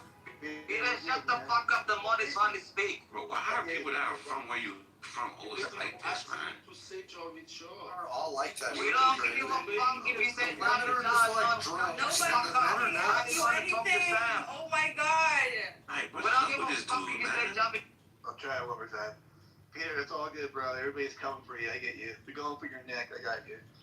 Sam, where are you from? The U.S. or I don't even know where you're from. What do you believe in, Sam? You don't have to say it, but I'm just I don't want to wondering. say where I'm from. Okay, you're gonna do it. No worries. What do you believe, Sam? Who do you believe? I believe in That's a God. big general question. No, in terms of, okay, okay, basically, man, what I'm asking is, I'm trying to Excuse me, you were just asking Kaz who is Q give you the name, and you don't want to say anyone where you're from, and no sharing it basic. You know? No, Kaz, I'm just saying that she was asking you the name. Give me the name. It's to me, it sounds like she wants to send. Yeah, that, I know, buddy. She was Black just tax. pushing you. Give me the Restaurant name. owner Who's tax. that? Who is that? Come Tax, on, tax, man. tax. if Be nobody honest. knows who it No, is, I'm not Government talking about career you. I'm parasite. talking about Sam was Political asking you, parasite. pushing you Race to kill in hustler. our time. Low You IQ said that, and scandal some of us got fraudster. it. Some of us were thinking about that. That's why She's the role was asking me a quick. question that's basically Yeah, irrelevant. and now It's Matt like, it is doesn't asking. matter who it is. We don't know. Exactly. Matt is asking where you're from. Nobody is gonna go after you. You're from Iran. I'm Iranian American. Guys were swearing at Iran. I just listen. But You Sam, know? I mean, Barty, I was gonna ask you, Nobody what can do you go believe after me. Like, Because it's like people like this, right? When I tell people, when I tell them, yo, well, that sounds stupid, then I want to know, okay, who do you listen to then? Where do you get your information from, and how do you know it's true? So a lot of people always got something to say, but I can tell you why I don't believe in who I believe in, and why I believe in what I believe in. But when I ask people, okay, what do you believe in? They either want to lie, they tell me their beliefs, or they say the stupidest thing. Like, what do you believe in? Okay, that's basically what I'm asking, man. Where do you get your information? How do you cooperate and confirm your information? Can be solved by credibility aspect. If the person shared the info with you, Shut up, man, please. Somebody should unplug you. Spider-Man. Somebody should unplug you. Down Peter. for a while or something. Fuck. Take some break. Spider-Man, chill out, bro. Take some break. Here's the idea.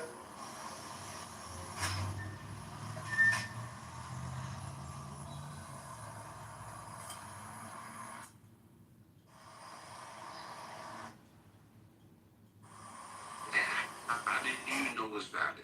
Yeah, I like this question because we don't. I'm gonna ask All you right, this let's question go. everywhere I I go get now. my information.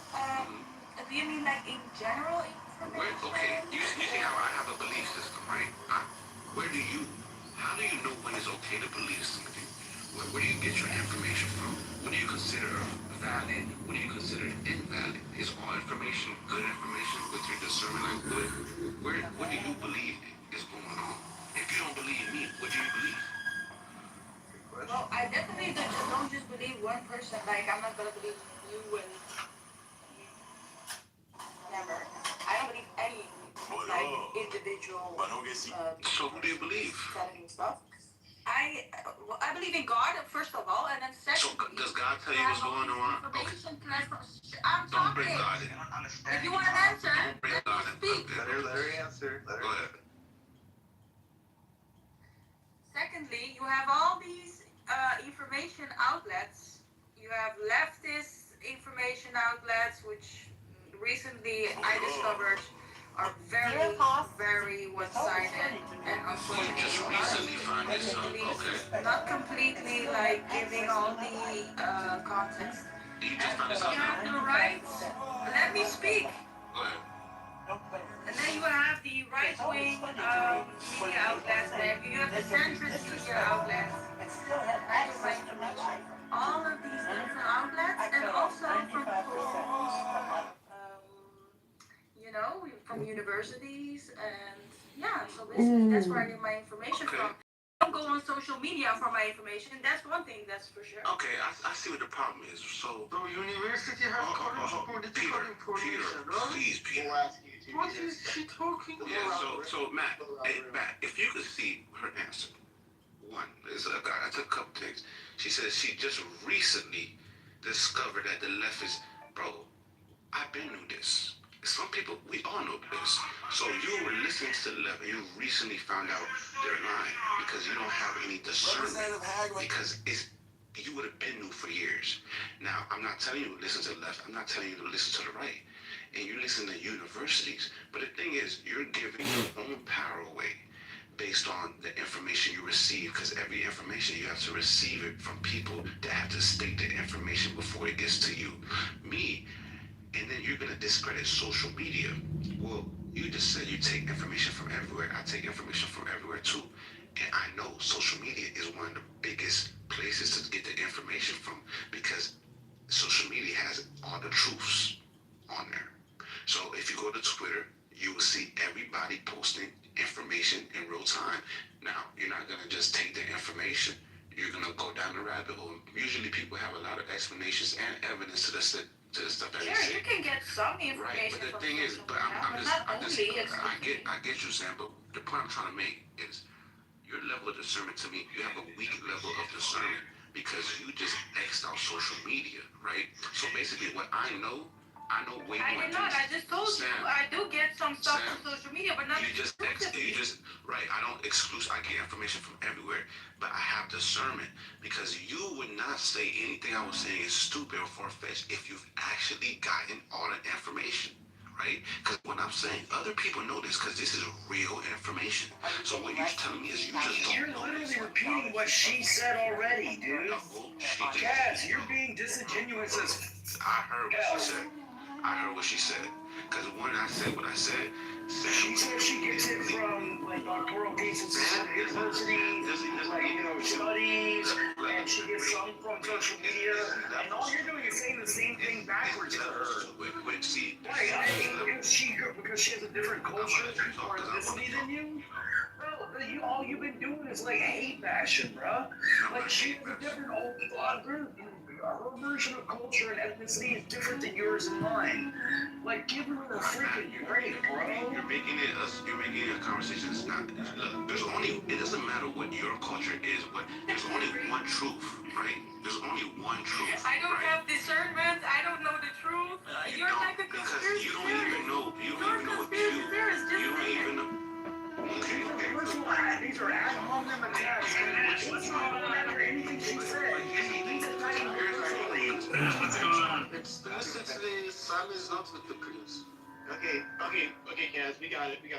Let me just get more people in here. I do like this. I like the subject though, because it does really matter where people get their information. I do think Sam does do more than just, she does get her stuff from. He doesn't know what QAnon is, bro. Well, she didn't know what it is. Everybody knows what it is. Doesn't mean that they don't know what's going on. It means you don't think people. Dude, I'd be like, what do you know about MIRC and Galnet servers and Derby files? Hold on.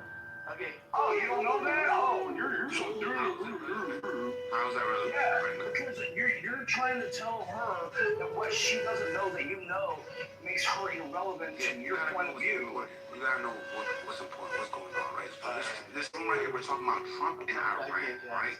Back in. Come back in. All right. Ken, welcome to the stage. No one knows what you're having because it's spam. What is The it? ban hashtag is sensitive information. I'm surprised that nobody has put the topic about Jesus. Alright, so one of the things I've always said with the MAGA movement is that it's a cult, right? The fact that Trump can say that he put a meme that says he's Jesus Christ, and MAGA people say, Trump are coming to Atlanta to see you, Tim, and we're gonna save you. It didn't say you was Jesus Christ, stop lying. MAGA people don't go, wait, whatever else is this, dude? I will never support Trump. I will never be MAGA. The fact that MAGA people don't do that proves to you that MAGA is a cult. Today, a MAGA congressman said Trump is the second coming. That's what hold on.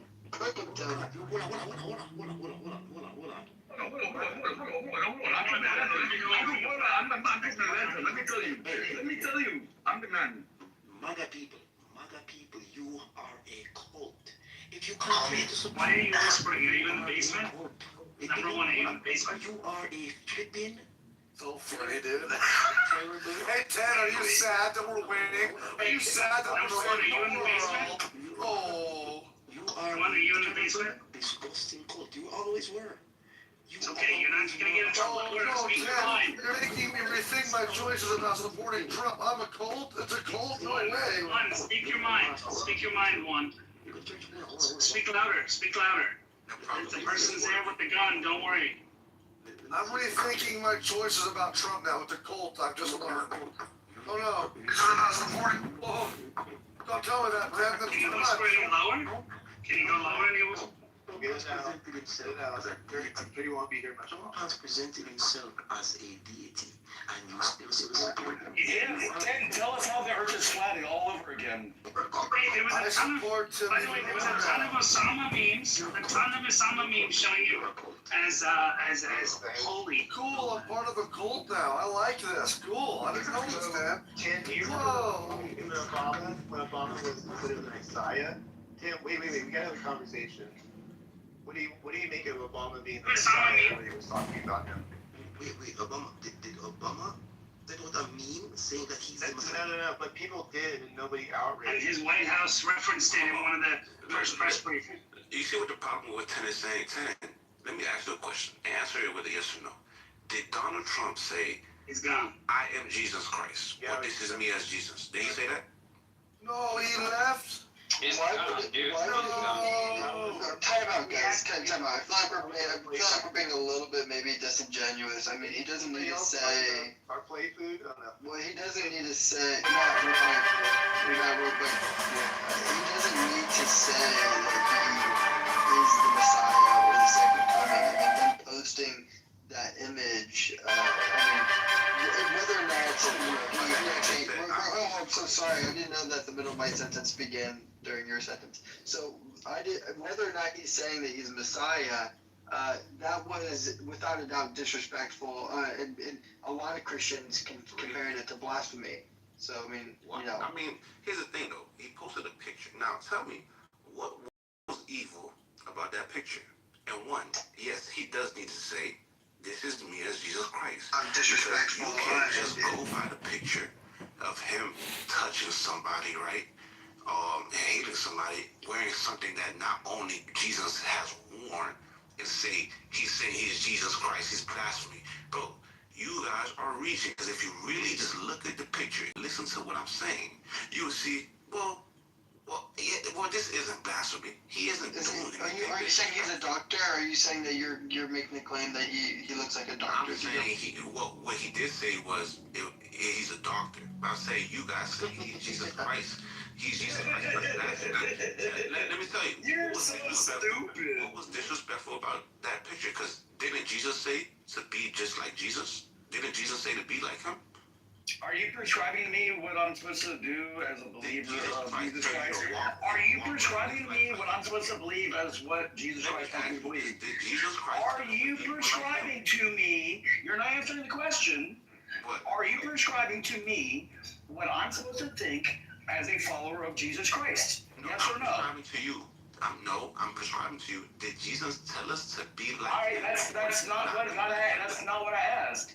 So your answer is no. You're not telling me, but then you continue to tell me, which is a prescription for you to continue to tell me how I'm incorrect with my own belief system.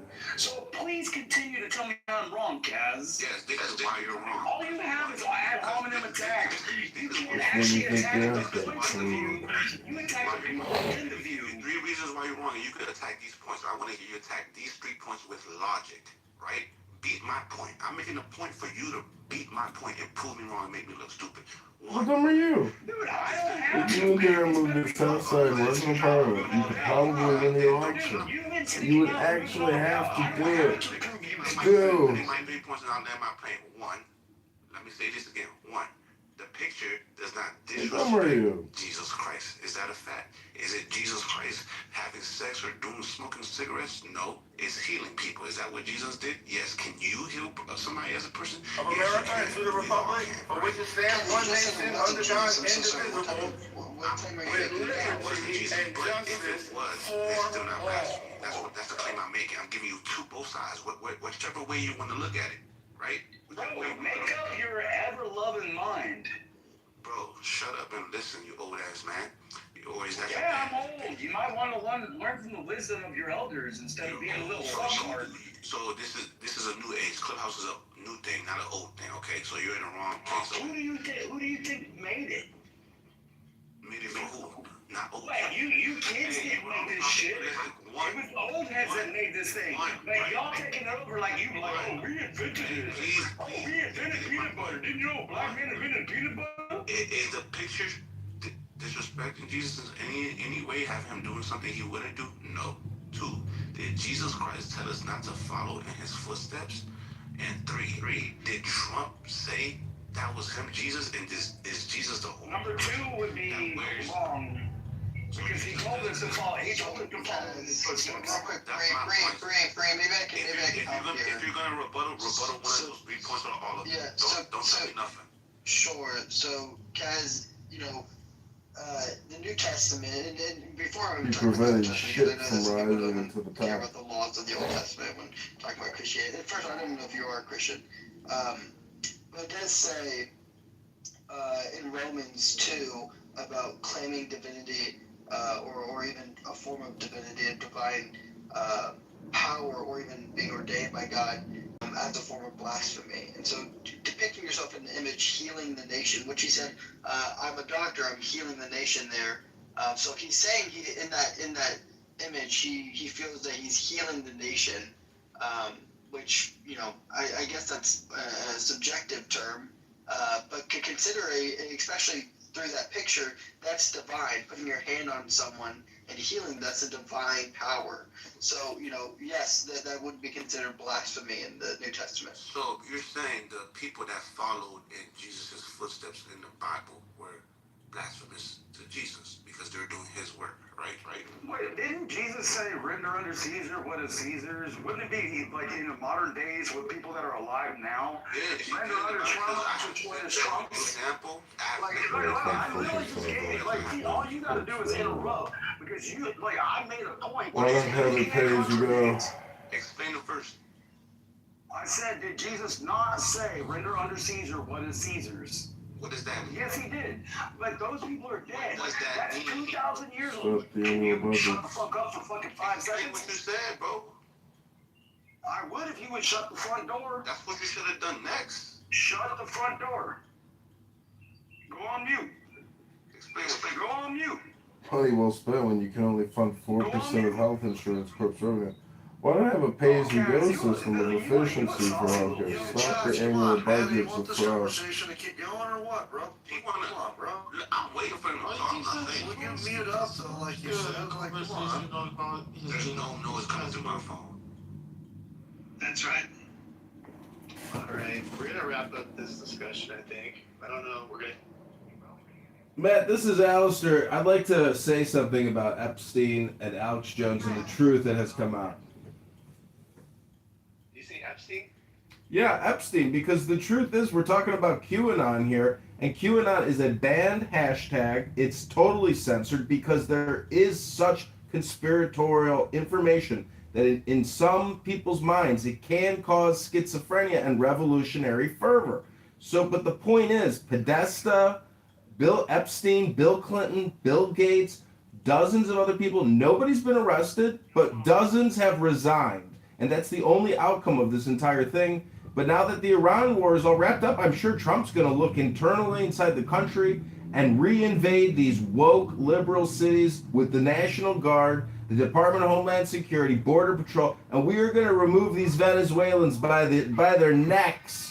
And we are going to drag them to the airplanes and the buses, and we are going to do the biggest deportation, illegal alien invasion, deportation operation in American history. It will make Operation Wetback look like Operation, I don't know, no sacred cows. Let's just say that. Rabbono Shalom, good Shabbos. Everybody have a great miracle of a Shabbos. And don't forget, America and Israel are connected at the hips. And if you think just another $100 billion for security is too much to pay and you're worried about paying your property taxes, just remember that Uncle Sam doesn't give a fuck if the government sells your home out from underneath you because you can't pay your property taxes. The teachers' unions have to be paid. These communist, socialist, liberal, Democrat leaders are nothing but bullshit artists, fraudsters, scammers, thieves, and traitors. And you know what you do to a traitor with the Second Amendment? You take action. You do. Now, just to your point, bro, yes, the QAnon, just to let y'all know what's going to happen next. QAnon, they say after. No, shut the fuck up. The QAnon, they say. The QAnon, hey, don't you gotta be swinging on buildings with your web or something, bro? Like, yo, Peter, bro, chill out, man. Just to let you know. Peter, pumpkin ear! After this war in Iran is wrapped up, right? Israel is last, and that's when we should start seeing the things that we want, which is these people getting in trouble. So if you've seen, a lot of people have been silent. Even Bill Gates, he's on trial in the Netherlands for lying about COVID. Y'all should start seeing how everything connects to each other, leads back to the United States, leads back to the Epstein files, and you'll be surprised by what happens next. Just remember I told y'all, and when it's happening, pay attention. Remember I told y'all this shit, bro. You know, because all this shit's coming true. Thank you. Hey, Matt, you see why Matt, you see why I don't take your room seriously sometimes. I mean, letting an idiot like this guy speak. What makes you? Uh-oh, somebody's projecting, Ben. Somebody's projecting, Ben. Ben, you're projecting. Michael Jackson, you're projecting, Ben. Ben, you're projecting. Matt, I love you, Matt. But Ben, where do you get your information from? But letting idiots like this speak in your statements from this nonsense. Look, I've heard Kaz speak in several rooms, and every time I hear them, like, nobody God created can be this dumb. Got it, Ben. So what was on Weiner's laptop, Ben? What was on Anthony Weiner's laptop that a dozen New York Police Department officers died after they saw? What was on Weiner's laptop, Ben? And who is Huma Abedin married to now? Alex Soros.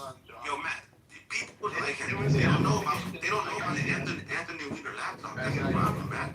It was an accusation laid by Kaz. He gets to respond to it. Right. So Ben, think it's dumb, but so Ben, you say I'm dumb, right? And this is why people like you, don't attack me for what I believe in. Just ask yourself, why don't I know this shit? You know, because you're the dumb one. I'm just giving information, and what people, the reason information doesn't go out there is somebody always trying to discredit somebody. Stop trying to discredit what you don't know and go learn and go prove me wrong. Don't call me dumb. Don't hold up the conversation. Don't manipulate people. You don't even know about the Anthony Weiner laptop. It's just projection, Kaz. He has no point. He just comes in here to project. That's it. I'm telling him, there's a lot of real confirmed things that confirm the conspiracy things, right? So that's what I'm saying. You take real facts, you have to use real facts to even confirm the shit you don't know. And that's what I've done. The Anthony Weiner laptop is real, bro. The fragile drip file.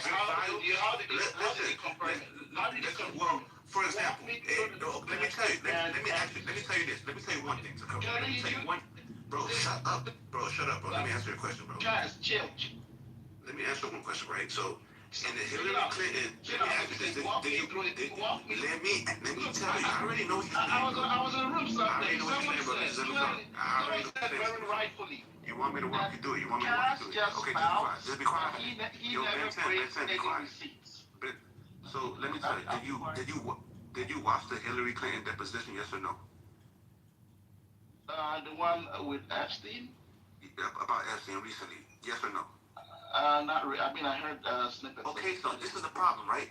You didn't watch this interview. So I watched everything. If you watch that interview, you would hear them ask her, do you know anything about the Anthony Weiner laptop in the video Frazzle Trip?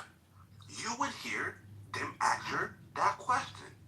And you will see her respond and her lawyer get mad and then they go off the record.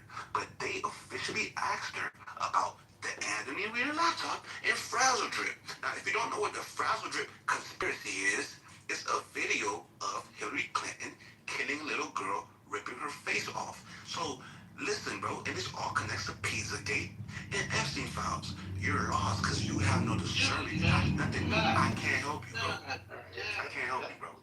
Answer. Matt, even you that is MAGA, I'm sure you're chocolate. Matt, you asked him about what I said. You asked him why did they ask him? How do you spell that? Axe. Can you ask them that, Matt? Dude, can you put a link in the chat? It's so funny. I've been in several rooms where, and I've actually told, can I finish? I've been in several rooms, and not just myself.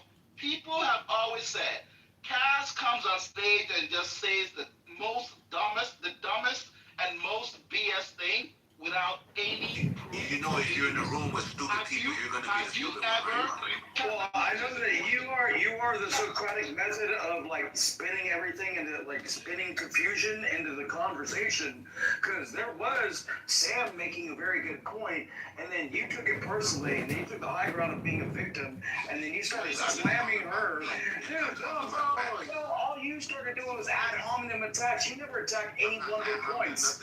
You guys are doing ad hominem. Bro, all you are is a distraction of a complete digression. That is literally your whole shtick. Why did they ask Hillary? This is literally your whole thing, bro. Anthony Weiner laptop. Why did they ask her? Because they were stupid. Yeah, fizzle, drizzle,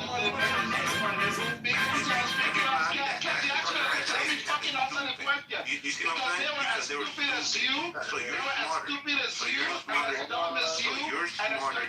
Okay, biggest. You asked the question. People. Exactly. You get the. You heard his answer. He said because they're stupid. Hold on. Biggest answer, man. This is the way this works. Go ahead, Ben. Go.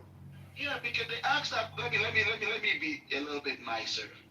They asked that question because they're as retarded as you, and to ask that kind of conspiracy field question on a national stage like that. Do you know who Anthony Weiner is? Same people don't look at what you're saying. Oh, do you know who Anthony Weiner is? Hillary Clinton. Dude, we all know he's a congressman that sent dick pics, dude. Nobody cares, dude. Basically, he's guilty of doing pedophilia shit, right? He sent it to an adult woman. That's not pedophilia, you dumb fuck. Bro, I know what I have to do. Let's connect the dots slowly, right? Let's see how stupid he is. Let's hear how dumb your conspiracies can be. You know why you don't know the answers? Because it's going to prove how stupid you are. So basically, he does the same thing on every stage. So you're not going to be surprised. He does this shit on every stage. So let me get this straight. Anthony Weiner. Hold on. Let me get this straight. Hold on, Ben. Let me get this straight. Anthony Weiner is a Hey, Matt. Kaz is your girlfriend. Ben. Let me get this straight. Anthony Weiner, he's a real person associated with Hillary Clinton. The laptop is real. he did get in trouble for sending dick pics to an underage girl. So all of these It was an overage staffer, you dumb fuck. So all of these are real, right? It was an overage staffer. What the fuck? It's a 14-year-old girl. But so all of these. Let me use your logic as well. Let me use your logic. Hey, Kaz, Ben, I'm not done. Trump is a real person, right? I got you. Trump is a real person, right? Yeah. He was in pictures with Epstein, right? Did he go to jail like Anthony Weiner? Let me finish. Epstein was accused of doing shit to little girls, right? Your point is so dead. By induction or by whatever logic you're using, Trump did something, right? You see how dumb you sound? Here's the difference. You really see how dumb you sound? Anthony Weiner went to jail for that. Matt, are you recording this so he can play back to himself? Hey, Anthony Weiner you sound retarded. Somebody went to jail for doing something, and you're talking about the man that didn't go to jail because none of that shit was found to be true. You're talking about somebody Epstein didn't go to jail. We're talking about Anthony Weiner. Epstein did not go to jail, dude. Anthony Weiner went to prison. Anthony Weiner, dude. Anthony fucking Weiner, bro. Anthony fucking Weiner. He just said it. Epstein go to jail. Brother, Anthony Weiner. He went to jail. He pled guilty to sending underage inappropriate pictures to a 15-year-old girl. Yeah, he did do that. But like you act like there's some other conspiracy, like drizzle, like Hillary Clinton ripped the face off of some girl in Pizzagate. How do you make that fucking connection? Because the Fraser video was found on the Anthony Weiner laptop. This is the same Anthony Weiner that went to jail for doing pedophilia. Wait, you're telling me that like the Department of Justice has Hillary Clinton ripping the face off of a young lady, and they've done nothing about it? They have that shit. It's all I call bullshit. Hey, bro, that's why they asked her about that shit. The stage is being set, and this is what QAnon has said the whole time, and I'm watching this real time. I'm just giving y'all the information, the obvious shit, right? And these are the people that call me stupid, man. He's talking about Epstein when we're talking about Anthony Weiner. I'm connecting the dots in a way that even a stupid person could do. You're making dots like you got a fucking Sharpie marker and you're talking to your Hold on, stop for a second. Doc, man, you guys gotta stop because he is right. Look it up yourself. Anthony Weiner. I literally just fucking said it. I literally just fucking said it, Mountain. Doc, chill, bro. I literally just said it. You saying it again, this will make it more plain. Wait a minute. I literally just said he was sending inappropriate pictures. He pled guilty for sending it to a 15-year-old girl. I already said that. Hold on. Why are you repeating it? Why did you say overage staffers? Well, you said overage staffers. It started with the overage staffer. Yes, but he went to prison. Oh my God. You are so much more right than I am. I am so glad you're more right than I am. Bro, I mean, you see the people I deal with, bro? Be real. I mean, be a little hard. All I'm saying is, and I'm not even. All I'm saying is the same thing that you already said, but I'm just saying, like, I've said it more importantly. You said, Doc, you said overage staffer. You don't know what he made the claim. The whole thing started because, oh my God, you're so dumb. Why did he go to jail? Is it a crime to text an overage staffer, Doc? He went to jail, bro. He went to jail for texting a 15-year-old girl, sexting her. Ben just 21 fucking months in federal prison. Ben just trying to compare Donald Trump to. He got exonerated, bro. They looked into him too. They didn't find nothing. But guess who? Bro, you guys are so blind. It's so scary how people are so blind and stupid, bro. I get called stupid by the most retarded people on earth. You get called stupid by a lot of people, though, right? You get called stupid by a lot of people. Never got smart. Well, I can imagine that you get called stupid quite a bit. I don't. He does. In every room I've been to, 95% of the room. Dude, your personality is completely egregious. My personality? You need to say it back. Well, dude, I've been on here for 5 years, bro. I ain't yelling at all. Come on, bro. I ain't even got. Dude, you didn't yell. These are the dots, right? So I'm ex-military. When I yell, you know I'm yelling. So 9 officers looked at the Anthony Weiner laptop, right? This is all true. Nobody cares, bro. Nobody cares about your wiener. Nobody cares about your wiener, bro. Nobody cares about your wiener. We were talking about Trump. You're talking about Trump, and you got to make it digress into what you want as the centrist to you being the centrist to the room. Wow, Kaz, you already slammed Sam because you didn't attack her points. You attacked her. You made her go on mute. But dude, I'm coming after you because I ain't afraid of some little bitch like you. NPC, bro. You're old. Dude, you're a non-playable character that I fucking did the cheat code on, bro. I'll do up, down, left, right, anybody select fire on that ass. Your time on Earth is almost expired, bro. I ain't gonna lie, bro. I'm gonna be alive when you die. Somebody shot his Are you sure about that? I'm gonna be alive when you die. Are you sure about that? Tomorrow is promised to no man. Oh my god. It's enough. This is an old man, bro. Like, this dude's almost expired. Like, this dude is wearing a NASA shirt, bro. That's how you know he's a dumbass, bro. He's wearing a NASA shirt. He supports NASA. Are you? You don't just bro, but as you can see, right, these people just took a convicted pedophile, Anthony Weiner, who's like you? friends with Were you a convicted pedophile? Because you sound like you were a convicted pedophile, Kaz. I can't believe you sound like you're a convicted pedophile. That you just keep talking about pedophilia like, you know, like you're trying to justify and project for your own position, Kaz.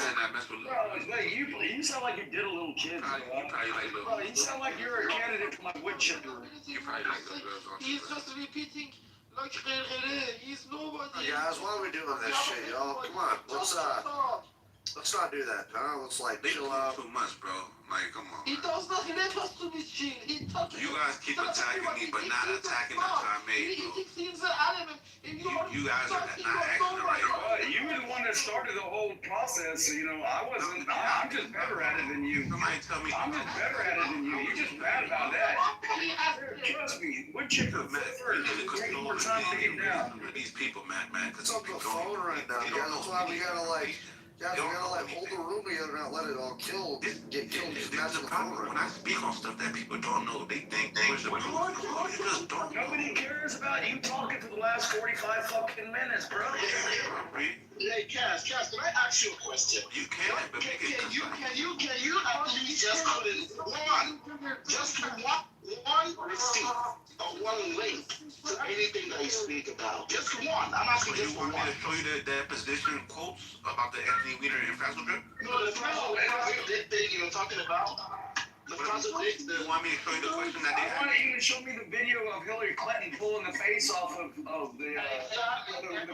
Yes. How do you know that there was a? Did you ever see the video? Or are you just talking about something that you heard about? It's in their possession, bro. Well, I mean, but you're just talking about a video you've never seen. But so now you're being a propagandist. You're literally being a propagandist because you're talking about a video that you've never seen. Speak about the video, and I don't think the video came out of nowhere. I don't think anybody just made it up. Nobody just made it up. The people that saw it, right? These guys want this stuff. They don't know. You guys. We need to send him down or we need to talk over him. Yo, the last person I want to hear about here is Peter, bro. Alright, I'm back. It's horrible to hear. Exactly, you are. Go learn this kayak. Go learn. I'm back. What's going on around here? Matt, Ben is basically asking me to show him the files of your video. I want to see the video where on the lake where Hillary Clinton killed a baby and ripped the baby's face off. It's a kid, a little girl. You said what, Matt? There's a video of that? Yeah, it's a video. I don't think it probably got scrubbed off the internet now. There's people that seen it. They all talk about it. Even there's this one lady, right? There's this one lady that speaks about the fast trip video, official lady. 9 cops saw the video and they're all dead. They all died by suicide. Dude, the lady's probably as retarded as you as well. Speaking about that, Matt, I was gonna say, Matt, can we get a chance? Can we talk about those 11 now scientists that have I heard all of a sudden going missing and getting murdered? Don't talk about that, man, because they won't believe She it. lost his mind. They won't believe you either, man. No, they'll believe me, Mountain, if you want to bring that up, let's just get back on a different topic or whatever's going on around here. Yeah, for sure. So I guess now it's another one that just got murdered, but a lot of these scientists have got the it's almost like it's almost like the nuclear scientists in Iran that were getting killed for years before this intervention. We've now had, I mean, over I think a dozen scientists that have ended up dead or missing, and it could be a coincidence, right? I mean, there's a fuckload of scientists, thousands of scientists in the country, but I don't know. The media is saying, Fox News, of course, is saying that a lot of these guys have got ties to alien military like technology, or they suspect that they just have a lot of military ties, right? Into our top secret private military corporation technology and potentially alien technology. I don't know. I can't believe coincidence. Mountain, may I point out an observation about your observation? Like, the NDAA, the National Defense Authorizations Act, like, it gives the ability for the government to come in and, like, pull you if they deem you a high value asset for, like, whatever they want for as a matter of national defense. And they don't have to tell your family, they don't have to tell anybody. They can just take you off the side of the road coming home from work one day, and nobody even freaking knows. They just find your car on the side of the road. Like there's a lot of stuff like that. Like, I'm not gonna really talk about the stuff that DARPA does, but like there's a lot of stuff that's really deep and dark that, like, they'll yank people straight off the street if they deem you high enough of an asset. Can you prove it? Yeah, it's called the NDAA. It happened. The NDAA gets reauthorized every freaking year. Because there's no way I can believe what you're saying without a link. NDAA. Can you post a link, Brody? Old man, can you post a link for us? Kaz, will you be able to read the link when he posts it? Guy, you want me to read something off to y'all real quick here? Just so I'm not talking out of my ass. This is on Claude. So the real and actively developing story, and it's being taken seriously at the highest level of government right now. The basic facts are accurate. The White House is investigating a wave of scientists and government employees with high-level classified clearances who have gone missing or died. The number being cited is around 11, though the exact body count or exact count depends on how broadly you define the group. Those who they say are missing. The cases span NASA, national labs, defense contractors, and academia. Some examples are Anthony Chavez, former Los Alamos National Laboratories employee, missing since May 8, 2025. Melissa Casios, administrator worker in Los Alamos, missing since June 26, 2025. Monica Reze, director of materials processing at NASA's Jet Propulsion Laboratory, missing since June 2022.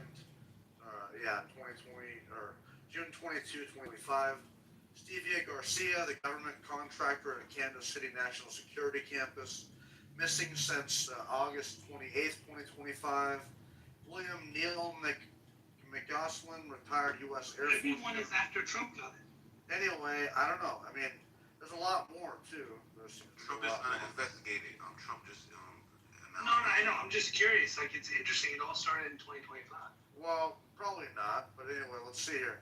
The caveat, the critical caveat, law enforcement and other scientists say they don't see any connection between the cases.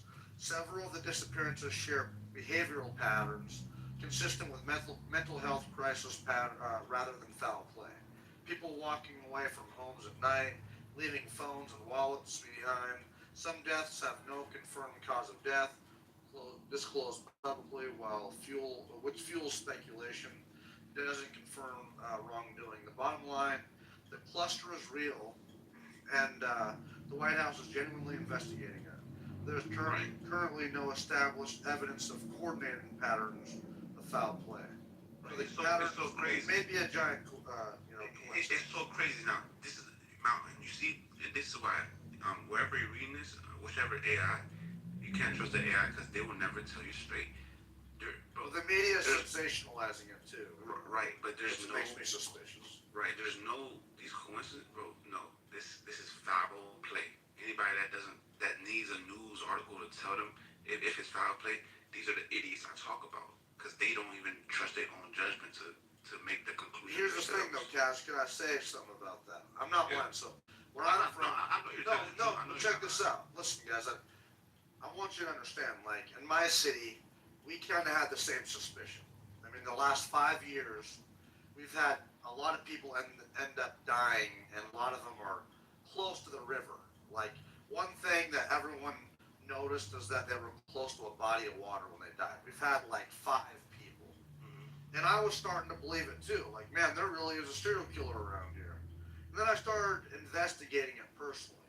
And I started finding out a lot of these people that ended up dead were homeless vagrants with drug problems, people with mental health issues. One lady had a giant fight with her husband and her family and fucking disappeared in the middle of the night, in the middle of a snowstorm, and ended up fucking probably trying to walk into the, I don't know. But, I mean, a lot of this shit is kind of explainable, like, right, you know? But some of it is weird. There's potentially still a serial killer here, but there's also... So you think scientists, so you think a couple scientists going missing, right? And all of them working on, you know, super high tech shit is the same as strangers going missing here and there. No, I don't compare them at all. One is, look, coincidences, y'all gotta really study the probability of certain things happening. Once y'all ask, what's the probability? Have you studied it? The probability of something. So Ben, he's trying to attack me other than what I'm saying. He's still making it personal. I feel like I'm not being personal. You know, there's always a black man trying to attack another black man. I'm not even talking to you right now, bro. I'm talking about him, bro. I'm talking about him, bro. You can get your chance in love, but I'm talking about him. But I'm basically saying, right? Because even Ben, he hasn't studied the probability of him being an idiot. I haven't. Yeah, I'm telling you, I haven't. He hasn't studied that. I've studied the probability of you being a dumbass. Tell me what you learned. It's very high. Always back to the ad hominem attacks, man. All you do is have an ad hominem, bro. If you don't want to get bitten by a dog, you don't go near it. You don't go near a dog. You don't want to get bitten by it. But mountains, bro, you got nothing of substance. You attack the people. Your point of view are moot. At least. You sound hurt. You guys sound like I hurt y'all feelings, bro. Relax, just let it go. I'm talking about. It's not my fault you don't comprehend the words that are coming out of my mouth. It's not my fault you're old and about to die. You got all them teeth and no toothbrush. That's why you so ornery. That's what mama said. I guess, man. Did you write your will yet? Dude, I've had irrevocable trust since I was like 35. Did you write your will yet? Hey, man, I don't know what's going on here, y'all. We're just talking, Anthony. Yeah, but I was just telling Mountain, man. I just got a question for y'all, man. What up? You know, we're the terrorist cells that were going to destroy America because we went to, we attacked Iran and we knocked off the head of the snake. I thought that we were supposed to have all of these terrorist cells that was going to destroy our infrastructure and that we were supposed to be terrified. I don't know what happened to those terrorist cells. Those are the idiots that don't follow QAnon. Anthony, you know what? I'm confused, y'all. I need somebody to explain to me. Maybe the terrorist cells are taking out the scientists. Maybe that's what's going on. I got it, y'all. The terrorist cells are taking out the scientists that are investigating the extraterrestrials. Right. That's what we got going on. The whole thing is when they talk about the terrorist cells, I watched Donald Trump say, yeah, there's sleeper cells around, and we know where all of them were. As soon as he said that, I knew, okay, bet that's not gonna be a problem. But these idiots was like, oh, Trump is going to war for no reason. No, they were all over the app. They were all over the app. They were saying that America was going to, America was going to be under attack. Because they were all hanging out in the same room, Anthony. They were all in the same room hanging out. Anthony, there's 2 different types of people. There's the people that are wrong and the people that are right. And I ain't the person that's wrong. These people, I have been wrong. And you're right, Anthony, because like I said, why would we be worried about? People don't understand Trump has this under control. I told people that. I ain't worried about that. You go into certain spaces, around the web. I'm not calling out any names. And, the first thing they're going to tell you, right? They're going to read to you the poll numbers. That's what they're going to say, oh my goodness, look at the poll numbers. The American people don't support this. That's the people like That's a fucking lie. That's a fucking lie. Dude, the American people wholeheartedly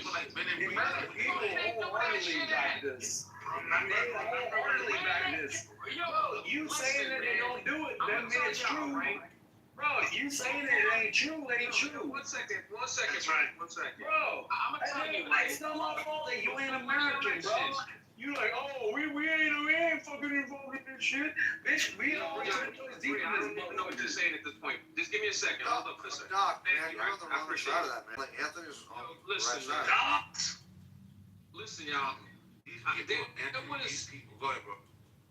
Yeah, Kaz. So, listen, man. Before the election, right?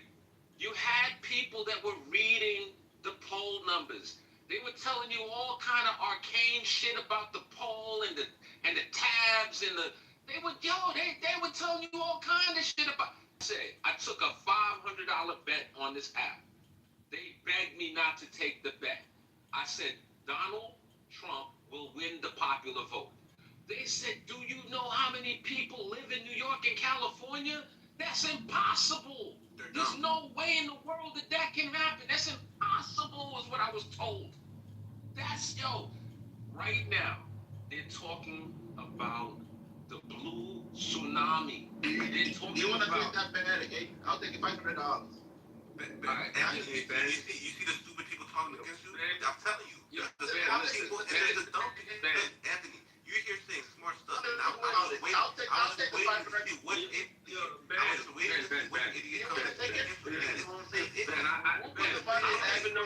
Ben, I don't know what you want to bet, Ben. Okay, Ben, stop. Full stop. Ben. Let me, I'm gonna land, and then we can start talking about bets. All right? You and I have, Ben, I ain't scared of betting shit. Let me go after you. You got it, Cass. I'm happy. Just let me land. Let me, you know what? I've been inundated.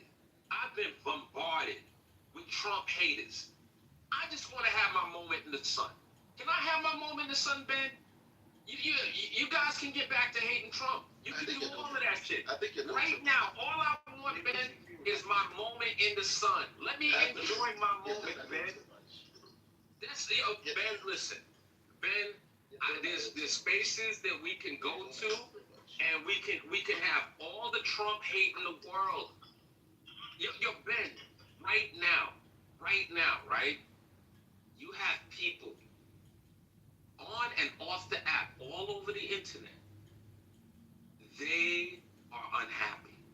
They are happy right now. They are upset.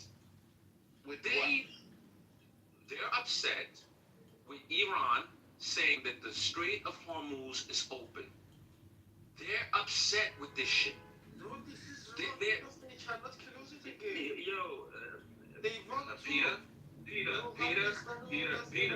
Peter, I can't do it, Peter.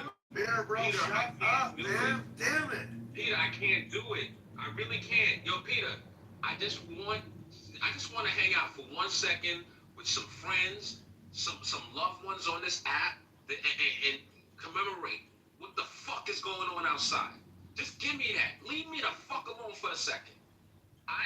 Listen, I want you guys to see the brilliance.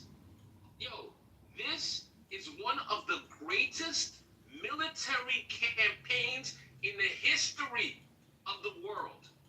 And I'm not saying that, listen, y'all, every life lost is a tragedy. I sympathize beyond fucking words. I love our troops, man. I will donate whatever to whoever for our troops. They're the most greatest fighting force in the history of the world. We have the most amazing military ever. I love our motherfucking troops. Every life lost matters beyond words. I have shed tears for our troops. I have a son that has friends that are in our armed forces. I've known those kids since they were young boys. I love them individually. I pray for them individually on a nightly basis. I am not cavalier about the loss of life in our armed forces. It matters to me. The wounded matter to me. It's nothing that I'm nonchalant about. All right? I want you guys to understand that our president has led us into this conflict, and he has minimized the loss of lives. I want you guys to understand that we had administration after administration after administration who talked about we can't afford a nuclear-powered Iran. We had that B-A-N, Barack Hussein Obama, who gave us this fucking bullshit-ass agreement, this feckless motherfucker, and his bullshit-ass agreement was fucking toilet paper, acting like he did something. Fuck him and fuck his agreement. So can you tell me how that agreement, after the finally, can you tell me how that agreement Ben, if the moderators of the room want me to shut up, I'm happy to shut up. I'm going to talk until the moderator tells me to please stop. So, this is where we at right now, Ben. You can leave quietly if you don't like it. There's plenty of spaces that will support you and your ilk.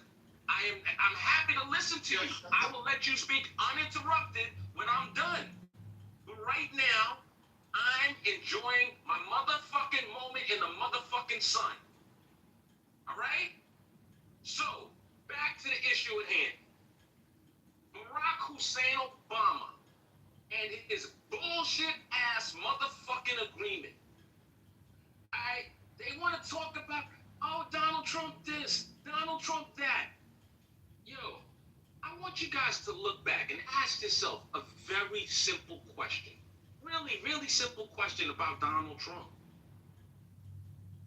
Since we've had the division of North and South Korea, and that thing called the DMZ, Demilitarized Zone, the DMZ, how many sitting U.S. presidents have gone to the fucking DMZ? How many? How many?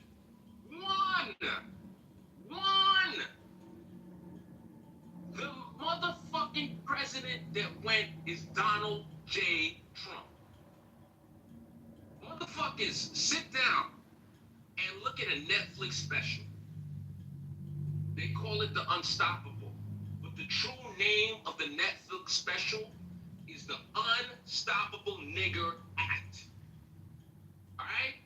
The Unstoppable Nigger Act. That's the real name of that Netflix special with Dave Chappelle. Dave Chappelle sits down and he goes through this whole diatribe. He breaks down why they started this motherfucking act. Mind you, this is what the only two charges that Sean Puffy Combs got convicted of, another unstoppable nigga got convicted of, was the Unstoppable Nigga Act, the Mann Act.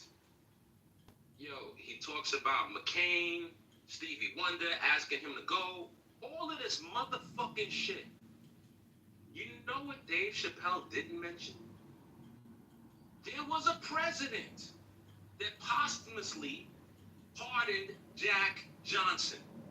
There was a president that did that. Do you know who the fuck pardoned Jack?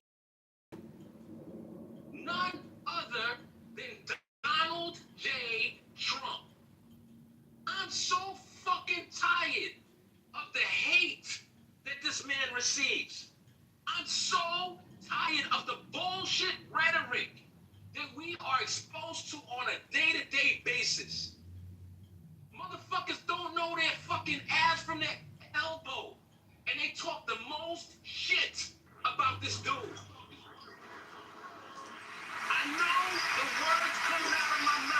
hurt you guys. I understand. This is what real leadership looks like. This is what it looks like. Take a picture. You'll tell your kids and your grandkids, regale them with the stories of this man. We ain't had one like him before, and we ain't gonna have one after. All right? I have more to say, but I've spoken enough. Thank you for listening. You're cooking, Anthony. You're cooking, brother. Keep going, Chef. I just ordered you a Chef jacket off of Amazon. Yeah. Listen, y'all. Okay, listen.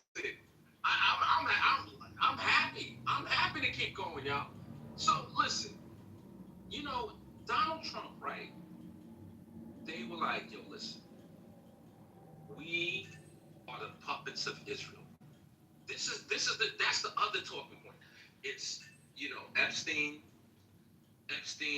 was an agent of Mossad. There's dirt on Trump. We got bribed into this fucking war. Yo, really? Oh, this war was a distraction from Epstein.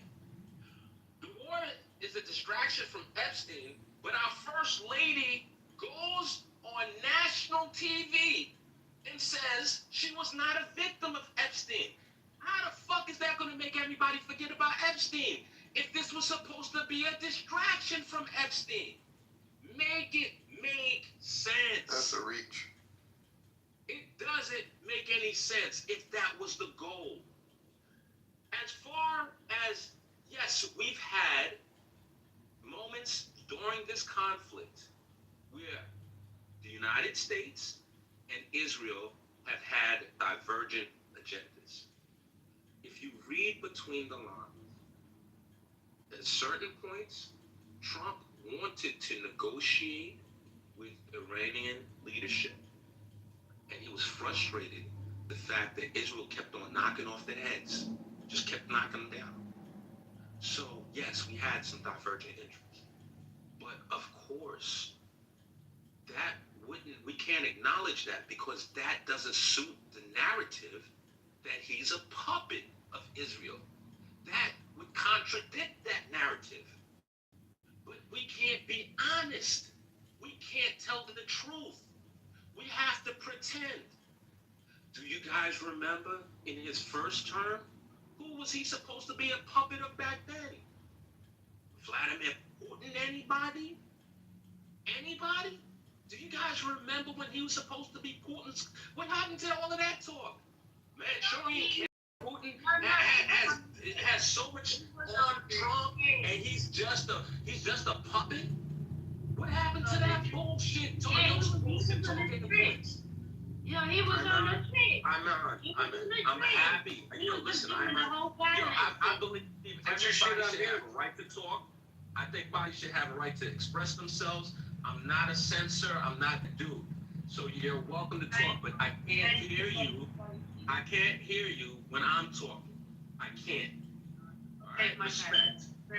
Respect. I can't hear you when I'm talking. So here's what's up. We keep on having these bullshit narratives. And I want you guys to just tell the truth. Just be honest. I want you to go in front of the mirror and say it out loud. Free yourself. I hate Donald Trump more than I love America. Say it. The truth will set you free. The truth will set you free. Acknowledge it. The first step to recovery is acknowledging you have a problem. That's how you fix it. Sounds like you're talking about That's how you get. All right, I'm sorry, y'all. You guys have had enough. I'm done. To the people, hey, listen, if it doesn't apply to you, don't let it offend you, man. If it doesn't apply to you. Yeah, I think you have the problem, and we have to support the leadership of this nation. So I will never say what you are trying to get me to say, because you're not the Pied Piper. Okay, so I'm gonna denounce it, but brother, You're kind of getting them wrong. You're talking about the people who are acting like they are criticizing the way that we're conducting this war legitimately, or acting like that they don't just hate Trump. They just need to go out and say it. Because this is the thing, as they've been criticizing every step of the way that we've been conducting this and trying to tell people that we've been losing this war, we have been winning. So just the people who are really just hate Trump that bad, just fucking say it. Can I speak up a little bit more as well? Miss Lady, can I tell you something as well? Right, you're delusional. The rest of the world here has been dealing with America. America and Israel. Where the fuck have you been, missus? Where the fuck were you? Where we needed you? Where the hell were you at? What the fuck are you talking about?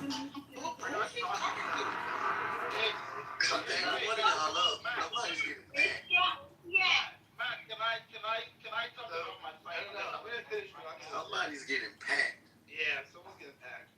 No, we're not saying to the lady down there that's in the goo now, we're not saying about the rest of the world. This is an American conversation, so you can get the fuck down there. And I'm just pointing out that we are talking about America and our president. So shove that up your pipe.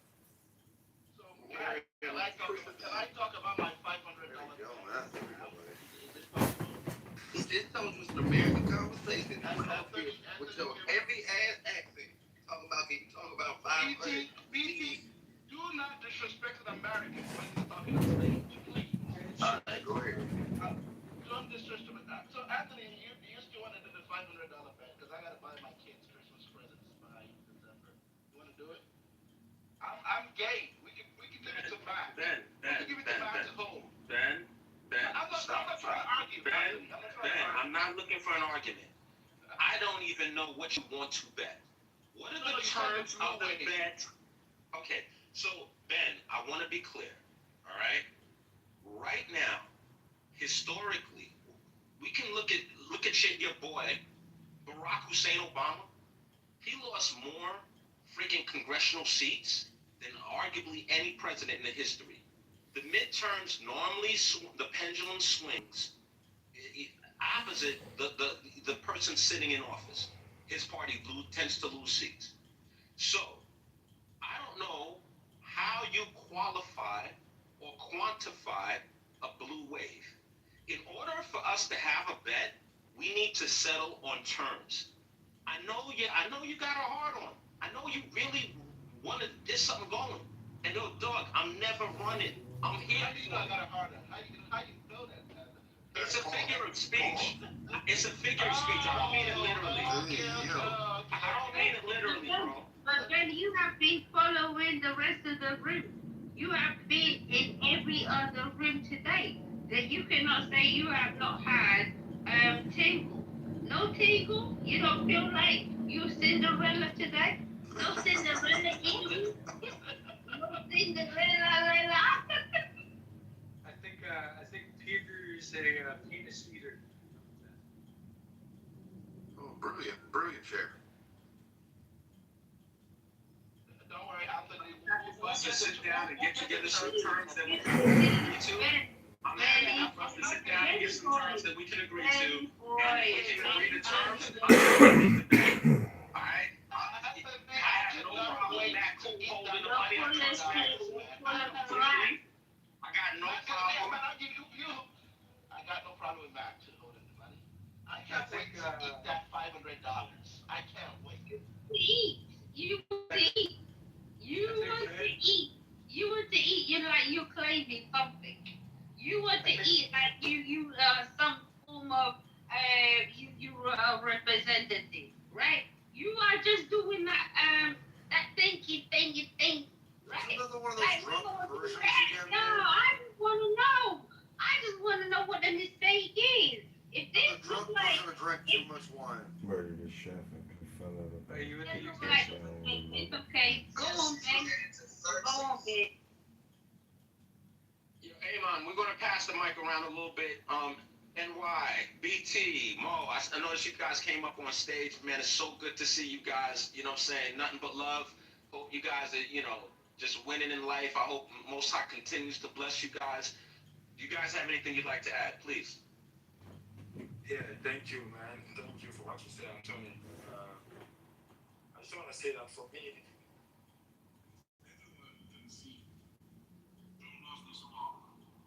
I mean, so far he lost it very bad. All the objectives that he had before the war. Wait, I need to leave this room. Amen, amen. Let him finish, young lady. This is not urgent, okay? So he had his objectives, and he had none of those things. Right now, Iran is stronger than before. And they actually released a statement saying that even though the Strait of Hormuz is open, they still have control who's going to go there, they're still going to get paid, and they don't allow any military to go there. And also that now they know they can use that as a leverage. Before that, that was not even, like you started a war for regime change, now the Strait of Hormuz was completely open. Now is that you're negotiating to have it reopen, to get back where you started after you spent billions of dollars, and also you lost some of your men and you killed innocent people. It's completely lost. And you didn't even need to do all of that. This guy's, We know we spent billions of dollars on that. honestly, listen, Mo, you are absolutely wrong, man. Like, how is Iran stronger? They're not stronger. They are weaker. And all of our objectives are honestly doing pretty well, man. I mean, we've decapitated the Navy, the Air Force, their ballistic missiles. The city's debt has been growing faster than a teenager's mullet. That's why we need to talk about property taxes. Take a look at this chart. This is So, like, I'm just curious, like, now we can, but also that. Hold on, stop. Wait. Also, this is the biggest thing. This really is about China. You understand that? Making sure that the. Hold on. Oh, not for a second. Let me finish.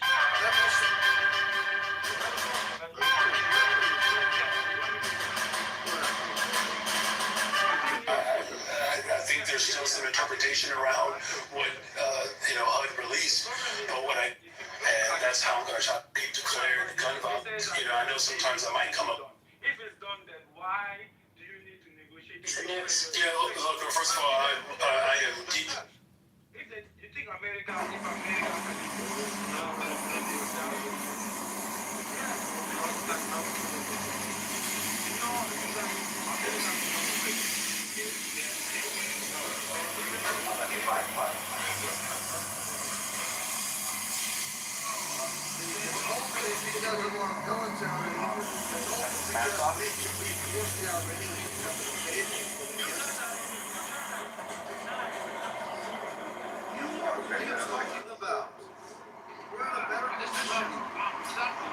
Just one second. I have a very simple question.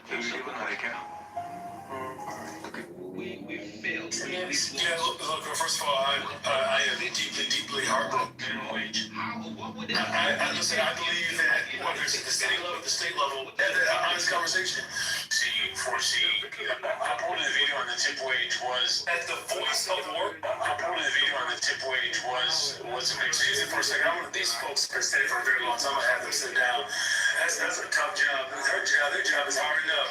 You just want to protect work. That was the objective before the war. Now, I want to respond to what you just said. We'll continue. I just want to be clear about it. So, because we've seen okay? And the current administration is the Trump administration.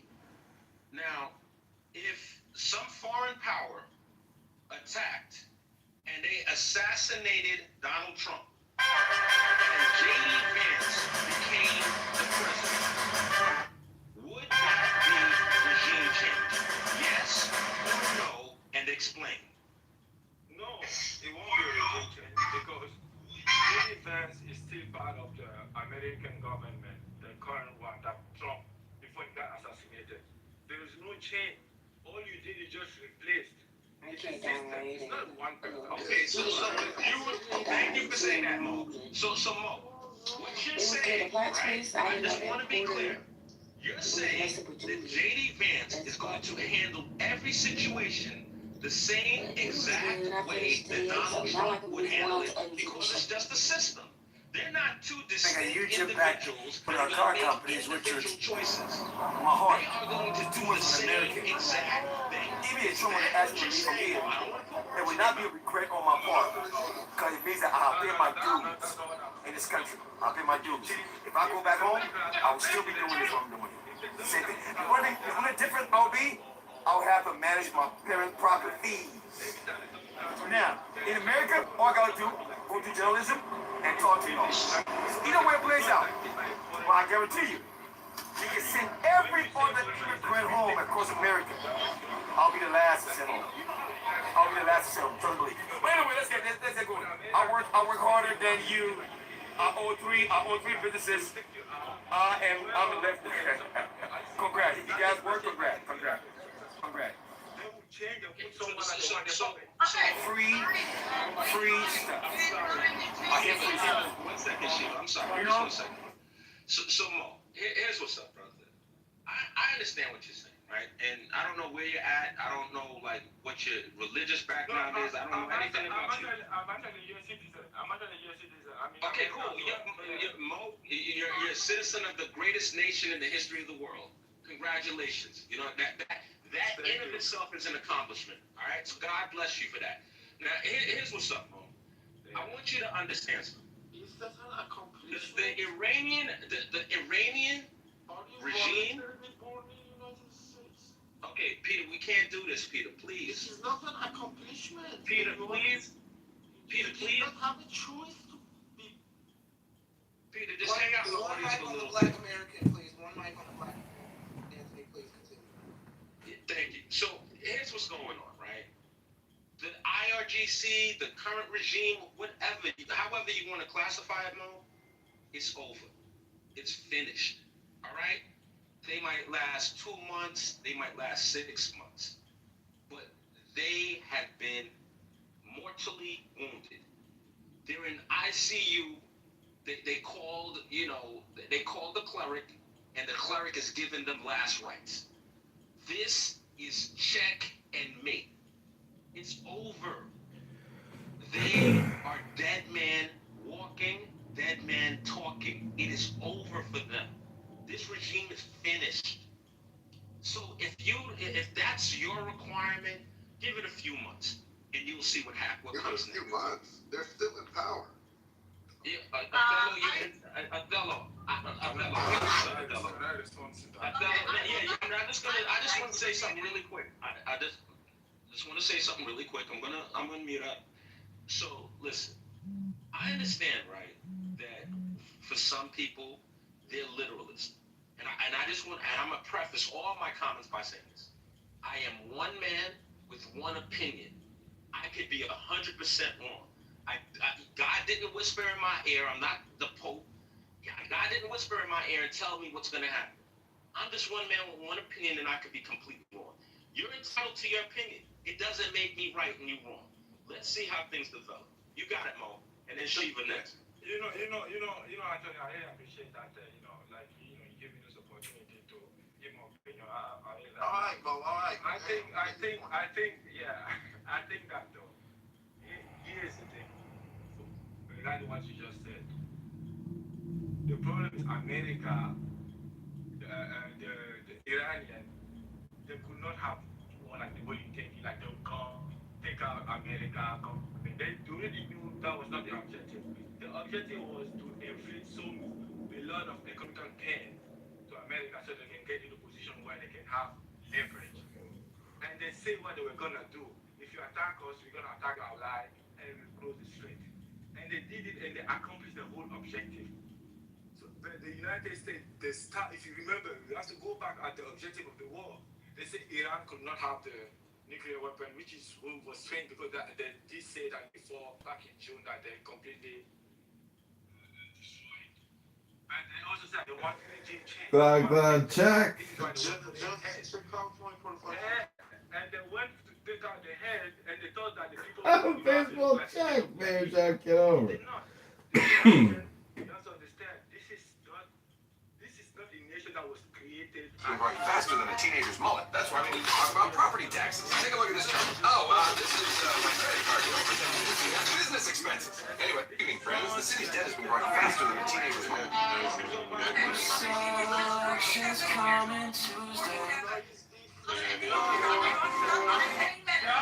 Ladies, today's special free vaccine. The voters deserve a choice. Providing abortion care and vaccines at no cost. Let's take a look at this area here is the pregnancy second 6 weeks long. We'll talk about all your options and make sure you're taking care of it. One mic. I don't want to mute the stage. Just give me 1 second, guys. So, Shiva has next. Shiva has next, guys. Shiva has next. Fuck you too, my brother. Fuck you too. Actually, it's not the regime change in Iran yet. I agree that it was now there's not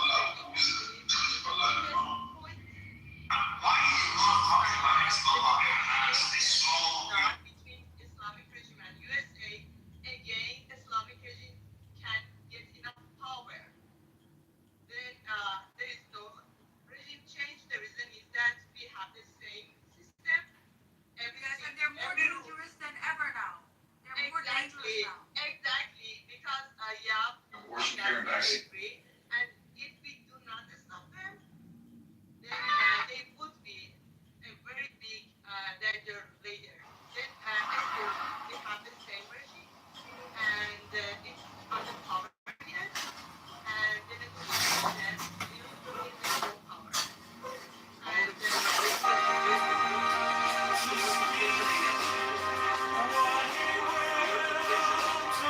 know the machine gunning of the because he's the war. I need a big example out of Mullah. What if your family were machine gun? Those children that you saw from young childhood were machine gun in the neighborhood that they were running. Saw from young childhood were machine. These things are for long. Are you going? Well, are you going to go back? Are you going to go back to fight if you get the chance to fight for your country? Because Iranians. Yes, definitely, Max. Yes, definitely. But the regime must be crippled, and you have to, there should be a way paved for them to rise up again. Because right now we have like a lot of militia from Iraq, the Hezbollah, PMF from Iraq, and Hezbollah from Lebanon, and the Houthis from Yemen inside Iran to counter every Iranian and kill them again, just like on the 8th and 9th of January. So they're more dangerous even now than before, because now Ghalibaf is in control, and he's the head of the military in this regime right now is more dangerous than before. So I agree with that they've done a lot, but we are now in the most dangerous time ever. That's probably I'll let Nick get in here real quick. Let's just trying to get in. let's be clear here. Yeah. One mic. You're just gonna overtalk this room, dude, until you This is crazy. This dude just. Go ahead, dude. Yeah, so just to be clear here, United States President Trump and his cabinet have never said that regime change was a goal. So we've been having this conversation the past half hour, at least since I've been in the room, where we keep talking about the goal or the objective of the Trump administration is regime change. WhiteHouse.gov has pulled up Donald Trump's initial statements on the war and corroborating statements after the fact from Pete Hegseth, as well as Marco Rubio, as well as J.D. Vance. Regime change has never been the goal here. So we're looking at regime change. Because regime change. Peter, I don't know why you keep coming off the mic, dude. Like, I'm not done talking. When I'm done talking, you'll know when I'm done talking because I'll stop talking. So, anyways, regime change has never been the goal of this administration, and it has stated it from the beginning. There has always been 4 objectives, and the United States has, in many ways, shapes, and forms, upheld those 4 objectives, right? So, number 1 is obliterate Iran's ballistic missile arsenal and production capability. Annihilate its navy. That's number 2. Sever its support for terrorist proxies. and ensure the world's leading state sponsor of terrorism never acquires a nuclear weapon. Let's be clear, Donald Trump, not only has he been clear the past couple of months about this, you can trace his comments all the way back to 1989. This guy has been talking about this stuff much, much longer than he's been in political life. Certainly getting back to when he was in private life. He says that Iran should never have a nuclear weapon. So this idea that we're going to somehow go, well, if the war is not a success, look, my heart goes out to the Iranian people. Obviously, any good-hearted American person wants to appreciate change in Iran. These terrorists that fucking go down a minimum of 30 to 50,000 of their own civilians. Obviously, a regime change, a top-down regime change would be ideal. But like, I don't care. That may not be the United States' military objectives in this conflict are not that. That's a lie. You've been rude against us because of your hate for Israel, so you should share that. Okay, That's not true. I just say I don't care about them mowing down their people. Alright, go ahead, Attila. The whole point was to get rid of the IRGC. Trump's whole MO for this war were a few of the things that you mentioned, but he also said the Iranian people will be free soon. Are they free? Again, I'm looking at his statement from March 2nd. Our objectives, and I'm quoting, our objectives are clear. Are the Iranian people free? No, they're not currently free. Okay. Are we negotiating? Do we have to pull up to the table to negotiate with the same IRGC? I don't know who we're negotiating. I don't know that we're negotiating with the IRGC or the other factions in play. We're negotiating with the IRGC. Pakistan is the mediator. Yeah, the mediator. Sure, I didn't know that was. I know that there's a differentiation. I'm not an expert on Iranian, like what their system of government or how all that runs is. I know that there's a difference between the Iranian, like their own military and IRGC, and like there's a bunch of different factions at play here. I'm not. Alright, Ben, I get your point of view. I just want to state something which is factual, because I do have the links. Donald Trump came out and stood on stage in front of every news channel out there, and he said, I quote, "To the brave Iranian people, come out to the streets.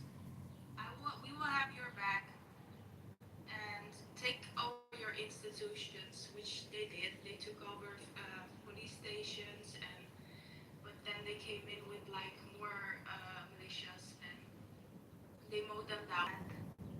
That wouldn't be the militia. That would be a couple. They would be freed. He said that they would be freed, and that they should keep steady and stay at home now, because there will be a lot of bombs dropping at the moment, and it's not safe out there. And wait for the final call. That is what Trump has said. So the objective is not there. What he said did not happen yet. Obviously, But the war is over, so it won't happen. Israel was taking a lot of bombs. That's why they had to pull up to the table and be like, oh, wait a minute, this Iron Dome not holding up. You have to give it to the Iranian though. They play very smart. These people. How do you have to give it? They've had this plan for years. They did it during the Iran-Iraq war. It's no secret that they will close down the Strait of Hormuz. That's the only fucking playbook they have. What are you talking about? So, I just want to be clear, you guys. This idea that it's the responsibility of the American military to change the regime in Iran, it's not only nonsensical, it's dangerous. This is not our responsibility. Write that up. Time out. Listen. I can't hear you when I'm talking. I want to hear what you're saying. I'm happy for you to respond. May I please land, man? Hold on, Sam. Thank you. Here's what's up. Okay. We tried. We knocked off the head of the snake. The snake grew another head. Listen. This is on you guys to fix. We just want to make sure Iran does not have nuclear weapons. This is it. Point blank, period. We are not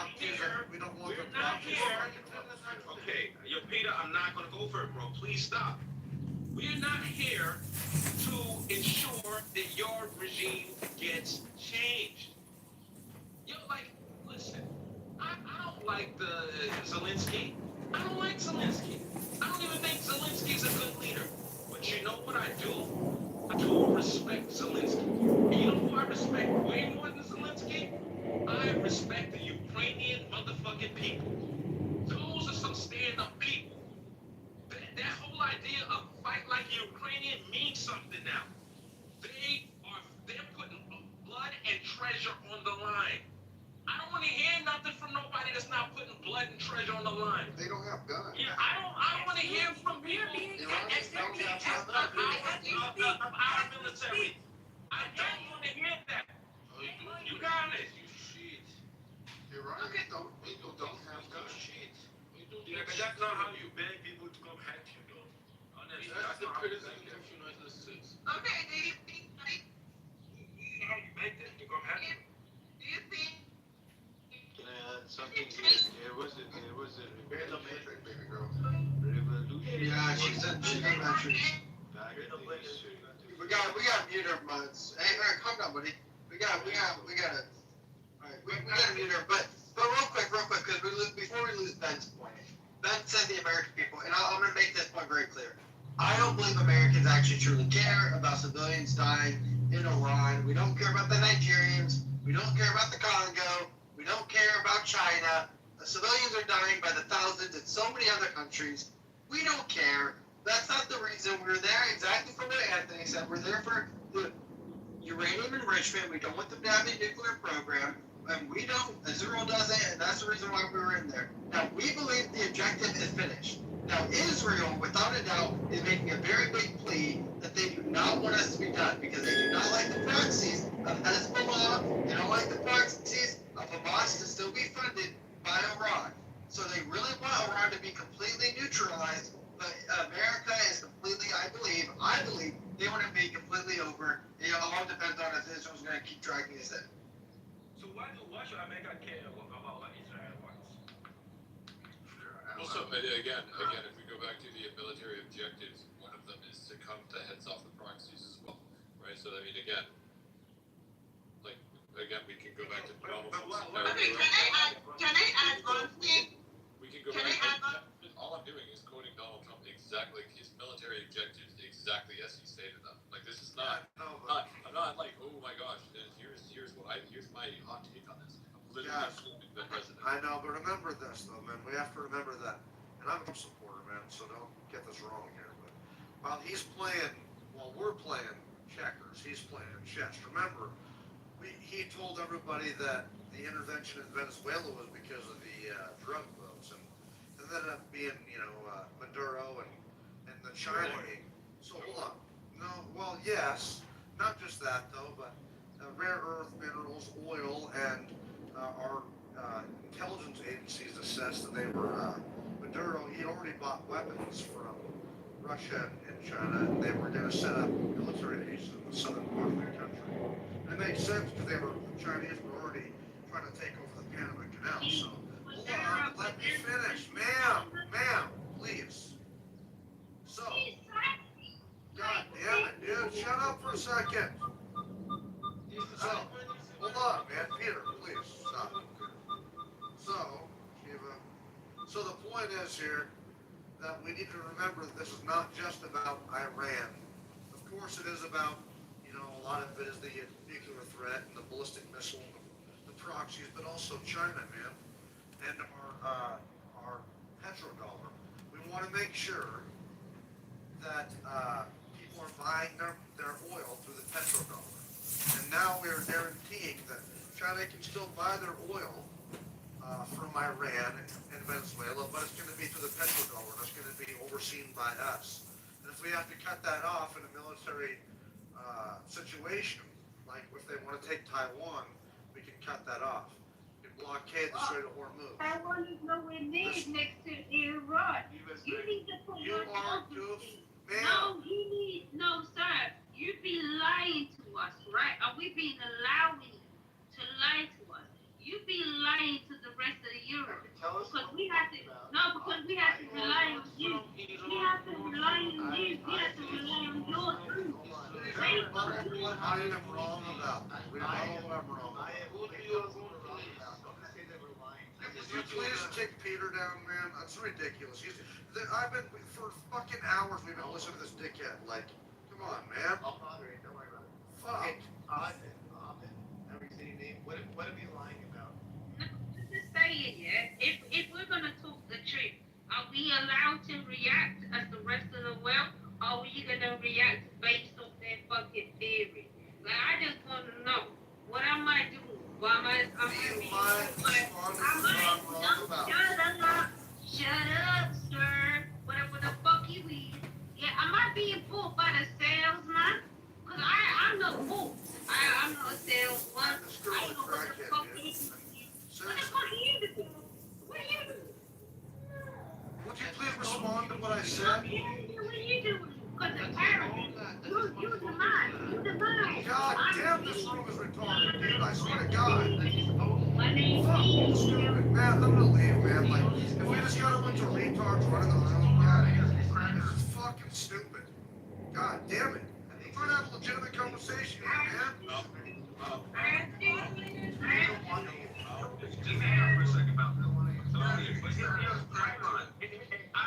I really, I'm starting to think you're a troll.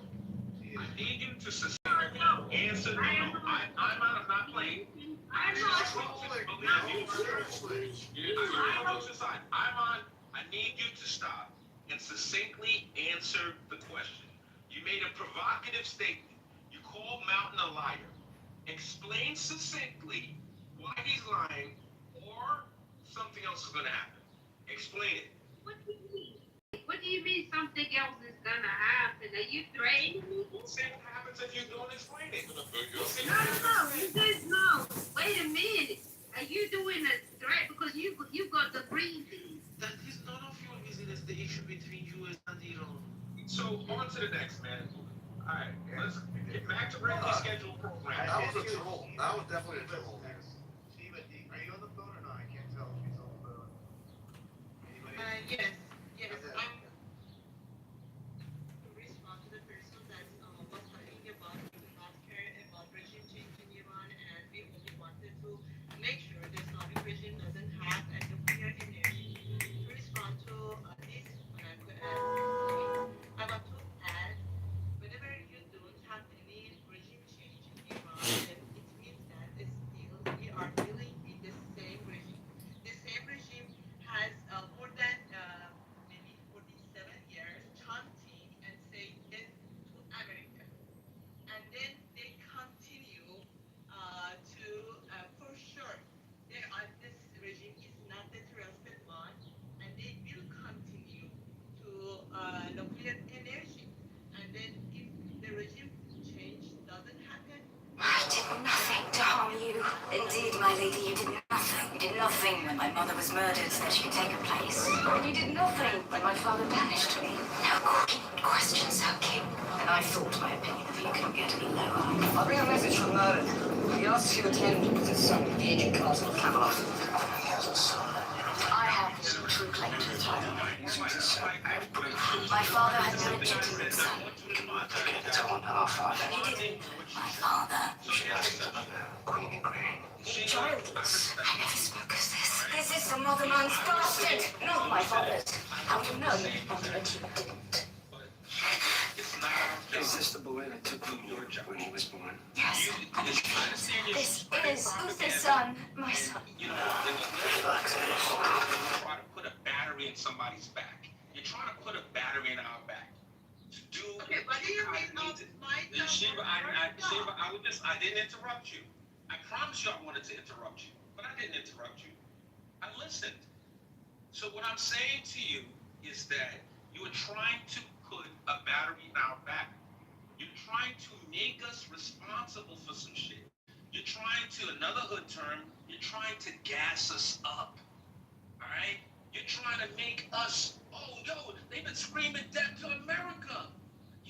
They're still going to do the same thing. Listen, y'all saw all that shit.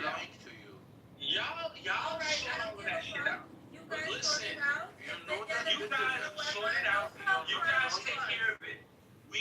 this is the real thing. I'm sorry. I know it hurts you, Sam. I know the words coming out of my mouth are but listen. It's like sunlight to a vampire. I understand, I get it. I get it.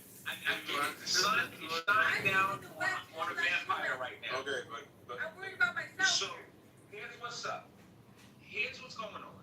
The United States is not responsible for regime change.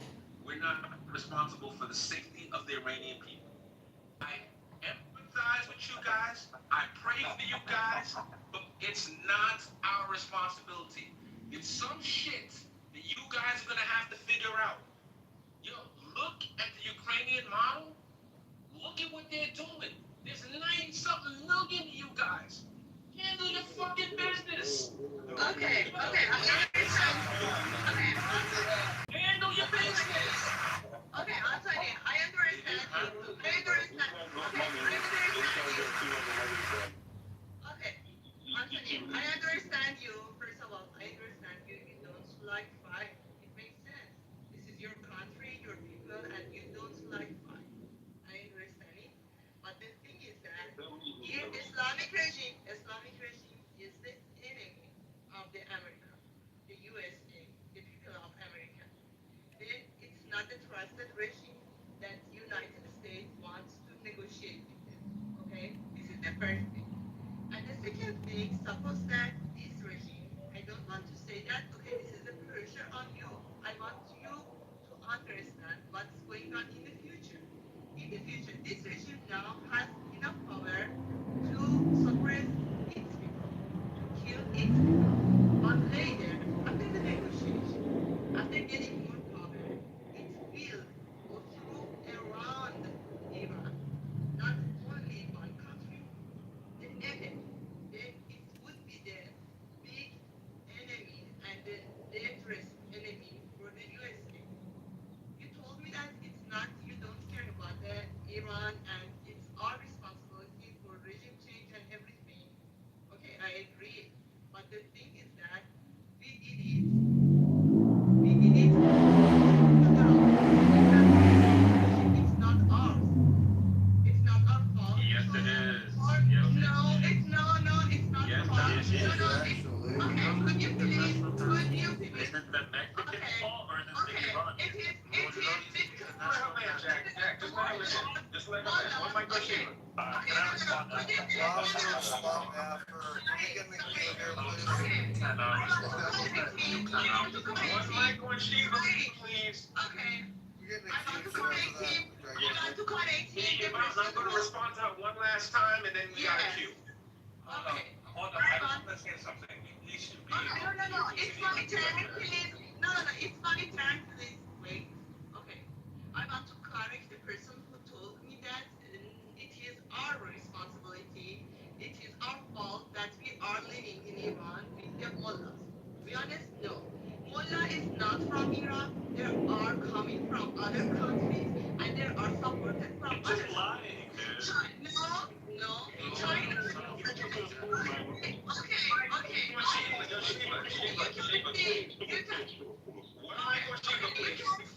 You can see China and Russian now supporting Islamic regime.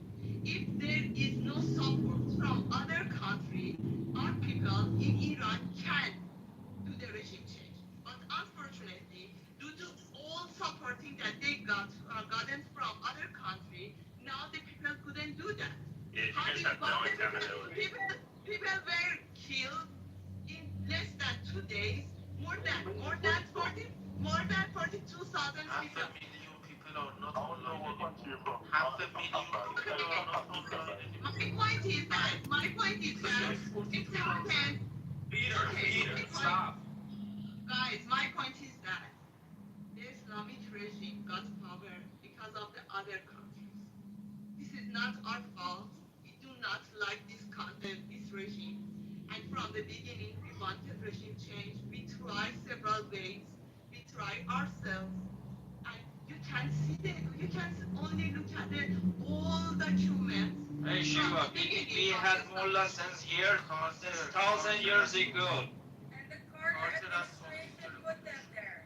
So it's So Shiva, I'm sorry, Sam, I'm going to respond to Shiva, and then you guys sort it out. I believe Jack had next, and then Mel. Hold on. But here's what I'm going to say to Shiva really quick. Yo, Peter, please stop. Shiva, here's what I got to say to what you said, all right?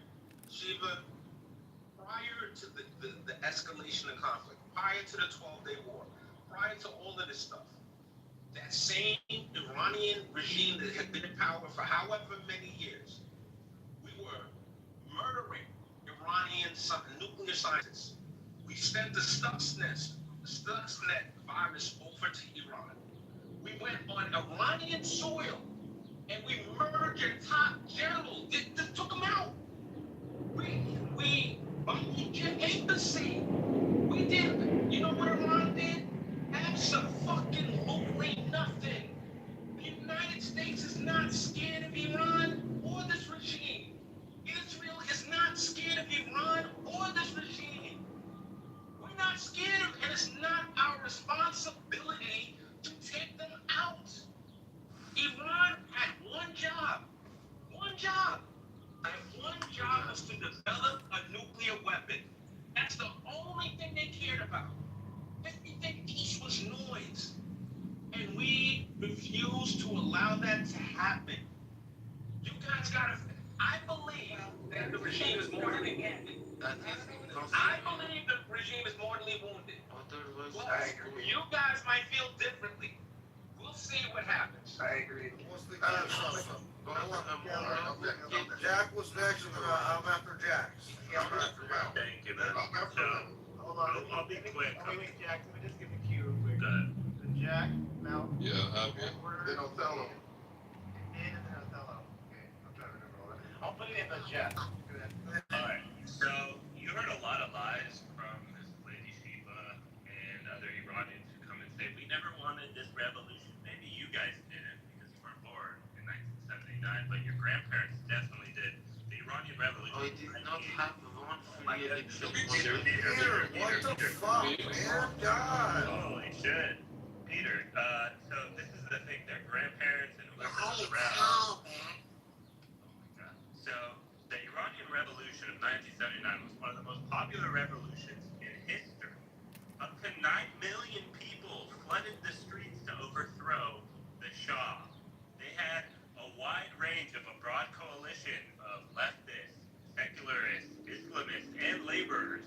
All these people fucking hated the Shah. It's revisionist history to say, oh, we always hated the fucking mullahs. We never wanted the revolution. That's bullshit.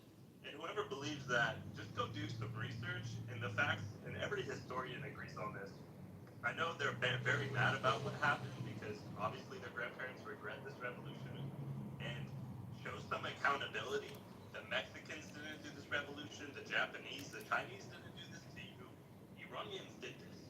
Iranians are responsible and should be held accountable. Start taking some ownership of what happens in their fucking country. Because the Carter administration and French I'm put not them done. in there. I'm not done now. So take some fucking accountability. Stop blaming Trump. Stop blaming Jimmy Carter from 50 fucking years ago. Oh, it's all everyone else's fault. But the innocent Iranians never did a damn thing. None of this is their fault. Do you ever listen? They have nothing to do with anything. Oh my God, it just happened to them. And they sat back and watched. We just fucking destroyed your regime. We had our regime change of our own. If you don't like it, you still can do a regime change of your own. It's your fucking country. 94 million of you. You're telling me 90 million of you hate this regime? Then 90 million of you need to go take it down and stop fucking crying on Clubhouse.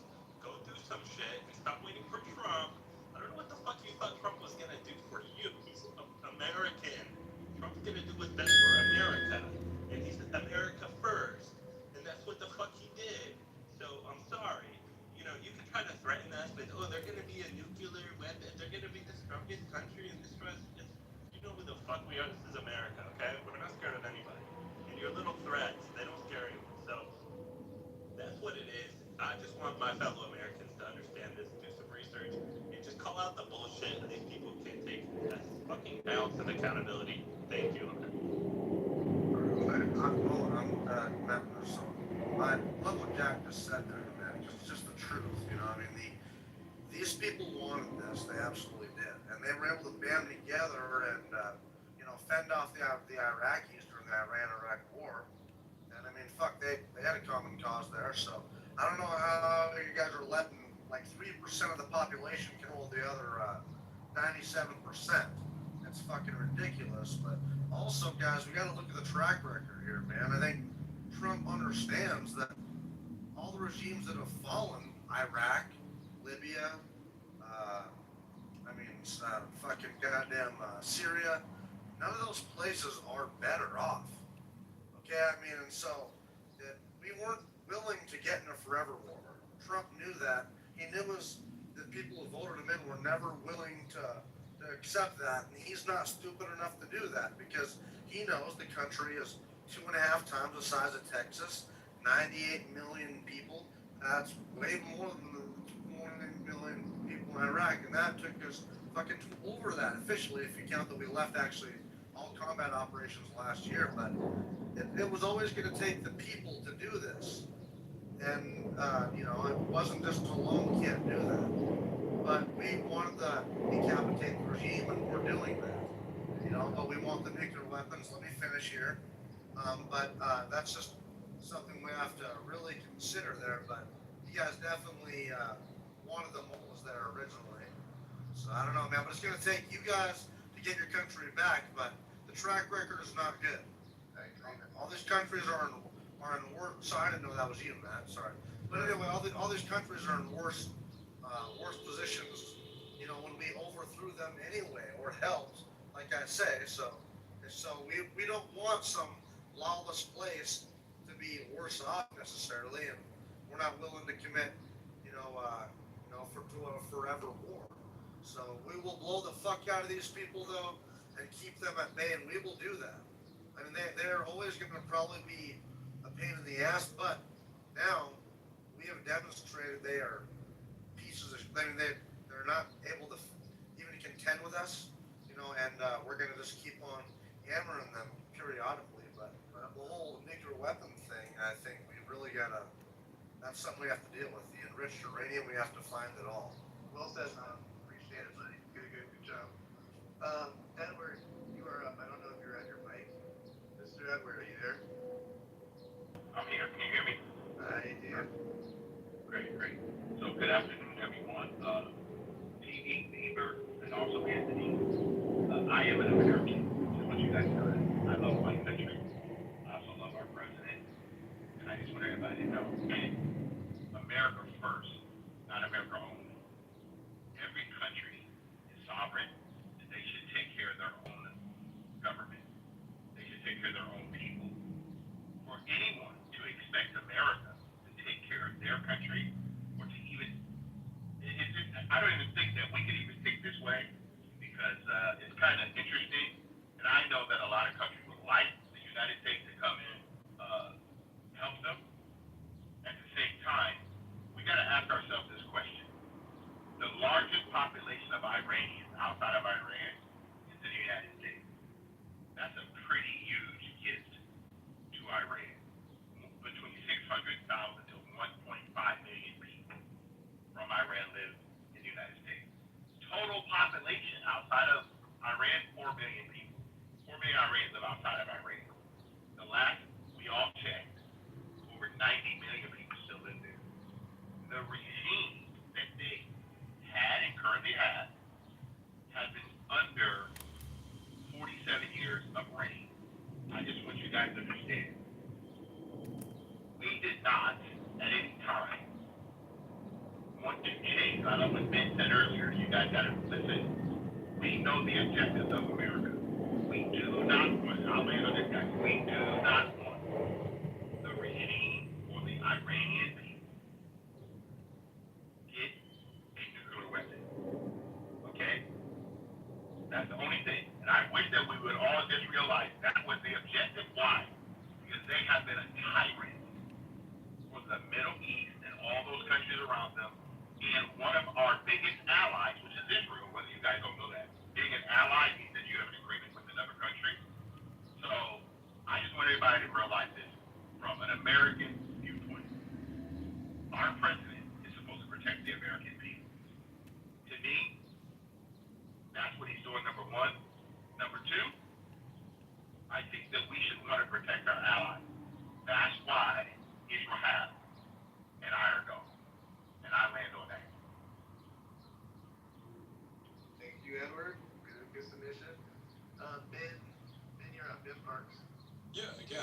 I've said it from the beginning of this room, or since I've been in this room, I'll continue to say it. The United States had 4 objectives going into this conflict, and it's not to say that the United States didn't have other things that it wanted to achieve as well, but there were 4 main objectives laid out here.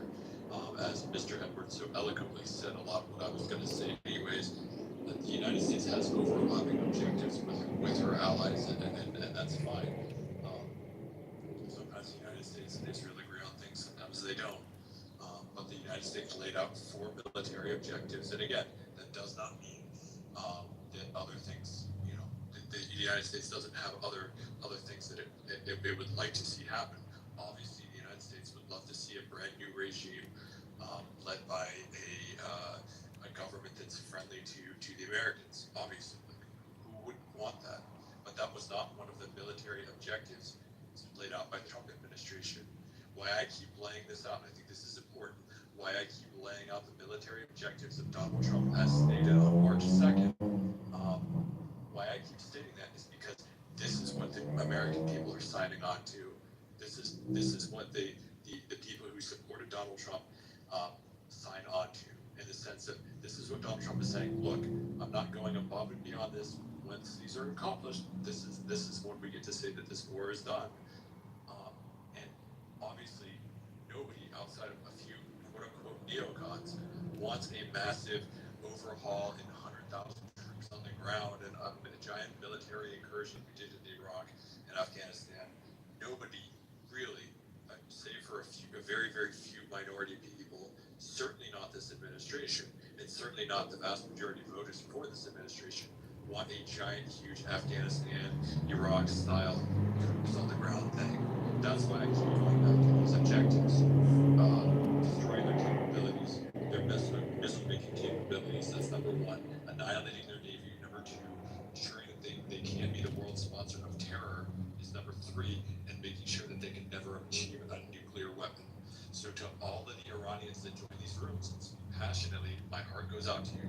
It genuinely does. It really, really, really does. But those are the 4 objectives of this administration. Anything else is a bonus. Yes, again, of course the United States has an interest in that. And Shiva made another point earlier about them getting a civilian nuclear program. The United States has been offering Iran a civilian nuclear program for many, many years at this point. It basically said, you guys don't need to enrich any uranium. We'll give you the uranium so that you guys can have your own civilian nuclear program. But that's not what they want. They don't want civilian. Countries that want civilian nuclear programs don't bury their nuclear material hundreds and hundreds of feet underground.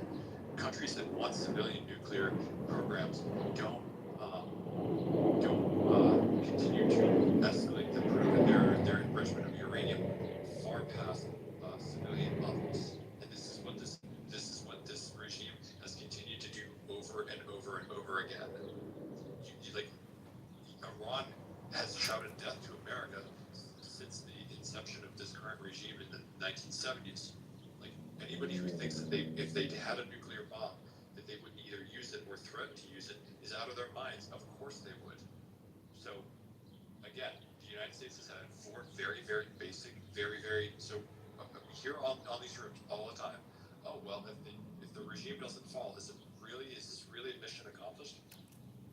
Again, the Trump administration, not only Donald Trump, but also J.D. Vance on March 2nd, Marco Rubio on March 2nd, United States Command Commander Admiral Brad Cooper said this on March 3rd. Marco Rubio on March 3rd. Pete Hegseth, March 4th. Dan Kane, March 4th. Like, again, I could keep going down the list of this keeps getting restated and restated and restated. Okay, you said it. Thank you, Ben. You done, Ben? No, that's literally, I thought it was funny that Marcelo said, you get it, because that was literally, that was me done. Okay, Mello, you got it. You got it. Yeah, I mean, he was restating the objectives. Like,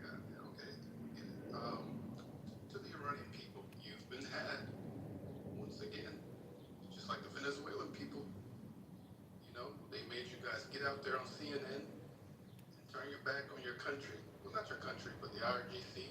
You guys, just like those Cubans who were saying, vote for Trump, vote for Trump, I love Donald Trump. And then they booted their ass out the country once he got in office. You've been had. Oh, they tugged at our heartstrings. The Iranian people, they're being murdered by the thousands. We must get over there for a regime change. We have to do this war. Now they're scaling back. Now it was never their objective. Let me tell you something. Donald Trump don't run shit. America don't run shit. Israel running this motherfucking shit. And it's all about prophecy. They're not like you lukewarm Christians. They believe that shit in the Talmud verbatim. Everything is holy. Everything is about God. They're not lukewarm like you. Going to church on Sunday, they going to movies, they sinning all week. They really believe this shit. This is a holy war. And with the Balfour Declaration in Great Britain, they knew they had to put their Caucasian ancestors, the Ashkenazis, on the throne. That's why Balfour sent a letter to Lord Rothschild. And they've done it. Now you have the most egotistical man in the history of the United States. What does he want? He wants to be a friend of the Jews. Why? That sets you up for life. He doesn't want to just be in the U.S. history books. He wants to be a part of religious prophecy. Okay? So they tugged at your heartstrings. They say, yeah, we coming to free you. No, they're not. They come to get that land. They come to get that oil. And they're going to try and do their best to make sure they're not a threat to Israel. That's the whole game here. I finish. All right. That was the end of the queue, so the floor is open. Okay. Good. Yes. To the respond to this person that's just nice talking, we don't need the people to cry for Iranian people. This is the first thing. And we don't know in the future what happens for the other countries. This is humanity. Then please don't separate yourself from Iranian people. You can only understand, first of all. The second thing is that we are in this situation not because of the people. This is because of the other countries. And first of all, because of the Democrats in the United States, because of the supporting that they got it from Biden and other Obama, and all are responsible for this situation for Iranian people in this country. Then, if you said that you are not responsible for the Iranian people, then the other countries shouldn't be responsible for their Islamic regime to support them. Whenever they start supporting them, they gain enough power. And for 47 years, they gain enough power because of the supporting outside Iran. And then now it's the responsibility of all people around the world to finish and end this terrorism. And this is not the there are some terrorists that are living in one part of the world, and this is the other country's responsibility to end them. And as an example for you guys, that's only talking about your country. That's respectful. For 47 years, none of those countries accept to introduce the IRGC as terrorists. And after Trump's attempting and trying and showing up is forced to say that the IRGC is terrorist. And then I want to add this, we don't have any other country support. Until now, they are supporting Islamic regime. They are negotiating with Islamic regime because the Islamic regime don't care about the people. And they have, the other country have a lot of benefits to regime. By the chance, in the one part of the history, finally, the benefit of one country Islamic regime. And this is Donald Trump start this war, and we appreciate it, and we want to end it. And this is, guys, if there is a revolution, there was a revolution 47 years ago in Iran. Again, it was not due to Iranian people. It's of Carter, first of all, and the other country. Icelandic and Latins, please only read the history. It's very easy. There are a lot of documents. You can only read. And now the Islamic regime is supported by Russia and by China. And that's all said. Please don't separate yourself. You are people. And then you cannot say, it's very easy to say that, okay, this is what is it. Lay there. If the Islamic regime got enough power, you cannot say this is what is it. This is not only our responsibility to be against all countries or other governments that supporting Islamic regime. She said she supported Trump's war. I don't think you understand what you were supporting. Yes, I am supporting. Excuse me. Shiva, hold on. Sorry, I was speaking, guys. Sorry. Okay, let me talk whenever it's my turn. When I'm done, you can go. There's no tears. Okay. But I just wanted to say, like, again, no accountability. Blame Obama, blame Trump, blame Jimmy Carter, blame everyone except Iranians who led the most popular revolution we've seen in modern times in 1979. I mean, I don't know who's telling you history about what happened. I guess you guys don't like the revolution now, but at the time, in 79, it was very popular. And today, you're saying, yeah, they're friends with Iran, they're Russia, they're friends with China. Okay, and go fix your country. Go overthrow your regime. Trump weakened the fuck out of the regime. He bombed the shit out of them. He fucked them up, left, right, and center. Now you guys can go. And finish the job if that's what you want. But instead, I want to choke you to death, dude. Shut up. But instead of actually capitalizing on the weakened regime that Trump bombed the fuck out of, you guys are blaming Trump, and now you're blaming America and saying it's only. No, I never blame. Oh, okay. I never blame Trump because he is not favorite person in our history. I encourage him, and Iranian people also support him. I never.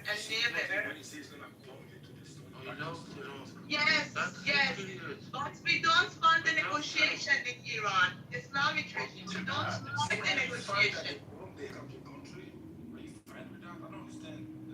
Now we should answer our nationality to know. No, Peter, how about you guys take charge? I mean, answer my question. How the hell do I talk like Peter? How do I be like Peter? Peter, how about answer my question? I think Peter. God, I don't know if you guys were the street is close again. I don't understand. 94 million people. These people are government so bad. Go do something, man. They're really tough right now.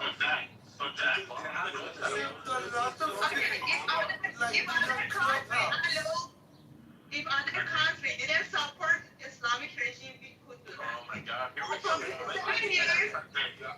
whenever you don't know, you couldn't say like this. You're crazy. Okay, hold on. Take your country back. Okay, hold on. Shiva, when we're all talking, I'm missing a lot of things here, so I just want to make sure that I'm understanding. Shiva, are you aware of...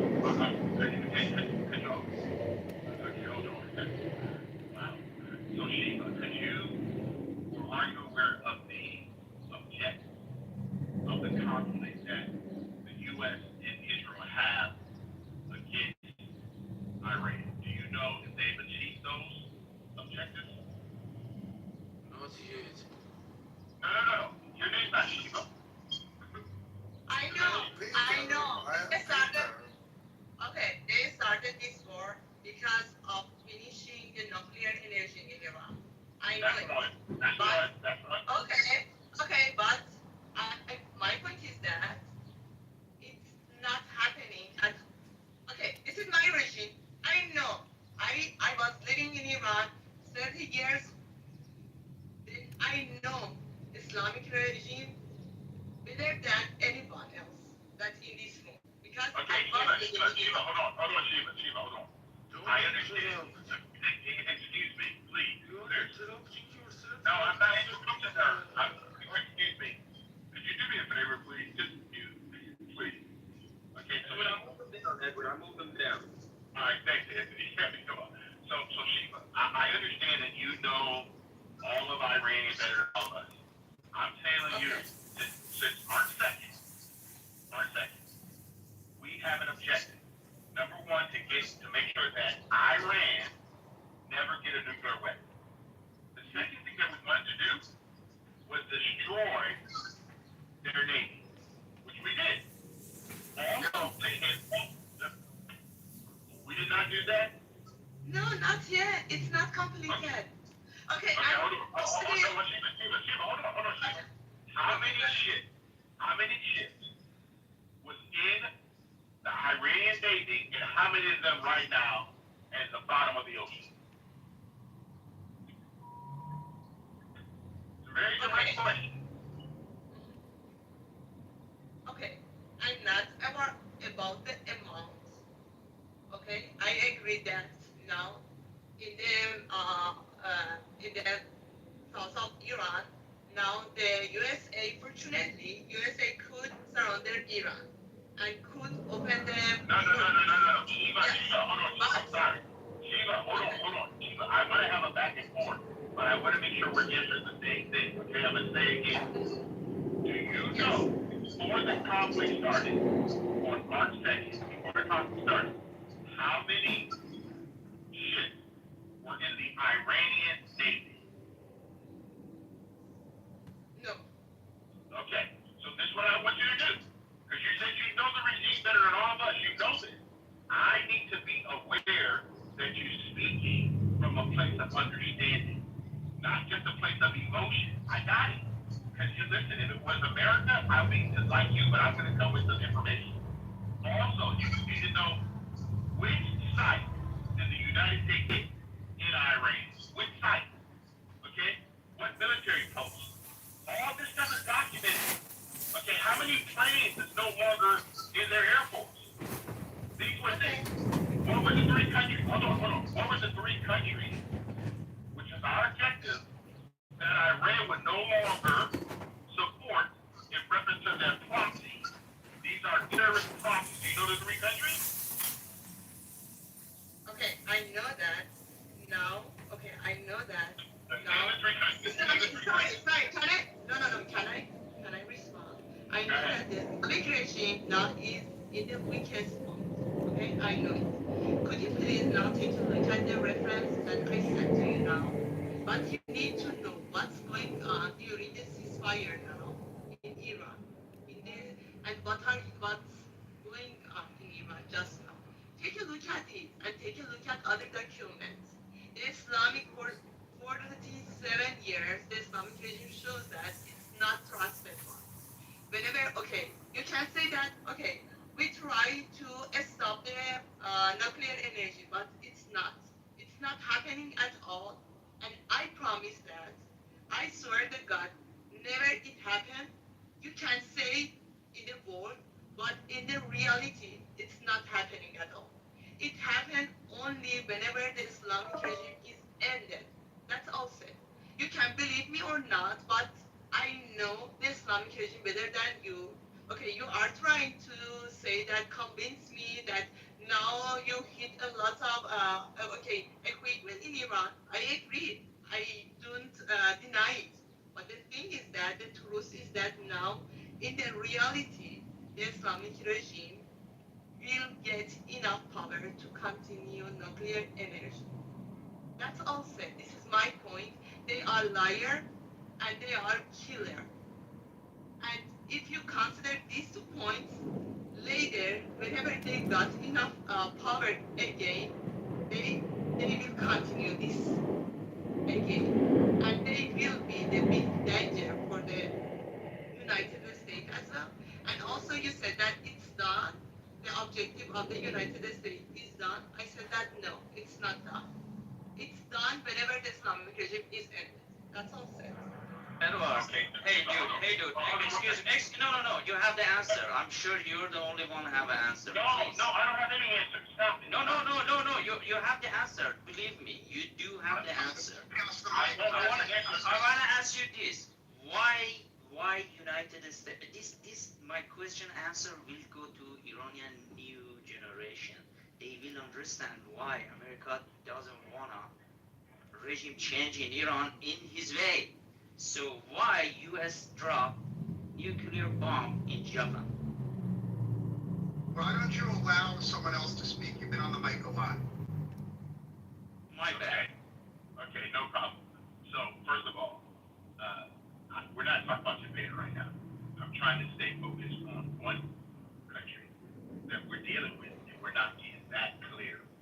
Okay, so I did not know, and I just want to make sure that the objective of the United States government going to this conflict was to make sure that there would be a regime change on the ground in Iran.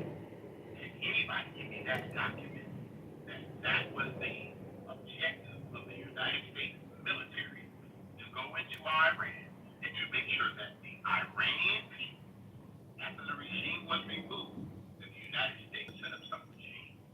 Because everything she was, no, 1 second, that everything she was said, that inside of Iran, after everything was done, the objective has not been completed. And I'm saying that was never the United States objective, not the military objective. Okay? We have that clearly written down, and our 4 objectives have been accomplished based on what they set out to do. So I don't know why. Edward, you're very erudite, but you're not succinct. You made your point, and you keep going on and on. I'm sorry, one second. Edward, and it's kind of to you, Edward. I just want to respond to something you said. Listen, guys. I really, really, really want to be clear. Right? The United States had multiple objectives, right? Well, if we're being honest, we had one real objective, and that was to prevent a nuclear-powered Iran. That was it. I want to be super duper clear. Everything else, we could have been, it's cool. But our primary objective. I think China was a huge one too, Anthony. So now, here's what's up, right? I know it's sexy. I know it's like the global conspiracy, and we're really moving pieces to get to China, Venezuela, and Iran. This is all about China. This is geopolitics. This is, the world is a chessboard. All of that stuff is super sexy now. And can multiple things be true at the same time? Absolutely. But you see, I don't think you guys fully appreciate that Barack Hussein Obama was in office. And if he had sent one Harrier over to the Middle East and sat it outside of Iran, we would have gotten a far better deal. We wouldn't be there right now. We wouldn't be risking blood and treasure. All of this other stuff wouldn't even be a thing if Barack had done that. Here we are, though. There's no time machine. We can't get in, Back to the Future and all that bullshit. There's no time machine for us to go and fix the problem. Donald Trump is playing the cards that he was dealt to the absolute best of any human being's ability. Any human being's ability.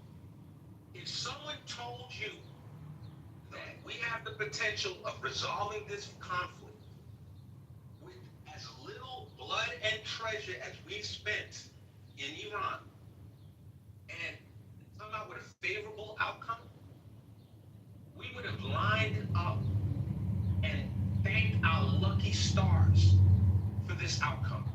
We would all have gotten in line for this shit. I understand that there's some people that hate. Okay, cool. Anthony, I'm speaking because I don't want to interrupt a moderator, but I have not yet spoken. And Anthony, please. but Ed Lynn, whoever your name is, you have been on the mic a lot. No. Hold on. I have been on the mic. You're correct, but not a lot. But thank you, because he did stop me because he's a mod, and I know how he feels. Okay. So as mod, who do you want to speak now, Anthony? Until I interrupted Edward, how about Edward goes and you go right after? Thank you, Anthony. So, Anthony, no, I 100% agree, Anthony, that our main objective was to stop them from nuclear weaponry. That was the number one thing, right?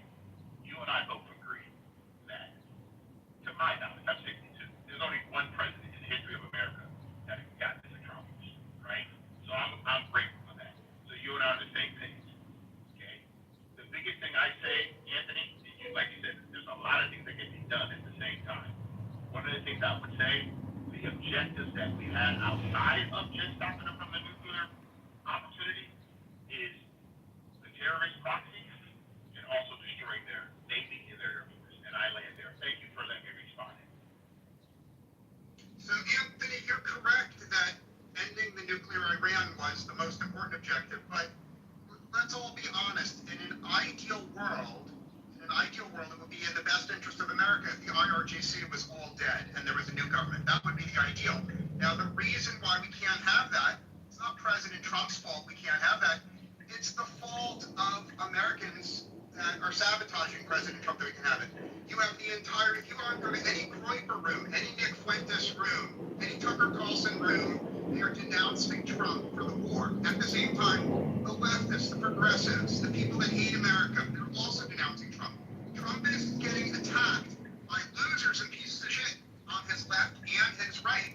And the truth of the matter is, if this goes before Congress and the Senate, and there's whether to continue the war or settle for modest goals, he just can't get the votes. And that's not criticism of the president.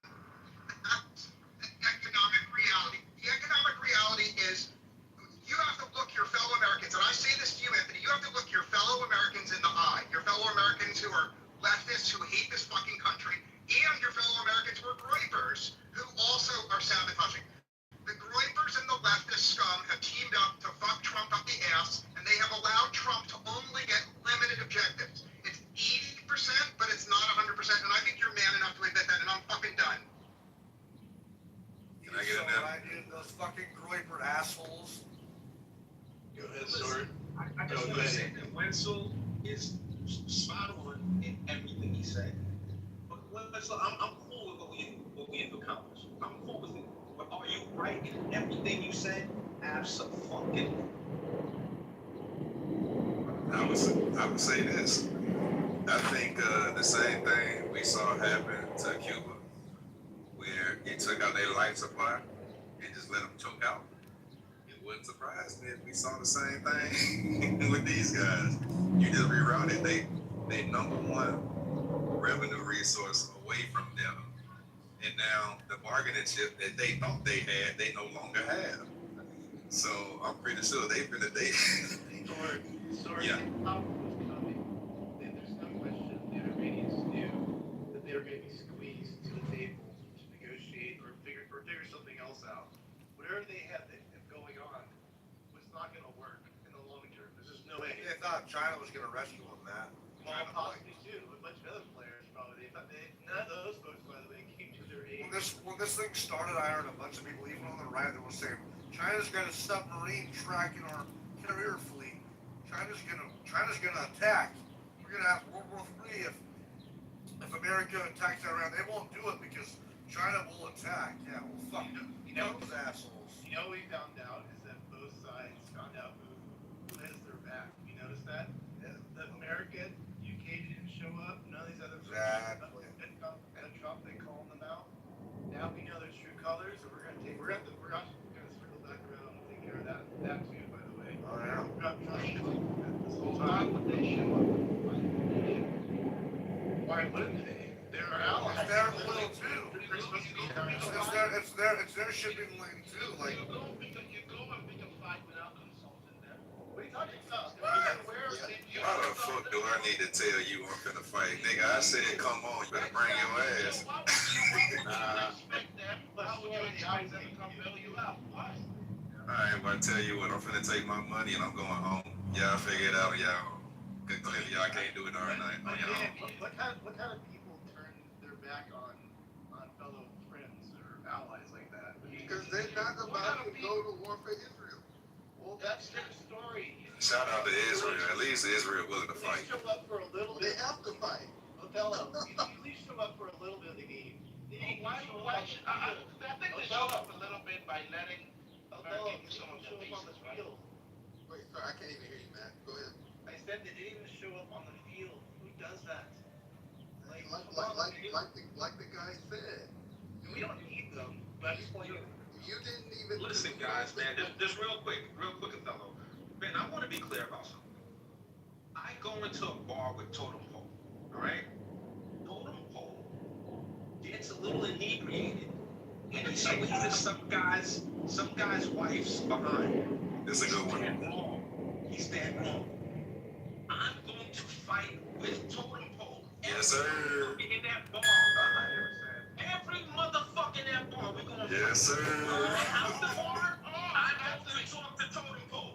I'm gonna say, don't ever do no shit like that again. But Totem Pole ain't getting jumped on my watch. Totem Pole ain't fighting by himself on my watch. And Anthony, I'm right behind you, Anthony. Somebody in here with a bottle. How are you expecting Europe to pull up when motherfucking Spain sells weapons to Iran? Like y'all don't even know the geopolitics within Europe itself. There's an infight going on right now between Israel, the U.S., Spain, Italy. They're not even on the same page, and they're saying that you guys jumped the gun. This is crazy. You know what I mean? We need to come together and see what's the best option now. Great Britain, who started this whole shit with the Balfour Declaration and putting the Ashkenazis on the throne, all right? They said, okay, we're going to send the missile catchers, right, to Israel. We're going to send that and help. So Britain showed up a little bit, but you still have infighting between the European nations on who to fuck with. And Spain does not fuck with Israel at all. Italy neither. And you know what? Spain is also funding the USA demise. So Othello, if we in the club, same example that Anthony gave. If I see a nigga finna sneak you, what you think I'm finna do? Knock him out. Taiwan did the smartest thing you can do.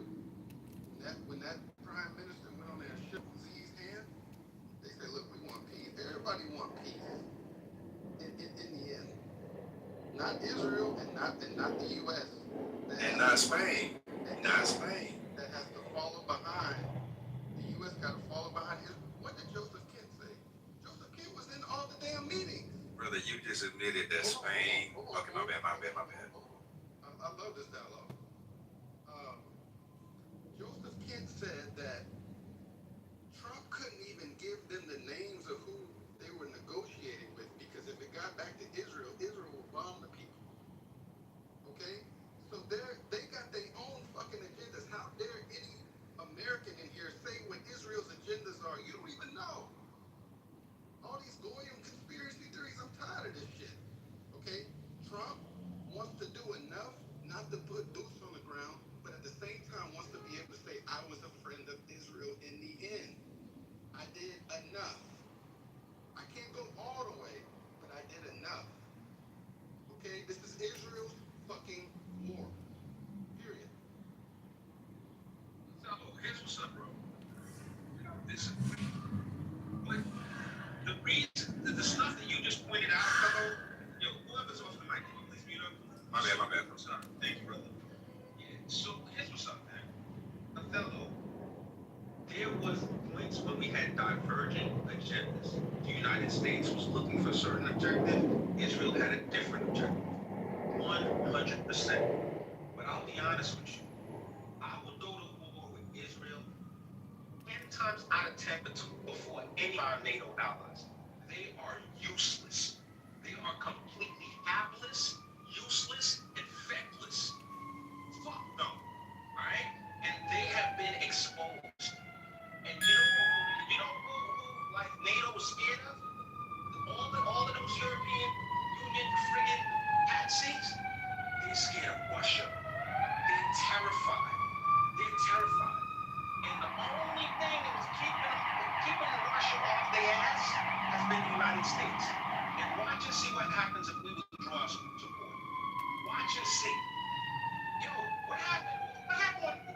came into office the first term.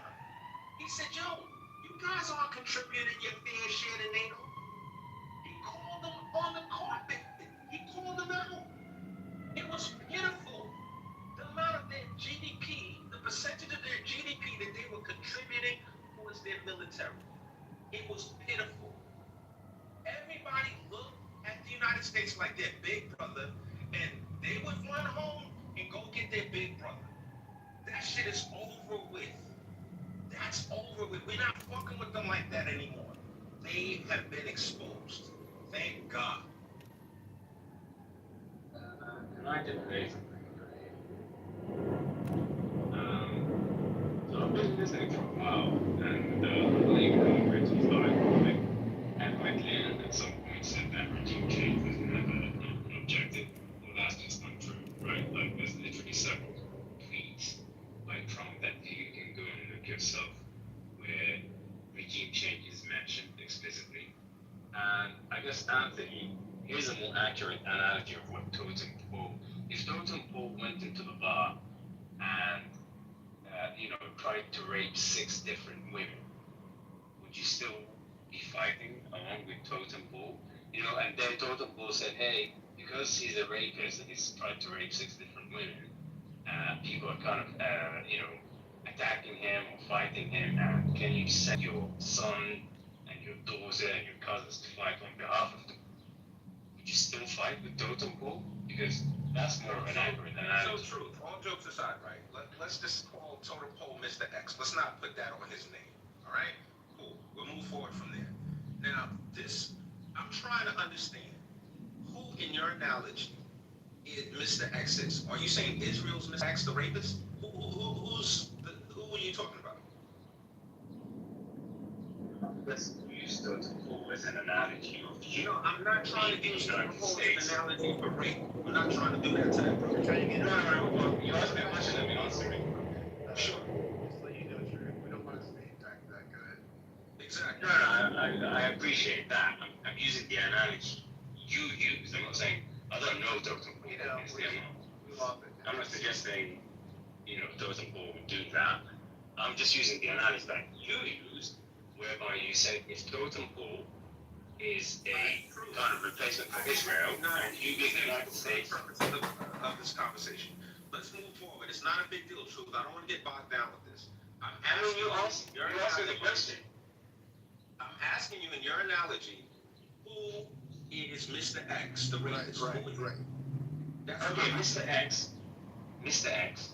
So you, in your initial analogy, my understanding was that you were saying you, the USA, and Mr. X is Israel, and even if Mr. X is in the wrong, you will stand by Mr. X and fight alongside Mr. X, right?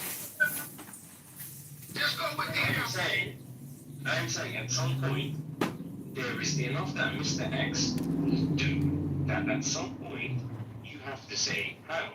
Should Mr. X be doing this, even if Mr. X is quote-unquote my friend?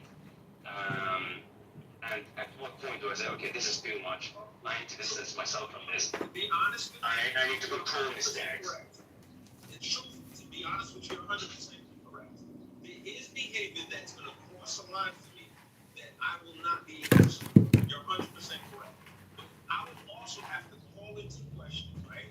Like, how was I hanging with Mr. X and he was a rapist in the first place? Like, how was I such a bad judge of Mr. X's character? I would have to really call into question. But absolutely, you are correct. I'm not going to support people, just like there's lines, there's limits. So you're right. You're 100% right. Now, why would you, right, draw a parallel between a rapist and Israel? For one, there's literal videos of the idea of breaking people.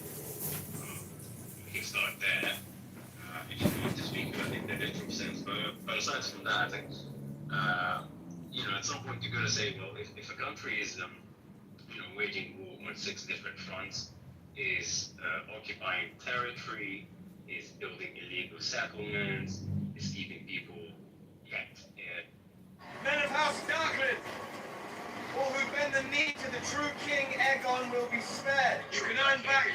by raising his banner and fighting in his name against the whore of Dragonstone.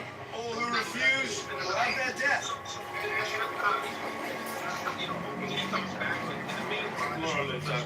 Is there no honor left in this world, Cole? Sacking your queen's own castles and putting up people to the sword, kingmaker.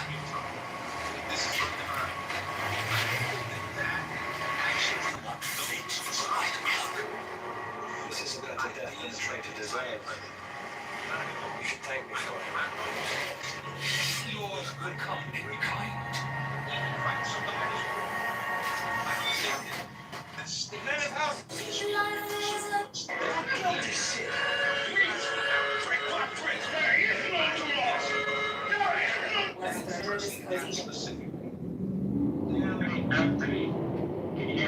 What does IBM stand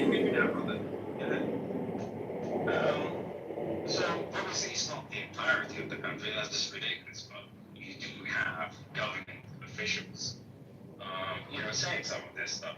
You did have government officials saying there should be no food and no water, and even, access to basic necessities. Ram hit the wall, the tunnels were being dug underneath it.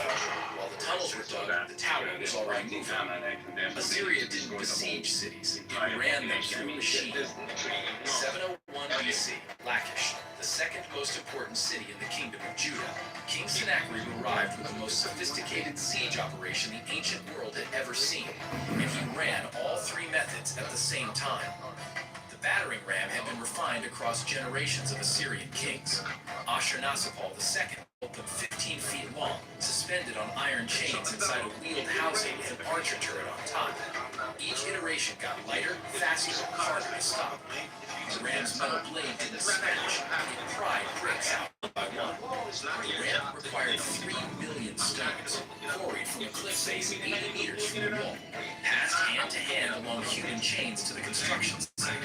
Battering rams weighing a full ton were hauled to the top on wooden beams.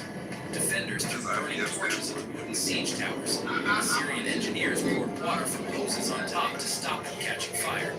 While all of this happened above ground, sappers worked below, undermining foundations until entire wall sections could be brought down from underneath. Sennacherib was so proud of Lachish he had the entire siege carved onto his palace walls. Those reliefs still exist. They're in the British Museum. The city fell. The machine moved to the next one. What ancient siege do you want us to cover next?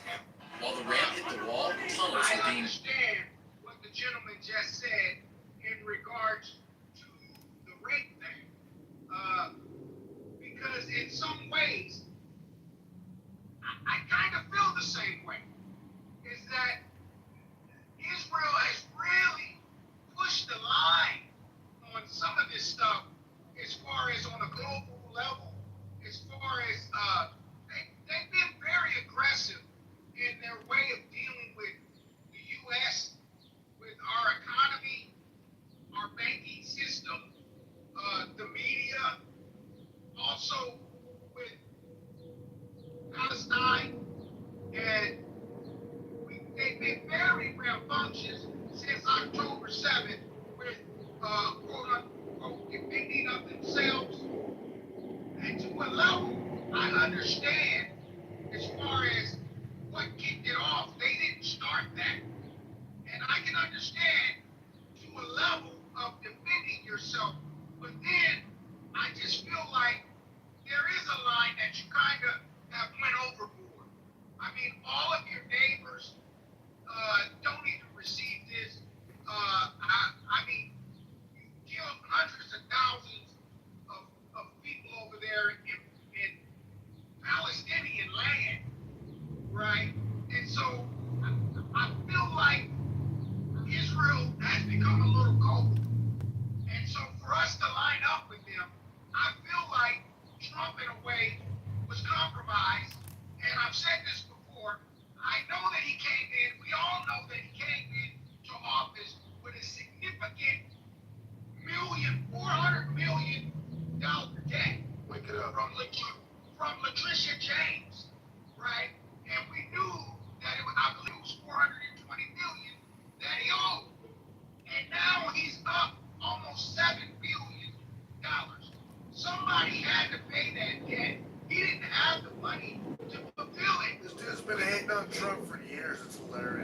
Oh man, you gotta be quiet now.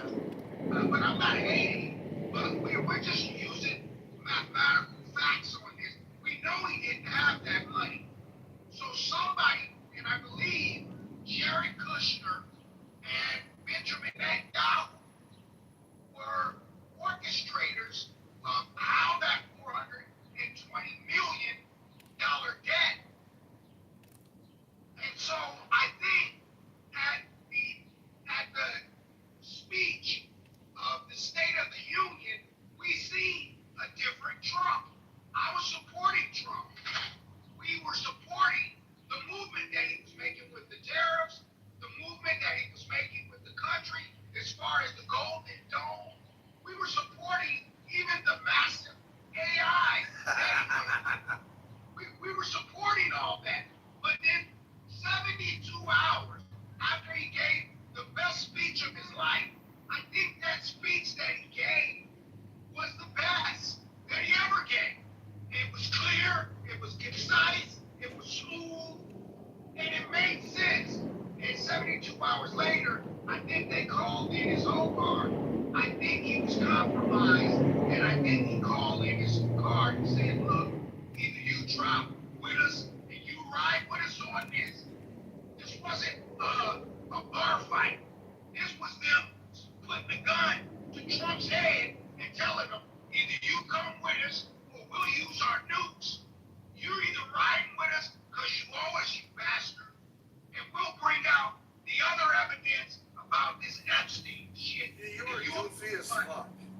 You've been hating on Trump for years. Don't just sit here and act like. Just let him land. It's all good. Just let him land. I believe. That's all you done, Chad. I'm a land right here. I believe Trump was compromised, and he is a transformer. I land. You do know how, like, dishonest this guy is. I just want to point this out. I would like you guys to go, and I haven't went and looked at it myself. I'm willing to bet, though, that Letitia James' judgment was overturned. Right? This idea that it was. Okay, cool. All right, cool. So that's one thing. This idea, right, that the president of the United States would come so cheap. That dog won't hunt. Here's the thing, right? You got people that are gonna co-sign what Totem just said, right? They're gonna agree with him. And in the next breath, they're gonna say that Israel and the United States had separate agendas. I want you to round that, to circle that square. I want you guys to make that shit make sense. Because it's either we had divergent agendas, or Trump is a puppet, whatever, to Netanyahu. No, what It's happened, one or the man? other. It's not going to be both. Can I say something? Clearly, I'm gonna pass it to you, Malcolm. Malcolm, you know what? You got it. I'll go after you. No, I just wanted to say it, man. Like, I don't know why we're allowing this guy to sit here and lie. Like, he said he was down with the terrorists. This guy has been shitting on Trump ever since I've been on this app, which is now over 2 years. So he must have just recently changed his tune. But don't believe him, folks. He's a liar. He is not like this man since before the election. He's been shitting on Trump. Everything he can find. To be fair, Mountain, to be fair, right? We're not like the other spaces where people can't just express themselves freely. We're not just going to yell people down. I'm just saying that he's just lying now. But I'm just saying this guy's dishonest. So Mountain, this is what we do, right? We contradict it with facts. If he's lying, we show where he's lying. It was simple for me to say, and I didn't even go look it up. I believe that judgment was overturned. It was simple for me to say that. It's not really a hard thing, Mountain. I don't want us to stifle communication. I don't want us to just not be able to hash it out. It's cool. We can read it this We don't want this all into the other spaces like Anthony's saying, where you literally can't have any discussion anymore. It's completely ridiculous. And Anthony's completely right. The best way to counter anybody's, in your opinion, stupidity is to let them get it all out and then counter it. It's pretty straightforward. Because now, I already know what Black Twitter is all about. So a lot of people do. We're all just sitting here quietly waiting. So it's okay, man. Alright, well, I'm just gonna say, like, if someone's full of shit, though, I mean, I'll call them out after. I don't care. Like, they're not gonna sit here and act like they were down with Trump and then fucking. Yeah. Now they're changing their tune. This fucking dude has been against Trump for the get-go. But you kind of were getting in front of them too much, you know what I mean? But you get it, you know what I'm saying? Yeah. Anthony, I want to focus on your initial question. You said make the dog hunt. Israel and the U.S.'s agenda, right? So I'm pulling up an article, and they say in the recent days, the cracks have started to appear between Trump and Israeli Prime Minister Benjamin Netanyahu, particularly over energy and leadership targets. On one side, Trump appears to be interested in the Venezuela model in Iran, which is predicated on aligning with the pragmatic regime's insider and accessing vast oil reserves and resources. On the other side, Netanyahu seems to prefer a mowing the grass method that weakens Iran and continues the conflict. Both approaches are at odds with each other, especially as Israel increasingly intends to dictate the terms of the war. Now watch this. As far as Israel's agenda, Trevor, you get part Trump, about not murdering Netanyahu has peaceful consistently people. communicated that the central objective of the conflict is regime change. Now, we just spent the last hour talking about how the U.S. doesn't want regime change and doesn't want to. It's not our job to rescue the Iranian people. Wait, right? Hold on. He just said make the Oh, dog. yeah. He just said make that dog bark. Am I doing it? Right, wait, are you saying that we didn't want regime change at all? We didn't, there was nobody that said that was like the objective, but if it does happen, well, more power to us. I'm not following what you're talking about. Well, you need to follow because Othello, just 1 second. I don't want to say Othello. I'm going to hand it right back to you, Othello. I don't want this to be a misunderstanding. Let me respond to Matt. Israel Sure. said that their core tenet, their core agenda is regime change. America, just like you, Matt, says that if it happens, cool. We took out the Ayatollah, right? We just want to get the oil, baby. We want to get this money. But we are at odds with Israel because they're like, no, regime change, which continues. Othello, this is really important, Othello. What are you into This us, is really though? important. We have an opportunity right now to learn from each other. According to Totem Pole's thesis, they have compromised. They have Donald Trump is compromised. That was the basis of his thesis. The information you are presenting contradicts that, which was my point. If Donald Trump is compromised, he's not going to be able to publicly disagree with Netanyahu. He's not going to say stuff like Israel keeps on killing the leadership. We can't find anybody to negotiate with. He's not going to say stuff like that. That is my point, Othello. Now, Othello, he's trying furthermore, right? Othello, no one is saying that we are against regime change. No one has said that at all. If it happens, great. If it doesn't happen, so be it. To say that we've been arguing for the last however long against regime change, that's not. Yeah, that's what threw me off. I never heard that one. They've been saying that it wasn't one of our core tenets, like one of our core agendas, and I understand that. But what I'm saying is Israel's main goal. Okay, that's Israel's. Why can't we separate the two? Okay, you can, but if we're in direct alignment with them as far as like, We don't have to be. We don't have to be. We can both. We all can do our same thing, but still be on the same field. It's all good, right? let me tell you something. As long as Israel is continuing this war, our battleships have to be at the Strait of Hormuz. You know what I mean? We have to pull up. Period. Listen. I'll stipulate this to you. Sorry, if you want to go after me. If Netanyahu came to Trump, like somehow this is It's Hulk Hogan. I know. You know what do you want to know, baby doll? I've been watching you on TV day and night. And since I'm inside down in Windy City, I'm going to change your life, you know. Because after I get done beating the magnificent Morocco down to where he should be, you and I are going out on the town. You know, my friend Mr. T, my main man in Chicago, he told me a lot about the city. And I know a lot of hot places I'd like to take you tonight. My name was Mr. E. I'm going to take you all around the town. What do you think? I'm some kind of clown? You know, everywhere we go tonight, you're going to see Hulkamania running wild. And when we're done, start hanging and banging day and night. You're going to be training, saving your face, and eat your vitamins. That's what it's all about, you know. Get up close and personal if you want to. I would like to know, first of all, and I was talking to Ivan about this earlier, how long do you have to stay in the sun to get this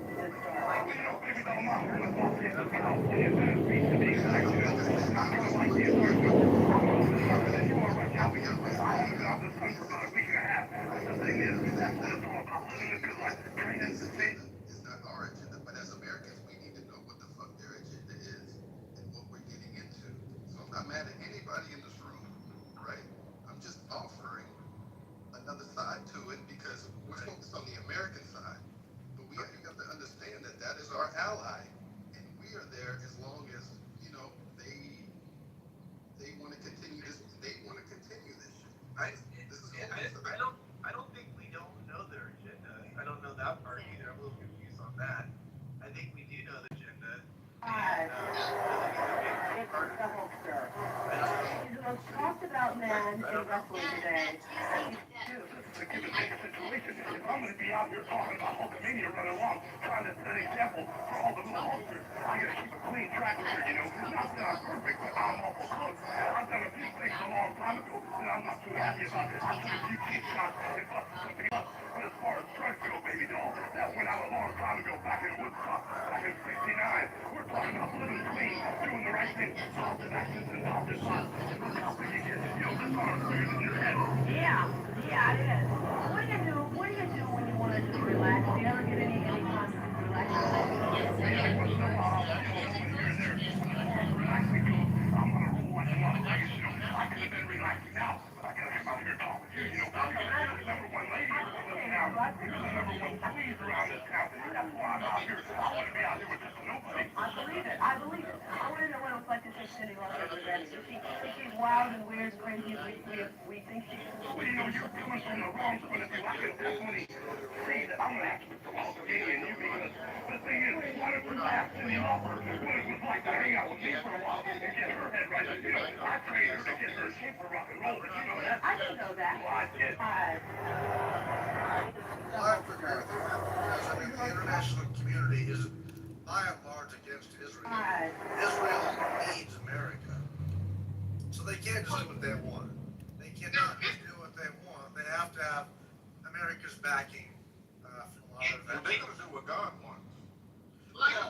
Yes, that's true. God can do in America what they do what God wants. Well, that's obviously the ultimate thing. But that can't be true though, because they would have did it. So I get your point. I think you're looking for conflict, but there is none. You know, this is the thing. Go ahead. Well, this is the thing. Ann said personal vendettas. Okay, why do we have to personal vendetta? Why can't we just listen to Joseph Kent, who was in the meetings and literally told us, hold on, Matt. He literally told us that Trump couldn't even leak to his personal cabinet who they were in talks with because Israel would go and bomb them. Now that's crazy. I agree with that, but that like if you remove it from the government and you bring it down to a personal level, I'm pretty sure you got friends that if you got into a fight and you wanted to go back and do some damage, you got friends that I can't tell them because what they willing to do, I can't. Like everybody got them type of people around them, so that don't surprise me. And then when you look at where Israel is geographically in all of this stuff, if I was from Israel or I was a part of the nation of Israel, I would want them wiped off the map as well. Let's go ahead and get this shit over with. It's cold red right now. Yeah, so I kind of get that. Like they got this belief system and we got ours. They trying to colonize us, and we ain't going for that shit. We finna go ahead and take them out. So I kind of get it. So if I was Trump, yeah, I'm not finna tell them everything because they finna take off. Yeah, and most of them, it's like Matt said, we do need to circle back because it kind of makes us look not weak, but I'm just saying if Trump's begging for NATO and the European nations to pull up, obviously, he wants some other backing, and he says that this. No, he's doing that to make sure that our allies will do it, and he was just exposing them, man. This really If that was not Well, no, I think he would like them there. I mean, they hold them both. Like, okay, it's one of those things like, okay, I'm going to expose these guys for being the chumps that they are, but if they do show up, sure, why not use them? It's kind of one of both, Well, he wanted us to look unified because his whole thing is like, it's PR. He wants us to look unified to the Russias and the Chinas, but it shows chinks in armor when we're not unified with our European partners. I'm gonna put it that way, and I know you guys can agree. But when I look at China, man, they're making chess moves. You know what I mean? With the Taiwan thing, they want to present themselves to the world as a level-headed force. You know what I mean? And not belligerent. And the only thing I'm worried about with Trump, he's making us look like belligerent pigs. You know what I mean? Like that deserve to be, swung on. Like we're just out of control. And I'm saying that he needs to move with a little bit more tact. And so when I look at just from chess and just like a PR thing, which Israel bought TikTok so that people can start to love them again, it's all a PR war, right? I'm looking at China and they looking very wise in their movements. Fellow, bro, I'm really disappointed, bro.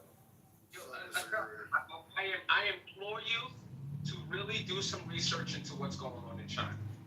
I implore you to go and see what happened to the top generals in China within the last couple of months, who didn't support, what some of the moves that she was making. But listen, man, I'm gonna use a movie reference to something that we've been talking about. When Michael went to that restaurant, you know what I'm saying, and they were talking about negotiating some kind of agreement, they were like, yo, listen, we can negotiate whatever we want, but Luca Brasi, that motherfucker ain't listening. Y'all try to take out the Godfather, he's coming to see you. And they like, yo, Luca Brasi sleeps with the fishes. They knew they had to take him out because there's certain dudes that no matter what, they're going to do what they want to do because they're going to address the situation. We all have friends like that. Here's what's up, man. As far as China looking like some kind of statesman and, reasonable force in the world, it's bullshit. In China, for all the saber rattling, for all of the building up of their military that they've done, Taiwan is across the street from China. The United States is half a world away from Taiwan.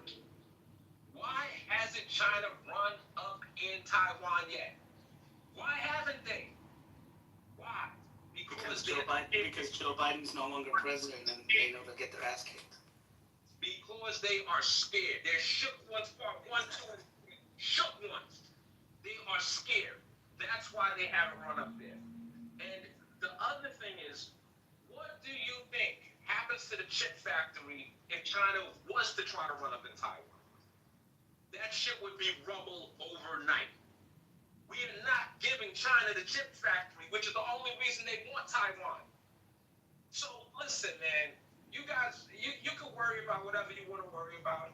God bless you. But we see what's going on outside. Did you see the recent? Well, I'll go after Did you see the recent? Oh, okay, I'm sorry, Toto. I'm just asking one question, Anthony. Did you see the recent photo of Taiwan's Prime Minister and Xi? I didn't see it. Okay. Give me some context, please. Go do some research on that because they just made amends. So that's the big thing that happened this past week. China and Taiwan just shook hands on a grand stage. So the board is research on that, and that's why I'm saying But what does that mean, though? What does it mean? that's why I'm saying they looking wide. Uh, go look at that photo. It was the photo of her seen around the world. China and Taiwan are about to become allies again. They can become allies till the cow comes. As long as China doesn't do a hostile takeover, I got no problem with them being allies. If that Here's a Reuters link. I'm posting a Reuters link. If that avoids World War III, I have no problem with it. I'm cool with that. That doesn't undermine America's interest. Well, you have to understand something. Taiwan has already agreed to come onshore here in America and put a factory together. They've agreed to do that. I believe it was over $1 trillion. They're talking about, or billions, I'll say, that they're going to put into a factory out here, also employment and training for the people here. So over the next 10 years, the chips will be over here. But there's another piece to it. The Chinese and the Taiwanese are first cousins. So this is like family fighting. You understand? And that's the same as the Ukrainians and the Russians. These guys are related to each other. That's one. Two, China in my lifetime has never been in a confrontation. But you know what they've been doing? They've been building bombs ever since the beginning. They've been building weapons. They've been stockpiling. You know what we're doing here in America? It takes 1 year to make 200 Tomahawk missiles. 1 year to make 200. We dropped 400 missiles in 3 days, right? And so we're not stockpiling our weapons. We don't have an ever-ending supply of this shit. It has to be made, right? And so China's been sitting back, stockpiling shit. That's the same way Iran has got all those goddamn drones. They've been sitting back, stocking up shit. While every fucking year of my life for the last 52 years, the United States has been in some type of a confrontation. It's a forever war mindset with these Anglo-Saxon arrogant whites. They love to fight for no reason. And so when you have the Israelis who are exactly the same way, these Polish Ashkenazis, the same way, absolutely same way, they're warmongering people. They love to fight for no reason, and they always keep up conflict. There's places on the map that don't do that, and China is one of those places. I'll stick my total pole right here. Go ahead, Ford. So I think the challenge I have with this is that when we look at other countries, we highlight their potential, but we don't highlight the potential of what America can do. We only see the downside as to what America can do. Listen, man, to be an American means you talk shit. And you don't just turn it off just because the motherfucker don't like you or it's not presidential to do so. Like, in our daily lives, bro, like at work you talk shit. Like, to be an American means you talk shit. When it comes to China can build all the shit that they want, but if they ain't gonna bust their gun, that shit don't mean nothing. And we have proven that if you talk shit about us, we gonna come see about you. So yeah, it's wise for them to shut the hell up. But we gonna come see about them. Now, when it comes to Taiwan, they get on stage and they shake hands. Okay, that doesn't really tell me anything. Like, I need more context as to how do you see this playing out. We already got soldiers over there. Are you telling me that China finna try to take over? Are you telling me that Taiwan is finna kick our soldiers out? Like, what does it mean to say, like, what else does that mean? It's a chess move. You know what I mean? Where it can lead, we don't know, but it's a chess move.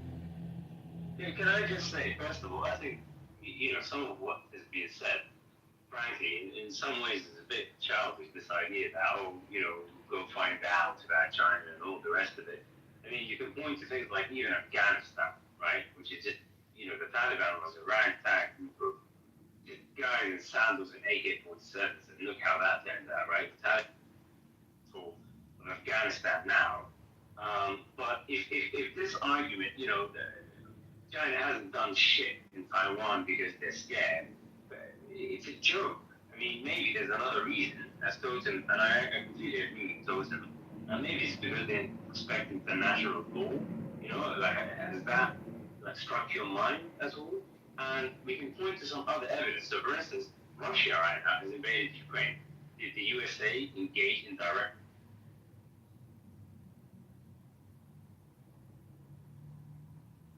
Truth, you keep going out. I don't know what's going on with your mic. Drops out more than anything I've ever seen. Can you hear me now? You must be in China. Yeah. Well, I might have had some decent connection. But I was just saying, China's army is actually larger than Russia, and if the USA is not willing to engage with Russia in direct warfare, why would you think that a direct war, or even that indirect, between China and the USA would ever happen? It's just childish. Like, it's not going to happen. No one's going to come to check, quote unquote, as you said, or knows. Everyone knows a lot better than to do that, and I'll just leave that there. True, we missed like the last 5 seconds of what you said.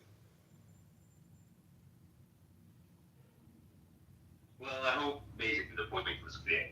I don't think there's ever going to be a direct engagement between the USA and China. And not because China is quote unquote scared, but because it just doesn't make sense for anyone. No one wins that. So, would it be safe to say, because we know that's not the U.S. standpoint, the U.S. is like, if we got to get it done, then let's go ahead and get this shit over with. And it seems like Israel got the same perspective. Shout out to Israel. Let's go ahead and take these gloves off. Let's get this shit over with. If China's gunshot, don't you think that can be leveraged? Are they gunshot or are they wise? Because to shoot a gun, you gotta have some bullets. If you don't got no goddamn bullets, what does it matter how many guns you got? If you don't have any ammunition, you can have all the fucking guns in the world. You don't got no damn bullets. You gotta stay cool and stack up your weapons and your stockpile of bullets. You don't got enough bombs. You don't got enough ammo to fight nobody. And everybody is starting to see that. I don't give a damn how big your missiles are or how smooth your plane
Anglo-Saxon thing. It's an American protection. Sandra, how you doing? You just came up on stage. Well, how are you guys doing? You're not Sandra from other stages that are the opposite view of this. Yes, I am. I just came to see what I was talking about. All right, I gotta commend you. You're one of the very few that ever come this way. So I'll give you any kind of grace and room to do what you need to do. In fact, I don't even have to have anybody respond to you. If you just want to make a statement and leave, that's cool. Oh no, I just came to see what you guys were talking about. I came in here and then I was brought up and I was just like, okay, they must be pretty cool. I just want to see what's happening. I don't have a problem with anybody. And there's a lot of people in here that I know, so it's cool. That's right. Welcome, Sandra. Yeah, Thank you. That was the same one from what house I'm talking about, but yeah. So you have no thoughts on anything that's been said, or just kind of like I've only been in here like 3 minutes, so yeah, I just want to check it out. But I mean, I don't have beef with anybody, so. No, I don't think so. I mean, you talked about Anthony, take it over. Yeah, you know her better than I do. I don't know. Anthony. No, I'm cool. I've been in many a stage with Sandra.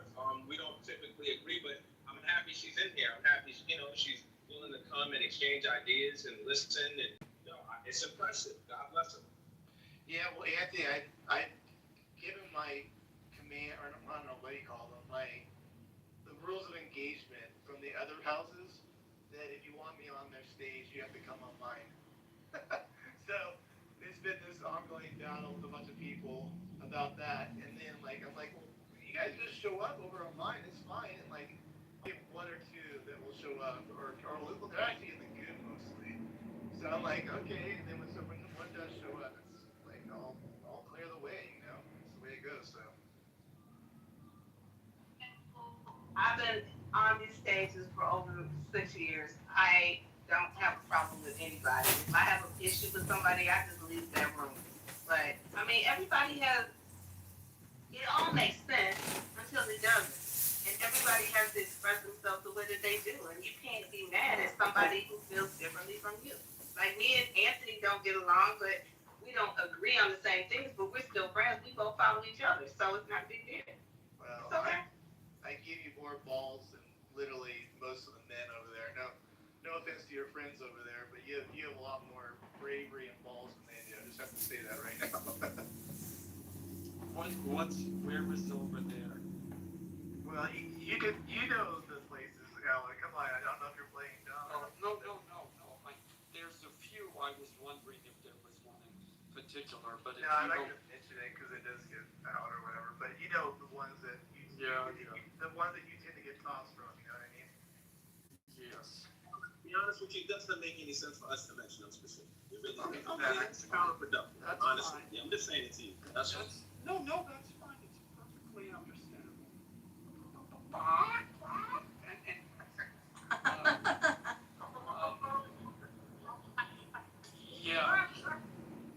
We don't have to discuss it, but I appreciate, your use of the term Anglo-Saxon thirst for war. That's a new one for me. And I don't disagree. I know, that's interesting. Because, I was thinking the same thing, Alan. I'm like, that alone could be a room. You know what I mean? You really, break that down. That's a fascinating way of looking at it. Because, if we do go to war, like white, Saxon people do, we do drag everybody with us. So, go ahead, Alan. Continue. Yeah, no, I agree. And I used to get a lot of heat in certain rooms because I acknowledged it. I mean, when you look at the last 100, at least 100 years, the number of world wars us white people have started and engaged with, I mean, we've killed at least over 100 million of our own in these wars. Easy. And when I say distinctions of race. So there was the white race, there was the black race, and the Asian race. Now the Asians, I mean, they were, come on, they were amateurs. Now, you know, under Mao Zedong, he killed 20 million in 5 years on the Great Leap Forward, and then I forget, there was another program that killed another 20 million. So, so they're up to about 40. But yeah, when it comes to white people, yeah, by far, we've gone at it further, farther, and more deadlier than any other race on the planet. And I say that as to say, you know, maybe those other people should take, note of that and don't fuck with us. Because if just be glad we're only focused on ourselves, and yeah, every once in a while we commit a few genocides here and there of other racial groups, but by far the people that we exterminate and war with is ourselves. And just stand clear, we'll be fine. And try not to get caught in the crossfire. So yeah, totem pole, completely agree. And that's my very, very, very dark view of that.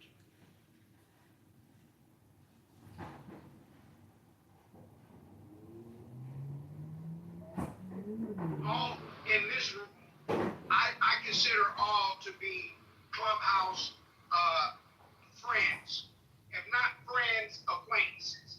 And I see you in rooms all the time, and I'm in your room all the time. So much so that I think I'm top 5% on the app. And so the app told me by giving me a badge that I'm important in any room I'm in.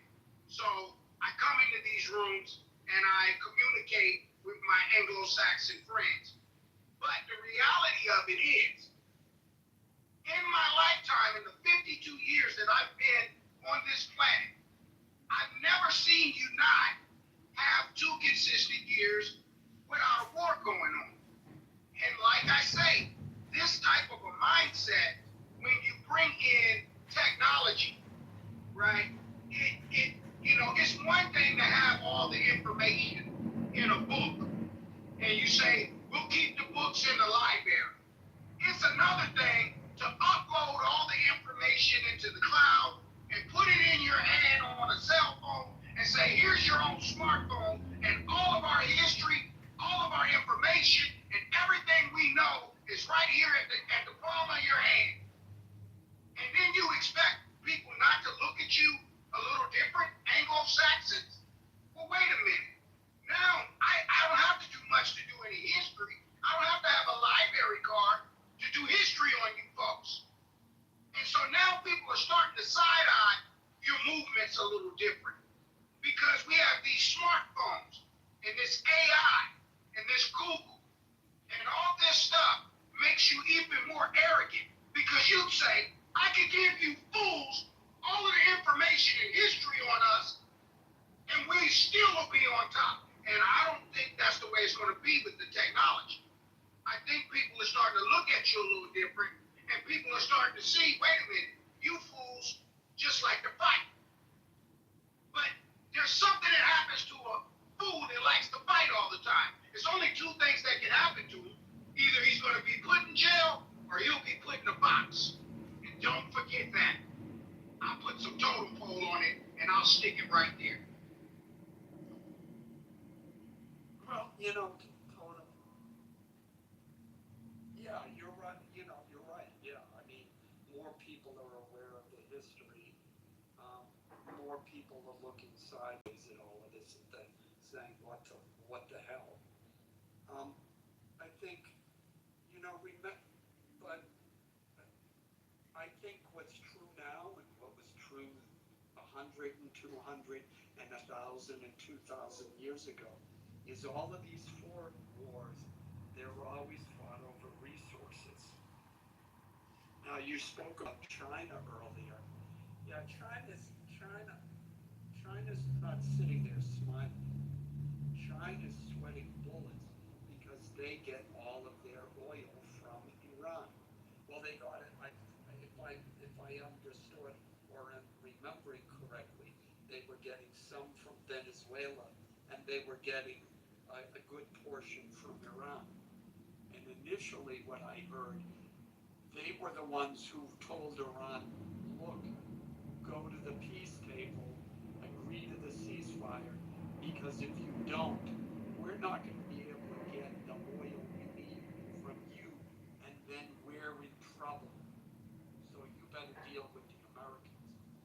So no, they're 100%, by the way, Alan. 100%. yeah, thank you, Norm. Thank you. So, and that's and you know when you talk about white people and their predilection for war, um, you know, Western European culture,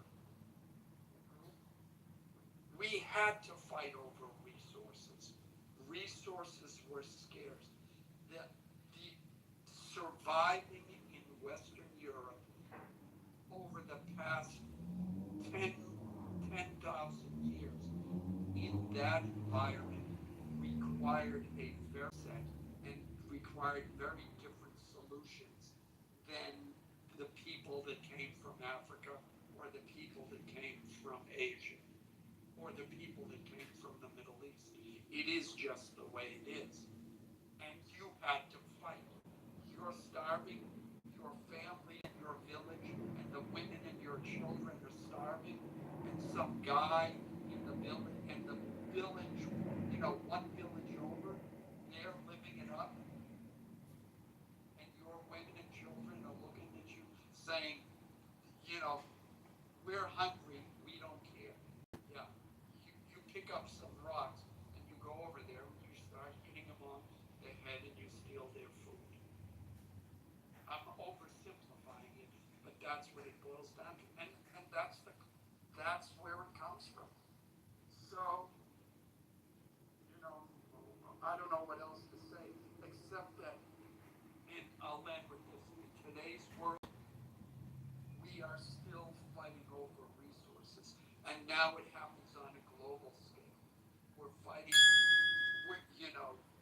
they blew up in the Ukraine war. They blew up the Nord Stream 2 pipeline. That was the pipeline that transported oil from Russia to Western Europe. And Russia was making $1 billion a day from that pipeline. Well, Western United States, Western Europe, some Middle Eastern countries said, no, we don't want Russia selling the oil. We want Western Europe to get oil from these other countries, Azerbaijan, Turkey, other different countries. So boom, bye-bye Nord Stream 2. And, for the time being, now Russia's shipping it to India, and India's shipping it to Europe. So they're still making money on it. But eventually, that will change, and now those other countries will get it. Is it right? I don't know. No, was it a justification for war? I don't know.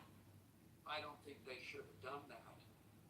But it's done, and that's the kinds of games they play. And that's the kinds of games we need, because gas prices, guess what? They're making a deal, the Strait of Hormuz is open, Trump played them, he won, and now gas prices are going down.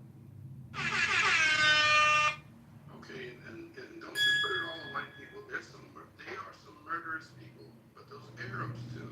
Though, are we lumping Arabs in with white people? Because those are some killing, warmongering, enslaving, conquering people too.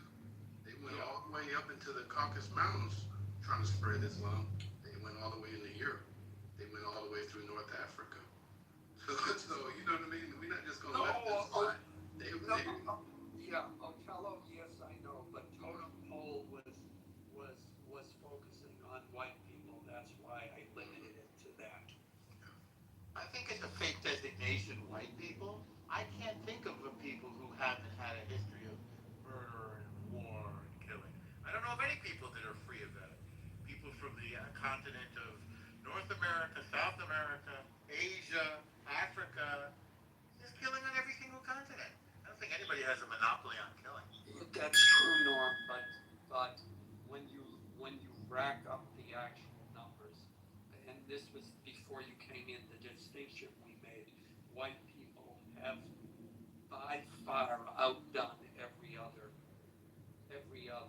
racial group. I mean, if you just look at more advanced weapons, not because of a lack of desire on other people's part. No, but if you just look at King Leopold, we're talking about 18 million.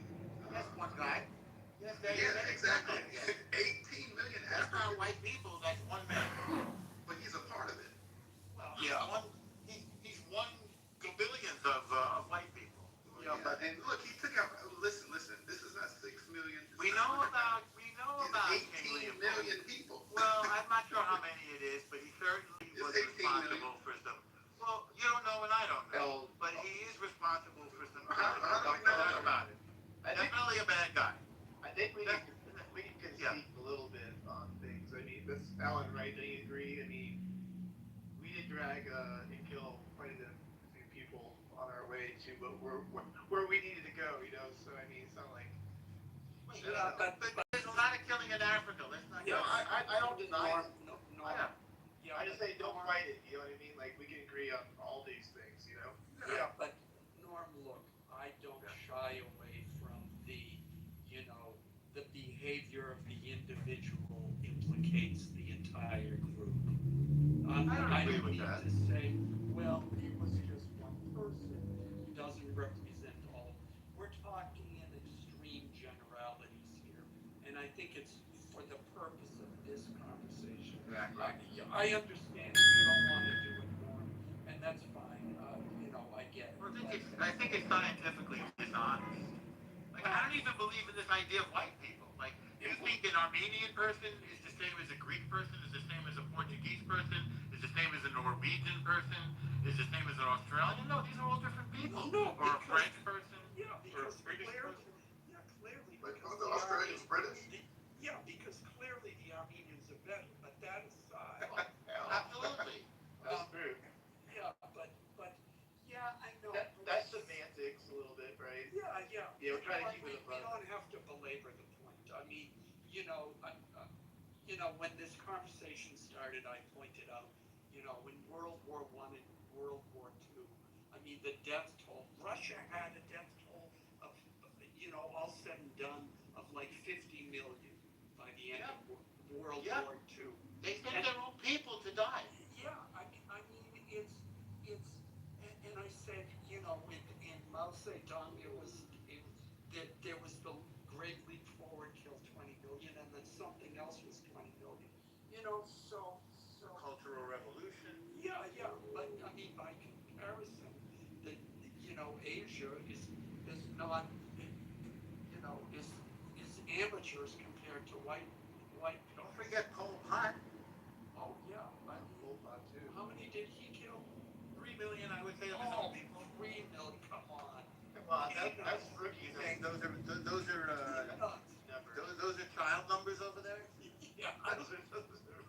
Yeah, I'm not impressed with anything under 10 million. I'm sorry. I agree. Yeah. Have high standards. Yeah. It's interesting because even the Khmer Rouge, they sprung up because of the bombs that were dropped during the Vietnam Wars. No, that's not accurate at all. It was a communist movement. He was educated at the Sorbonne and in Paris, like many of these fake revolutionaries like Ho Chi Minh. The Khmer Rouge existed before we bombed the supply lines to the North Vietnamese. Yeah, but you guys we bombed a lot of the farmers' land, right? Which is why. I don't know about the farmers. We bombed the supply lines to our enemy that were coming through Cambodia because they thought they were being slick. We weren't trying to bomb farmers. We were trying to beat the North Vietnamese. We just happened to. We bombed a lot of farmers. I have to see more. We bombed a lot of those people that got so mad that they joined the Khmer Rouge, right? No. Yes, No, they did. they tried to flee the Khmer Rouge. They was massacred by the Khmer Rouge. No, The people didn't. They were brutal murderers. Not the lay people. No, not the Yes, the lay people. Hold on. The Khmer Rouge, they killed a lot of people, but the most people that they killed were the artists, were the business people, and the intellectuals. They killed whoever wasn't down with communism. I don't know if somebody how you want to kill intellectuals. They focused on the artists. They focused on the artists. Forced marriages.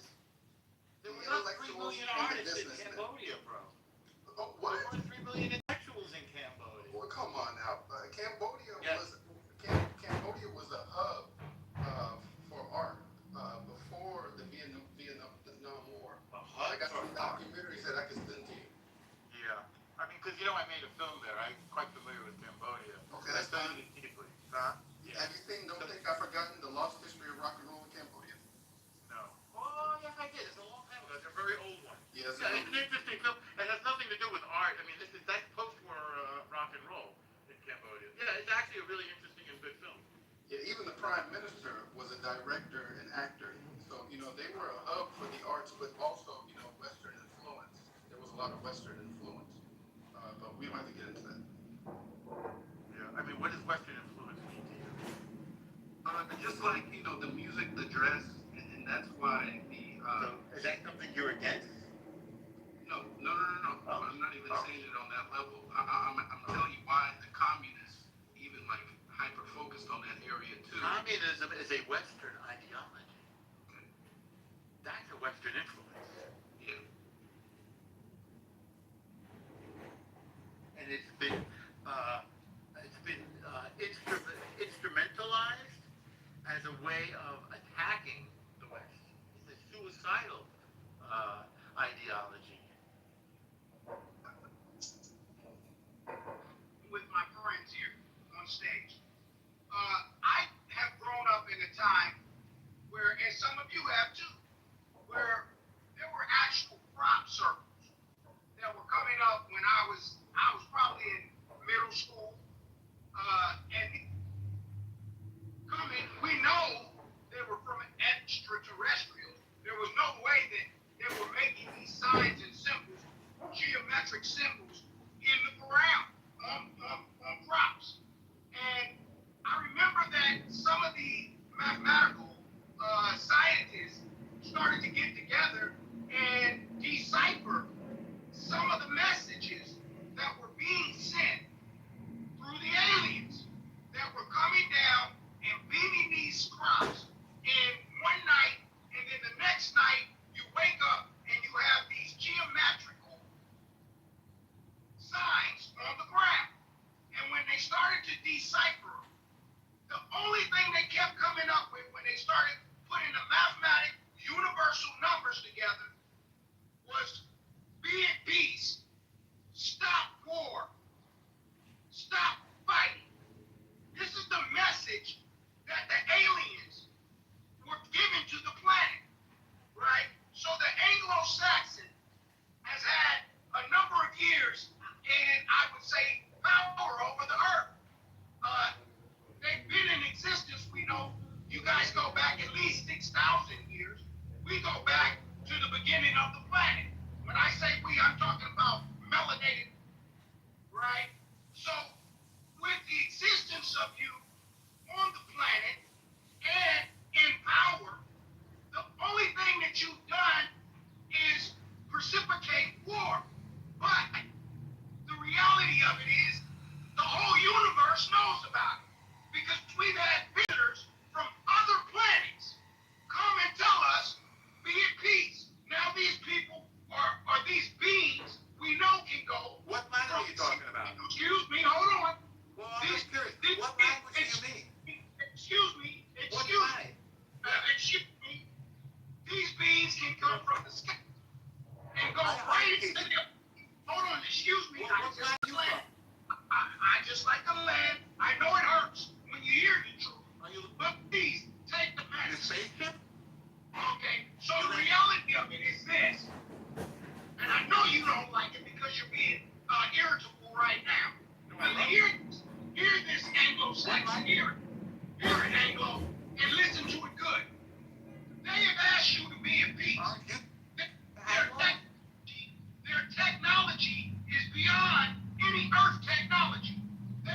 even share the technology with you. And the only thing you've been able to do is reverse engineer down aircraft. You could have been receiving direct technology. Some of the problems we've had could have probably been fixed. But you're warmongering people. What planet I think I'll stick my totem pole. Well, why don't they speak to the guys like you then? Why don't they just talk to you? Hello? What language are the crop circles in? When you said mathematical scientists, were you trying to say mathematicians? Now it's interesting. I didn't know he was going to go down this route, but when we watched the documentary Disclosure, Marco Rubio was in there as well as some other people. This is definitely this is not totally far-fetched. The documentary Disclosure. It's called Disclosure? Yes, Marco Rubio as well as when did it come out? I think last year. Okay. And what did it disclose? What did Marco Rubio say? Man, it's a lot, but basically, what he just said, in reverse engineering. Marco Rubio said that the crop circles were messages from aliens? Did you see the documentary? I'm asking you what Marco Rubio said. Okay, so. Did Marco Rubio say that the crop circles were messages from aliens? No, but they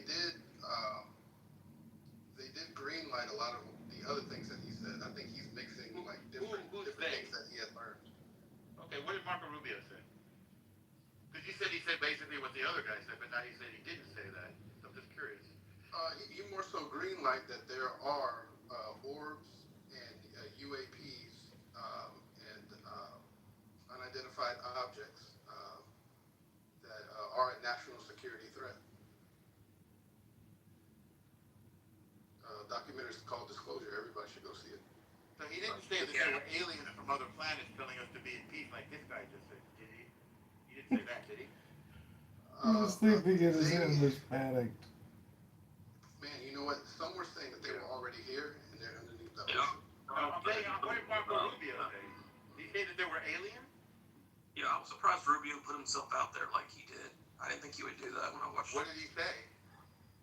He just intimated that that aliens are real. I don't remember any specifics. He intimated it? Yeah. Okay. How did he intimate it? Why don't you go watch it and find out? Well, you're the one making the claim. I mean, you saw it. I mean, if you remember, if you don't remember, just say, I don't know.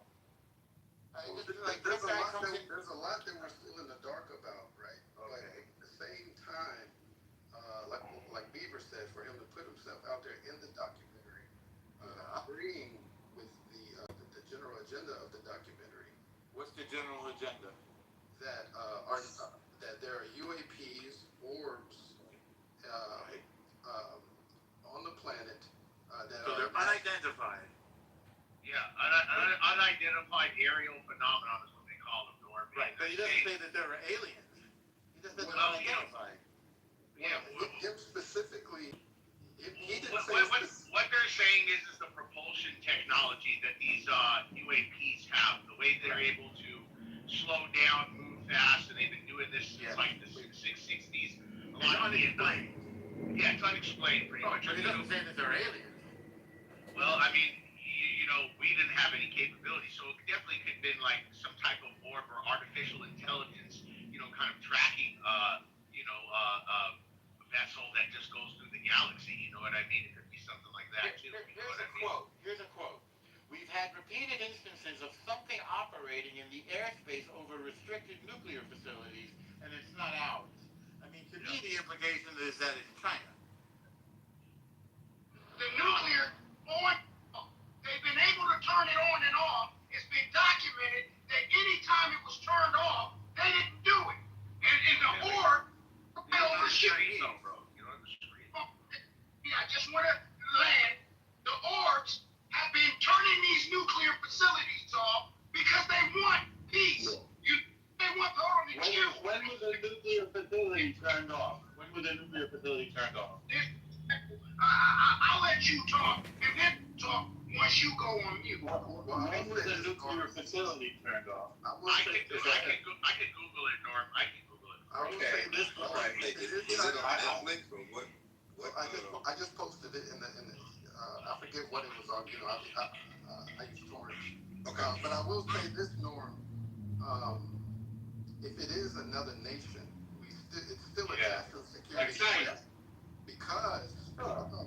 because the speed at which these UAPs are moving is way faster than anything we have. So even if it is China, the way it's the way it's going into the ocean. No, this wouldn't have been China. This is 67 he's talking about. It was in Montana. There's no way that was China. I believe that. Yeah, I believe that. Hold on, let me continue. These UAPs, the way they're moving, stopping on a dime, speed and velocity that they're moving is faster and stronger than anything we have. So if it is what if they have no mass? What if they're just lights? It's still a national security threat, and that's what. What if they have no? These governments. What if they have no mass? They're just lights. Could be. Yeah. So then light moves faster. What's that? We should still dive into it because they were the whole. Sure, I'm sure we are looking into it. Yeah, the whole premise was that it was a national security threat.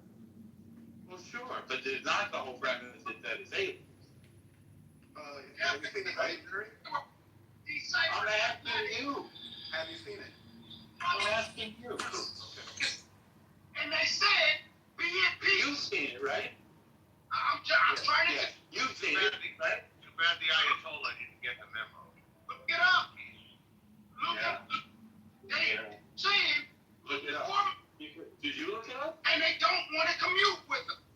They don't want to deal with us. Right. Because how would you know that? War. How would you know that? Because the crop circles said it.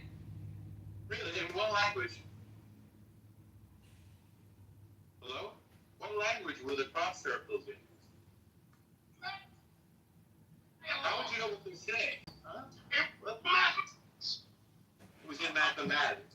So they were numbers. Our universities deciphered the. Yeah, but in what language did they find that they were? If I could add a quick comment. So, for you. You don't know?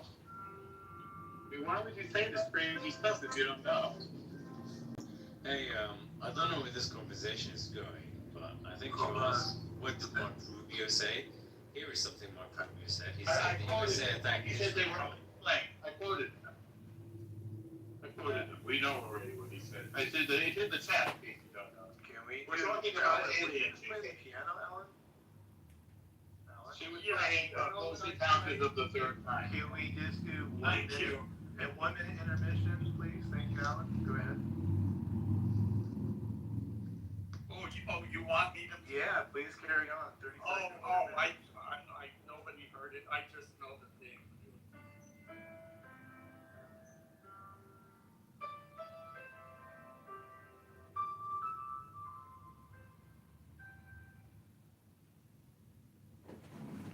Donald Trump, president of the world.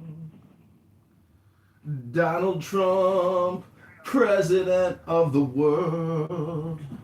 Anybody really gets into it. The reality of it is, mathematics we know is universal. 1, 2, 3, 4, 5. You can count just like any other being in the universe can count. 10 not 11, 10 not 9. Rabono Shalom. Good Shabbos, everyone. And I'll just say this. Shabbat Shalom. All right, that's right. And even they had 12 candles. We can all count. All right, so here's the reality of it. The mathematical code and equations were the same, not only in Europe, they were the same in America, they were the same in Australia. Everywhere they found crop circles, the same message. Be at peace. Stop war. This is the type of shit that they've been saying. And they've been flying over the nuclear facilities, like I just said, turning these goddamn things off because they don't want you to destroy the planet because they're sharing the planet with us. Wait, you're saying there's an alien force going into farms and pushing down the crops to teach us peace? That's prophetic. Genius, really. Hey, I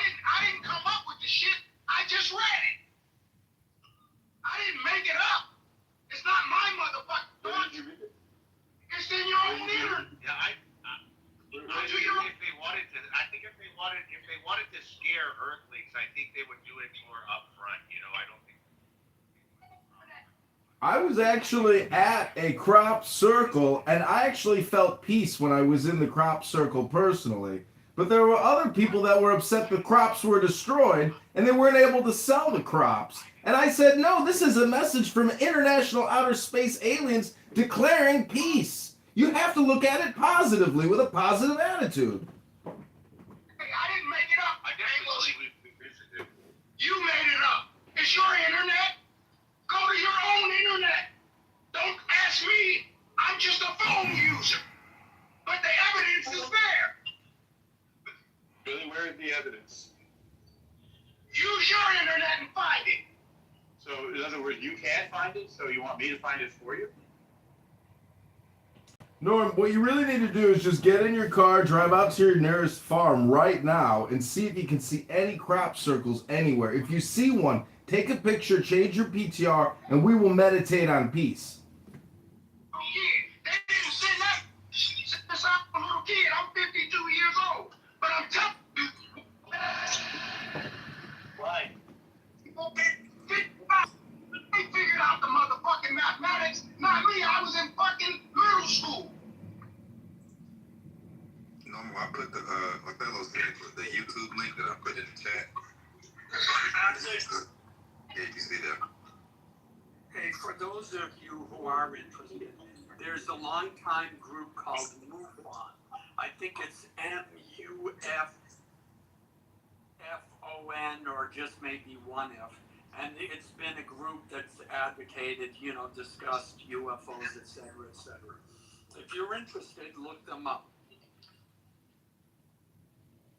Right here, Donald Trump is actually interested in crop circles and international peace, and he too believes that there are alien powers out there that the government is covering up.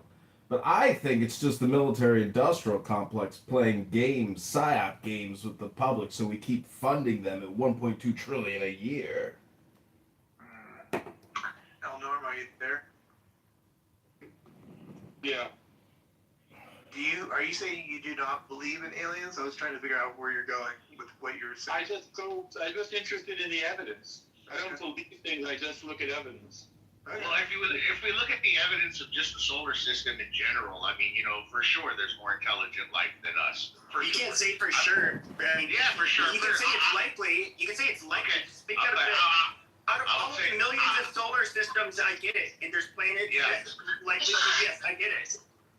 You know, and especially further, because we're at the edge of the galaxy, you know? I mean, think about what's at the center of it, you know what I mean? I just would definitely believe for sure that there's higher intelligent life forms, for sure. There's planetary shit. There's shit sharing our planet right now, you fucking idiot. They're in the fucking ocean.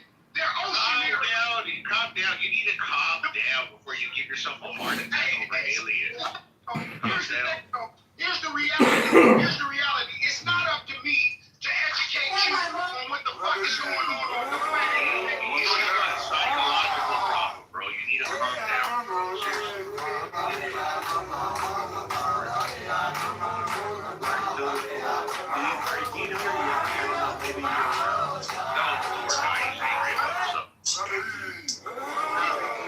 No, because sometimes when you're driving, it's hard to, talk. But yeah. Yeah. So I don't know. Let me talk lower. I'll talk like this. Hey, can you hear me like this? Yeah, it's better. Yeah, you guys, can you hear me? You can hear me this way? Crop circles, you should be picking cotton. Stealing the fucking crops. Come on, bro. Come on. Too early. And this is the nature. And this is the nature. This is the nature. And well, you know, we can't filter out white trash through the app, brother. Well, the reality of it is, so why is everybody off their mics? Like literally everybody's off their mics. Is there a rule here that we're not supposed to? Yeah, it's pretty creepy. Everybody's off their mics. Rabbi, where are you from? Los Angeles, California, sir. Oh, what's your ethnicity? Sir, background is Syrian and Greek. Oh, that's why you look like a child molester. I was just wondering. Oh, that's why you're a coward behind a fake CTR and you wouldn't say that to my face. So come on now, bro. Seriously. But you should have seen what I did to Nazis like you in the county jail, bro. Yeah, I used to throw you guys off the tier on the 2000 tour. It was like cardio. No, you fucking savage. No, in Greece, they were fucking raping boys, and in Syria, they've been slaughtering each other. The fuck are you talking about? Like I said, white trash, what we used to do to you in the LA County jail was so What used to be in the LA County jail being what? The Armenians fluffer? What the fuck did you do? being against the group, knocking over Nazis like it's nothing. Oh, yeah. You didn't do shit. The fuck are you talking about? Yeah, but you Nazis couldn't walk the main line until the Nazis and the You Nazis couldn't walk the main line until the Mexicans. Oh, you're so fucking stupid. The Woods exactly. and the Southerners run the California jails. Everybody knows this. Shut the fuck up. Yeah, you think so? You think so? Yeah, they do. Literally, they're the fucking majority. Which of the main groups in the California system is the largest and the most powerful? Everybody knows it's the Southerners. Yeah, of course it is. And who are they fucking aligned with, you fucking retard? But before the Southerners gave you a pot to piss in, bro, you motherfuckers weren't dictating shit. Oh, that's bullshit. You wrote off the Mexicans. You wrote off the La-M-A. Where did your fat other ass end up having to roll with? Victimize you. We victimize you. You do shit because you're an other. You. You're an other. You don't have a crew. You're the smallest group in the fucking... I'm against the Crip. I'm with the blacks. Yeah, right. Shut the fucking dick. Fuck out of here. Get the fuck out of here. Fuck out of here. He's a bitch. 3 times moving. Fuck Nazis, nigga. Just like that. Fuck Nazis. I don't blow your fat ass up so easily, you fucking retard. You don't even know who you're talking to. Fuck Nazis, bitch. I would smack the fucking fat off of your face, bitch. You wouldn't do a goddamn thing about it. Shut the fuck up. I'm in Los Angeles right now. I drop out. Okay, go. Drive your fat ass around in Los Angeles. Like, I give a shit. Do you want a fucking medal? White trash, nigga. Fuck white boys, nigga. Fuck Nazis, nigga. Fuck white boys. Yeah, and this white boy would smack the shit out of you and make you cry. Shut the fuck up. Please, you'll be running back to the Mexicans begging for and what would you do about it? How would you stop me? You couldn't. Literally, you could not stop me if I wanted to. I'll whoop your ass. I will. How would you do that? How? With what skills? With what skills? Bitch. With my fist, bitch. White trash. Oh, you think you can beat me with your fist? That's cute. For sure I can. How many amateur pro fights have you been in? For sure, I will destroy you. Okay, based on what? Based on what? Just your lack of masculinity. I'm pretty sure I have a lot more fights than you. Like, legal fights. I got a lot more fights than you. Yeah, I know, you fucking retard. Quit acting like a tough guy online. It's stupid. You are a faggot. You're not a fucking creepy fucking faker. Now shut the fuck up. Shut up. Fuck white boys, bro. Fuck white trash. What you gotta do about it? Fuck white boys all you want. I don't give a fuck. Fuck white trash. Shut up, white trash. You're just mad because you were getting your ass plowed by the fucking woods on the yard. Fuck white trash. You did county time anyways. That ain't shit. I smash woods, nigga. I smash the wood pile every time. No, you wouldn't. Bro. The others would never. You're an other. You would never touch a fucking weight. Shut the fuck up. Black too strong. You're not. Data would not let you roll with them, you fucking dumbass. Check the PTR, white trash. Don't say so. Fuck out of here. You're a bitch. Fuck white boys. Shut up. Your parents were siblings, white trash. Your parents were siblings. Come on, go ahead, bitch. I'm not hiding in front of. I'm not hiding behind anything. Fuck white boys. Swear what I said. Fuck white trash. Yeah, nigga, fuck Nazis. Hitler was a faggot just like you. Shut the fuck up, bitch. Fuck the wood pile. Fuck NLR. Fuck P9. Fuck all of that. I'm all Aryan killer. That's what I am, bro. Remember? You're not. You fucking. All Aryan killer. All Aryan killer, bro. Dude, even the blacks and the northerners don't talk like that. You fucking fuck white boys, nigga. Fuck white boys. This is how I know you're Can the white girls be saved though? Can you save the white girls? Can you save the white girls, please, Remy? Fuck Nazis, that's all I gotta say. Fuck the woods and fuck the wood pile, fuck AB, fuck all that bullshit. You couldn't even walk the main line. You would never say this in prison. I've been in, what you talking about? I've been in 3 fucking riots in the county behind them. What are you talking about? You got county time. Fuck out of here. Oh, you got county time, you fat fucking. I want to see you. I want to see you on a 2004 for 3 years. I want to see you at Wayside in the gladiator school, bro. Please get the fuck out of here. You woods are base heads, all of you. All of you are in there for crystal and breaking into cars and dumb shit. Y'all are Fucking wannabe black piece of shit. Fuck white boys. Fuck white boys. You heard what I said? Fuck white Because trash. take your beautiful white intelligent girls do not claim any type of Nazis, Rabbi. We do not claim them. Rabbi, we do not claim them. That nigga Peppy claims this, so fuck Peppy. I'm an Aryan killer. I'm with you. I'm with you. Fuck that nigga. Just like that. Right here. I'm right here. Bima, you're a Crip? You roll with the Crips? Dang. I roll with Rabbi. Wow. Fuck this nigga. This is a Wait, was Rabbi the guy that kidnapped you and took you on all his drug deals, Bima, and you willingly drove him around and participated in all his drug deals? Is this who it is, Bima?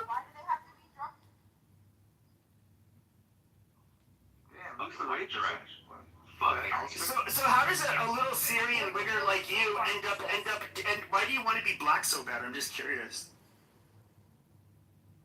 too black, too strong, bro. That's why. Oh, okay. Yeah, but you're not black, and literally it's not in your DNA, you fucking poser. It's pathetic. Like, why would you hate? No, I understand. If I was a dirty... Rabbi, let's be honest. How long do you think Pepe would last in the can? If Pepe went to federal prison, how long would he make it? Hang out with black people and act like you're a gangster and all that stuff.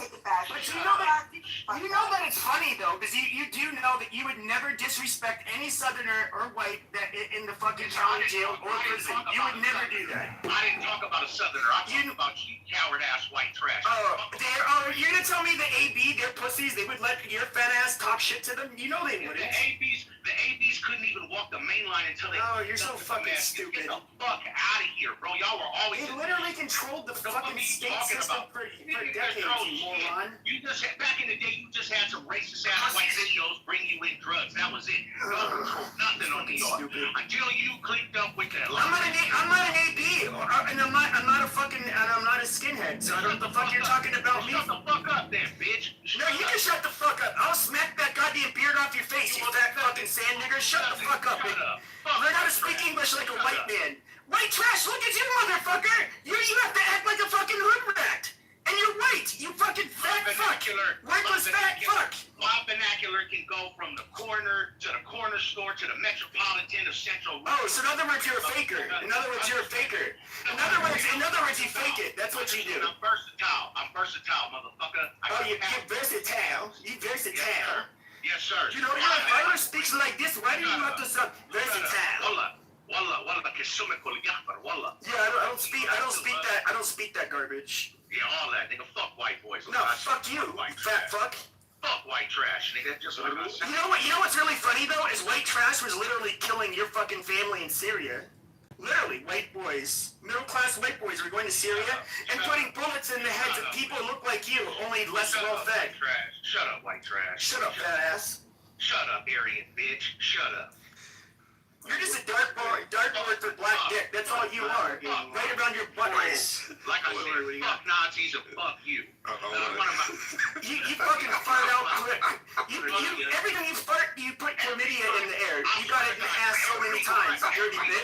Every time we catch you, motherfucker, bro. That's why we whip your ass and we take the razor blades, we put it on a broomstick and shove it up your ass. That's what we do. Right? Bullshit. You fucking sit on it voluntarily. Shut the fuck up. Bro, I was known for that. I was known for taking the form of little NMR, moving Chris. He's a little shit. Hey, Bima, I want you to try to guess what we were talking about before we got here. White boys, bro. I victimized you white trash. We were talking about aliens. Victimized you white trash, bro. Shut up. You're a bitch, bro. You're not even a man. You can't even show me your face on your PTR, you aliens to prison. I have my face on here a million fucking times. The fuck are you talking about? Shut up, white trash. Shut up. But you got sunglasses on and on your fucking photos too. You fat fuck. I am who I am, and I'll give you a little. Yeah, and you're fat, and they'll show you your face, bitch. Quit hiding behind sunglasses. My face right there. If sunglasses means you're hiding your face, then maybe you should take a picture of sunglasses. Maybe if you weren't such an inbred white trash, you could see. You're so inbred. My parents are not inbred. They didn't give birth to somebody who grew up to be a fat fucking wigger. Yeah, amazing. You're white trash. Fat fucking wigger. That's all you are. No, low class white trash from the fucking bottlenecks of the United States cannot get through London Heathrow. They don't let you in England. They wouldn't? Trash. No, they won't. Oh, They okay. will turn your ass. You know who they won't let in? Apparently you're a criminal, so you probably wouldn't be allowed in. But I, on the other hand, can go in.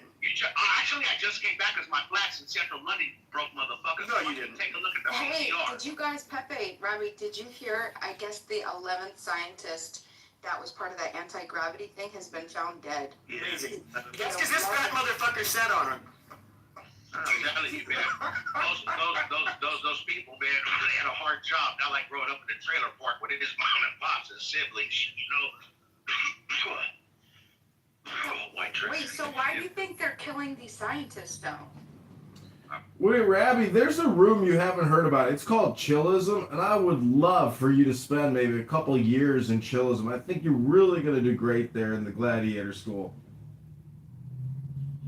One thing I do know is I'm an American, and I'm proud of it. I'm proud of my country, proud of my president, proud of the world and the petrodollar, and I'm proud of my ignorant as it was.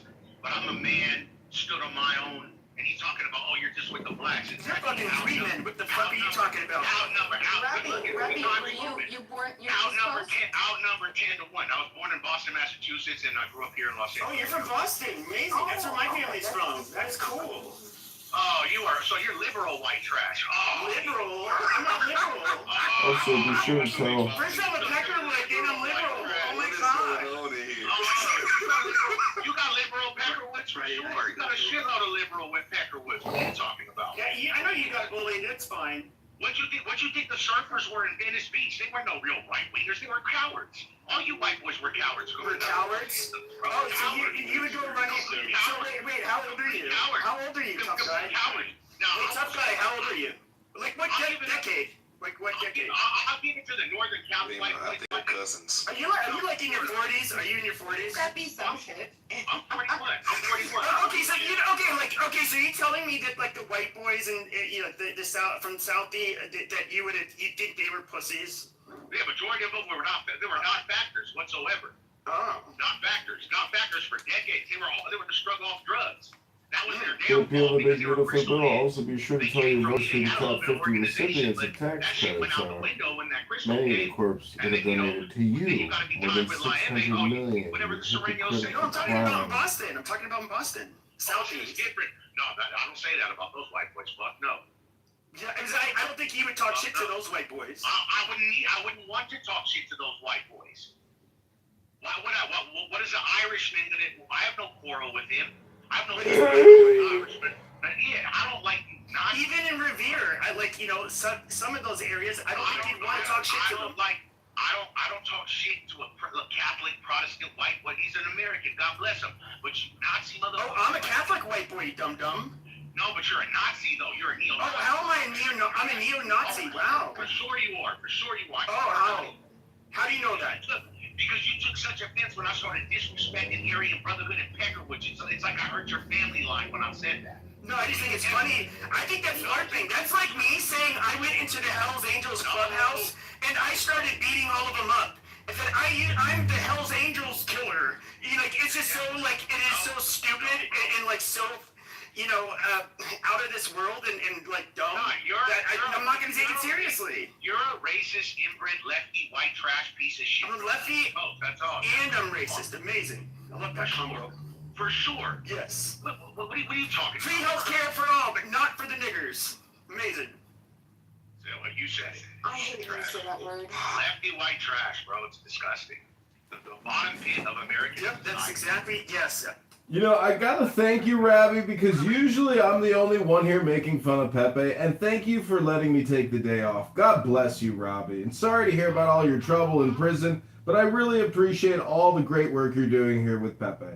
Oh, no problem, sir. I think you're the Jewish brother that came in, so Shabbat Shalom. No, he's a Michelin. He's a. Ribono Shalom, good Shabbos. Thank you, Rabbi. Baruch atah Adonai Eloheinu melech haolam asher kadeshanu b'mitzvotav v'tzivanu l'chalik b'shal Shabbat b'nei Pri Hagafen Pepe. All right, well, I got the pre-gotten some beastly for you if you want to pull up. How much is your grocery bill every time you go shopping? I've been actually on a diet, Pepe, and I've been trying to, cut the pounds down. There you go. Shaming works. Are those begonias in your PTR, Bima? I've been trying to, Rabbi. Me too. Well, you probably don't have what I have, though. You probably just need to get your... Don't forget, going to the gym and sweating your ass off is a great way to lose weight. If you've never been to the gym and sweated your fat ass off, well, that's why you're a big fat ass. Yes, sir, and I'm trying to get more less fat ass. If you've never been to the gym and sweated your ass off, that's why you're a fat ass. Like 33 days of skis. That has helped. My legs are built like good, but I got to get the upper body trimmed up so I can fit into some of these old shirts I got. So shiny. Say again? Imagine being a fat ass couldn't be. Sorry, though. I'm kind of festively plump right now. I'm not exactly. I know that you're fat. FAT. So you, Mikkel. Listen, it's okay. And you're fat at the same time. Listen, I'm not tripping. I'm not the one complaining about it. The fuck? Am I complaining? Okay, yeah, exactly. So humble yourself. I think Pepe might be right about you. Listen, dude, I really don't give a fuck. I'm not here sitting on an app complaining about I'm overweight, bitch. You're fat, then you're fat. That's what you want to hear. You're fat, FAT, fat, overweight. Sure, yeah, I'm fat. Yeah, I like it. On it. Are you mad? Are you mad? Are you mad? Are you mad? So are you mad? You're my bitch. You're my bitch. Because it sounds like you're mad. Okay. Masculinity. I'm not talking to you. I am not talking to you. I'm not talking to you. You need a blood test. You need a blood test. Listen, and what you need is a bitch flat. Blood work. And what you need is a bitch flat. Blood work. I know you're That's really fine. That's really fine. I probably listen. I probably do need some blood work anyway. Are your demons methylate? I think that's a good idea. No, don't give me blood. Like, the fuck, like, don't be saying, oh, the alcohol, like, complaining, like, you're fat, Stay away from the kids, you piece of shit. Just understand that. Stay away from the kids. So mad, we don't need you around the kids. You're evil. Why in the Lord's name? In the Lord's name. Why are you so mad? That's what we want to know. We want to know why your mother is a demon, bitch. In the Lord's name, amen. Like everybody's getting scared out today. Zesty demons are I think we're all acquainted now. Yeah, everybody's along well tonight. I do think Rabbi is correct. Like the only reason I wanted abortion was so black women would abort their babies, and I do think we should have large safety nets, just not for the blacks.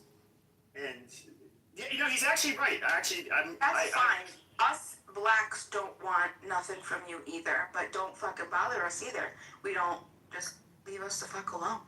I want every black to vote. I wish every black voter would vote Republican in the next election. They'd have the party under their fingertips in 2 years. I swear to God.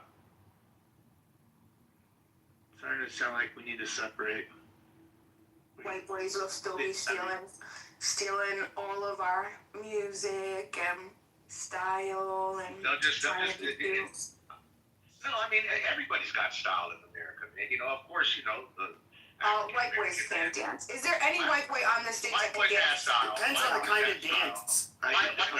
Any dance, just rhythm, period. They have rhythm, but if you're talking about, like, dancing to percussion in particular, as opposed to, like, just like a four beat per bar pattern or something like that, yeah, I mean, look what they do in Africa. Like, you always see them using percussion drums in every one of these little tribes. Just dancing to it. Look at some of these old Soul Train videos of back in the day, bro. Yeah, the upstairs, like, 70s. Yeah, it's crazy. Yeah. When Tina Marie was performing when she first came up, you know how many like white girls and white women was dancing? And I'm telling you, just all depends. You just got to be in the right pot of seasoning, and it works out for everyone. I mean, come on. I mean, if we look at Europe, I mean, you know, they had big style with music. I mean, you know, like ABBA, you know, Queen, fucking, you know, the Beatles, all that stuff. Man, I mean, come on. You can't say white people can't dance when Jean-Claude Van Damme had a cameo dancing in Breaking. Come on. I mean, let's not forget John Travolta too, bro. I mean, come on. Are we gonna forget Saturday Night Fever? I mean, come on. No, not Saturday. No, literally Van Damme in Breaking. I agree. I know it very well. You are right. You are 100% right about that, for sure.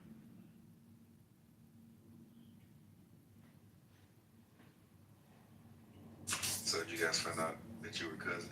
Y'all gonna let him get away with this? He went from the Orange County jail straight up to Bel Air in a second. Like, this is fucking, like, you are so fucking whack. You are so fucking whack. You're so fucking whack. You're so fucking, come see me at Theo Lacey's, bitch. Come see me at Theo Lacey's, bitch. Who are you? I wasn't even arguing with you. Who are you? What's your name? Nice to meet you. Stop being so extra. You're a female. Be in a woman's place. Yo, they call me Big Adams. You don't want to fuck with me, bro. They call me Big Adams. I'm here with you, motherfucker. Okay, so you from West Boulevard? Tell them stuff that's not in LA County that's in LA County. You're like, this So is are you from West Boulevard? Because you're from Adams, so you from West Boulevard, like the set? You're talking to me like you're a gang member. That's why I'm asking the question. It's a what is it called? Okay. High post. High post. It's not about, listen, we don't need to be advancing anybody. Okay, but the point is that when you have rhythm, there is a particular place inside of the brain and the soul and the spirit, okay, that allows you to connect deeply with earth and vibrations and rhythms. Okay, so it's ancient wisdom. Is that what I'm talking about? Okay. It's deep. Would you say it's a spiritual thing? Yes, it is. Right, because the earth gives rhythm its structure, and then just by everything that we see, right? All of the, what is it called? I think you're overcomplicating it. Like a lot of people. Once again, if you look at the most intricate drum patterns, look at the most intricate drum patterns. Like for example, if you listen to Latin American music, where like there's a level of what do you call it, syncopation that happens, like how they're I don't want to like go on about it, but if you listen to Latin American music, that's pretty much African drum pattern influence. If you look into a lot of things, they just have, I think, like, it could be that it's just like, it is even part of their DNA now. Is even, you know, for who knows. I mean, that's why when you talk about that kind of music, that's why I love old Brazilian music from like the 60s and 70s. I can't get enough of it. Like, I have anthology and all that percussion that you're talking about. It did come from African customs for sure. You know. And the Portuguese went all over Africa, you know, to what they found. Yeah. For sure. But I like how she was trying to describe it, though, man. She was really artistic with it. I like that. There's something deep, and about it. We do a lot of African drumming here, like there's African drumming classes and stuff. And I don't know, if you can't get into that and you can't feel that, I don't trust you as a human. You're something else. You're maybe soulless or something. No, I went to like a drum circle like you're talking about. They used to do stuff like that in Leimert Park a lot, like here in Los Angeles. So I used to go to Leimert Park. They used to do a lot of that stuff, and I was sitting around. It's very nice. It's very peaceful. It's very nice. It's very connected. There's so much deep, infinite wisdom and the ability to connect and just actually flow with the earth and each other and vibration. It's a beautiful thing. It's also incredibly, there's like ecstasy. Like you don't need drugs. You don't need to escape, you know? It's just, that is the escape, the connection. It's a beautiful thing. I love music myself, so I agree with you. That was very eloquently, but very nice. Thank you. Brabby, in your bio, a lot is 2 words. Oh, I'm sorry. I'll make sure to Fine. I am fix totally that up. at spelling and grammar, please. I am, but I am. Okay. I can write very well too, so you know. I went to college and I make that mistake all the time. I mean, you know, what can I do? I'm College American. is scam. Dude, I'm still learning English. autocorrect is making everybody a worse speller. I really think so. Not me. I find that autocorrect also misspells too. Oftentimes. Yeah. I find that a lot, at least with Android systems. I can't. It's horrible.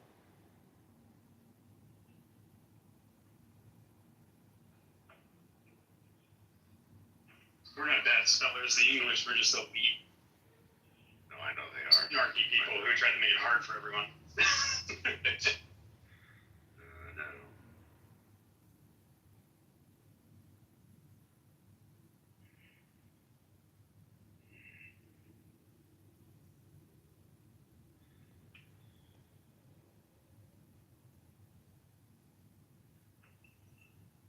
Just remember your mother is a demon. Dude, how do you do so much? Get big and not get defined. That's pretty crazy. Hey, your mother's a big back, jawless, cock-sucking animal. I love moms. Yeah, me too. I was gonna say those. Both of those. Unless they're single moms, then they're fucking worthless whores. Well, or you're shooting blanks. Jesus. Yeah, men don't make them the way that they used to. Yeah. They used to be able to handle women and children and provide and not. Then women became a bunch of But you know sluts. what? Like, I have a daughter, she's the most amazing, most beautiful person. And God made her for me. I know it. Tabe, how about you? I'm not a single parent. I'm good. Are you shooting blanks? I wish I was. Oh no, I'm not. Hold on, y'all. I can You promise know, you that. I'm getting tired of these protesters. I'm gonna pull over. I'm gonna ask them a question. Yes. No, don't be careful. No, I'm Don't going have to. to take the vehicle. Excuse me. Careful. Why y'all not out here protesting for black women? Excuse me. Y'all should be protesting for black women. Black women. Thank you. Y'all should be protesting for black women.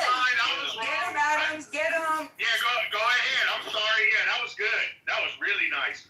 Hey, tell them, why weren't they protesting when the LAPD were shooting black kids? They're protesting for Gaza. Why Gaza?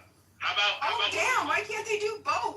Exactly. Gaza don't exist, but you have black women out here in America that have no representation. Exactly. No, I agree with her. I agree with her. No, I have to. Sorry. She's right. What the left has done to black women in this country is it's a sin. It's a sin on sin on sin. It's disgusting. Gaza doesn't exist. I mean, well, technically, maybe not anymore. Well, he doesn't. Well, hopefully there can be a solution where they demilitarize Hamas and they let the Saudis come in and sponsor a Gulf cooperating government there in peace with Israel, because that's the only way it's going to happen for Palestine to have a real freedom. They have to want peace, you know, like. What happened to Bob Marley, One Love, peace? We're all. You're right, Mr. Matt. Oh, you're 100% right. But unfortunately, the world has very hot blood right now, sir. I agree, though. I agree. How about some Bob Marley? We need more, just a little bit more marijuana given out to everybody. Let's all just relax a little bit. We'll get Trump to do something,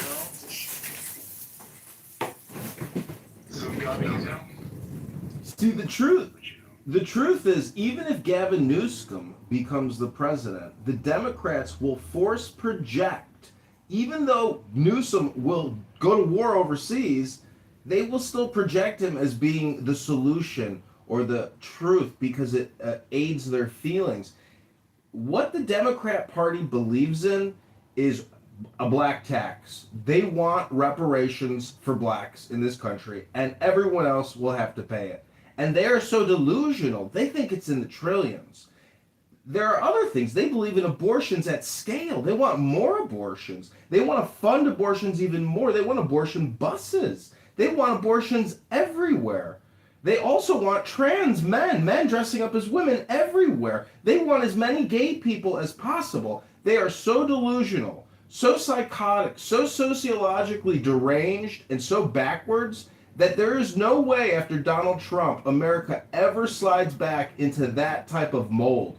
That mold is mentally ill, destructive to the country, it's suicidal to the country, and in many ways there will be a cultural or a real Civil War revolution. If men dress up as women in the Marines, the Army, the Navy, the Air Force, there's going to be a catastrophe. There's going to be a cataclysm, because that type of behavior will be force projected onto the population. And we, in my opinion, I won't tolerate it. I'll never live in America. I'll leave the country if there's no resistance. But that type of mentally ill, deranged communication projection to the population, it's suicidal and it's retarded. Hello? No.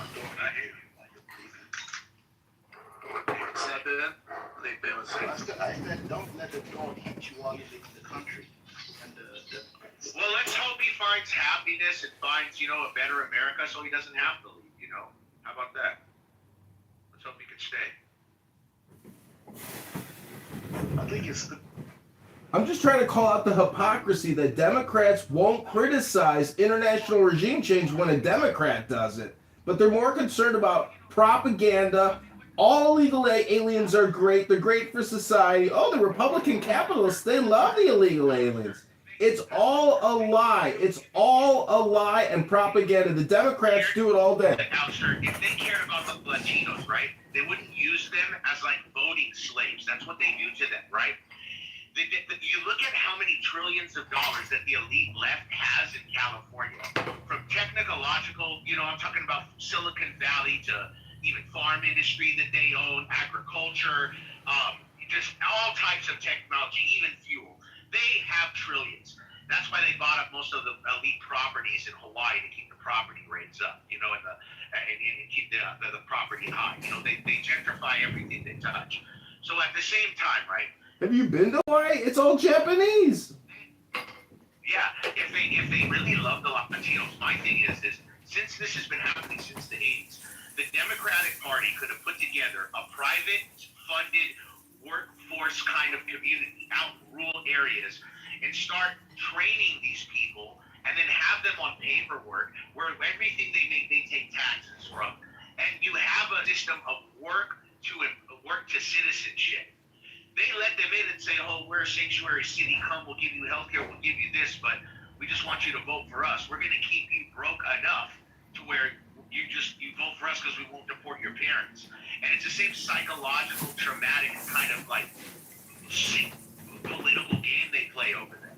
And then they lock them up by the thousands too, and millions, because they allow these Hispanics to come and they know you're not building some type of economical backbone or community for them to come in and assimilate to, so they're going to have to resort to crime. And then what do? They build a privatized prison industry off the backs of Latinos, which they did with the blacks till about the 90s, and then they added the Hispanics to it. So I mean, they create the high cost of living and the rat race for the everyday American. Rabbi, we have an internal fiscal conflict, an internal fiscal crisis. Democrats are Marxist communist socialists.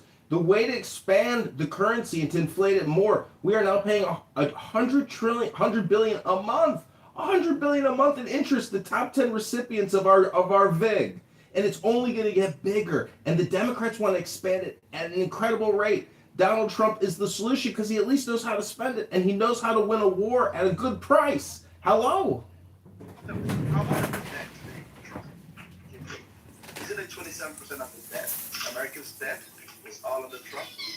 Yet he knows how to spend America's money, right? The problem is, it's this stupid culture wars that you guys always spout. That's why GOP support today. Like if you look at the last 29 elections, it swung in favor of the Democrats. The Hispanics that you guys keep talking about, yeah, they tasted a little bit of the GOP, a little bit of Donald Trump. What are they doing now? Every one of them is running away from MAGA, running away from the GOP, and running back to where they have the safe space, which is the blue side of the country. So, I don't know what I disagree. you're talking about. Oh, yeah. I disagree. That's why you guys I disagree. elections. Tell me one election you flipped since Trump became president. Tell me one. And I can tell Not many. Not many. Not many. Not many. But Trump is fighting for the petrodollar. And that is the most important thing here, along with the terrorists in Iran.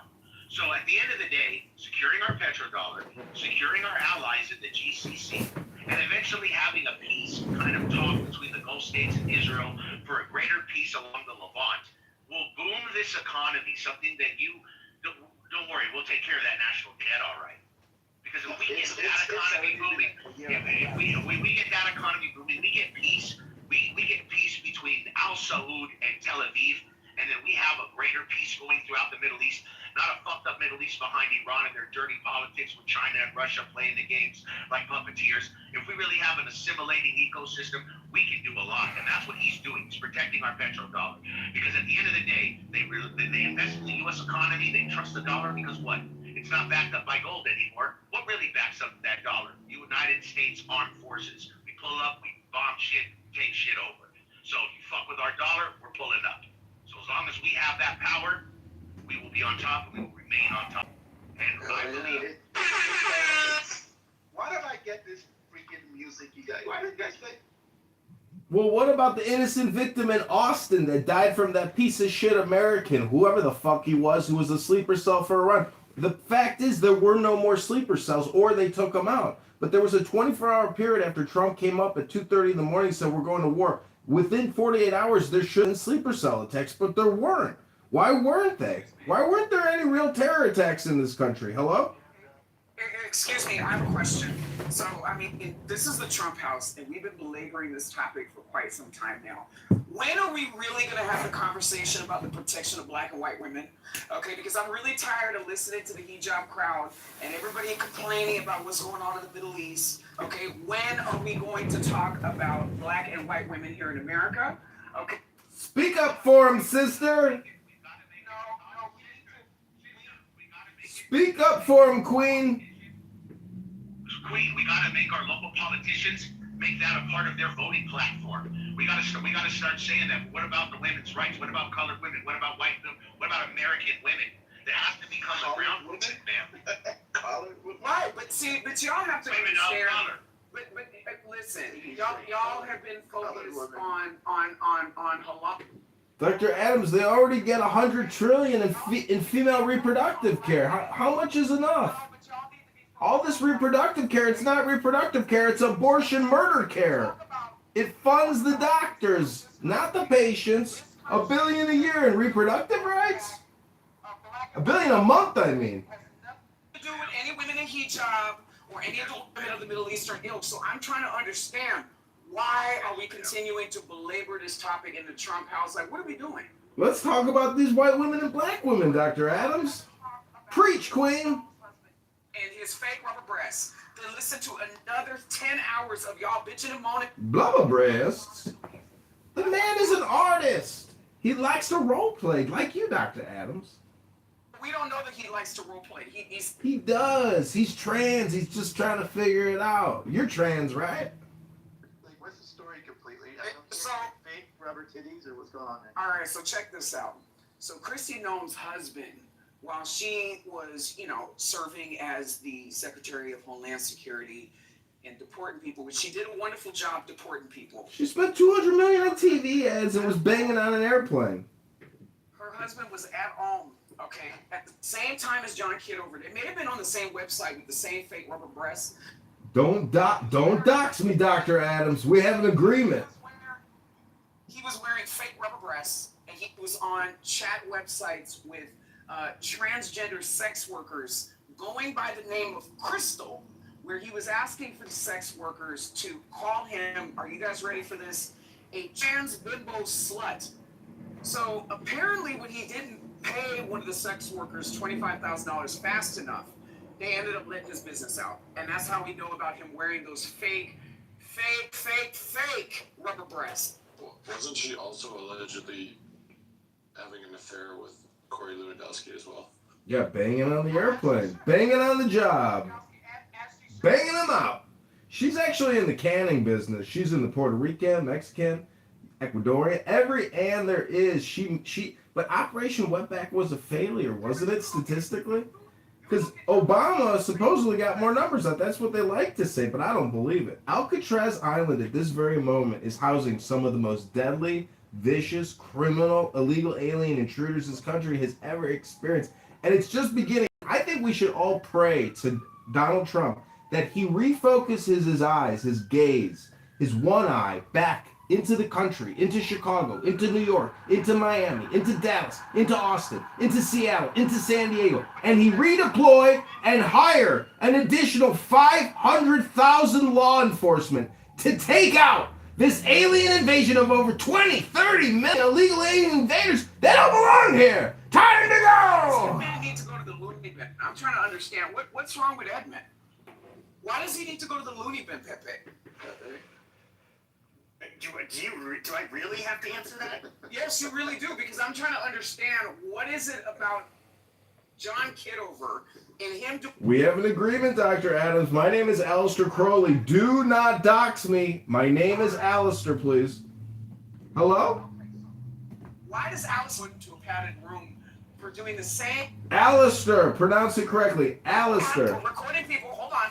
Recording people going into the rooms with the same shtick over and over again, insulting the same people over and over again. Why do you feel like he needs to be in a padded room and you don't? Sure. So, I mean, I don't know if you've noticed, but, like, have you've seen pictures of, like, him with his, like, 20, 30 phones, and he just spews nonsense all day and films to no... I've seen those pictures, and I'm trying to understand why more white women are not in his back channels. I mean, first and foremost. Don't you know that Jews started Hollywood? I'm in the pictures business. You guys are in the talking business. I'm in the recording business. You're in the talking business. Get back to work. Why do you feel like he should be in a padded room for doing the same thing over and over, expecting different results, being loud, bombastic, and being entertaining to some, not to all, but to some? I'm not understanding exactly how is his behavior much different to yours. Oh, mine's different. Because people actually invite me on stages, and I can talk to them. Well, people are inviting him on stage too. This isn't a just listening room. He had not to. in most rooms. Come on. Well, but wait a minute. You just said that you're. Dr. Adams, he's saying it's a popularity contest game. Don't you hear him? It's a popularity contest game, ladies and gentlemen. That's what the conversation's all about. Thank you. So you don't think that you're trolling insults people? I'm saying, but I can do it without trolling or insulting people. So what part of his trolling right now is being insulting to anybody? He's not using slurs. Ladies and gentlemen, this is what I call the Dr. Adams and PP special. This is a recurring... Hello? About what you witnessed on his live feed. Mm-hmm. Yeah, man. Wait. Which one? Boogergate? Fartgate? Shitgate? Which gate? Jackoff gate? Mr. Kitover, what he did on camera.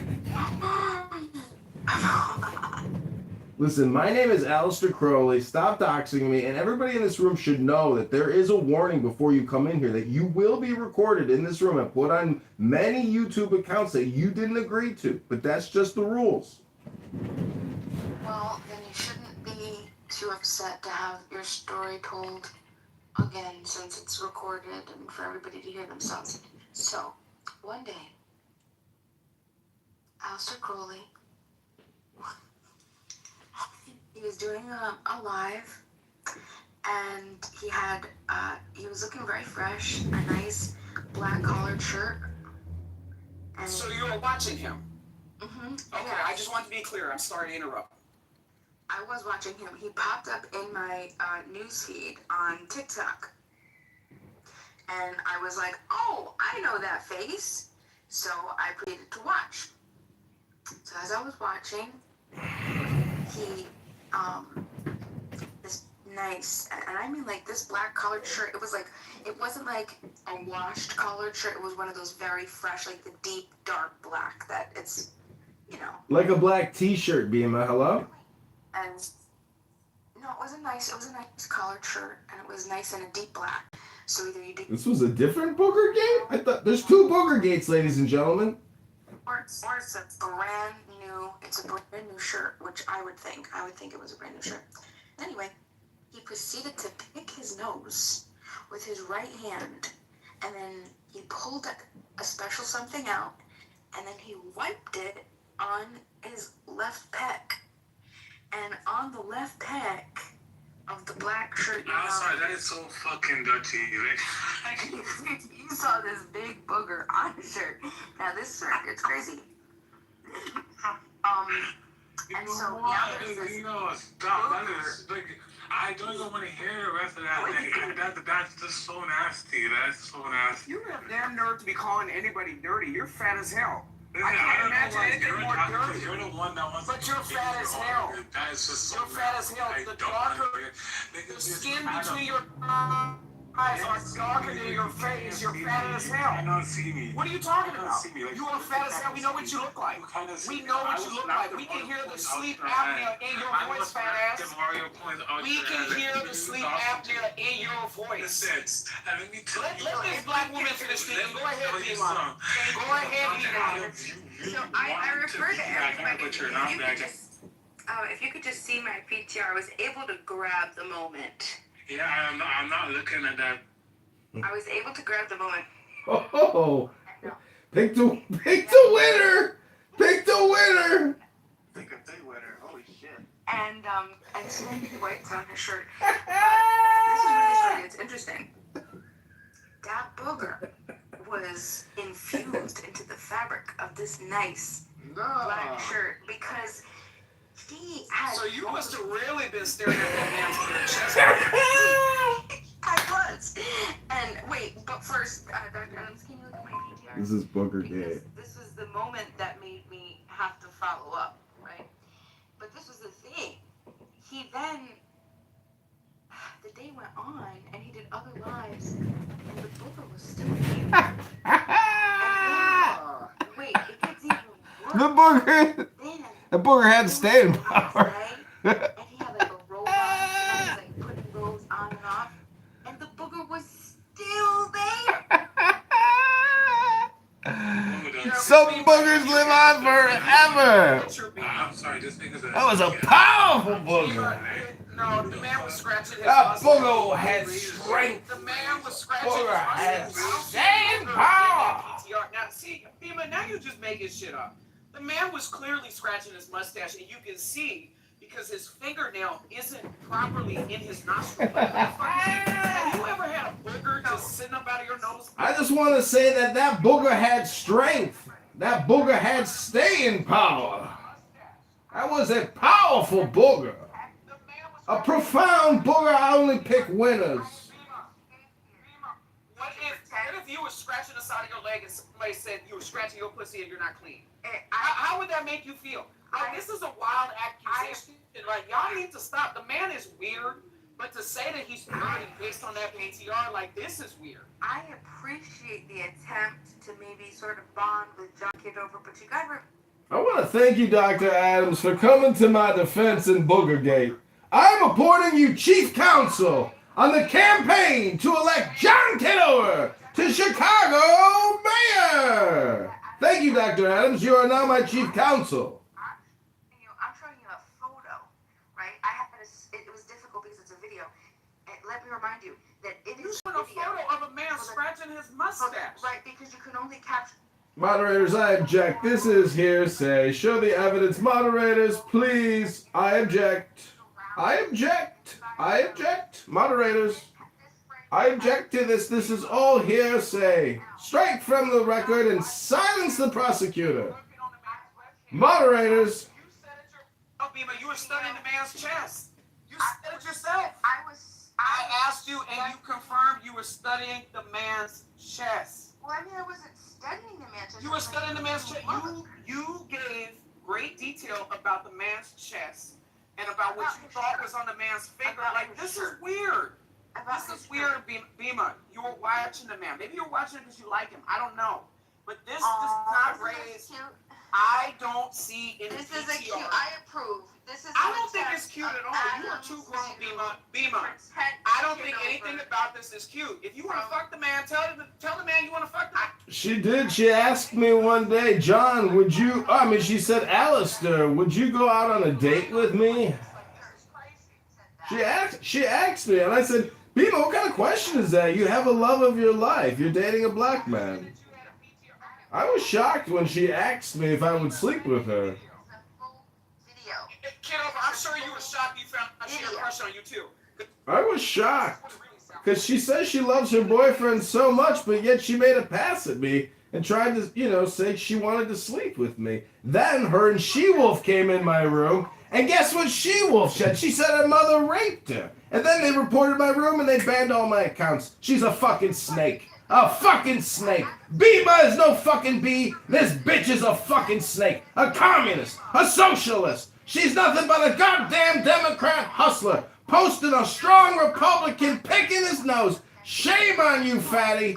Drug delivering mule. Slave to the robbers. The victims are not innocent. The criminals are innocent. You side with criminals, Bima, not the victims. Side with the victims, not the criminals. Take Boogergate down.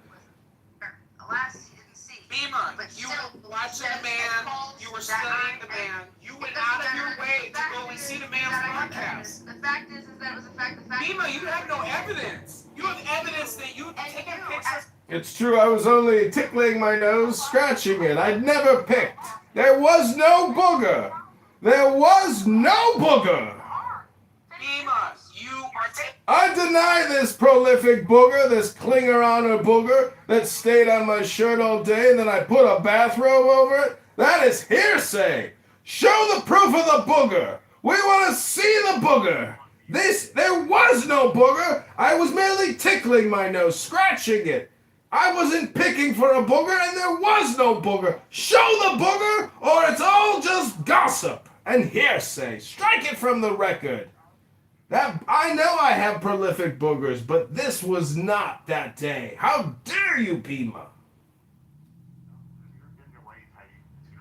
Why are you questioning this man about underwear? Why do you What is wear going shit-stained on? underwear on camera? That shit is not okay. Yeah, that's a little strange, Adams. Don't you think? Again, show the evidence of the shit-stained underpants. Let's see the evidence.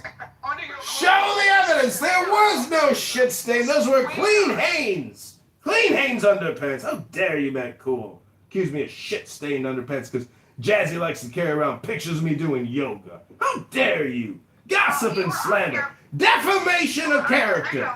Defamation.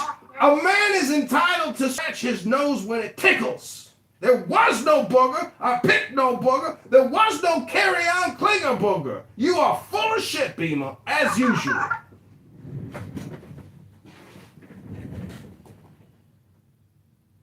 guess Boogergate, it's not getting him in the padded room like we tried to do. Looks like. What do you guys think? Yeah, y'all the one that came up with this evidence. Y'all the ones that should be in the padded room. I'm sorry. And like I said, I think you need to go in the nut house too, Adam. Yeah, I'm sorry to hear that, Jeffrey. I saw the video. He was sitting on the toilet taking a shit, got up, came to the thing, and kicked his nose. So you were watching the man on the toilet. More evidence, y'all. Like that. No, you're on candid camera. My nose, the weapon on my shirt. I was like, I kept pressing. I'm like, what are you talking about? And so she sent me the link to the video, and she watched it and confirmed exactly what she said. Holy fuck. See, what I think is funny is this is technically like the new candid camera. You guys could technically just call me Bob Saget. Like I am the host of Clubhouse Hidden Camera. Welcome to my show. Dave Coulier.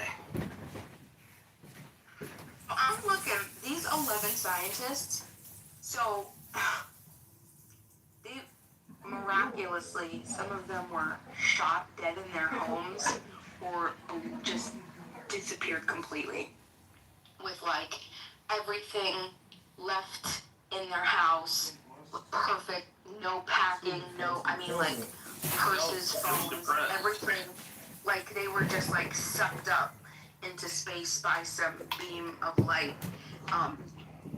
It's crazy. That I wish I could learn how to do that. Like if I'm sick of having to go to truck stops and find fucking women that probably nobody are looking for anyways. Pepe, Much more listen, convenient. you're into lot lizards? Oh yeah. This is gonna get dark. But there's mine shafts all around the fucking country. You could actually there's maps for them. But they're not gonna find them. So who here is interested? Is anybody here speculating that the United States is going to invade Cuba and do a Day of Pigs, but we'll call it like the Day of Elephants? Because I have a striking suspicion that we are about to topple the government in Cuba once and for all. What do you guys think? Are we going for Cuba? A lot of the Cubans are so I hear mixed opinions from the Cubans, which is weird. So like a lot of the Cubans, obviously they're against communism and they hate the current I'm not sure you call it government. But they also a very common claim though is that the best of Cuba is already left. And so what you're gonna get is like a huge underclass of people that are, you know, I guess it's you don't really want them coming here, say the least. So what do you think we're gonna do, Pepe? Do you think I think they'll be easy. I think they'll be pretty easy to choke off, like financially. So yeah, I don't think we're gonna do anything like militarily, right? Like there's no. I don't think so. Yeah. Listen, I just want to say that America First is actually a socialist program because it is for we the people, but we don't want the clown world aspect of it. I just want to make that submission. Thank you. Well, it's funny is because the people who are against America First are usually the Israel First crowd, which is kind of ironic. They want socialism for Israelis, only it's funded by Americans. Isn't that something?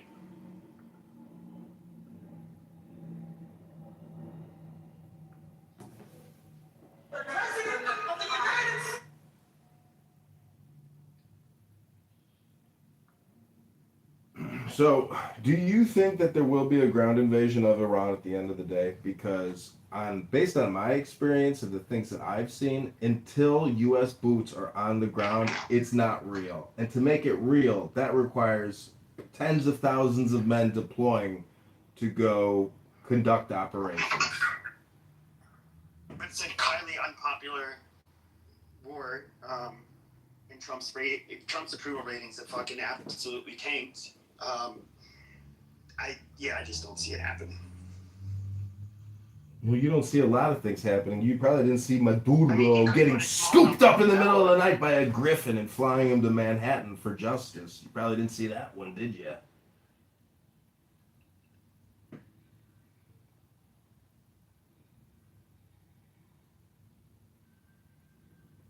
The president of Syria is making a security deal with Israel. Boom, done. No more problem from security from Syria forever. But it looks like that guy's going to be the strong man in Syria now. I love how Israel, our greatest ally, is making alliances with basically the fucking ISIS leaders. No. These are Al Qaeda leaders. There's a difference between Al Qaeda and ISIS, Pepe. What is the first thing they started doing once they got power? They started fucking killing Druze, Christians, and Alawites. Like, these people are fucking terrorists. They're just doing what Muhammad told them to do.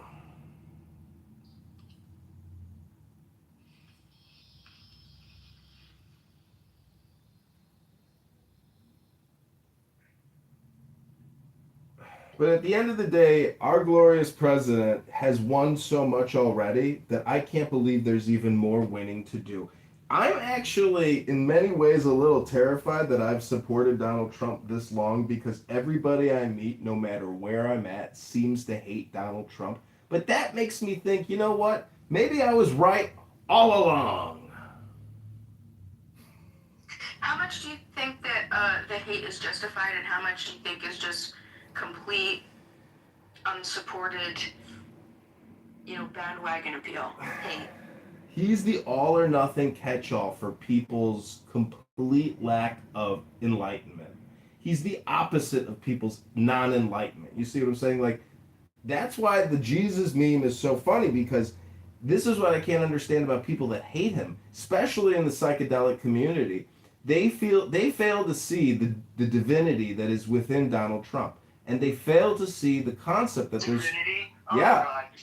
No, it's not stupid. It's philosophy. You're stupid. The thing is, there's not a speck of dust out of place in the whole universe. And so even guys like Pepe that hate the Jews and hate Israel and hate Zionism and hate philosophy, they come on here and they just scream, N-word! N-word! N-word! Because that's all they got. They don't got nothing but the N-word in the show. It's a boring Pepe show. But if you like to be shocked, Pepe's your guy, because he will say the N-word, which is one of the most verboten words in America, as well as the F-word, as well as even the R-word. You can't say the R-word.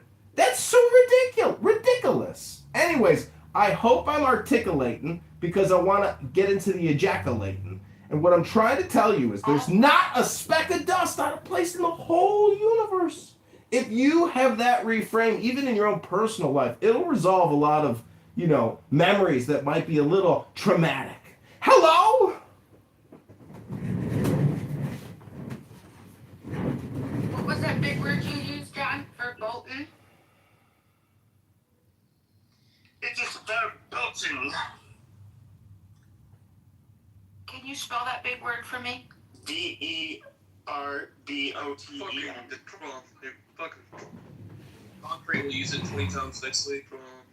Yeah, go give me an idea. Fucking hold up, you.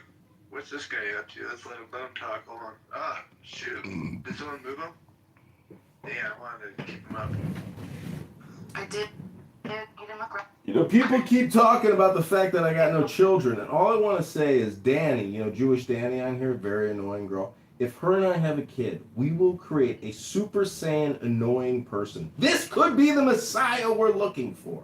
If you've seen the movie Dune, you got to understand genetic engineering and all of this eugenics, it's real, meaning that the elite understand and practice genetic organization. All I'm trying to say is, if I'm the most annoying person in the world, and Danny is a close second, together we will create the most super annoying child you have ever heard in your lives. And we believe it will be just like Pepe. We think Pepe is actually a protean type of mutant that is emergent only when the internet came into existence. And so Pepe, in a way, he doesn't like the fact that Donald Trump, I said, has divinity. Well, Pepe has divinity. And if anybody hates Pepe, that's because they fail to see the divinity in themselves. So all I'm trying to say is, the more you think, the more you speak, the further from the truth you're going to get. Hello. Prodium? What was that word? What was that word you used? Earth to John. Come in, John. He's picking his nose.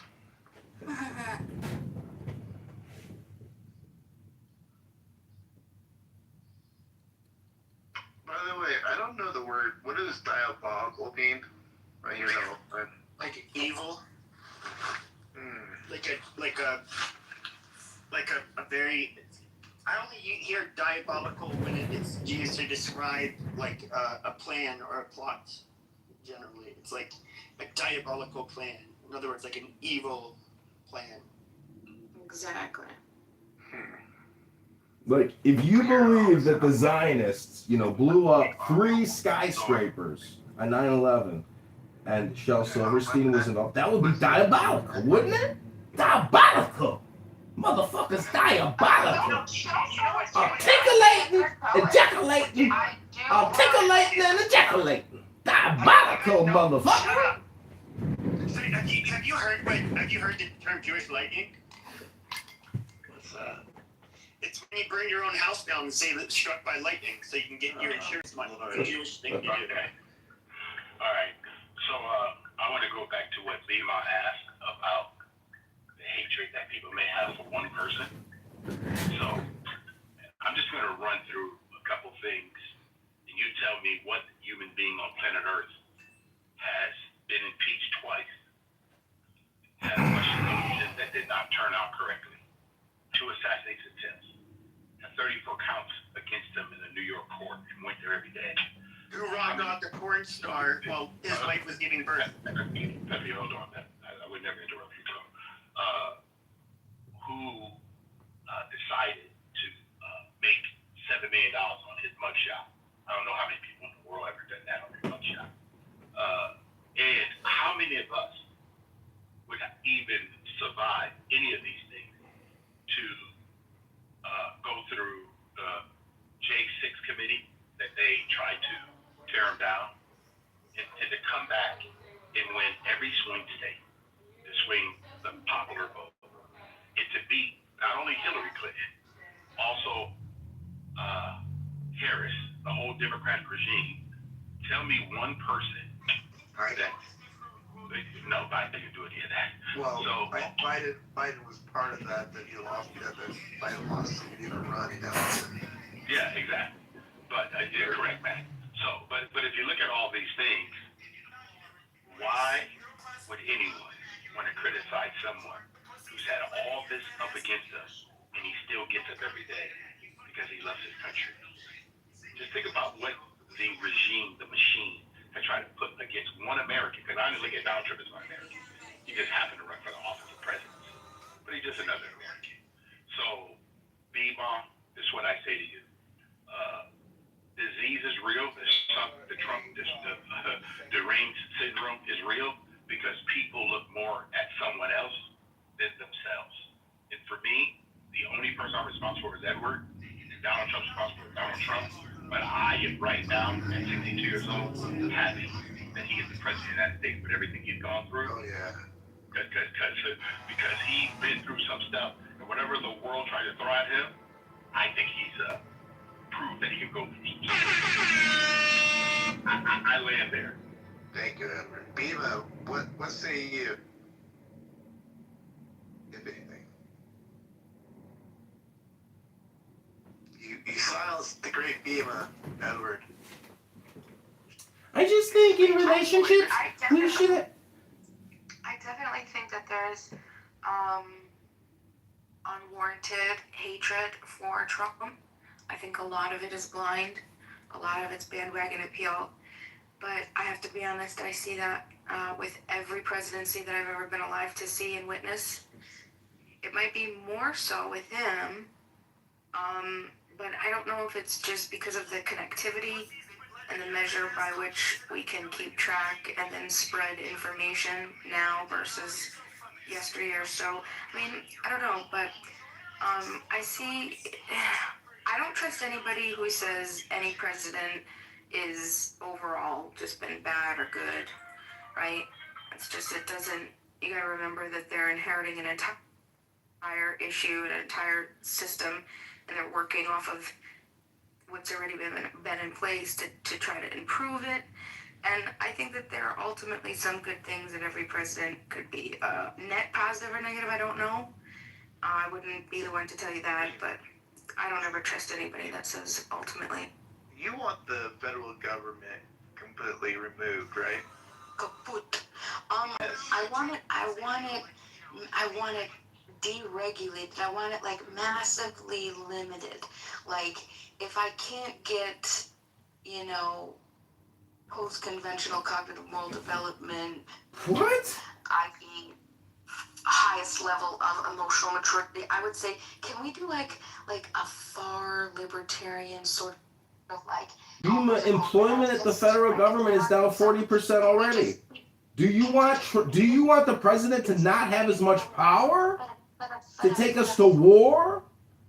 So you would bring power back to literally the states to start with, right? You want more than that, obviously, but that's where you want power to reside, right? Obviously, back in the hands of more of the local government, of your local government. So that's difficult too, because then when we say local government, we're saying like there's going to be a level.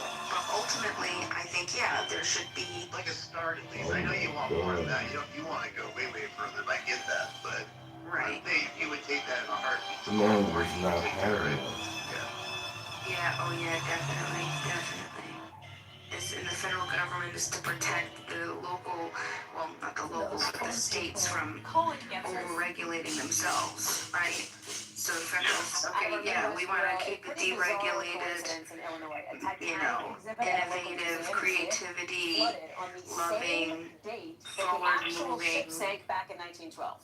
The owners of the storm society. only that part of the museum ended up taking a award out of our Midwest Bureau. A pretty bizarro coincidence in Illinois. The government, what would the United States look like if we were to do that? Do you think it would be anarchy? Like, I'm just gonna say the word, or would we be able to govern ourselves in a micro version of ourselves in that way? What do you think? Where would it go?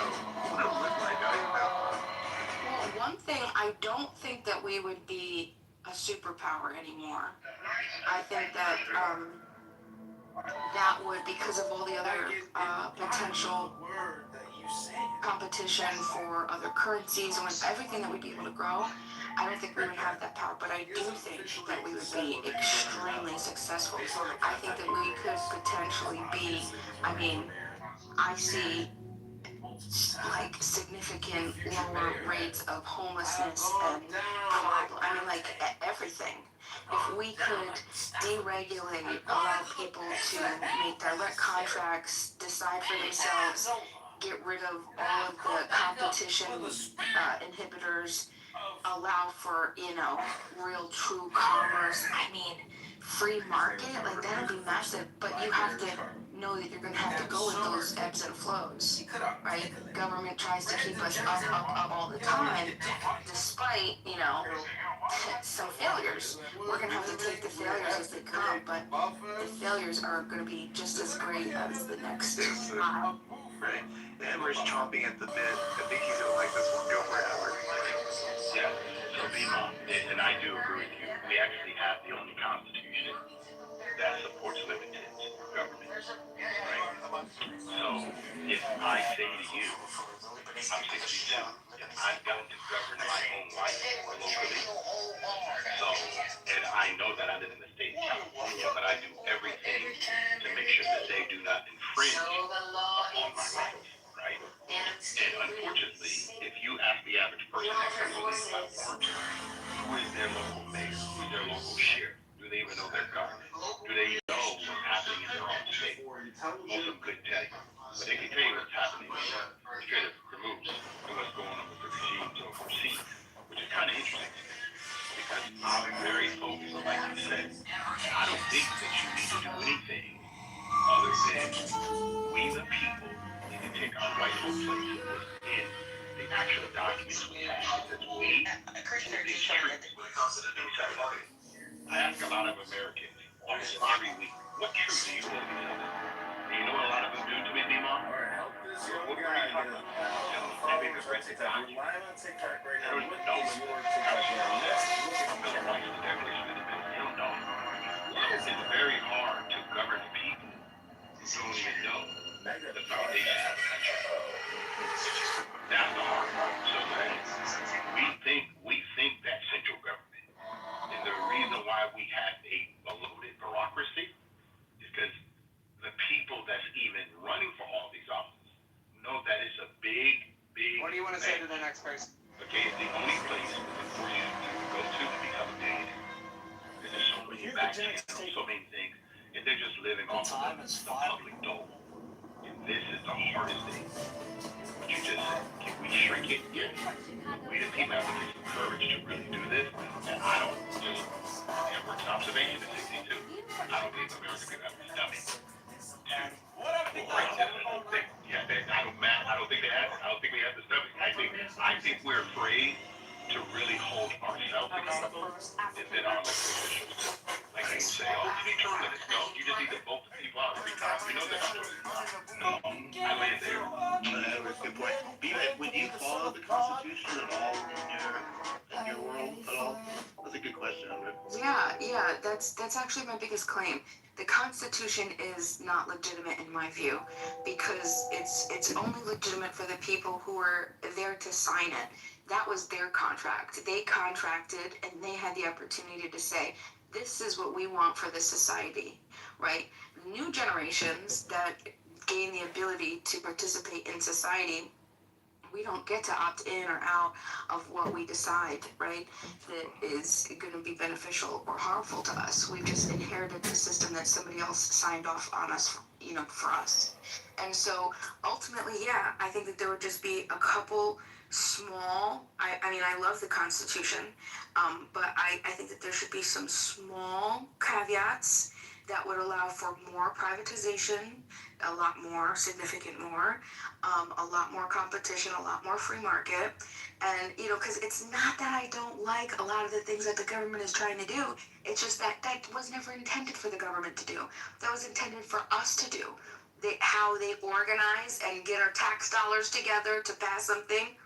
The reason they did that then, I believe truly, is because it was beneficial, because we didn't have the technology to connect and network the way that we do today. But we have that now. There's no excuse. We have an amazing ability to connect and network and to take control and to opt in and out with seconds. We spend 7 to 8 hours a day scrolling social media, our kids do anyway, and then God knows how much adults do. I mean, look at us right now.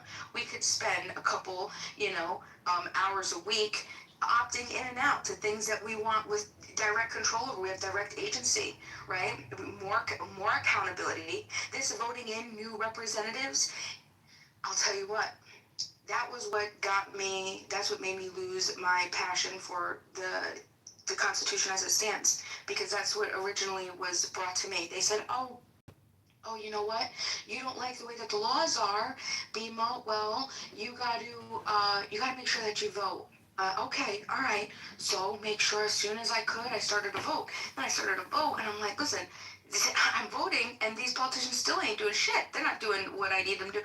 Oh, well, now that you're voting, you also have to campaign for the people that you want to get into, a vote, elected. You got to go out and campaign. You got to put that work in, get them elected. Okay, no problem. So I campaigned all over, local, all the way to presidential. I was doing campaigns for a really long time, thinking that but then you know what I saw? Even after they got elected into office, they still weren't doing what they were doing, what they were supposed to do, or what we elected them to do. And so then I said, well, what now? And then society said, oh, well. Which president was this, Bima? George Bush? Who was it? You're talking for. I know you said you worked even up to a presidential campaign. Let's hear the presidential campaign you worked on. Definitely a presidential. Who was it, Bima? Specifics. Hello? There is no specific. It's every elected official. Do you know how many elected officials there are in the United States? Over 500,000. Okay? So this is the ultimate point. 500,000? Holy shit. Yeah. Wow. Yeah, exactly. And so ultimately, what we're doing is we're just giving our direct agency over to somebody else to make these decisions. And I think that I like the organization, but all I'm saying is we should have a little bit more ability to change it, to change things that we could find more benefit to or immediate, and to have to wait every election. And sometimes it doesn't matter, because if you're in a stronghold, you're a Republican, you're in a Democratic stronghold, and it affects. Get to a better county. Get to a Republican county. Oh, well, look, there ain't no Republican counties in my state. Oh, we'll go to a whole new state. Oh, and then you get to the whole new state, and then you're still there. It's no guarantee. There's no promise, right? And then you wait and you wait to change the laws, right? The one thing that I did like is some of the states in the United States have direct democracy measures, and some are indirect democracy states, right? And the direct democracy measures, I do like that, and I do dig that, as long as they are for deregulation or to protect people from government force versus force. But Bima, if you got pulled over by a trans police officer and he took $10,000 out your car because he thought you were involved in a drug deal, would that give you the right to kill that man dressed as a woman robbing you? Hello? Well, you said it. I love the way you articulated your information. articulating and ejaculating. So this is what I would share with you in contrast. You right now get life, liberty, and your pursuit of happiness. That's not given to you by any form of government. That's given to you by your creator. I agree with you that our representatives do not go there and do what they're supposed to do. I got that. That's because we don't have a country. Edward is ascending. You know, people don't stand on their principles. This is the harder part. Because listen, I have a company, right? And if I bring somebody in, I have to keep my word to them. If I'm going to run for any public office, I got to do everything I can to keep my word to the constituents. And really, it's not my word, it's their word. Because I'm supposed to be representing them, not Edward. So when my wife and I here in Orange County, California, go to our meetings, one thing we always say is that you keep going in and out a little bit. Oh, I'm sorry, Ann. No, you're fine. Can you hear me now? I got him good, Ann. You sure? Yeah, I got him good too. It might be you, Ann. Okay, thank you. So what I've learned and my wife learned, that if you don't show up at a lot of these places, Mom, I can tell you literally, the city we live in is 48,000, right? In Orange County, Cypress, California. We probably get less than 1,000 people show up at our meetings. Okay? And out of that, there's probably literally 73% of our city are registered to vote. I don't care if they're Democrat or Republican, they just register. We get less than 17% of the people, both in the every 2-year voting and also the presidential election. So it's really, the people who are running know this, that there's not a lot of people that's going to participate. And I think that's what we're missing in BMOM, is that the people do not govern themselves enough so they can see all the foolery going on out here. There's a lot of foolery. And that's why I don't trust any. I don't care who it is. Listen, any elected official, I know they do not have my best interest in mind, nor my wife's interest in mind. I already know that. So whatever they're saying, I can take that with a grain of salt. Okay? So, Lima, I hear you, but I hold true to be self-evident that there's no person on planet Earth that has my interest in mind better than me. No mayor, no sheriff, no congressman or woman, not my governor, not the United States of America. If Edward does not, him and his wife does not keep their own interest in their mind. It's called personal responsibility. Exactly, my responsibility. So, Eva, I hear you, but for me to actually really give my sovereignty or my agency to some other person, hoping they're going to do right, it's hard for me to believe that one. So, Edward, are you a Quaker? Yeah, I agree with you. Edward, I totally agree with you. See, and I think that you're right too. And I learned that also very early on. I've been an elections inspector for many years now. Oh my God. It sounds official. Are you a member of like the Communist Party? Is that what makes you an elections inspector? The inspector is here. Everyone stand up straight. The inspector's here. Elections inspector does, right? I was an elections still pulling actual canvases with the little click machines. I don't know, the older... Damn, Grandma, you are an old sing... Yeah. And so, my point is I was shocked back then when I would pull canvas for a city of 60 to 70,000 people with only 1,000 people showing up to vote in a local election. That's insane to me. That's because it's election fraud. It's crazy, okay? That's insane. So, yes, and I see that too. But that's the cool thing, because I think most people just want to get along, right? We don't want to have to, we want to be, people don't want, we just don't have the bandwidth to put all of this extra energy into managing whatever we're going to do. But this is the thing, for some of us that do care about the little things that we don't disagree with, we're stopped.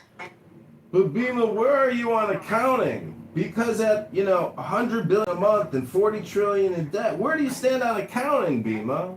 I mean, your philosophy's brilliant, but are you an accountant? Are you an actuarial scientist? Carry on, Bima. was saying he's so annoying. Well, I admitted that I'm one of the most annoying people in the world, but again, I do understand accounting and finance. And when you go to usdebtclock.org and you look at the financial picture, oh my fucking God. But the fact is, we have a $60 trillion a year GDP. But so does India, so does China. We're in the top 3. I don't understand. If anybody's complaining or upset, thank God you live in America. Just praise God now. Hello? This is so random, and like, this, I don't know why I just thought of it. But what happens if people just never? What if we all just decided not to vote? Does anybody know what happens? Yeah, the person with the most votes still wins, dumbass. It only takes one person to vote. I get that. Exactly. How much weed are you smoking? I know. I'm really high right now, so I'm just trying to figure it out. Like, what is going on? Like, what would happen? Does anybody know? I mean, it's here. You know, I know, but I think we need to get more people to participate in their own republic. I think that this is where I think we miss a lot. And right now we're paying for it. We're paying for the neglect. We pay for the elections through taxes, people. It's your state board of elections. Yeah, so one thing that Bima said earlier, she said about, the taxes and all these things. Guys, 1913 is when they actually instituted the tax rate, okay? Where we get taxed as Americans. Just think about that, 1913. We're only 250 years old as a country. But how did America survive before 1913? Think about it. We did it all through tariffs, export, import, and we still survived.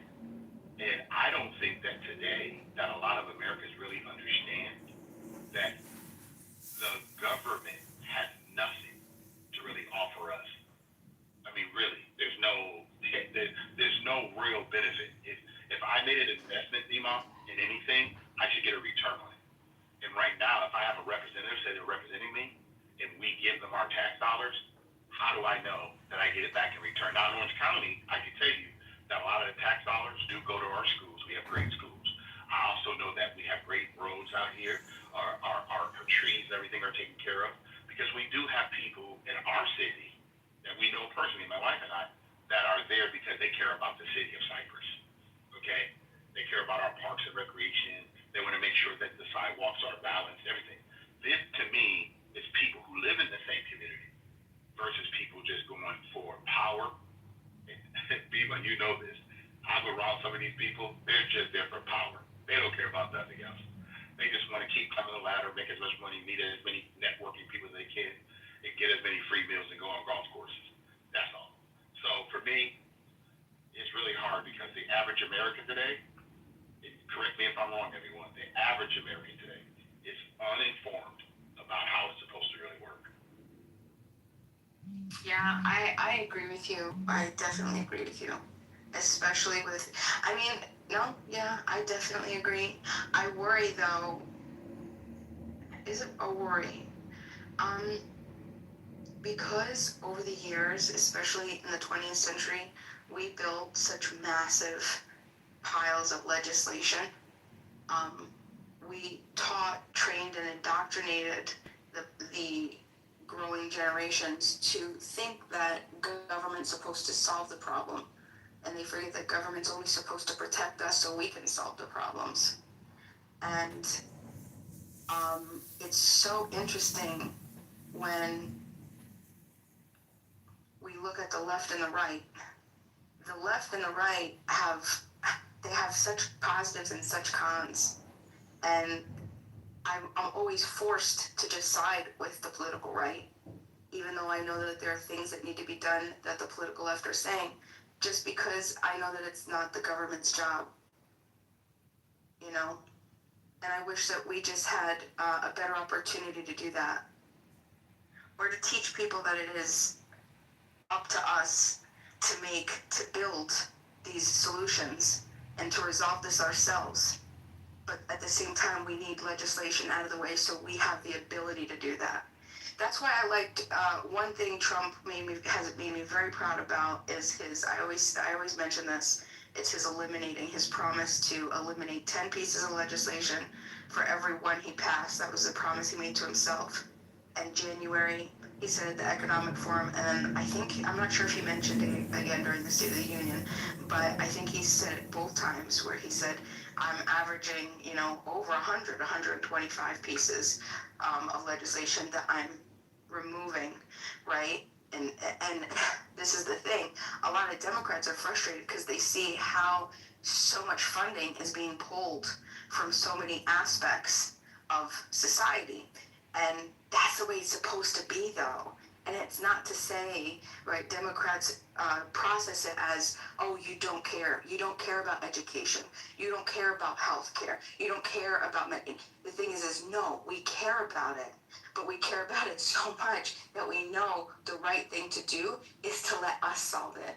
Because we're going to come up with the better solutions versus a bunch of pencil neck bureaucrats that, get together, they slap one thing together and think that that's the one way that we can solve a problem with the infinite number of ways that this world power with all these amazing people, everybody that's listening to this right now, absolutely brilliant minds, right? That we can't come up with better solutions, right? Even if it's a year later, even if it's passed, and then it's just a year later, right? We have to be able to continue to improve all of our processes. So we have to deregulate. Yeah, Bima, you give them a bigger neck than I would. You said a pencil neck. I don't think they have a neck. I know that from my COVID. Yeah, I know, but it's pretty crazy because these people have literally, what are they actually doing? They're just pushing paper and this legislation that they keep passing, like you said. Most people don't even know it. They don't even understand it. We got so many legislators that the average American cannot even understand. Listen, there's 81,000 pages to the U.S. tax code. 81,000. Why? I mean, it's just crazy.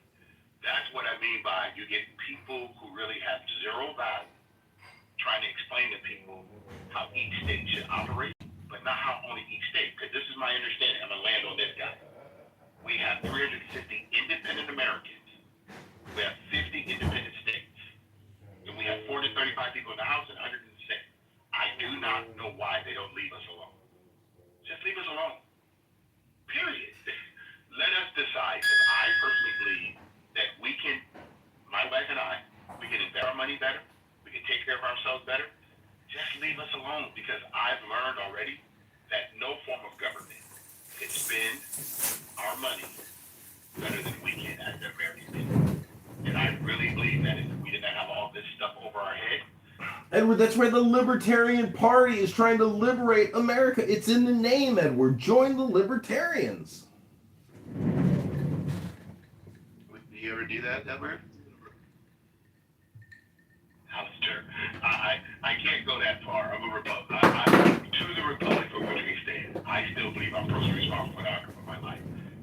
Then what is it about a Republican form of government which you think is the optimal form of government? Please enlighten us, Dr. Edward. What truth do I hold self-evident, right? I don't think a lot of people hold their truth to be self-evident. That my life, my liberty, and my pursuit of whatever I'm going to pursue is up to Edward. I say this a lot, guys. Am I willing to work for the outcome I seek in life? Whatever it is. Am I willing to put the work in? Am I willing to do it? I tell my children all the time, you got to decide, are you willing to work for the outcome that you seek? And I personally believe today that a lot of Americans have excuses that they want to go to some central area to see if they can help. And that's just crazy. Okay, I'm sorry. There's no one. My dad used to say this all the time. Okay, my dad was born in 1919. My grandpa was born late 1800. And they both said, oh, if life comes out on a parachute, the person's going to be your biggest problem every day is the one you see in the mirror. Yeah, you're so amazing to have around, Edward. Just listening to you, it's so, I don't know if you understand the depth of the influence that you have, but I have to say, every time I hear you speak, it really inspires me, even when I'm feeling like hopeless and sad, and how we could cycle about our thoughts. It's such a good, wholesome. a good refreshing. I don't know how to explain It's it. very wholesome. They give us. Yes, yes, I do. Yeah. And it makes me feel good. It makes me feel like, you know what? There is a lot of problems, but I'm gonna get up tomorrow and I'm gonna do stuff because I still have the ability, the capacity, and we have so much opportunity. Yeah. Thank you, Edward, for always, I mean, constantly just awesome positivity and really uplifting and encouraging. It's a philosophy, really. It's neurolinguistic programming. My wife says this all the time, Nima. We were fortunate to be born in America, to where we had the opportunity to do what we did. An opportunity that someone, before we ever got here, said that you can pursue your own happiness, your life and your liberty comes from God. You have a right to protect your family. I'm going to use what I know that's been written way before I got here. I'm 62. This country in July 4th be 250 years old. The longest standing constitution. Okay? The Constitution was never built for an individual. It was built for the people. And I personally believe that a lot of people miss out on the supreme law of the land. Because that's why I tell people all the time, you guys focus on Donald Trump or Barack Obama or Joe Biden or whoever the president is. That's not even the issue, guys. You are the president of your life. It is so sad. And I deal with this a lot with ethnically black people because they want to always name all the people. Nelson Mandela, Malcolm X, Dr. King. Like my dad just tell me all the time. Didn't Dr. King say, I have a dream? I is a personal pronoun. And Mike is telling me, that's not my dream. That's his dream. I have my own wife, I have my own kids, I have my own house. That's my dream. So I learned that from my father. So I'm going to take what my father, my grandfather taught me. You are responsible for your own life. Never let anybody tell you.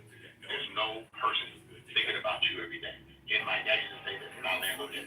If you think some white guy sitting around in your house thinking about you every day, you have mental issues. My dad said, I would have mental issues. No white guy is sitting around thinking about me. Yes, they are. My father said, you both got mental issues. But I'm not focused on that. I'm 62. I think about how I can bring about the demise of the black people of the earth on a daily basis.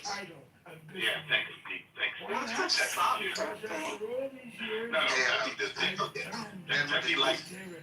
Edward, did you read what Clarence Thomas said just this week in Austin, Texas, about the Constitution? He touches on some of the points you're making.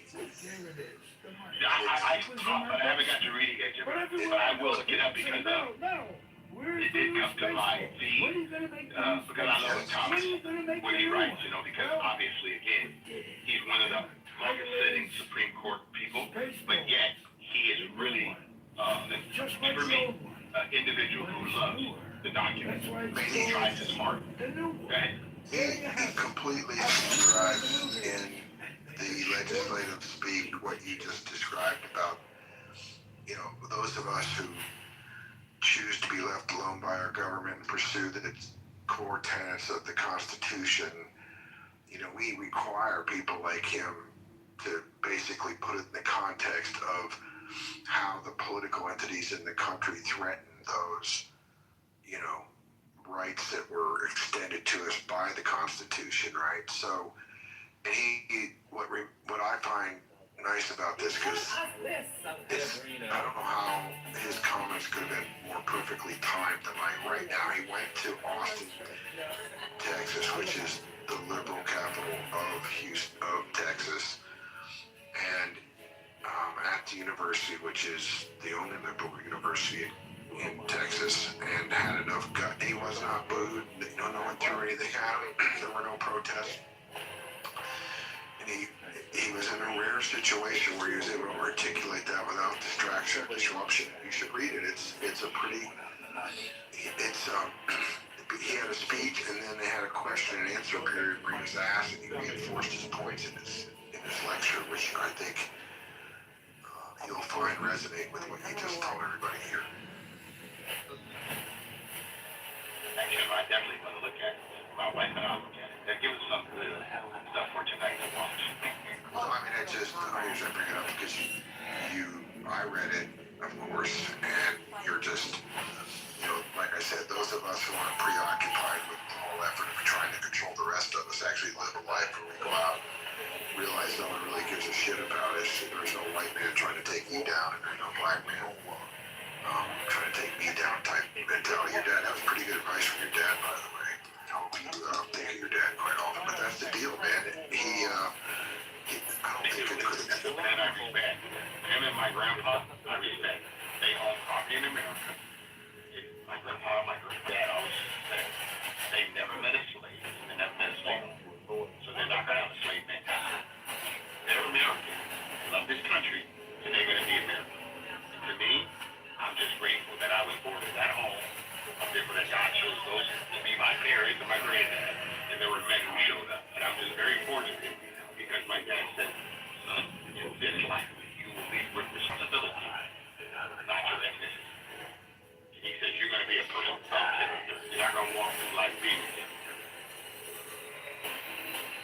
Yeah, I used to think that our, philosophical and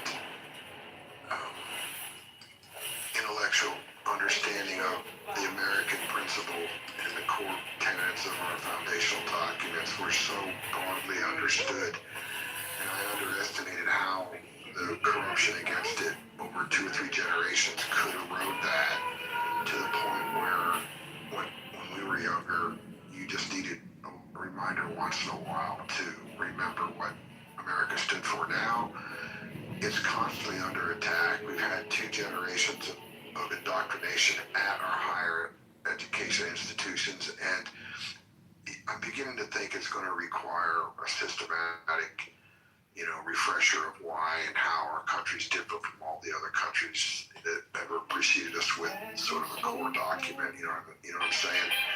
So it is the sort of discussion of the day, and that's why I keep telling you to go ahead and read it, because I hope there's very few voices that could be as articulate as his.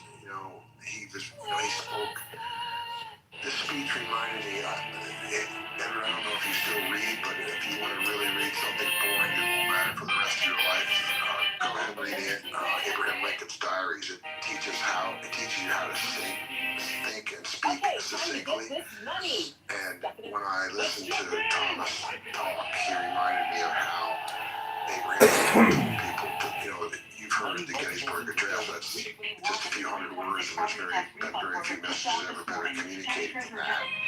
And that's what he sounded like. That's what he sounded like today. So I'm just going to say for the last time I'll get lost, I'll go drink some beer or something. But the deal is, if you get a chance, go ahead and listen to Thomas. It's pretty good. Can you drop that to the guy in the chat? Say again.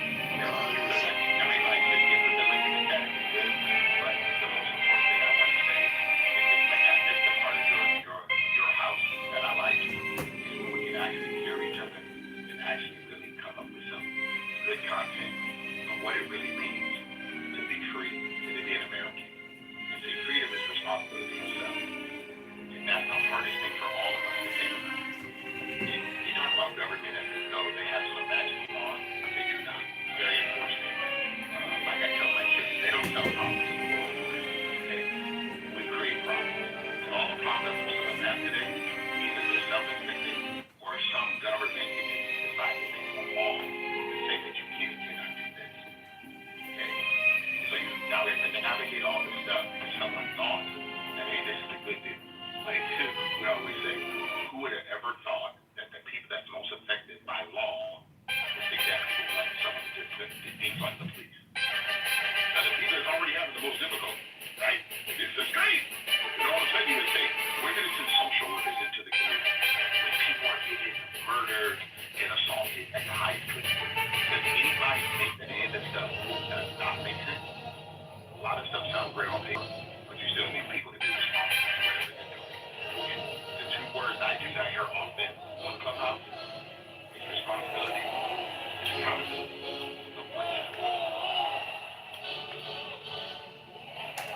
I think that might be asking too much. always, I love everything you have to say. I'm gonna push back a little bit. Just get a little bit of flair for a second. The defund the police situation.